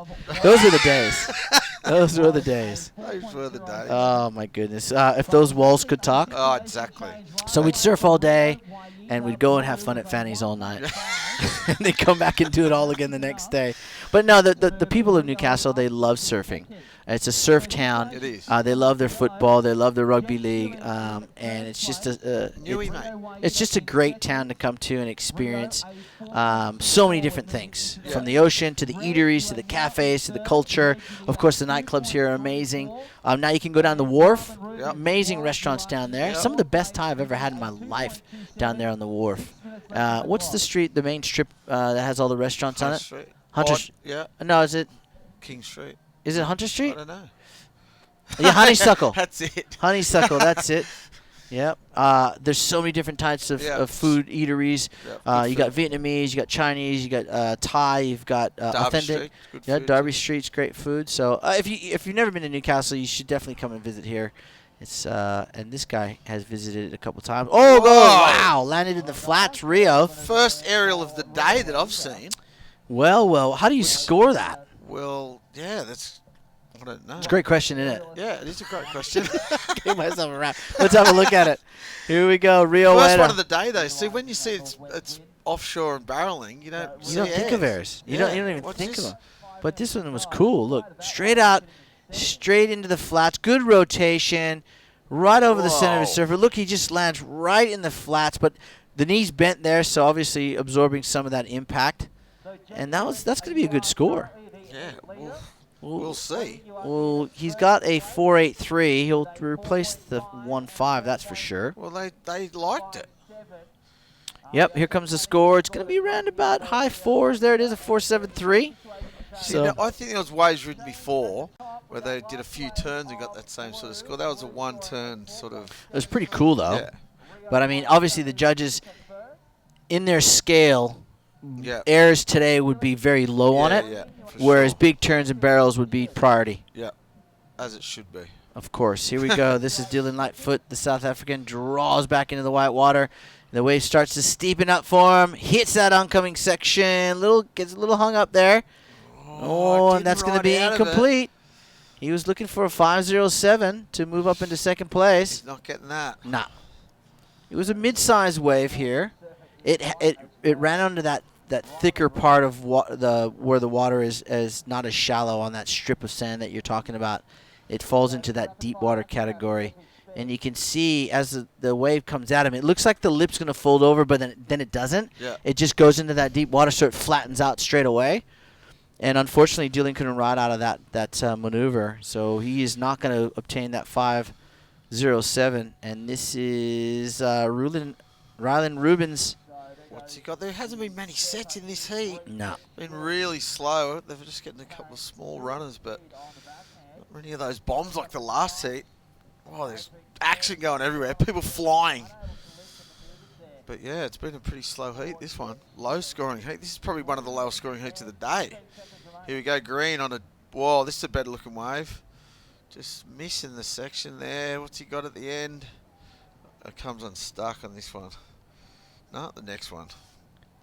Look at this thing. Oh, too late. Yeah, too late. And that's the thing. It's like it's almost like you have a brain snap. Yeah. You think you're gonna pull the impossible, and he was so late. That lip was halfway down the face of that wave before he even attempted to take his nose of his surfboard up above it. He was out of rhythm the whole wave. He was surfing from behind that Yeah, wave, wasn't yeah. he? From behind the section. And I did find out where Ryland is from. He's from San Diego. Oh. San Diego. Drink it in. Anchorman. No, Ron. I don't think that's the appropriate definition of San Diego. San Diego. A Wales family show. Won't say it. This is witching hour for me when I'm in commentary. It's you get to around that sort of 3 o'clock mark. You know, you've been here since 7:30. You've been up since I drove up from Sydney, so I was up at 10 to 5. Oh, jeez. In the car by 5:20, and it was a beautiful drive. Don't get me wrong, but you're up that early. That time of the day is not too bad, huh? No, it's not that bad at all. It's quite a lovely drive actually, and I've been driving my whole life, long distances, and I quite like it. I think a lot. I listen to podcasts and I'll make some phone calls to the States. But it's the New South Wales coastline, Matthew, as you know, is such a great place to drive along. It's just you're so close to the coastline, and it's littered with beaches, virtually littered with so many good surfing beaches, just like this one here, Merriweather. We have an event up at Port Stephens, at Berrubi, another beautiful bay of waves. Oh, amazing. Yes, and a lot of people who watch these live webcasts, especially in this Aussie leg, they probably go, "Oh man, we should get to Australia one day." Let me tell you, don't procrastinate. Come to this country and see exactly what we're talking about. Here we go. This looks like Ryland Rubens from San Diego. He's in. And he's not going to come out. I think that thing just pinched him. It wasn't one of those set waves that was really throaty. I thought he was out of that for sure. Well, I thought in the beginning, yes, it looked really round, but then as the tube went along, you could see it wasn't a bigger size set wave, so it started to clamp on him, and unfortunately for Ryland, he's still going to see himself into 4th place. He needs a 5 to move into the top 2. Dylan Lightfoot needs a 5.07. And as this tide starts, what time was high tide? I was just looking at that, John. Well, you're not quick enough, Matthew. You got to be quick with me. I know. I was trying. I need results. The results. So 2.16 high tide. But it's only 1.3 high, so it's not that high. So I'm calling it in the next half an hour as we watch our Rio Waida of Indonesia. It's going to start to get a little bit more drainy on that strip of sand there. We might start to see some really good, long, deep, thick I reckon you're chub right. rides. It's already been. What time is it now? It's an hour after, is it? Oh no, an hour and a half after low, so it should be draining now. I feel like I've been surfing all day with these guys, so I'm not sure whether or not I'm going to go surfing after the event, but I should. And the heat is over, so Rio Waida takes the win from Jet Schilling, Dylan Lightfoot, and Ryland Rubens out of the event this year here at Surfest Newcastle Pro 2020, presented by Burton Automotive. We're going to come back with the next heat. It'll be heat number 20 of 24 on the backside of this break. Don't go anywhere.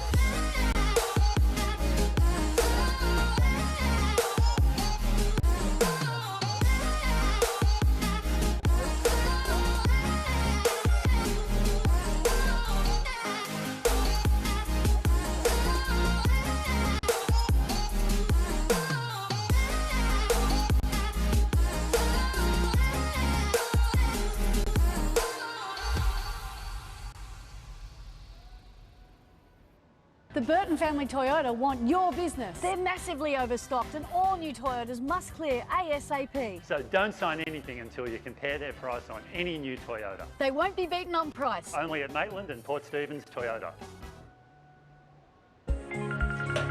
Hey, it's Jody. Telstra 4G delivers more speed in more places so you can connect to what matters most. Thrive on a new kind of network.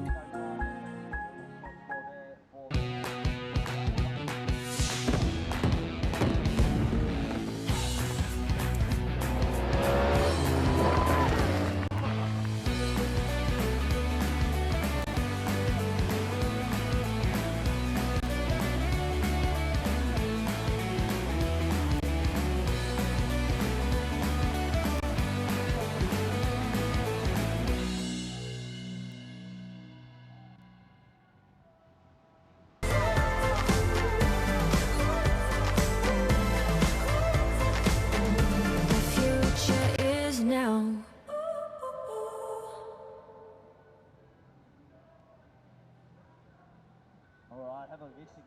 It is the most rewarding thing to be part of a child's life and give them something they may have not received otherwise. There are children out there that need a home, love and a family. Don't hesitate. Make the inquiry. Contact Wandiali today.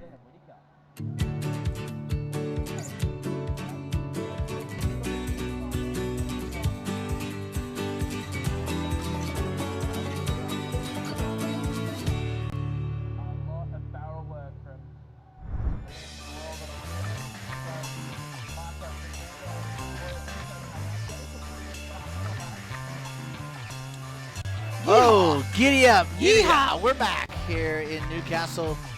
The city of Newcastle. It is the city of Newcastle, and I don't know what's wrong with my headset here. Maybe I've unplugged it, but may have turned myself down. I like to hear my own voice. No, I don't actually. All right, the heat in the water right now. It is, of course, Sandon Whitaker, Lucas Rice, Marco Fernandez, and the USA's Luke Gordon. So another international heat there. Two Australians representing. Sandon Whitaker from down the street in Avoca. And I really like the look of Sandon surfing in 2020. He's really sort of kind of pegged it back a gear, Matt. He in previous years he was so full on that it didn't really suit the style of surfing that was going to be conducive to big scores. But he's really, in my opinion, wound it back a bit. Yeah, he's wound it back a bit, and he looks good. Like, he looks really strong and more mature in his surfing. So I really like what I've seen so far. Let's see how he goes in this stuff here, because it's definitely different from what these guys have been surfing throughout last week. It's a big, gnarly barrels. And you got to really be selective, but not over-selective so you run out of time and options there. So whoever try not to hunt the barrels so much. I mean, they're out there. Just let them come to you. Here he goes. Oh. Straight up. Whoa, what a nice wave. That's covered. Spit out. Well done. Here, what's he got? No, he's going to kick out there. Well done to Sheldon Simkis. That was a nice opening ride there. A 5.5. Marco Fernandez grabbed himself a 6.67. And look at this one. Nice barrel. See the tides drawing out. Definitely going to get better the next couple. Oh, how many people will be out in the lineup? It's going to be packed. That's another reason I'm not going surfing. Yeah, you could, like we said in the break there, you could have a good time or a really bad Maybe we should just go, like, dust off some 7.2s. Yeah, and just go out there and paddle around everyone. Sit like 15 meters away from everyone out the back. Like the Owl Chapman does at Sunset Beach. Perfect. Yeah. Does it so well. Lazy man's style. 2 paddles. 2 paddle in. Perfect. Yeah, exactly. Just go over the falls with a couple of. Just to piss them off. All right, Lucas Rice. A 1.6 and a 1.53. Luke Gordon a 1.63. And I dare say there's a score to come in for Luke Gordon. Whoa, what do we got here? Oh, look at this. Nice looking wave again. Oh, what? Look at how deep he is. That he is wave fully was shacked. perfect. What? Oh my goodness! What a tube ride that was! And look, he's going back in for more. Been in there the whole way, maybe too. Holy smokes! That first bit was so nice. That was at 6.67. Wow! Can we see that once more, please? Oh, Matthew wants to dial it right back up again for Marco Fernandez. Here it is. Watch this start of this wave. How perfect it is. He could have probably stayed in there. Wow! That is deep. That's a beautiful looking wave.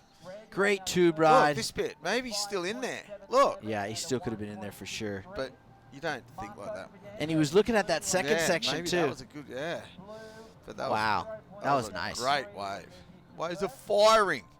Absolutely firing. Absolutely still. Been firing all day. I mean, all day. There's been times when you've had slow heats. That last heat in particular was slow, but maybe that was the turning point where it starts to turn on again for the latter part of the day. Of course, we've got how many heats we got left? We got 4 heats to go here.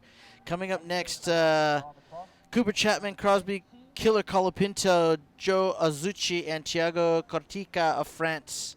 I don't know if I said that right. No, Thiago Caric of France. And our condolences go out to the Chapman family. Cooper last week during the event, his whole family was in Bali for Chloe's wedding to Paul Fisher, and unfortunately his grandmother passed away whilst in Bali. So our hearts, thoughts and prayers go out to the Cooper or the Chapman family. Dave and the team over there, obviously having to bring Grandma back, but Cooper was he was doing everything for her during the event last week, and I'm sure will be this week as well. Put on a great performance, showed a lot of character and true grit to get out there and compete because his grandmother would have wanted him to. So we're definitely thinking of the Chapman family. And now Crosby Colapinto was posting up some massive scores in Avoca.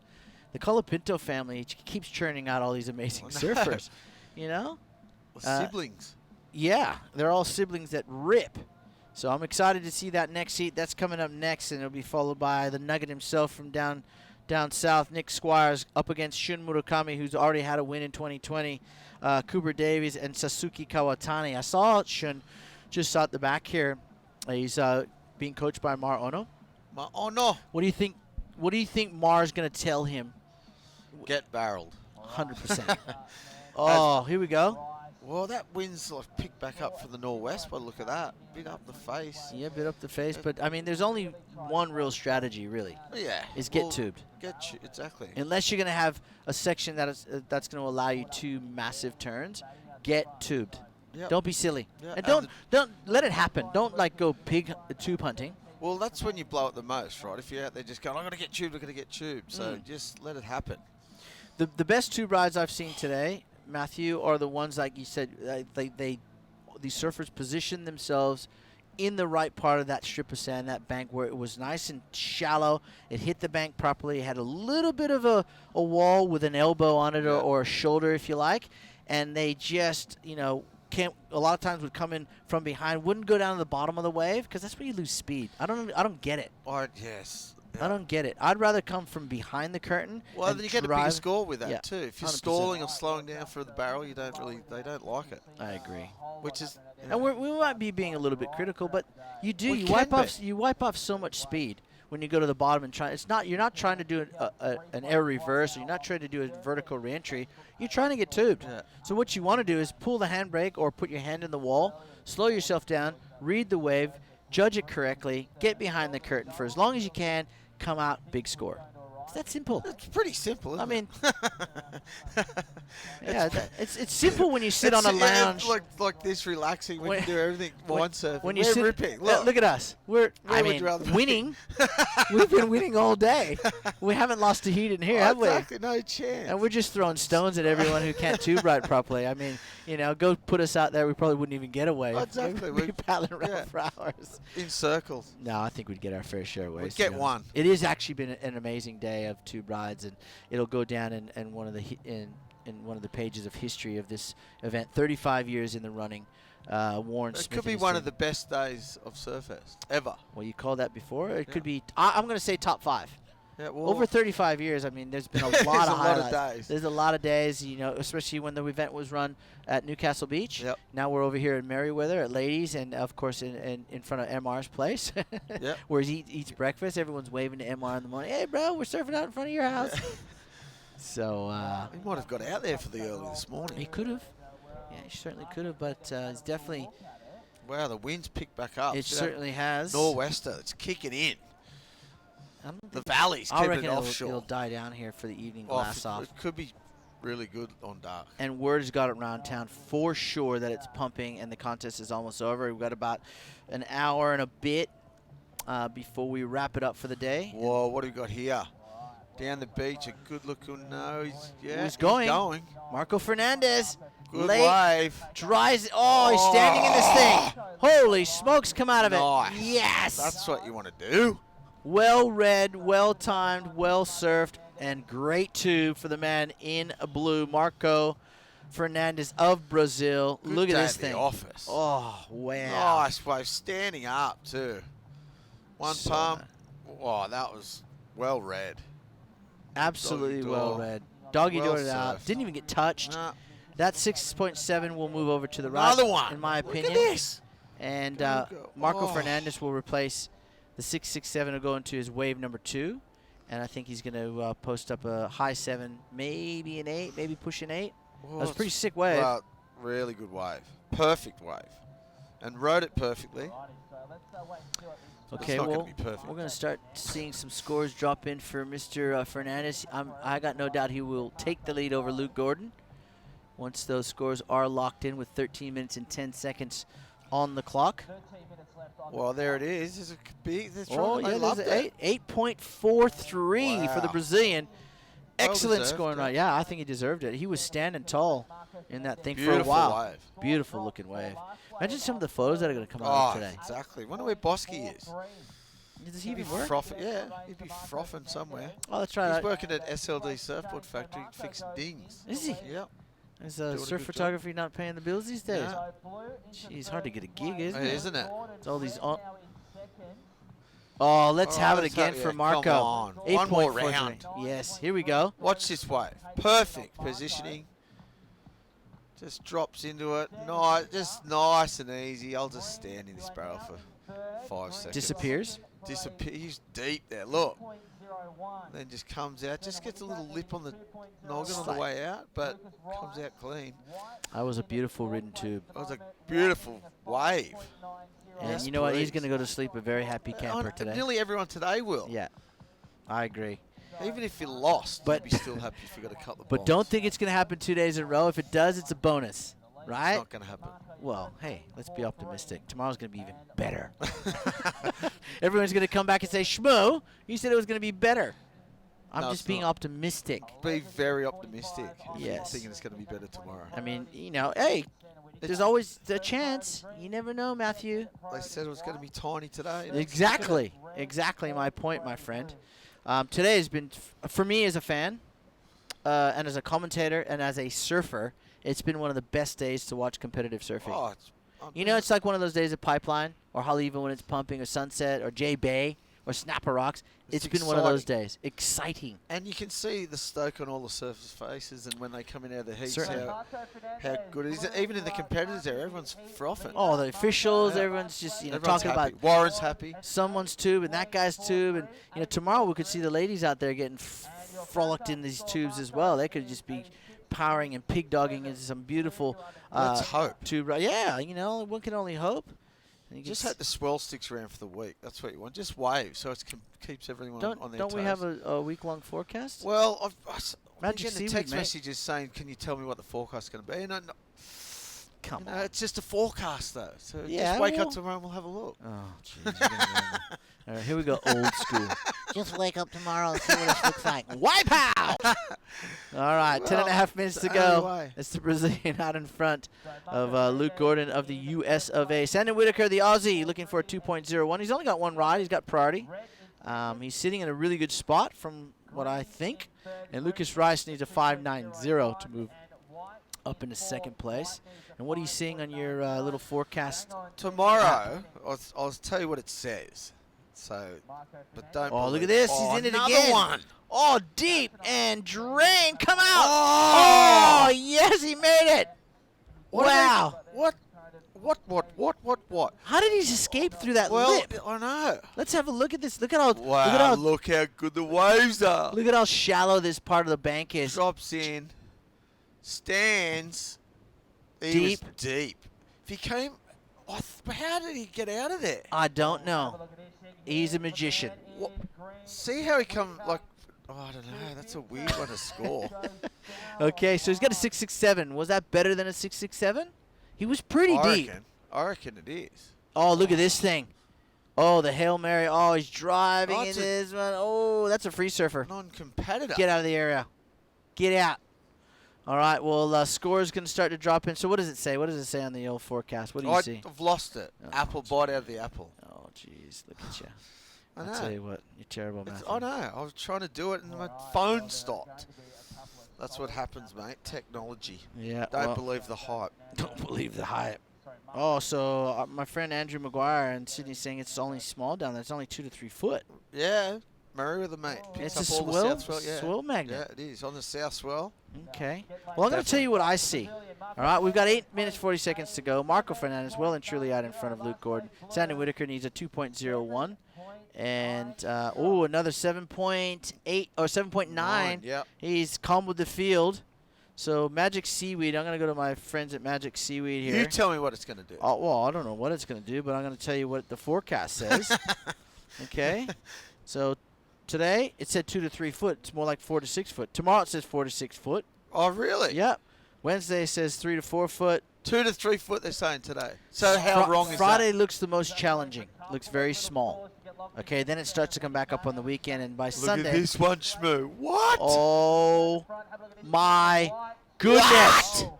Oh, did he get clipped? Oh, he was too late. Dropped to the bottom, like you said. Jeez, when are these kids gonna ever listen? What is wrong with these guys? Look at this. Okay, watch this. Perfect wave. He has a perfect opportunity to stand up here, which he does, and just park it. You don't come to the bottom. You don't. He could have been in that thing. Oh, really took his head off. Hasn't he learned from the mistakes of other surfers? He could have made that too. That's disappointing. He'd be kicking himself, Lucas. I'm kicking him. It's like when kicking he's the down. dog. Don't kick a man when he's down, please. That's my job. Marco Fernandez has come with the field. That was a mistake. It was for sure. That was a that tube thing was error. draining off the bank. As soon as he took off, he just should have put his arm in the wall of that wave and stalled. Yep. And would have been in the barrel, let go, did one pump, out. and come flying out. See? Yeah. So easy from here. Oh, so easy. I mean, that many. I've gotten that many 9s and Oh, couple but 10s we've today. had 10s. Yeah, of course. We've had the only 10s of the day. And no one does it better than us when we're here. Please. Exactly. 6 minutes and 40 seconds remaining. And what could have been a really decent score here for Lucas Rice, well, is not. And when he looks back at this heat, if he should miss out, that's going to be the defining moment right there. That gets your confidence down. But knowing that there's waves out there, he should just shake it off, get out there, reset, and go again. Don't do the same thing again. Exactly. Yeah. If you have a coach, he'd be just kicking the dog all the way home. Getting a good rousing on. Is that the word? Yeah, rousing is on. So coming up next, of course, Cooper Chapman, Crosby Colapinto, Joe Azucci, and Thiago Carrick of France. Good heat. Another great heat here at the Surfest Newcastle Pro, presented by Burton Automotive. Of course, we've got some amazing partners, by the way. Hoya, of course, Orica's the naming rights for the ladies. And the ladies we might see tomorrow. We haven't been given the schedule. We would like to thank the city of Newcastle and it's sponsored Surfers since the beginning. The Wandayali, which is the naming rights sponsor to the Indigenous Classic. Lake Macquarie Council, thank you to them. The Destination New South Wales, always massive supporter. Burton Automotive, of course, Telstra.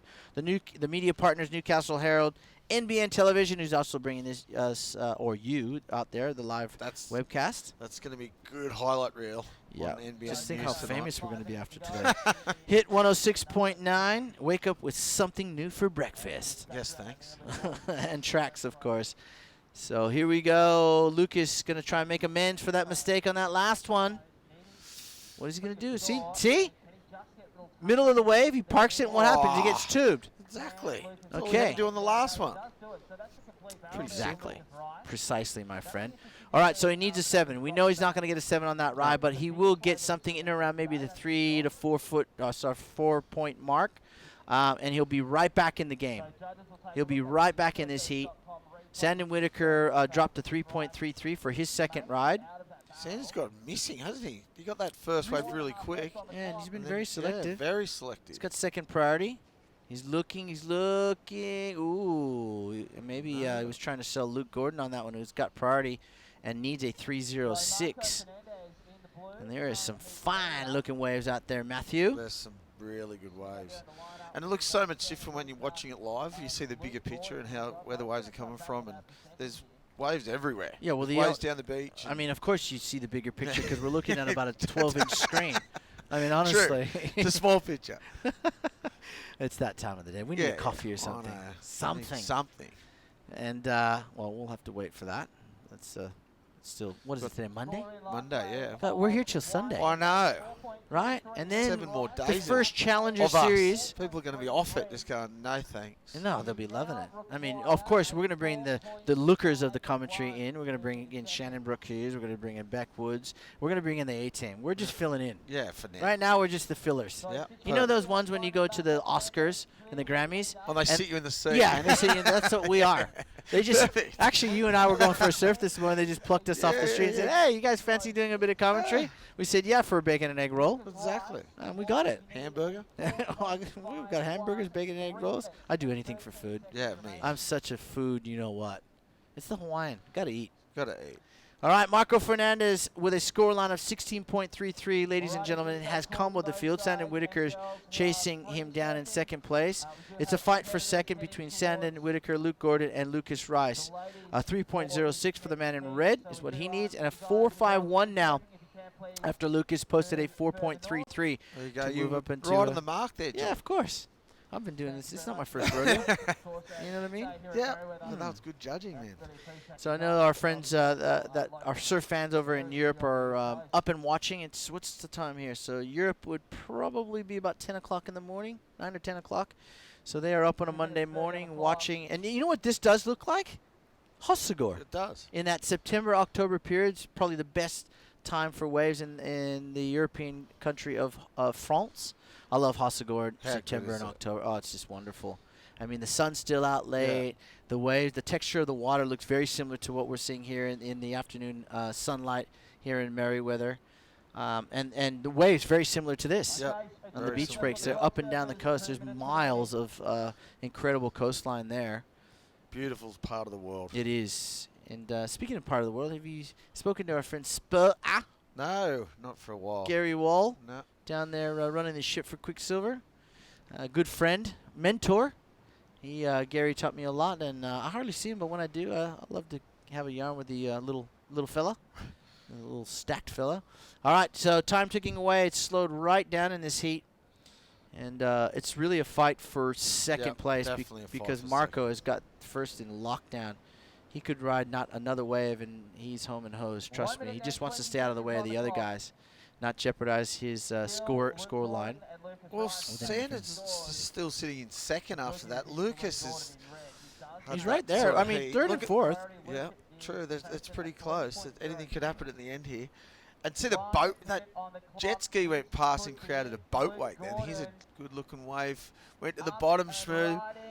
Oh, it could have been in there. Oh, go for it. Beautiful. Oh, and just gets pillow dropped. Right there. He landed right on that pillow as it exploded. Oh, yeah, that doesn't tickle.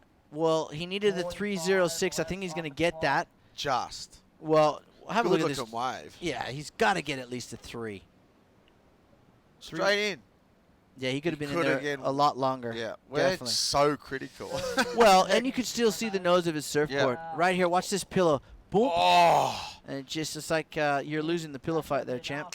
I got swatted. Yeah, he did. In slow-mo, it makes it look even worse. Let's look at the scores here for Luke Gordon in the red. Wow. They have not dropped yet. 10 seconds to go in this heat. Has he stole second place from Sandon Whitaker? What's he need? Well, he needed a 306. Oh, he got it. Well, I think he's got that, yeah, for sure. Oh, Sandon just getting pipped.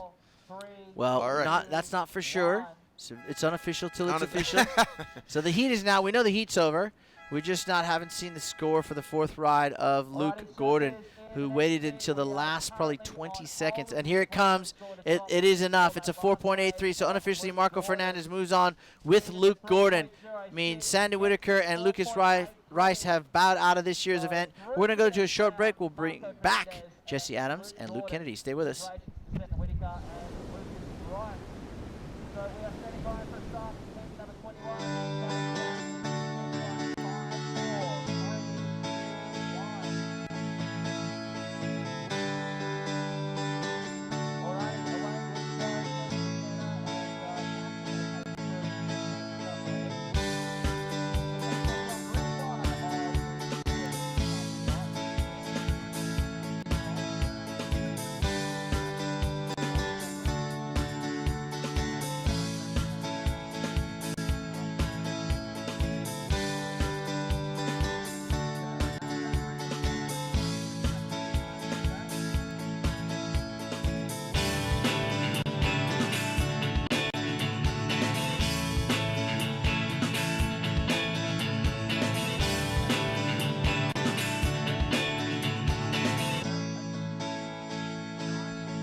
suspension, lights, roof rack, camping equipment, recovery gear, 100 Ironman Maitland, and 100 Ironman. I can't do two things at once. I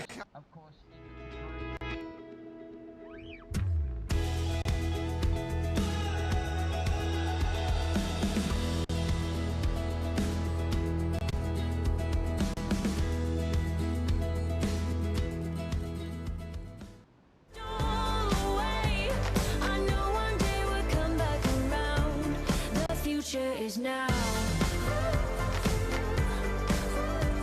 The future is now.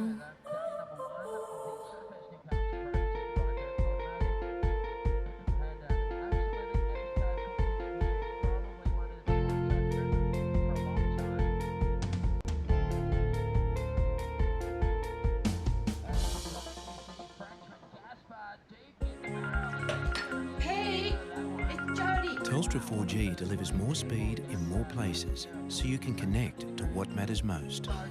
Thrive on a new kind of network.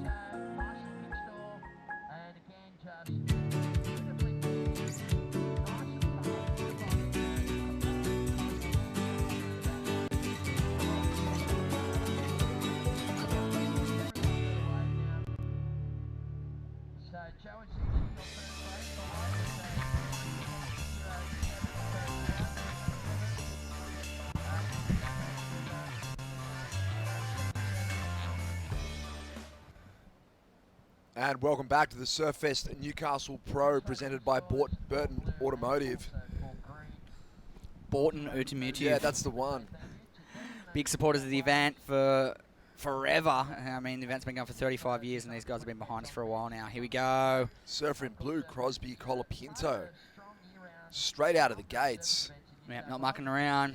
He's on a string of half-decent results. He's been a standout over the last few events in this Aussie leg, particularly that last event, the Central Coast Pro. He was a big standout in the earlier rounds. Unfortunately, didn't come to a big end result, but he's definitely shown some serious intent at the beginning part of the year. And here's this opening ride for Green here. Have a look at this thing. Is he sneaking out? Yes. Wow, it's Gaspard Larsonneur. Gaspard Larsonneur.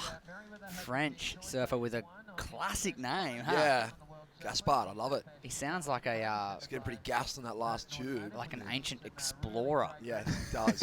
It's an epic name. I love it. Or someone who likes to start fires, but that's... It's not official. No way. But it's definitely new to me, this surfer. It's not often you see a new name pop up into the mix that you haven't seen already on the internet or anything like that. So yeah, I'm excited to see what he brings to the table, because he definitely packed himself a nice tube to open up his campaign. Good stuff. Well, we've got Cooper Chapman and Joe Azuchi as well. This is a big heat. 4 regular-footed natural foot surfers. Cooper in the red from Narrabeen, not too far as the crow flies from here in Newcastle. He's on the northern beaches of Sydney. And Joe Azuchi out of Japan. He's one of the bright stars coming out of Japan. Had a really solid World Juniors campaign last year. Podium finish, I believe. So, definitely a rising star out of Japan. So, yeah, great heat, couple of young up-and-comers. And Cooper's, you call him a seasoned campaigner at this stage. He's been knocking on the door of the CT a couple of times, Cooper. We saw him earlier on in the day, as you suggested, was down the beach free surfing and snapped one of his boards. Hopefully that wasn't a favourite, but it was a clean slice in two. Pretty heavyweight heat, Crosby Colapinto. We saw with a good opening wave, but it's Gaspard who's had the best of the early exchange. Yeah, totally. An excellent Locking score. in at 8.17. Yeah, look at that. Big numbers to open up. Did anyone see Gaspard coming? Wow. Well, I just got a message from Merriweather Surfboard Club patron, one of the greats, local greats, Tim Ryan. He just said Southerly has just hit Sydney, boys. Ooh. What's the usual time frame for when it hits Sydney and it gets to Newcastle? You ain't got long. Really? Yeah. It's marching up the coast. Yeah. Just in time for our late surf to get destroyed, Jesse. Yeah. You just have to watch it all day. We might be lucky to get through the rest of the heats. Oh, right. Yeah, I reckon, yeah, it probably goes faster than you're driving. Put it that way.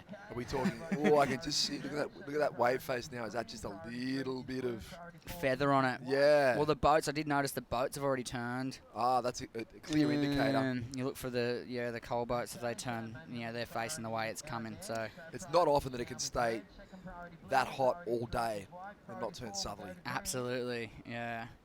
It's just been pumping all day. We were calling maybe it was going to shift and change. But Gaspard again. He thinks just he's right. burrowing. He's happy. He's got his barrel before the southerlies hit. He feels like he thinks he's at Le Gravier or something. Yeah. Packing the pits. And he tried to scratch into another one just before that, and he was disappointed on missing it. He wants more. I got one excellent score. I want another. Send me another, please. He's super keen. He's got the heat lead. And I tell you what, it's still absolutely firing here at Merriweather Beach. Yeah. We're hoping that it stays that way for the remainder of the afternoon. We've only got 4 heats to go. Fingers crossed. We're going to have another look at Gaspard's wave here. Wow, look at this thing. Just dredging, tucks in straight away. This is what Shmoo and Hoy wanted in the last heat. They were begging for it. Someone park it from the takeoff. Yep. Apparently a few of the young guys were sort of taking off and going to the bottom of the wave and bottom turning up into the tube and kind of getting clipped or being a little late. Just park it from the get-go. Gaspard knew exactly what was going on then. Just knifed the rail about halfway down the face, put the brakes on, and let the good times roll. Yep, chipped himself into a nice little tubular wave and nets the points to boot. It's just wave after wave. Even those unridden ones look fun. Yeah, as you wander around the contest site, the most frequent remark is, it's pumping out there. Yep, it is cooking. It looks like there's quite a few free surfers starting to wriggle their way out. Yeah, because the surfers aren't surfing out, off the rocks or out at ladies. There's probably a cluster of, I'd say, 15 to 20 surfers sitting out there. Yeah, waiting for that last heat to go so they can scoot across into the zone. Just want one barrel before the onshore sneaks in. Exactly, or hopefully. Don't know, is it going to be a big, strong southerly, or is it just Well, that's the thing. If it's a strong one, it rips up the coast and it's here in an hour, But if it's light, it might take a little bit, Yeah, It might not. It's still surfable by the end of the day. So you see Cooper Chapman on a frothy one. Bit of chatter to deal with and just decides to drift out. Yep, average wave selection. I mean, just roll the dice, see how you go. Colapinto's got priority at the moment, so Cooper will go to the back of the line, but sometimes not such a curse. You can get moving, pick some waves, catch them inside as something might turn into a jam. Gaspard's grabbed one and almost grabbed a second under priority. I'm nothing to write home about just yet other than his first wave, but he's had a crack at one and then just missed a pretty nice little one on the inside, so maybe not having priority and hunting that inside lineup might not be such a bad thing. There we are, kicking Comfy. back on the couch. Yep. How good is the couch, Jesse? It's the best ever. It's just transformed the whole event for us. The 180 crew have set us up nicely thanks in here. very much. Kicking our feet up, relaxed, just having a chat. Yep. Talking you through a couple of heats, which has been fun. I hope you've been enjoying the broadcast. Luke and myself have definitely been having a really good time in here, as have Shmoo and Hoy, and I think the waves are speaking for themselves at the moment. We're loving this Tube Fest here at It's kind of as good as it gets for a day in the booth. Absolutely. It's been fantastic. It's been epic. Yeah, it's been an amazing day of waves, and we hope you've been enjoying it so far. It's been good. And the current heat in the water has not disappointed in the early stages there. We've got an excellent scoring ride already, that 8.17 of Gaspard out of France, and we're hoping to see some more. See if some waves can roll through and see if that southerly wind can hold off for the rest of the afternoon. Yeah. Hold out just in time for the last couple of heats and for Jesse and I to sneak out for a late wave. Absolutely. Sign us up. We're keen. But we're jumping the gun a little bit here. We've got 4 heats to go, ladies and gents. This is heat 21. And we're going to run through to the end of this round. Heat 24 will be the last heat of the day. And, the top seeds of this round, they've surfed in the first heat, the middle heat of the round, and then the last heat will have one of our top seeds as well. So we'll be expecting some big names. Who we got coming up? Coming up, a couple of interesting names in the mix. Shun Murakami, he's been performing extremely well. He's already had an event win in Hainan, in China. He's up against Nick Squires, who's a seasoned campaigner from Australia. He's the surfer that just keeps getting better with age. Yep. Squizzer, as he's known on the around the Wollongong region. Mitch Parko also coming up in heat 23. Saw Mitch out there just checking out the waves, looking very comfortable, excited about the conditions. He'll know what to do out there, that's for sure. Yeah, he's just hoping that those barrels keep rolling through. He'll go straight into Gold Coast mode. And there we are in the last heat of the day. Local favourite, Jackson Baker. Yep.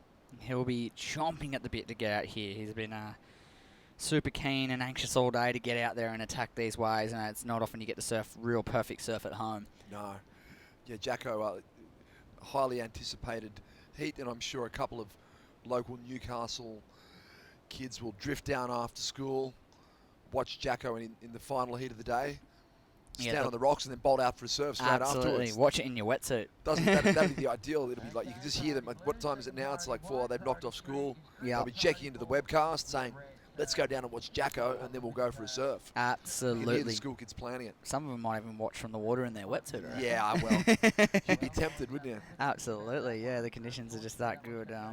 Yeah, there's whispers and talks of maybe best evers. I mean, for me, it's definitely in that top, that top echelon of quality surf over the years. I mean, a long 35-year history, been some classic days amongst that time frame, and there's a few that pop to mind, but I think this one will go down in history as one of the better days for sure. Well, yeah, and particularly if it does make it through to the final heat without the southerly, because it will be a dawn to dusk day of pumping waves. Yeah, it's crazy. It's been like you often get little windows of 2 and 3 hours when it's on, but it's kind of been on all day. It's been on, all right. Yeah, 9.5 hours. You get a full tide swing and a half. Yep, we're going to go. Yeah, that's right. We're almost going to go all the way through. Yeah, like more than a swing and a half of tide, as in like low to high to low again. Yep. And you still got absolutely firing surf all the way through that. That's it's pretty rare, really. I mean, if you get waves like this, say in Europe, in France, and things like that, the tide shift is so big. Yeah. That you're surfing a completely different beach by the time you get from high to low tide. Sometimes it can't even accommodate the tide shift. As we see, surfer in white. That's Joe Azuki. Look at this. Oh, goes to the float. Wow, Oof. Lands it.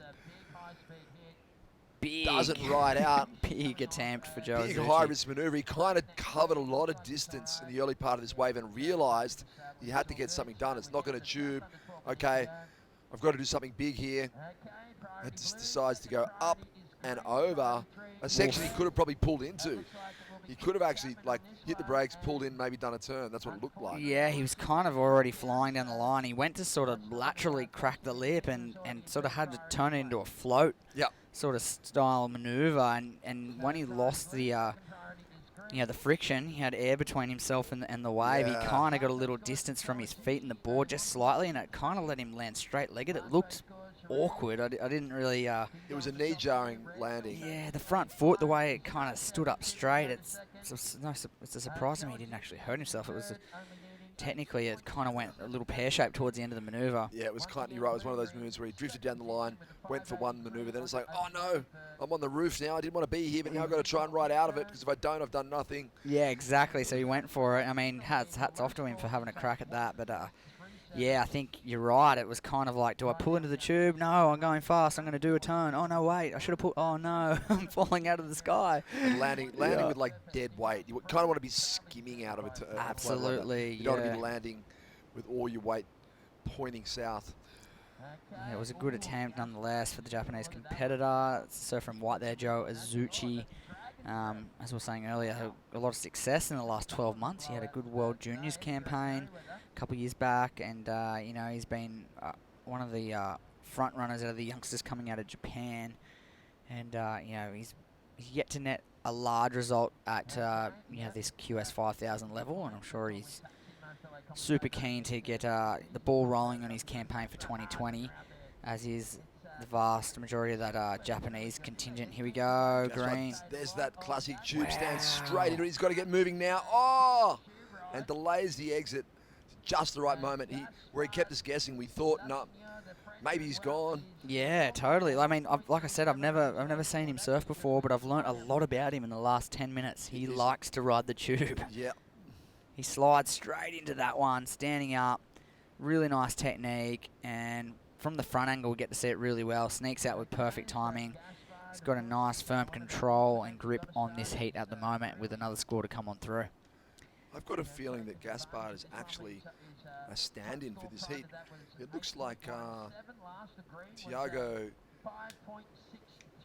Diego Carrique was meant to serve from France, and Gaspard stepped up the plate and just claimed it. Right. Yeah, so he probably knew the guy wasn't going to be here. Yeah, right. Comes Classic. into the alternate for the heat. Comes into the alternate of the And heat. we saw another surfer from Australia actually have that opportunity earlier in the day. Who was that? That was, and didn't really seize the moment. But you can't say that of Gaspard. He's taken full advantage of his alternate position here. Yeah, absolutely. Yeah, he's in the lead, that's for sure. I'm trying to click on his profile here on the WSL app. I want to know about it. I want to know about what he's done, who he is. Let's have a look. Let's have a look for him. Let's see if we can search here. I'll have a gander while we run We've also through. got Crosby Colapinto, who's looking to join his brother on the CT. He's sort of said it before. They've both said it. They'd love to surf together on the CT and make that a reality. Kind of a different style to Griffin. He's taller, leaner, a little more upright, and but about a similar weight. So both tend to ride lost boards, and they can sort of swap boards and try each other's boards, which comes in handy. Yeah, absolutely. I see a lot of similarities in his style to Griffin for sure, but definitely got his own brand of that Colapinto style for sure. He, like you said, the length, slight more length in his board, slightly taller in stature. It gives him a point of difference from Griffin. Griffin's a little bit more low center of gravity, super compact on his board. He's got that pocket rocket approach. Yeah, but I think he tries to ride slightly longer boards and draw out his turns and focus on that.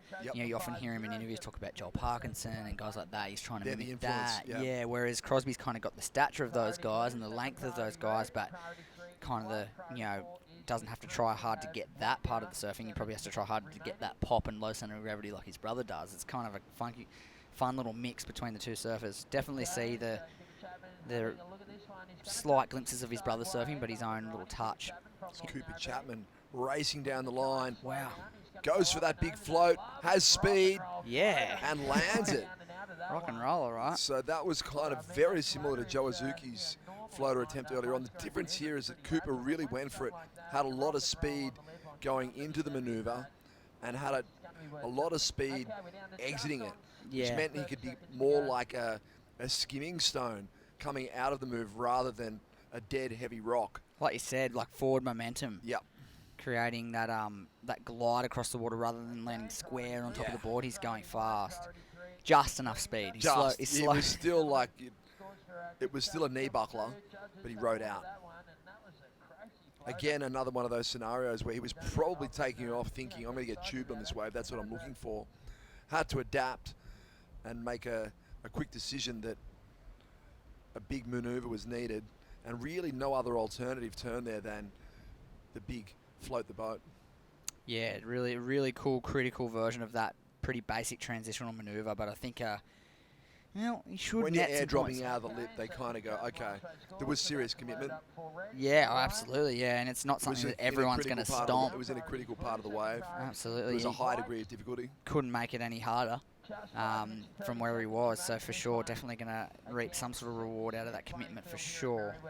Well, yeah, 5.17 mid-range score for a float. You happy with that? Absolutely. In second place, Cooper Chapman now. That's his best score. It's really his only score of substance at this point. It's really raced away. We're right at the 5-minute mark, and it's only Gaspard who's got two meaningful scores. That second tube ride came in at a 5.63. Not quite as substantial as his first showstopper tube, but definitely a meaningful backup. Absolutely, and he's paddled his way back up to the back down to the south actually, but under priority he's trying to get up deep and sneak a tube underneath everybody else's priority. He'll be hunting it again. Here he is down the line, Gaspard. Whoa. Oh, he's deep inside. Look at the long He's going to make them think about it. He's going to paddle. If they don't want it, he'll say, I'll have it. Thanks very much, even though they haven't got priority.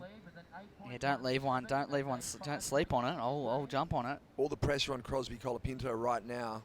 He's only chasing a really minor score to go into second place, but he's got to make it count because Cooper Chapman has no backup either.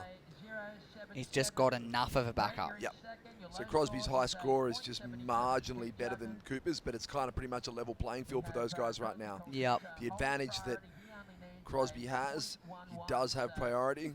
Well, I'd say he has I mean, other than he's in third place, he kind of has the advantage. With 4 minutes to go, he needs a 0.11, literally needs to stare it away the wrong way, and he'll go into second. So if he chooses to pull the trigger towards the end of the heat, well, he'll progress. So He needs solid mental fortitude right now, though. It's a kind of he's waving. He's perhaps slightly uncertain about what situation he's in. he surely knows he has one wave. You just got to get another wave. Yeah, you know that one more wave's probably don't. Oh, you know what? He might wait for a decent wave, thinking he might need a decent score. Yep, When he'd hate to go. So this is where you kind of need I think you need someone on shore just with a signal that says just any catch a wave. wave. Any wave.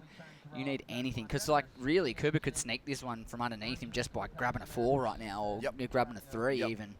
And then the pressure loads up. Pressure loads up a little bit. So Cooper's thinking, get away from Crosby. Well, fourth priority. He's heading down the tube beach. zone. Yeah. Whereas the opposite, Joe Azuchi, he only needs a 2.88. You've got to be kidding. This is anyone's game. For I mean, second place, for Gaspard's sure. definitely going. Gaspard's way through. out in front, and deservedly so. One of the better tube riding, even though the scores weren't as high, one of the better tube riding performances we've seen today. Absolutely, yeah. He's just been on point. I think he's sat down the Merriweather side of the screen and been deeper on the peak and really benefited from that in this heat in particular. And being an alternate jumping into a spot, that's really well done to read the lineup like that. You know, I mean, he's probably been sitting looking all day, but you're not actually certain you're going to surf. You know, so it's a lot of mental game preparing for something that may not even occur. It's a pretty big day, like sitting there as an alternate waiting for a heat to be surfed, you know. So see a little bit of dolphin action on the top of our screen. But yeah, if obviously whether or not he knew early on in the piece or whether or not it was literally a case of, right, you got to be ready to go, sitting around in the 35-degree heat. Yeah, look at as you said, the wildlife visiting, middle to top of screen there, a couple of gulls, a couple of dolphins cruising on through. You can see a bit of distance between all 4 competitors now. More dolphins cruising across the screen. Cooper Chapman in the red all the way to the north on the left of screen. He's trying to sit as far away as possible from the other competitors. He's got 4th priority, last choice of the lineup. But it's almost scramble time now. A minute and a half remaining. Well, Cooper's in second. If his backup weighs is 0.77, so and he is progressing. He's got to know the time, and he's got to just be thinking, okay, So he's seen movement in the lineup now. Little lump on the top of our screen. Literally every point he gets, like this tiny little wave, if he does one turn on it, he at least gives himself a fighting chance. Like he should nearly take this wave. Whoever hits the trigger here and gets a wave gets through the heat. Well, this is it. Like White needs a 2.88. That's right. If the other surfers don't get a score, he's through. And there it is. That could be it. That could be it. Cooper's got to roll the dice behind him potentially. Let's see what happens here. Joe Azuchi taking this one all the way through, wisely so, through the flat section. Look at that pump. Oh, doesn't get that little. Was that a 2.88? Jeez. I don't know. I didn't see the start of the wave. It's hard to call. Imagine getting through on that in those conditions. So he would have got through a 307 and a 2.88. Jeez. Well, whereas Gaspard Larsener has got a 817 and a 563. Yeah, he's got a good dramatic difference. Total. Yeah, massive. Yeah. Literally right now, Cooper Chapman's getting through with a 0.77 in his scoreline. This is the replay of White's last wave. It honestly looks like it's going to come short.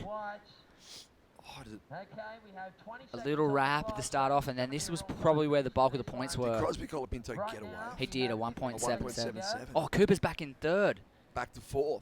Back to 4th. Joe Azuchi at 2.9, but it wasn't enough because Crosby got the 1.77. And is he going to go through the 1.77? He is in a 5.8. Wow. Is Cooper going to get a wave? Oh, no. This was... oh. He needs a 2.44. Well, he's going to surf it anyway and say, I could have done it. For sure. Is it? No. A 2.44. He will not be stoked. You cannot be pumped on that. That was really, really unfortunate for Cooper Chapman. Very frustrating for Cooper Chapman. And we are starting to see signs of the swell just backing off. Wow. So Joe Azuchi will be devastated. He got the score just, but then, you know, with a 1.77 from Crosby Colapinto, it was enough to get him up into second place. Well, smart surfing from Crosby, whether he didn't. He just did what he needed to do. A 1.77 was the difference. That's crazy. But sometimes that's all you need. Sometimes it's it. Well, that's your victor on the screen there. Gaspard out of France. The alternate comes in and steals the show. Well, let's load up the next one. We'll be right back with more action live from Merriweather Beach. 2, 1.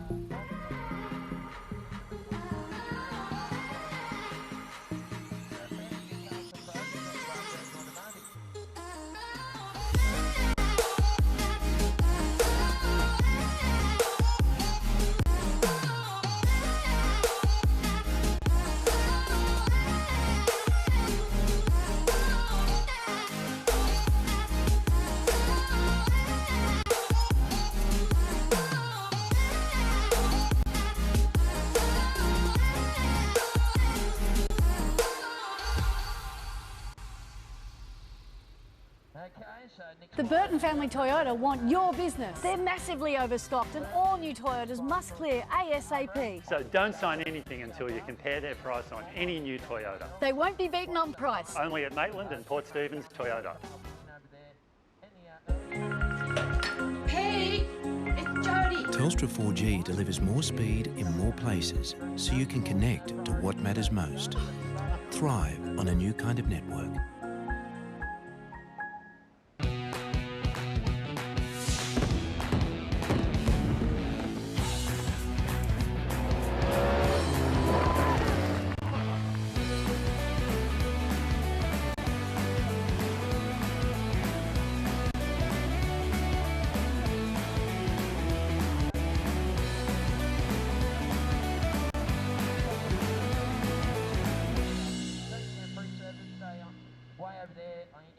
Southern corner here of The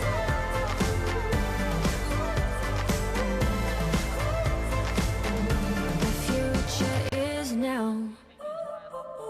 lovely little finishing move, and it looks like might have been It is the most rewarding thing to be part of a child's life and give them something they may have not received otherwise. There are children out there that need a home, love and a family. Don't hesitate. Make the inquiry. Contact Wandiali today.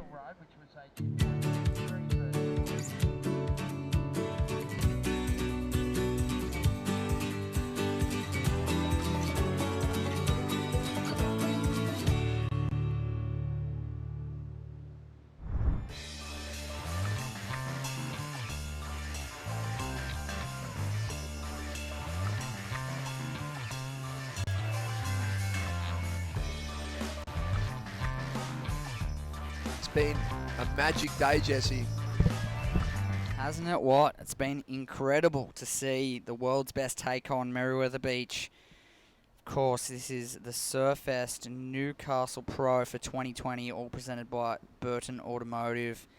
And some are calling some of the best waves we've seen, in a very long time, potentially in history of the event, a long 35-year history of world-class surfing, and this has got to be up there as one of the greatest days of surfing at Newcastle. There's probably a couple of sort of sage figures wandering around this contest site that can claim to have been at every event.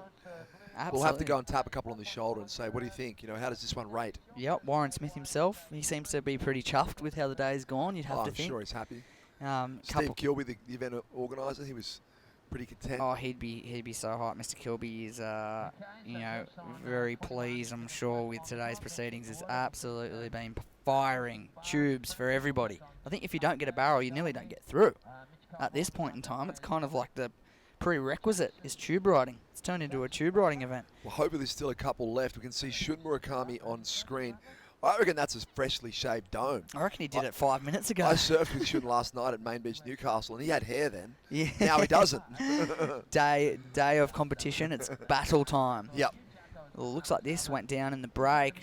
Quick little cover up from Cooper Davies. Lines up the lip and stomps the float. Nice, stylish approach. Yeah, definitely. Here we go, Shun Murakami. Currently ranked number 4 in the WQS. Whoa. Big hook to the lip. He's a very agile, light on his feet surfer. Yep, really strong backhand snap to open up for Shun. And, well, 4-point ride, no, 4.40, sorry, for the second wave for blue there, 2.23 also. He takes the early lead. That's the Japanese competitor. High up on the ranking in the qualifying series at the moment. And I mean, normally we wouldn't be talking about that so much. As we mentioned before, you see Surfer in red. Oh, that's Nick Squires. Yeah, a little too fast, A little too fast. Wow. Good turn to finish, but kind of outran the barrel. Had to put on the brakes. And he did put on the brakes, but a little too late. Yeah. Just a little bit, yeah. Almost like that board had too much speed off the bottom. He could have parked it He hard. needed to be watching Gaspard's heat where he just parked it straight away. Yeah, he could have Does been. get some coverage, but could have been still in the barrel there. Oh, gets a... Yeah, he could have just got tubed the whole way, unfortunately. But this is a nice turn. I feel like this could go a couple of ways. I feel like the judges really could say, okay, that was not a bad barrel with a big turn. They could really punish him for not getting deep enough. Yeah, I don't know if they're going to even look at that tube, to be honest. It was a little unfortunate for him. Oh, there it is, a 4.17. So, yeah, they weren't super hyped on it. Whoa. Wow. Committed turn from Suzuki Kawatani. Yeah. Big opening maneuver. Unfortunately, didn't get another section. Yeah, but very, very well done to stop that first turn. Shun Murakami on a good-looking wave, just attacks the lip. From our screen, it looked like maybe grab the rail and go for the tube was potentially the approach, but Shun could obviously see something down the line that we couldn't. Yeah, absolutely slapped himself through the lip. Oh, the board just spent about 20 seconds under the water, and it's going to get crunched again. Yeah, flexing out his leash as hard as it'll go. Yep. Hopefully there's no damage. Yeah, hopefully he's all right. Checks the board, hops back on. He's right back out there. Scores will filter on through here for all four surfers. We'll let that happen, and we'll go down to centre stage to get the word. From Gaspard Larsson. When you came in as an alternate, ended up with a spot in competition. How good is it to now get that first heat win underway? Yeah, it's really good. It was a really long day for me. I sit here from the beginning of the day. I was watching the perfect wave all day long. So that's why I really want to go in. So I was really happy when they called my name, and finally I get some good waves. So yeah, I'm really happy to make through. Yeah. And now that you're in, obviously tomorrow will look a little different. You don't need to sit around waiting. What will your training look like and your day with such great waves on offer? Yeah, I don't really look the forecast for the rest of the week. I was just really want to do today because the waves are really firing all day long barrel. It's not often like that, so I don't really watch the forecast. So I'm really happy to be here and enjoy my trip here in Australia. So yeah, really stoked. Stoked for you. And anything you'd like to say to your friends and family back home? Yeah, je pense que tout le monde dort à la maison, mais je suis hyper content d'être rentré dans le seeding. J'ai attendu toute la journée, j'étais fatigué, il a fait chaud, mais bon, ça valait le coup, j'ai gagné ma série, il y avait des tubes, donc ça fait vraiment plaisir. Bisous à tout le monde. Well done. Back to you guys. Thank you, Shannon. Thank you, Gaspard, who was an elated alternate. Doesn't get any better than that if you're the alternate surfer, does it? Absolutely, yeah. Get the call up and then just dominate your heat with a couple of tubes. Yeah, it's so good, yeah. We picked it. He'd been sitting there all day waiting to get called up. Finally gets the call up and really capitalises, which is great to see. Another sort of beyond the barrel moment. Yeah, but he really kind of stretches his wings out here, slices into this next bottom turn. Another wrapping, carving manoeuvre there for Cooper Davies. It's kind of a real minimalism to his approach. Stylish surfer and strong finishing manoeuvre. Does he ride out cleanly? There it is. Chest over knee, and does it and kicks out. Well, outside on a beautiful looking ride. Nick Squires. Look at this. Whoa, that was pretty cool. Wow. The way he bottom turned up into the lip there was super cool, and then straight up into the turn here. Oh my. Stomp it. Please. Please, please, please. Get up. Oh. That was so sick. I'm so bummed he didn't ride out of that turn. And John Chamuka's just informed me that he's surfing with busted ribs as well. Oh, that so sounds he's horrible. Feeling the pain as he tries to stand up from that last section. Well, maybe he would have stomped that turn. That's right. Yeah. But I think there was certainly big points in that wave before he even got there. Yeah. Got it right with the barrel that time, Jesse. Oh, yes. Good. Faded, deeper.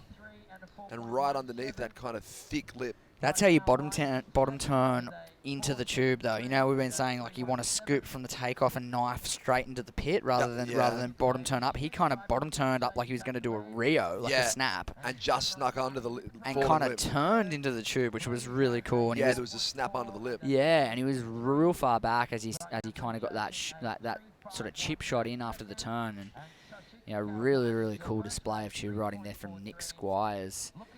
And he almost capitalised to the max with the end slashing manoeuvre off the top of the lip. It was really cool to see in slow-mo, and so close to making it. Still nets himself a 6.23. Really good surfing from Nick Squires. He stomps that turn. He's looking at a much higher number. Score, yeah. Takes the lead nonetheless. He's got a 10.4 total right now. Cooper Davies with some rail surfing sees him net a 4.73. He's in second. Shun Murakami and Suzuki Kawatani.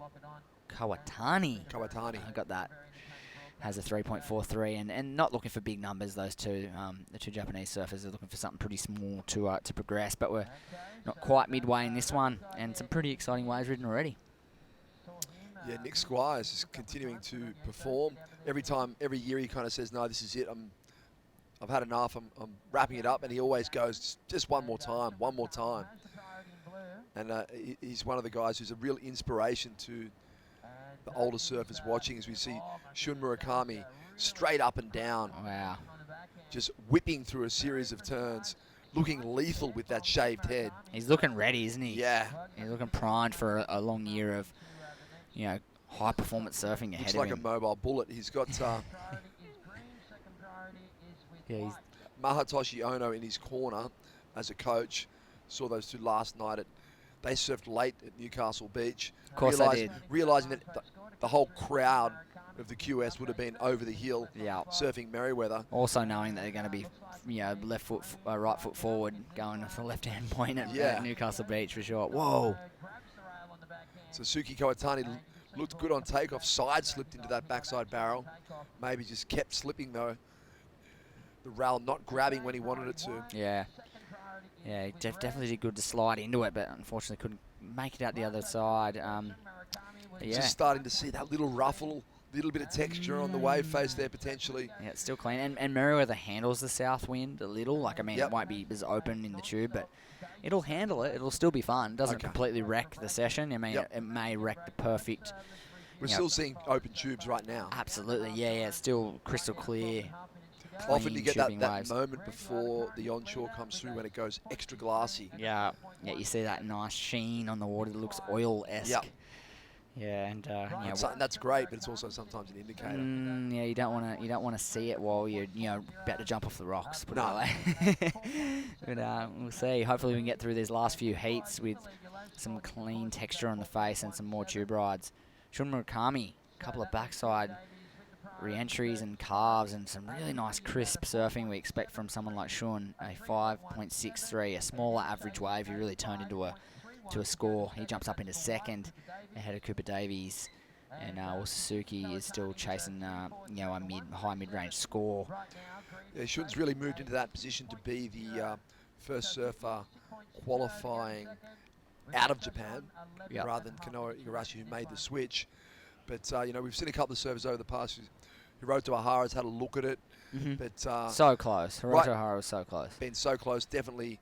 I feel like, did we see him surf today? Is he in the draw? Yes. Is he coming next up tomorrow? round? Next round. Yeah. Always a popular figure at Newcastle and events around the world. Yep, famous for going home and buying some cars. That's right. Yep. I wonder what cars he bought. I would love to know which cars I wonder which car company just didn't swoop and go, give that guy a deal now. As if you would. Buy him a car. Give him some cars. Just give him some cars and just get him saying that.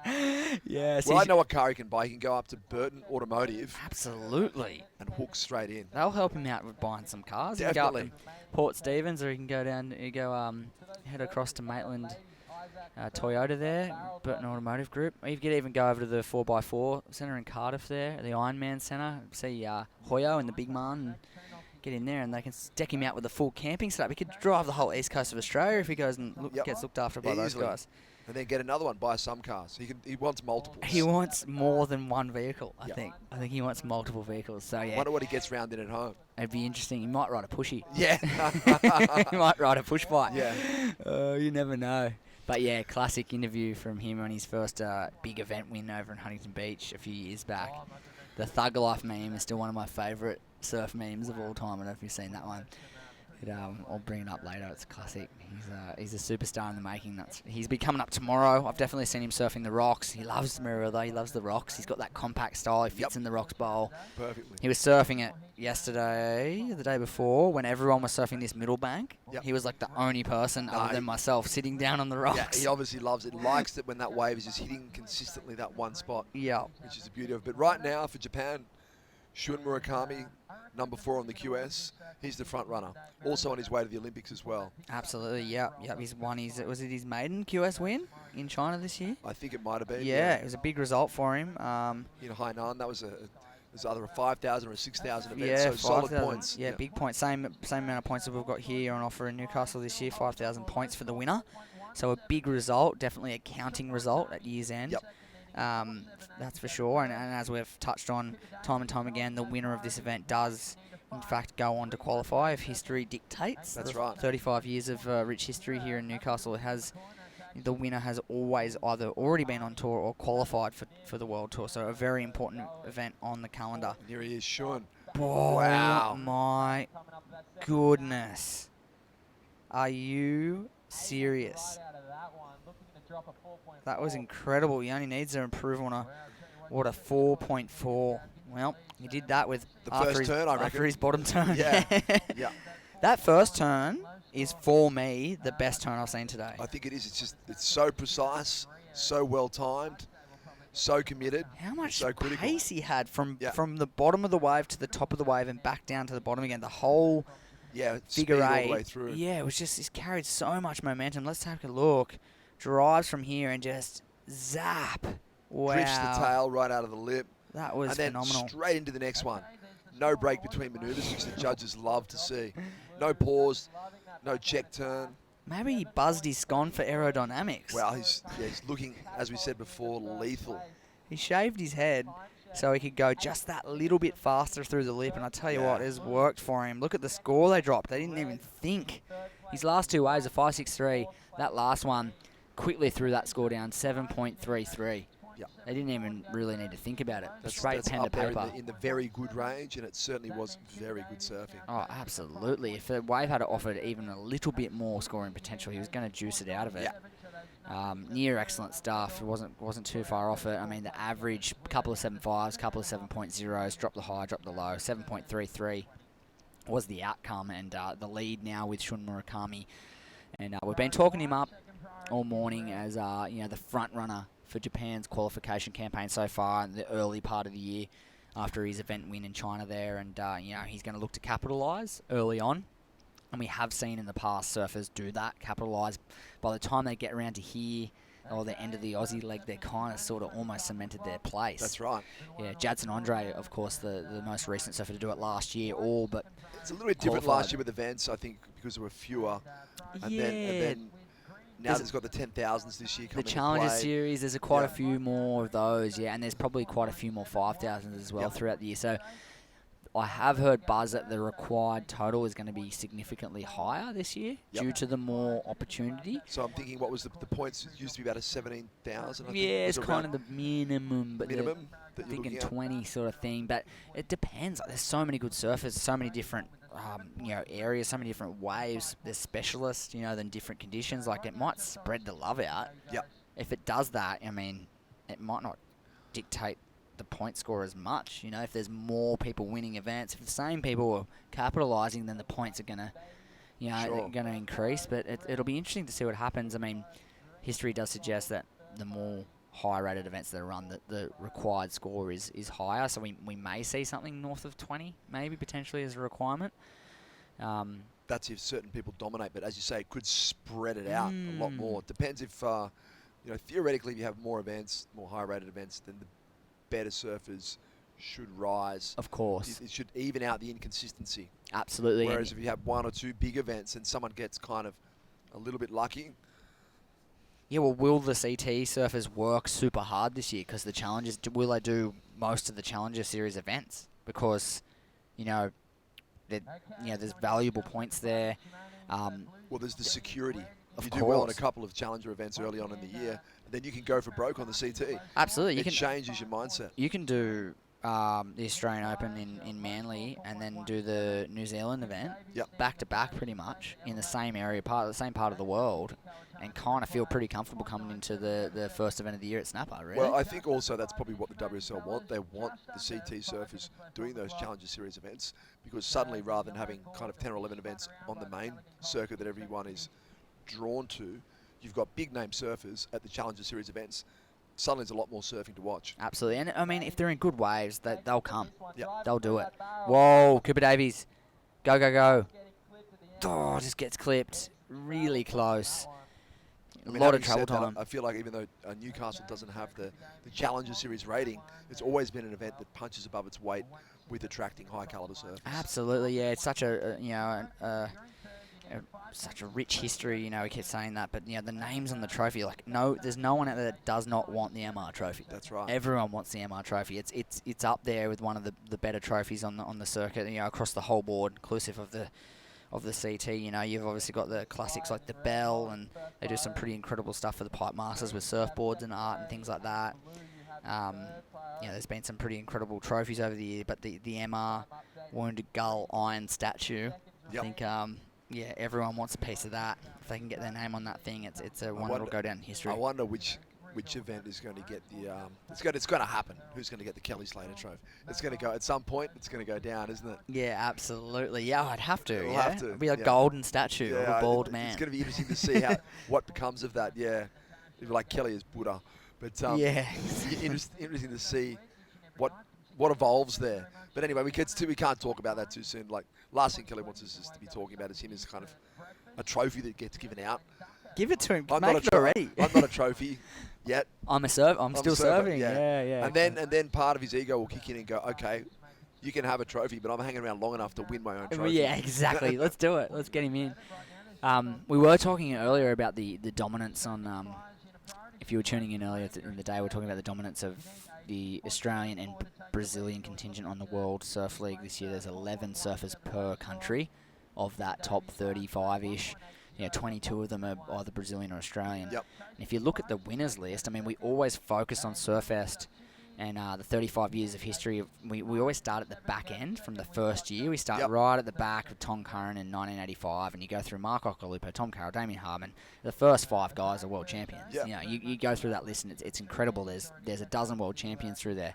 But if you look from the other end and you start with 2019 and work your way down to like 1995, it literally goes like Brazil, Australia, Brazil, Australia, Brazil, Australia, Australia, Brazil, Australia. It literally is Brazilians or Australians with the odd, Travis Logie in 2009 from South Africa. Then you're back to Brazilian, Australian switcheroo, all the way down to 2004. Kelly Slater won. The whole first, 15 Brazil. years is a tit for tat. Brazil versus Australia. Yeah, and that's reminiscent of modern surfing at the moment. I mean, there is a lot of a broader representation of nationalities on tour now, especially with the Olympics thing. Everyone's choosing their alliance. This is where I'm originally from. This is who I surf for.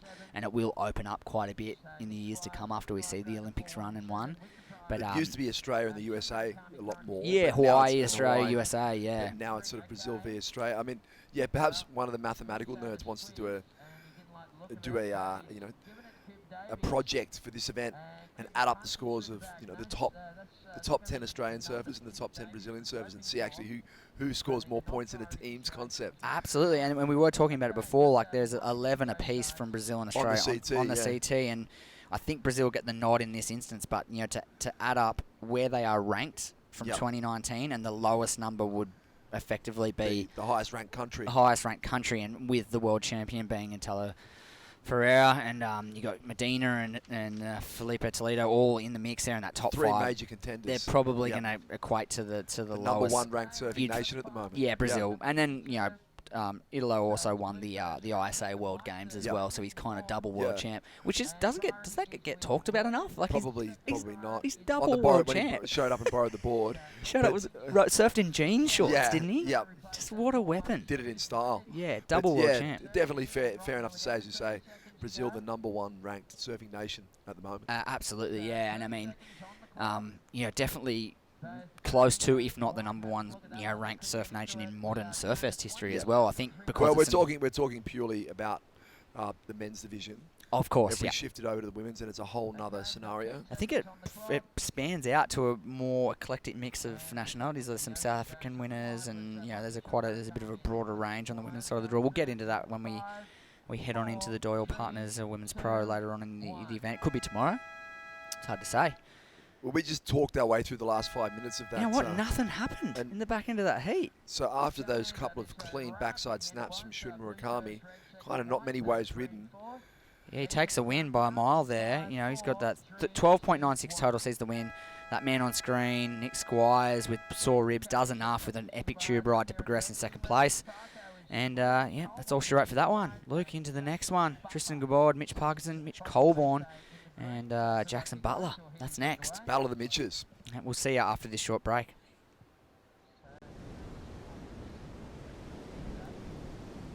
Holidays. Ironman. Outdoors. Ironman. Whoa. Bull bars. Suspension. Lights. Roofing. Camping equipment. Recovery gear. Hunter Ironman Maitland. And Hunter Ironman. Can't do two things at once. I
We're on, all right. The waves are still on. It's 35 degrees. Yeah, it is very hot, Mr. Matthew Hoy. In the final two heats of the day, who do we got? Tristan Gilbao, Mitch Parkinson, Mitch Colburn, and Jackson Butler, the local boy. And look at the boys just pig-dogging straight into some tubes here at Merriweather. It's been pumping all day. The tide's draining out. It's going to get a little bit more round here on, I think the swell's dropped off just slightly. Well, then it looks like it's dropped off, and then 6 foot sets just roll through. Yeah, I just said slightly. Yeah. I didn't say completely. And it's hot. It is. It absolutely 35 degrees. Yeah, still. and I just got a message from a friend that the southerly has hit in Sydney. So down in Cronulla, it's blowing a gale. Hey, everybody!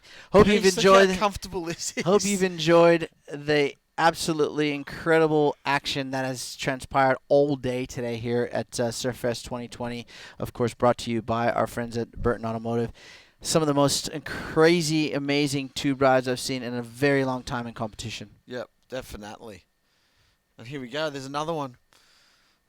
There's still some bomb sets coming through. The last hit at the start had like 5 sets that were unrideable. Yep. Like closed out the whole beach. So Jackson Butler of the United States, Mitch Kolb. Oh, I thought it was Jackson Baker. I'm sorry, I made a mistake. It's Butler. Butler. Not Bako. Bako Backer. He's coming up. I think he's coming up in the next round, actually. I think he is. So we still got some big seeds to come in this event. You see Jackson Butler of the United States. The lanky little regular footer. Nice big sweeping cutback. You can always tell a good turn when you can see that outside fin. That means you're laying into that inside rail. And Jackson did very much that. That was a nice roundhouse cutty. Yeah, definitely. Get messages from everywhere about the how good the conditions were today. And as good as it gets, really. People are liking my little banana socks. What's wrong with my banana socks? They're great. You know, they're in fashion. So that's the beauty of the live webcast, right? It goes to the world, and all of a sudden you start fielding messages starting to talk about your attire. Hey, I'm a trendsetter. Just deal with it. Yeah, banana socks. They're in. They're in. Bananas for days, my friend. All right, 20 minutes, just under 21 minutes in this heat. This looks like the man from the Gold Coast, Mitch Parkinson, parks one in the tube. Well, he's no stranger to tube rides, by the way. Exactly. Oh, and he goes for the big air. And have a look at that. Just like that, Mitch Parkinson finds himself a nice little dredger on the sandbank, pulls in nice and tight, tucks himself in for a good tube ride. And then I would have just done a big carve here. I think he was going for a big air. Why, I don't know. But that section there was so ready for him to do a big old Parco carve. Yeah. The signature Parco carve. Floater. Indeed. And I saw a good score for a floater in the heat before last. It was a big floater, though. I think they got a 5.6 for one floater. Thought floaters were dead. Well, they're more of a transitional type maneuver. You know, floaters, people tend to bag them and say they're not good, but you know, I've seen some amazing floaters where guys have timed it and positioned their boards on the section of the wave that's obviously curling over to get them out and into some clear space. Oh, they're not easy to do. No. If you land wrong, you can really hurt yourself. And we've seen that many times, but we've seen some of the biggest, craziest, gnarliest floaters at places like Sunset. Yeah. I remember seeing the Lopez brothers. I think it was Corey Lopez. And this thing was every bit of 8 foot on that inside at Sunset, and he went up, and it was actually well executed. Like, you couldn't have executed it any better. And the way he landed in the flats, he had already been compressed, so it wasn't like if his legs were straight, he probably would have buckled both kneecaps. But it was on an 8 foot inside one. Danny Wills comes to mind at G-Land that year. I think it was 1990. I was in my heat. I got the best story about that. Oh, I was okay. in my heat. Oh, sorry. I got a 9.8 and a 9.5, and he did a floater. Smoked him. I'm not joking. I had one of the best seats I've ever had, and he did that floater. I thought you were going to tell me some sob story, No, like no, you wanted no, a big no. hug or something, but you smoked him. Okay, well, I mean, that floater went around the world, but you won the heat. Yeah. So you got Smoked the dickies. him. Oh, Didn't smoked just him. All right, settle down. He's probably listening over there. Ah, yeah, Willsy. Byron, yeah, Willsy, shakas, brah. It's pretty funny, though. He did a floater. We know he's done a floater, okay? All right, a 4.5 for Mitch Parkinson on that nice-looking tube ride. A 1.13 on his first ride. 2.60 for Jackson Butler on his wave. Mitch Colburn, just a few small one-point rides. He'll want to wipe the slate clean there. And Tristan Gilbao from France, he's yet to ride a wave. He's got priority, the Frenchman. He's going to have a look here. Doesn't like it. So that means free wave for Mitch Parkinson. Look at this. He knows how to find a tube. Can get barreled. Can get tubed. Definitely. It'd be hard sitting around watching these waves all day and not having the froth on and then paddling out and not expecting to get barreled. It's hard to keep your froth level up. Yeah. Well, okay. In contrast to how it was, say, 4 hours ago, where it was just draining 6 foot barrels, to now it's slowed right down. Still clean conditions, still barrels on offer. What's Matt Hoy's heat strategy? What are you telling yourself if you're out there or someone you're coaching? I'd still be trying to get barreled. There is some really good waves still, but in that last hit there was a couple of waves that they all scored turns on. So, you know, if you find the barrel, you get barreled. If you don't, turn. Like you said, Mitch Parker could have done a big hack at the end of that one. But yeah, it's the same as always though. If it's barreling, look to get barreled. That's what they're scoring the best today by a long shot, which is how it should be. Look at this one. Here we go. Looking for turns on this one. Oh, beautiful. Nice. Yeah, this is Tristan Gilbao of France. Goes up in that... geez, over the handlebars. Wow. Ooh, that's where your knee it's hyperextends back. Oh, yeah. And that hurts. Have a look. But nice-looking wave here, Hoyo. It does a good first turn here. And I don't know, well, you got a little bit stuck after this. That was a nice turn there. And then just gets a little bit late here. That double pump messed him up there a bit. Just, over the handlebars. Ow. Compression of the hip, knee. Yeah. Oh, that. Yeah, no, that looked like it hurt there.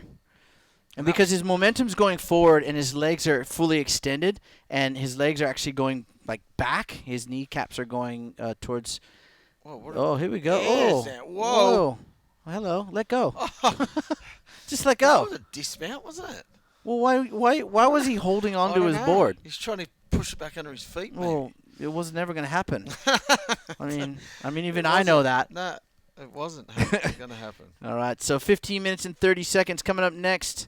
We got Joa Shienka. Jackson Baker is in the next seat. Yep. The real Jackson Baker. Ruben Vittoria and Ty Watson.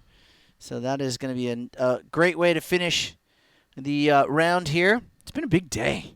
Hasn't it? 7:30 start. It's local time here in Australia. It's 10 past 5. Whoa, it is a big day. So, yeah, nearly 10 hours of competition or thereabouts, Yeah. nine and change. Let's, if you like. That jet ski needs to slow right down and go way out the back. You're going to get a boat wake. Off Yeah, that. exactly. I hate that. Oh, here we go. He's got to give way to Tristan here. Especially in these conditions, they're definitely going to bet a boat wake.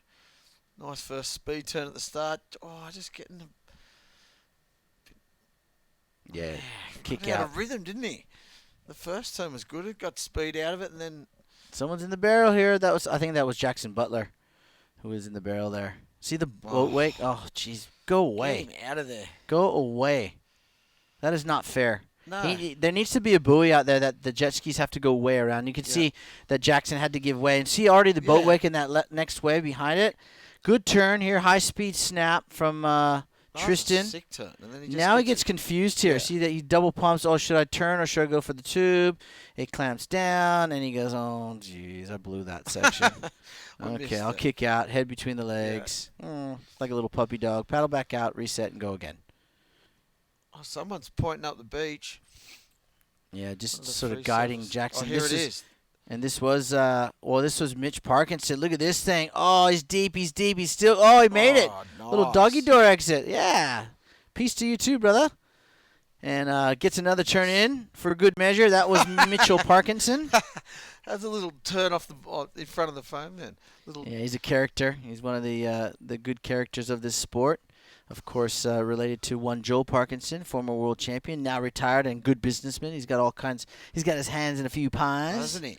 Yes, the good old Cooking Parkinson. pies. No, he's doing very well for himself, and that kind of makes me proud to know that guys like Joel and Mick are very successful outside of surfing. As we see Mitch Colburn sporting a new hairdo. He's got the shaved head going. Good old Mitch. You can see, interesting. No logos on his board. Really? Long-time Volcom rider. Oh, no, there's one on the top. Maybe just not one on the bottom. Oh, in trouble for that, mate. Ooh, yeah, watch out. Okay, here's Mitchell Parkinson on the backhand. One of the most amazing surfers to watch, especially in the free surfing arena. Yep, Mitch Colburn there on the backhand. He'll be looking for the barrel too. And Hunting barrels. that last heat, Shun Murakami, I told you about that kid. Yeah, I watched that heat. He's a good surfer, isn't he? Yeah, he surfed really well. And Nick Squires surfing with busted ribs or bruised ribs. Ooh. Yeah, that would. It's hard enough to paddle. Yeah. When you've got bruised ribs, I had bruised ribs a few years ago. How did you do it? We missed this one. It was an 8.93 for Mitch Parkinson. Oh, this is that one. This is that one. Yeah. Okay. Oh, that's a big score. Look at this thing, though. He really just drives. It's a cave. It is. Look at that Solid. thing. Deep. Front onto the judges, too. An 8.93? You seen an 8.93? I'm seeing high sevens. In context to what we've seen so far. He does a nice turn at the end, though, too. Still doesn't. I don't think an 8.93. I think maybe 8's highest. I'm with you there. Especially what was seen today. That's what I'm saying. Yeah.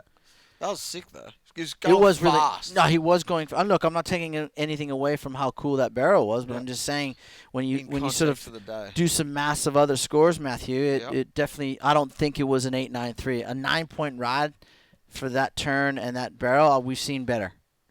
100% we have. So. Here it is again. You be the judge at home. It was great. Don't get me wrong. He was fully covered up, but you liked it wasn't that Oh, there's a part 2 from what we're being told. And was that the part 2 where he fell off? I mean, do tell. The little turn at the end. Yeah, well, maybe it was a little turn at the end there. So, well, hey, he's not going to say, I don't want the score. Exactly right. He'll So, take that He'll any take day. it. He's in the lead. Tristan Galbao in second. Mitch Colburn needs a 4.34 to advance up into second place. And Jackson Butler of the United States needs a 4.27, Matthew. We've got one heat to go. And guess what? It's over.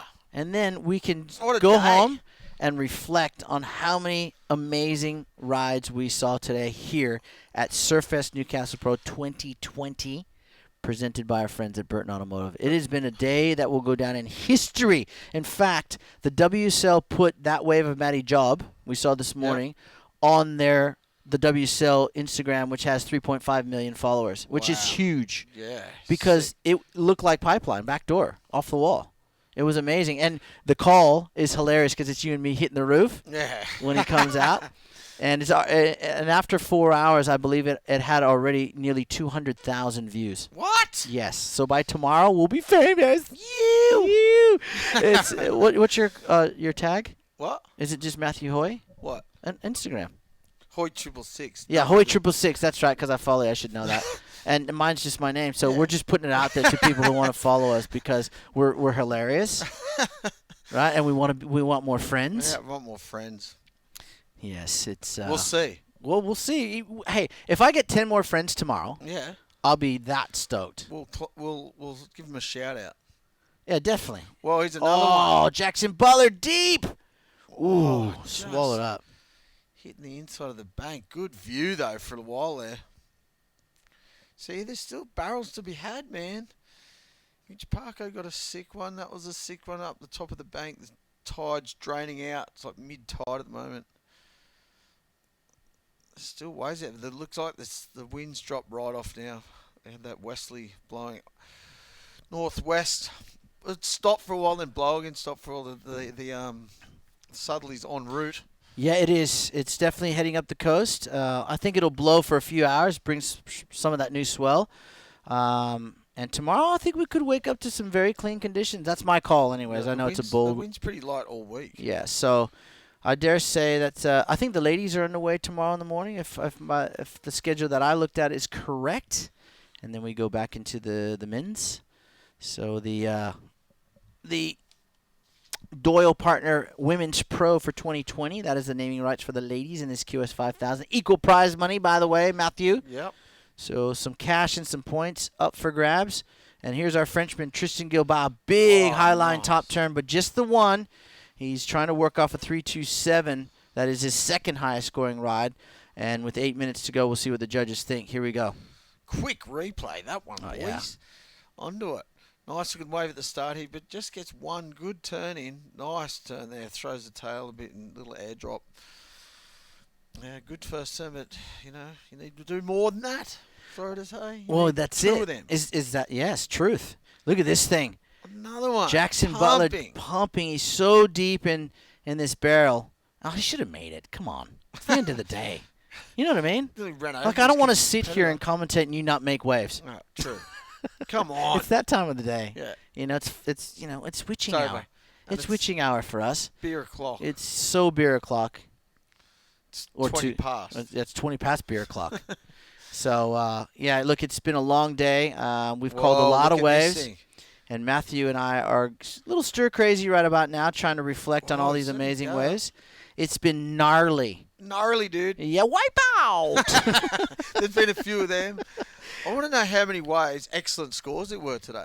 Well, someone could tell us that. If Al Hunt was here, he could tell us. We need a stats guy. I think I'm going to take a wild stab at probably Above 20 eight. plus. 20 Yeah. plus excellent scoring I reckon rides. more. We've had 24 heats. Well, I just said I'm going to take a stab at it, Matthew. Oh, yeah, don't true. I don't reckon- crucify I'm me. going to say 30. You're going to say 30? Yeah. Really? Yeah. Okay, we should have saw one 10-point ride at least today. Yeah, and that 100% was that. Matty Job. Yeah. By a country mile. Yeah. Right? I mean, you got to give that What- thing 10s all day long. Yeah, I agree. All right, well, 6:20 on the clock. Mitch Parkinson leads from Tristan Galbao. Jackson Butler in third, and he's up and riding. He's looking for a 5.33. He needs to get gnarly on this thing right here. Just gnarly. and go bananas like my socks. Whoa. Those bananas. Bananas. He didn't go that bananas, but he was only needing a 5.33 on that gnarly-looking wave here at MR's joint. MR's joint. Right at the front, he ended up there. Yeah, he did. He's knocking on the door. Knocking on the door. Hey, mate, you got any twin fins? Oh, socks, look, see? banana There's my socks. banana socks. They're gnarly. I've been getting Beautiful. comments on these things all day long. Hello, everyone. Yes, it's that time of the day. We're going bananas. We're going bananas. We've got one heat to go. We got to keep it together. This is Jackson Butler. Nice top turn. Snaps the tail right around. Drives out on the open face. Big sweeping cut back. And then the wave allows him to do one more turn, but it's a lot of similar stuff, so the judges want variation. And, for 5.33, does a good old drop wall at Larry Layback to finish off that wave. And, you gotta go a little bit more bananas than that if you want to. You got to get gnarly. Oh, this is a gnarly one right here. Oh, deep, steep, late. He's going to make it? Oh, I should have made that. Come on. I'm being crucial, aren't you? I'm being too critical. I'm sorry. That offshore wind to keep it a bit more open. It's Mitch Parkinson. He's a tube master. True. He can sniff a barrel out and ride out of the deepest, darkest caverns. I've seen him in Hawaii too. Just scope out, charging it back door and off the wall. And of course, the snapper rocks when it's pumping behind the rocks. Mitch Parkinson is going to get his fair share of very good waves. He said that last fall there was 400 people out there. Oh, yeah. Look, he's just having fun out there. Remember that word, Matthew, we've been using all day? Fun. F-U-N. How can't you have fun on a day like today? Yeah. If you're not having fun doing this, you're mad. Well, we've been having fun. We've called many waves today. It's been absolutely a pleasure to watch some of the world's best. You take some of the craziest waves out here at Merriweather. It's one of the best days for competition we've seen in a long time. There's been some amazing tube rides, some gnarly wipeouts, and some really big turns. Yep. And some great performances from international surfers, local surfers alike, and we are just having so much fun calling the commentary live around the world in at least 27 countries. 27. 27. I just pulled that one out of my backside, by the way.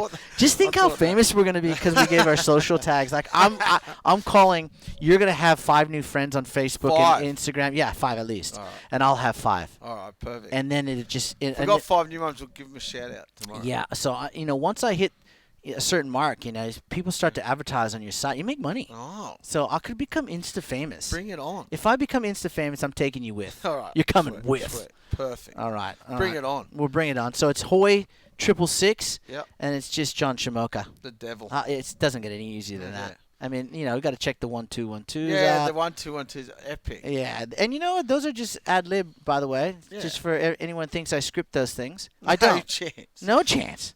I think I sound like a moron, but I love doing it. Oh, it's funny. Just to get a laugh out of someone. Humor is the best form of healthiness. I heard that. Yes. Well, Laughing I made keeps that you up too, fit. but it's the end of the day. I can do what I want. Laughing keeps you fit, apparently. It does. Last night I had such a massive. Well, we went out to dinner last night, and we were talking about your favorite soup.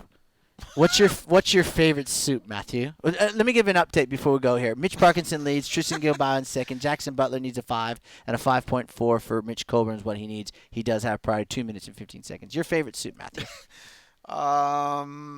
Pumpkin soup. Good call. John Shamoka's favorite soup? Clam chowder. Oh, Jesus, that's gone next level. But when I was at dinner, the person that I was having this conversation with had no idea what clam chowder was and went the other way with it. It's family show. It's a family show here.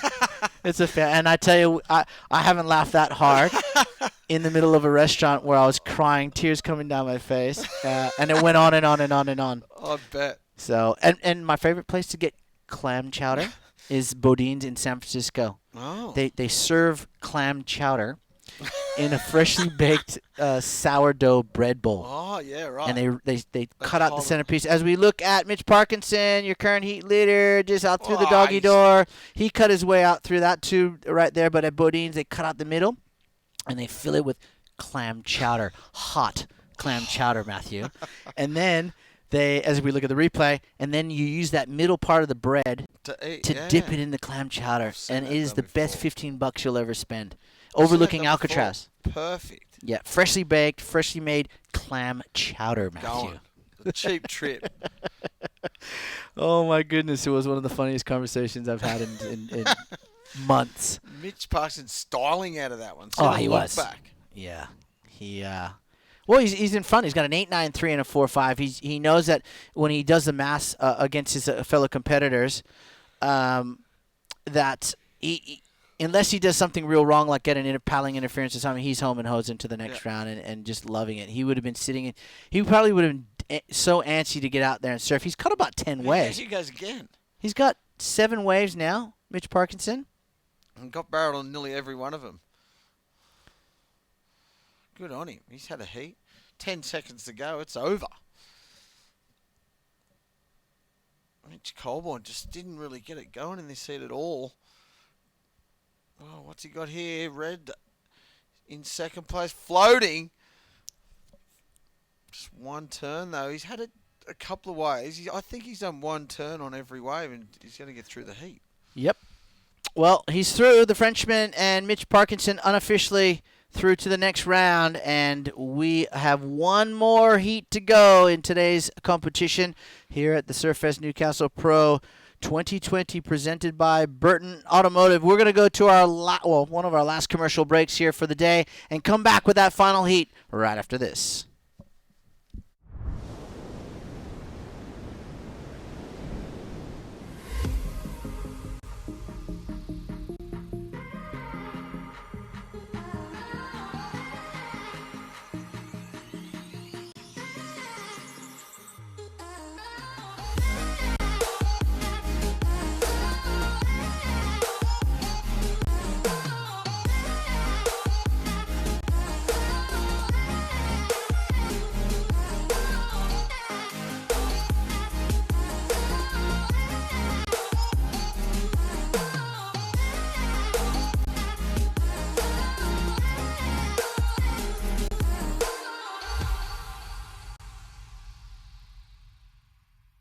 The Burton family Toyota want your business. They're massively overstocked and all new Toyotas must clear ASAP. So don't sign anything until you compare their price on any new Toyota. They won't be beaten on price. Only at Maitland and Port Stephens Toyota. Hey, it's Jody. Telstra 4G delivers more speed in more places so you can connect to what matters most. Thrive on a new kind of network.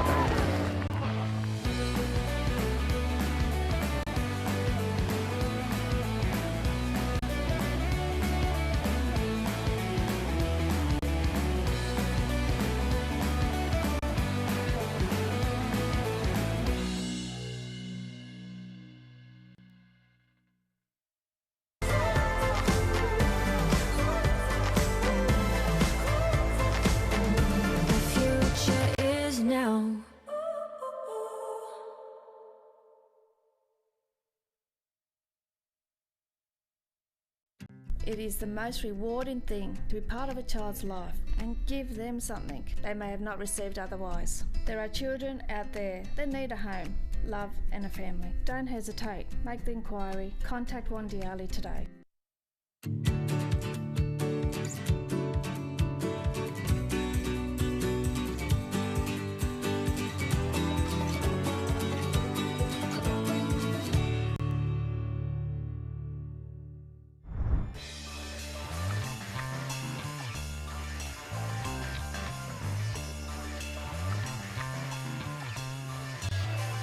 Oh, here we go. The final heat of the day. Day number 1 at the Surfest Newcastle Pro 2020, presented by Burton Automotive.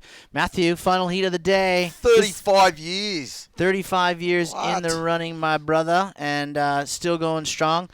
We're sitting top shelf here in the commentary box and ready to flip the script on this last heat here and just get busy with Joa Shianka. Layback snap into that one. Oh, into the tube. Chub. That's Chubb. Chubb. What's he got to end this one? A nice turn there. This one is flattening out a little bit. No, he's going to finish it. Wow, 2 layback snaps. Oh, no. Yeah. What happened? He did the hard bit and fell. He was so excited up until then. Exactly. Oh, see the spit? Oh, he was just too late on that one. And that, of course, is Ruben Vittoria. Man, if he was on that wave 50 meters back, he would have been in the shack. Wouldn't he? There's been a few of those today taking off in the end. Apparently, one of the earlier waves at 9. He's Jacko Baker, too. Oh, that was solid. He loves it. Doesn't he? He That loves was this like spot, doesn't he? He does. Jacko? He has to. Of course, he's got to. He's got no choice. Exactly. He's from here. He has to. So stand by for those scores here. 21 minutes remaining in this heat. A great way to finish with a local boy in the blue, Jackson Baker. Another Australian, Ty Watson. Spain's Ruben Vittoria. And Brazil's Joao Chianca. There's those scores. Just middle of the road scores you see on your screen there, top left-hand corner. And tomorrow we're going to come back and do it all again. Yeah. I think between 7 and 7:30 Australian Eastern Standard Time, we'll be bringing you all the live webcasts from here at Surfest to the globe, you know, and maybe our new friends on Instagram. Yeah, 5 new friends. Oh, if we get 5 new friends, it's going to make my day. It's going to make Hopefully. my day. I don't need any more friends. Or 5 less friends. I've got, yeah. People will, Just after that, people will unfollow. Wipe out. Gone. Look at these 2 idiots trying to get more friends through a live webcast. Yeah. Unfollow. Yeah. I got 2 Gone. words for it. Gone. Yeah, fail. That was a massive fail. I'll just blame you. Yeah, that's all right. Yeah, it's cool. Most people do. Whoa, what was that? There's a bit of backwash hitting there. That wave wobbled right out. He was trying to kiss the face Yeah. of that wave, wasn't he? His board just tracked. So Ruben Vittoria, look at this. Look what happens. Oh, no, hang on. Jacko. This is Jacko's wave. Well, good looking wave to start off here. Jacko's going to go to turns. Snaps there, and this was the finish. And why wouldn't you when you can do big turns like that, True. Jacko? I love the way he animates Yeah. at the end. You know, Yeah. his body language. You know, just like, oh, look at this thing. Hi. Oh, hi. I want to What kiss the face happened of this. then? Well, he was trying to look for like maybe a double grab to slow Okay, himself down, and the wave didn't even barrel. What was he looking at? Who knows? It's crumbling now. Yeah. You got to go to turns. Yeah, I agree. All right, well, we're going to do one of our final interviews of the day. The last heat winner, Mitch Parkinson, is down there with Shannon. Mitch, big congratulations. Second to final heat of the day. Talk us through your session out there. You locked into some really good ones. Oh, it's a dream out there right now. I thought I was one of the later heats, so I thought there was a chance I might not surf, so I was a bit bummed out all day. I was just watching the waves. I was firing all day, so it was just nice to finally get out there. Did you get a few free surfs in before? Yeah, a few. Way too many. Stoked. And what can we look forward to the rest of the season from you? Oh, I'll be here. I'll be around, so hopefully doing some big airs and just having fun. Anything to say to your friends and family tuning in? Yeah, for sure. Thanks everyone for tuning in, and yeah, let's keep it going. Well done. Thanks, Mitch. Back to you guys.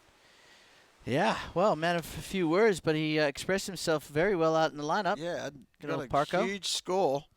Yeah, That was that one you just saw the replay of. That was beautiful. Beautiful looking to ride. I Jackson saw Baker. Mitch down there before, and he was frothing all Yeah, day. Just all going, day. just get me out there. Well, I he was was like, probably "Oh, one of those surfers down towards Dixon Park. Yeah, yeah. And getting some shacks earlier.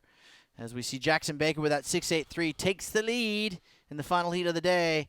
And here is Joao Chianca of Brazil. Nice first top turn. He's going to the turn. Smart. Yeah. Driving into that next one. And nice finish there for the Brazilian here in this final heat of the day. I'm going to take my banana socks and get home. It looks loose, that board. It's super loose. We're loose. Loose. 17 and a half minutes to go. There's nothing wrong with being loose. Here we go. Let's watch the replay of the Brazilian. Watch this one. It looks really just wigging out off the bottom. Fast in this last one. It just gets it up there, throws the tail a little bit out. It'll be all right. 5. Yeah, maybe in the 5-point range. You know, we're such good judges. We don't know. I think it's going to be a middle-of-the-road score. There you go. It is, 5.33. There you go. Well done, Matthew. And this is Ty Watson from the South Coast. This guy knows how to do big turns. Wow. There's 2 of them right there, and then drives up and into that section. So very similar to Joa's wave, but I think a little bit more power thrown in. Yeah, I think too. A bit more spray thrown. So, all right, 6. So you're going to go 6 straight away. Yeah. Okay, well, maybe a bit better even. You judge this one at home. Nice big high-speed top turn. Not a full extended turn. Now this one, he opens up a little bit more. Look back too. That was sort of exactly the same turn. And then wasn't it? finishes nice and strong. You can see how he gets the nose of his surfboard up over that lip and just lets the wave do all the work for him as he glides back down on the flat part of the wave. Jacko Baker, local boy. See what he's got for us. He would have been frothing all day to get out there as well. Yeah, he's loving it. He had a good showing down in Avoca too. He really likes the Vista New South Wales Pro Surf Series. He does well in those events. He's won them before. He's found he's found a tube, and he's doggy-doored it out. Joa Chianca from Brazil. That was a nice looking tube ride, wasn't it? On a smaller wave too. That was pretty good. They are. Oh no, 6.83. They gave. That was Jacko's. That's Jacko's wave. Yeah. Yep. That other one is. What you mean, Joa's wave? No, Ties. That's Ties. Yeah, 6.63. So he's moved into the lead with 16 minutes to go. So they liked it a lot better. 1.5 better. They certainly did. Yeah, that's all right. That's about right. That's cool. We good? Yeah, I'm okay, good. Cool. Ruben Vittoria sitting out there needing a 5.63 with priority.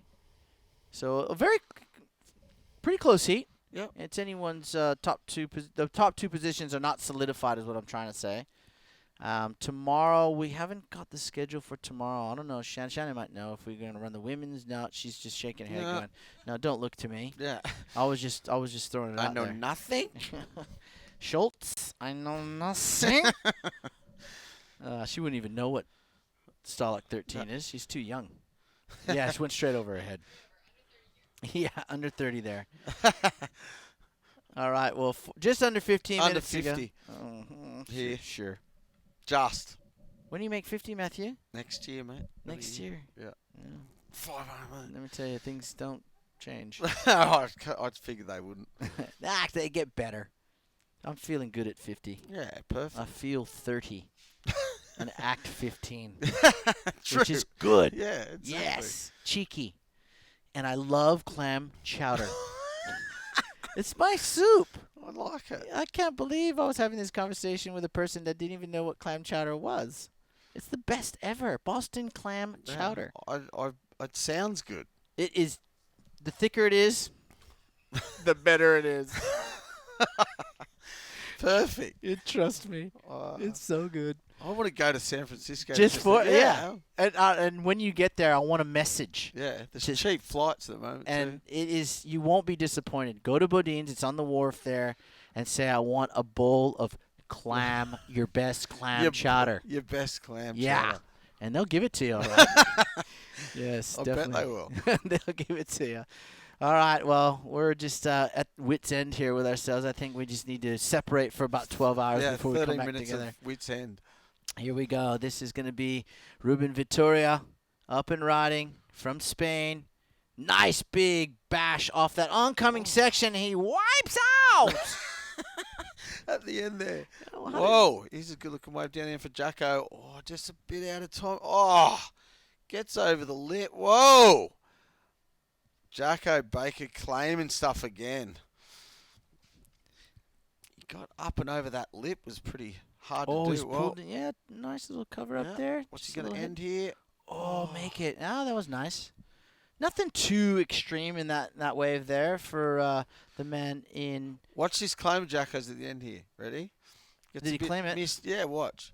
Mistimed. And then that was pretty sick. Oh, that was hard nice. to do. Look. Yeah, what's that? You saw that? We did, Jacko. And so did the rest of the world, mate. Yeah. Well, does he increase his lead here, Jacko Baker? He'd want to for the claim.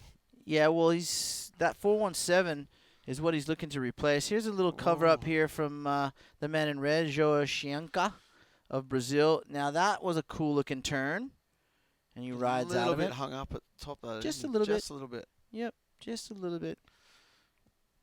All right, well, 12, still plenty of time left. Oh, yeah, they are. Jacko, it's worth the claim, bro. Yeah, they're coming in maybe 6-ish, 6.2, somewhere thereabouts. You can average the high and the low. You got 5 judges.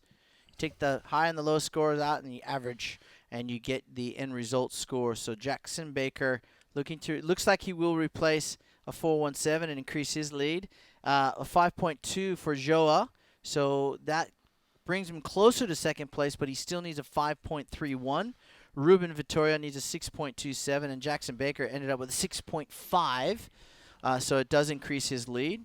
So he's looking good atop the leaderboard. Yeah. And with plenty of time left, we could see multiple changes from first to fourth. Yeah, just right. depending It's on. pretty close still. It is still pretty close. Any one of these guys could blow it wide open with a 7 or an 8 in their score line. So we'll see if that happens. You can see that wind has just stopped. You needed that offshore breeze for the barrels to hold them open on a day like today. It's got a bit of like, well, it's not even. It looks like there's just no wind at all right now. Oh, that subtly might have just started to blow up. Creep actually. in, Yeah, you reckon? Maybe. So well, it's got a lot more. It's not as clean as it was. That's for sure. You could see the wind line coming, actually. I thought it was going to go northeast for a while there because it was so hot. Ridiculously hot today.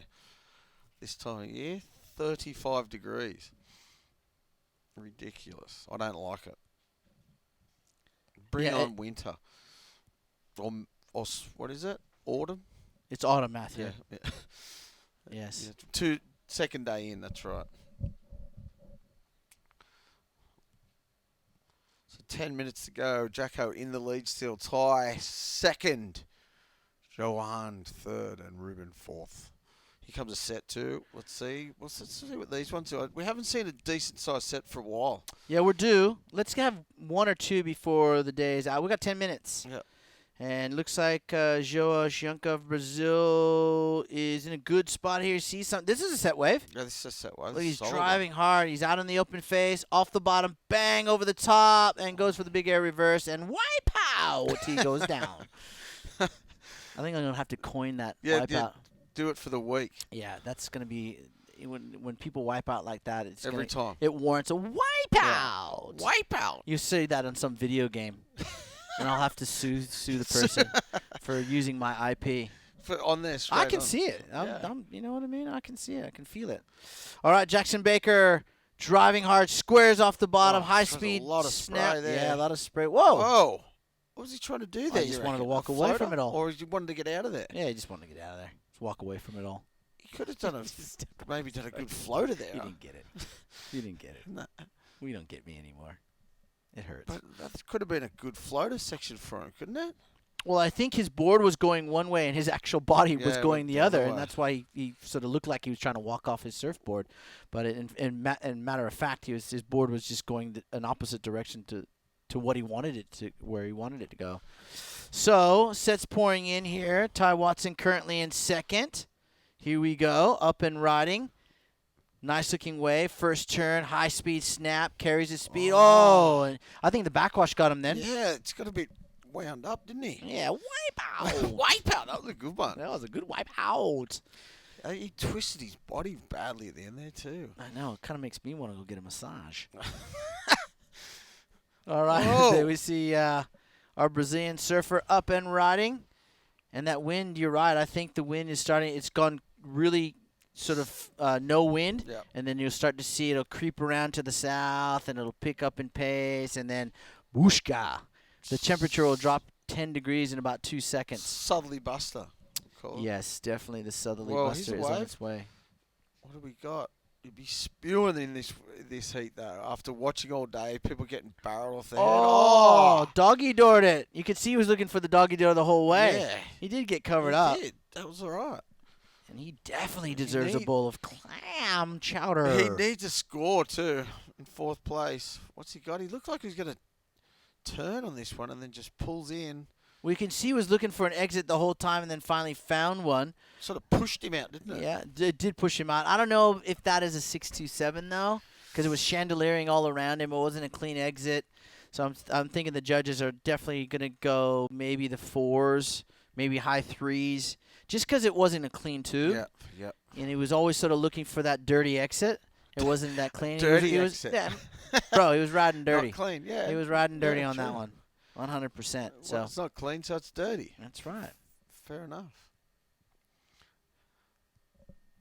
Yeah, he's not. I don't think he's going to get it either. Actually, is that? Oh, I don't know. Have a look at the scoreboard, Matthew. Yeah, that was. It's the right score. in front of you. 4.3.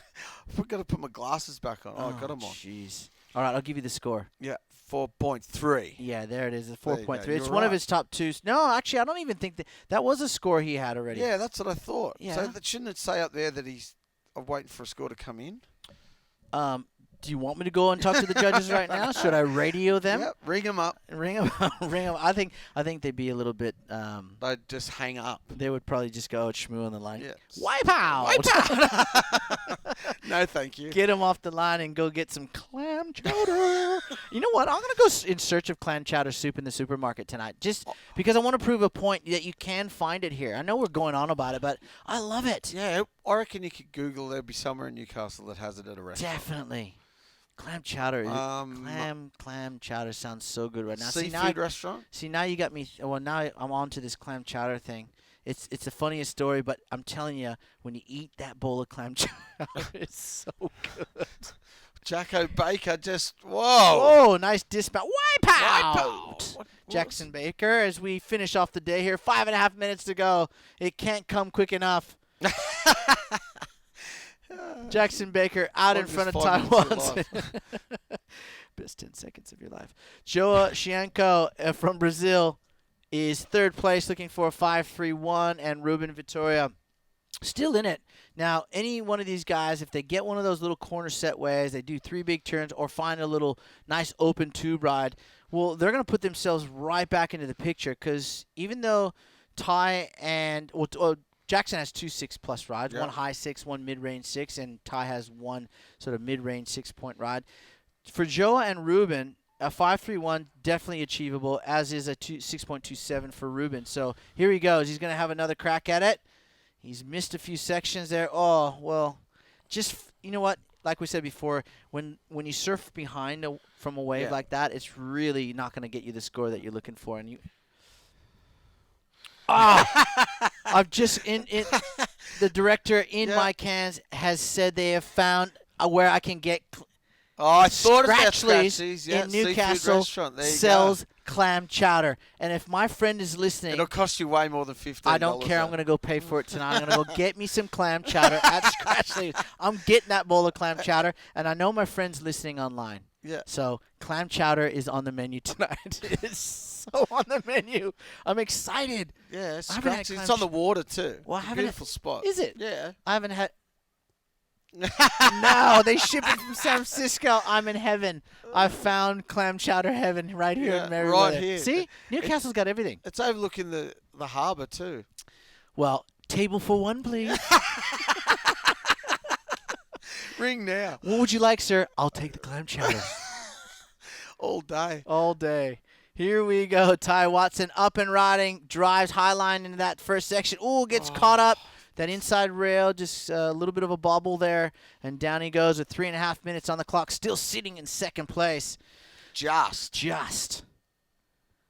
So. He's just in second place, He's actually. just in second place. By 1/10 of a point. I'm really happy that our broadcast crew How has good's that? gone out and I thank you very much. I really do love it. It is my favorite soup. So, hey, thank you, broadcast crew. You guys are fantastic. I'm gonna have a big bowl of clam chowder just for you tonight. Dinner for one, table for one. That's Table it. for one. Table for one. And I'll take the clam chowder as entree and main. Yeah. Thank you very much. 2 bowls. 2 bowls. Absolutely. We are so I wonder if they serve it the same way. Well, nah. No, I think it would come in just the bowl. Yeah. I mean, obviously, Bodine specializes in making that. You don't have to have clam chowder in that sourdough bread. you You can can have it, actually, yeah. people go there just for the for that. sourdough bread, too. So I'm just giving. Bodine's is one of the most sought after restaurants when people go to San Francisco. And anytime I'm close to there, in fact, I went to go see Sonny Garcia, who was in the hospital there in Stanford Hospital. And before I got on the plane to come back to Sydney, I made a trip to Bodine's. No way. Yes, that was where I had dinner. And I had the best bowl of hot, tasty clam chowder. Just before the flight. Just before the flight. Doesn't get any better than that. I'm telling you, it was the best bowl of clam chowder.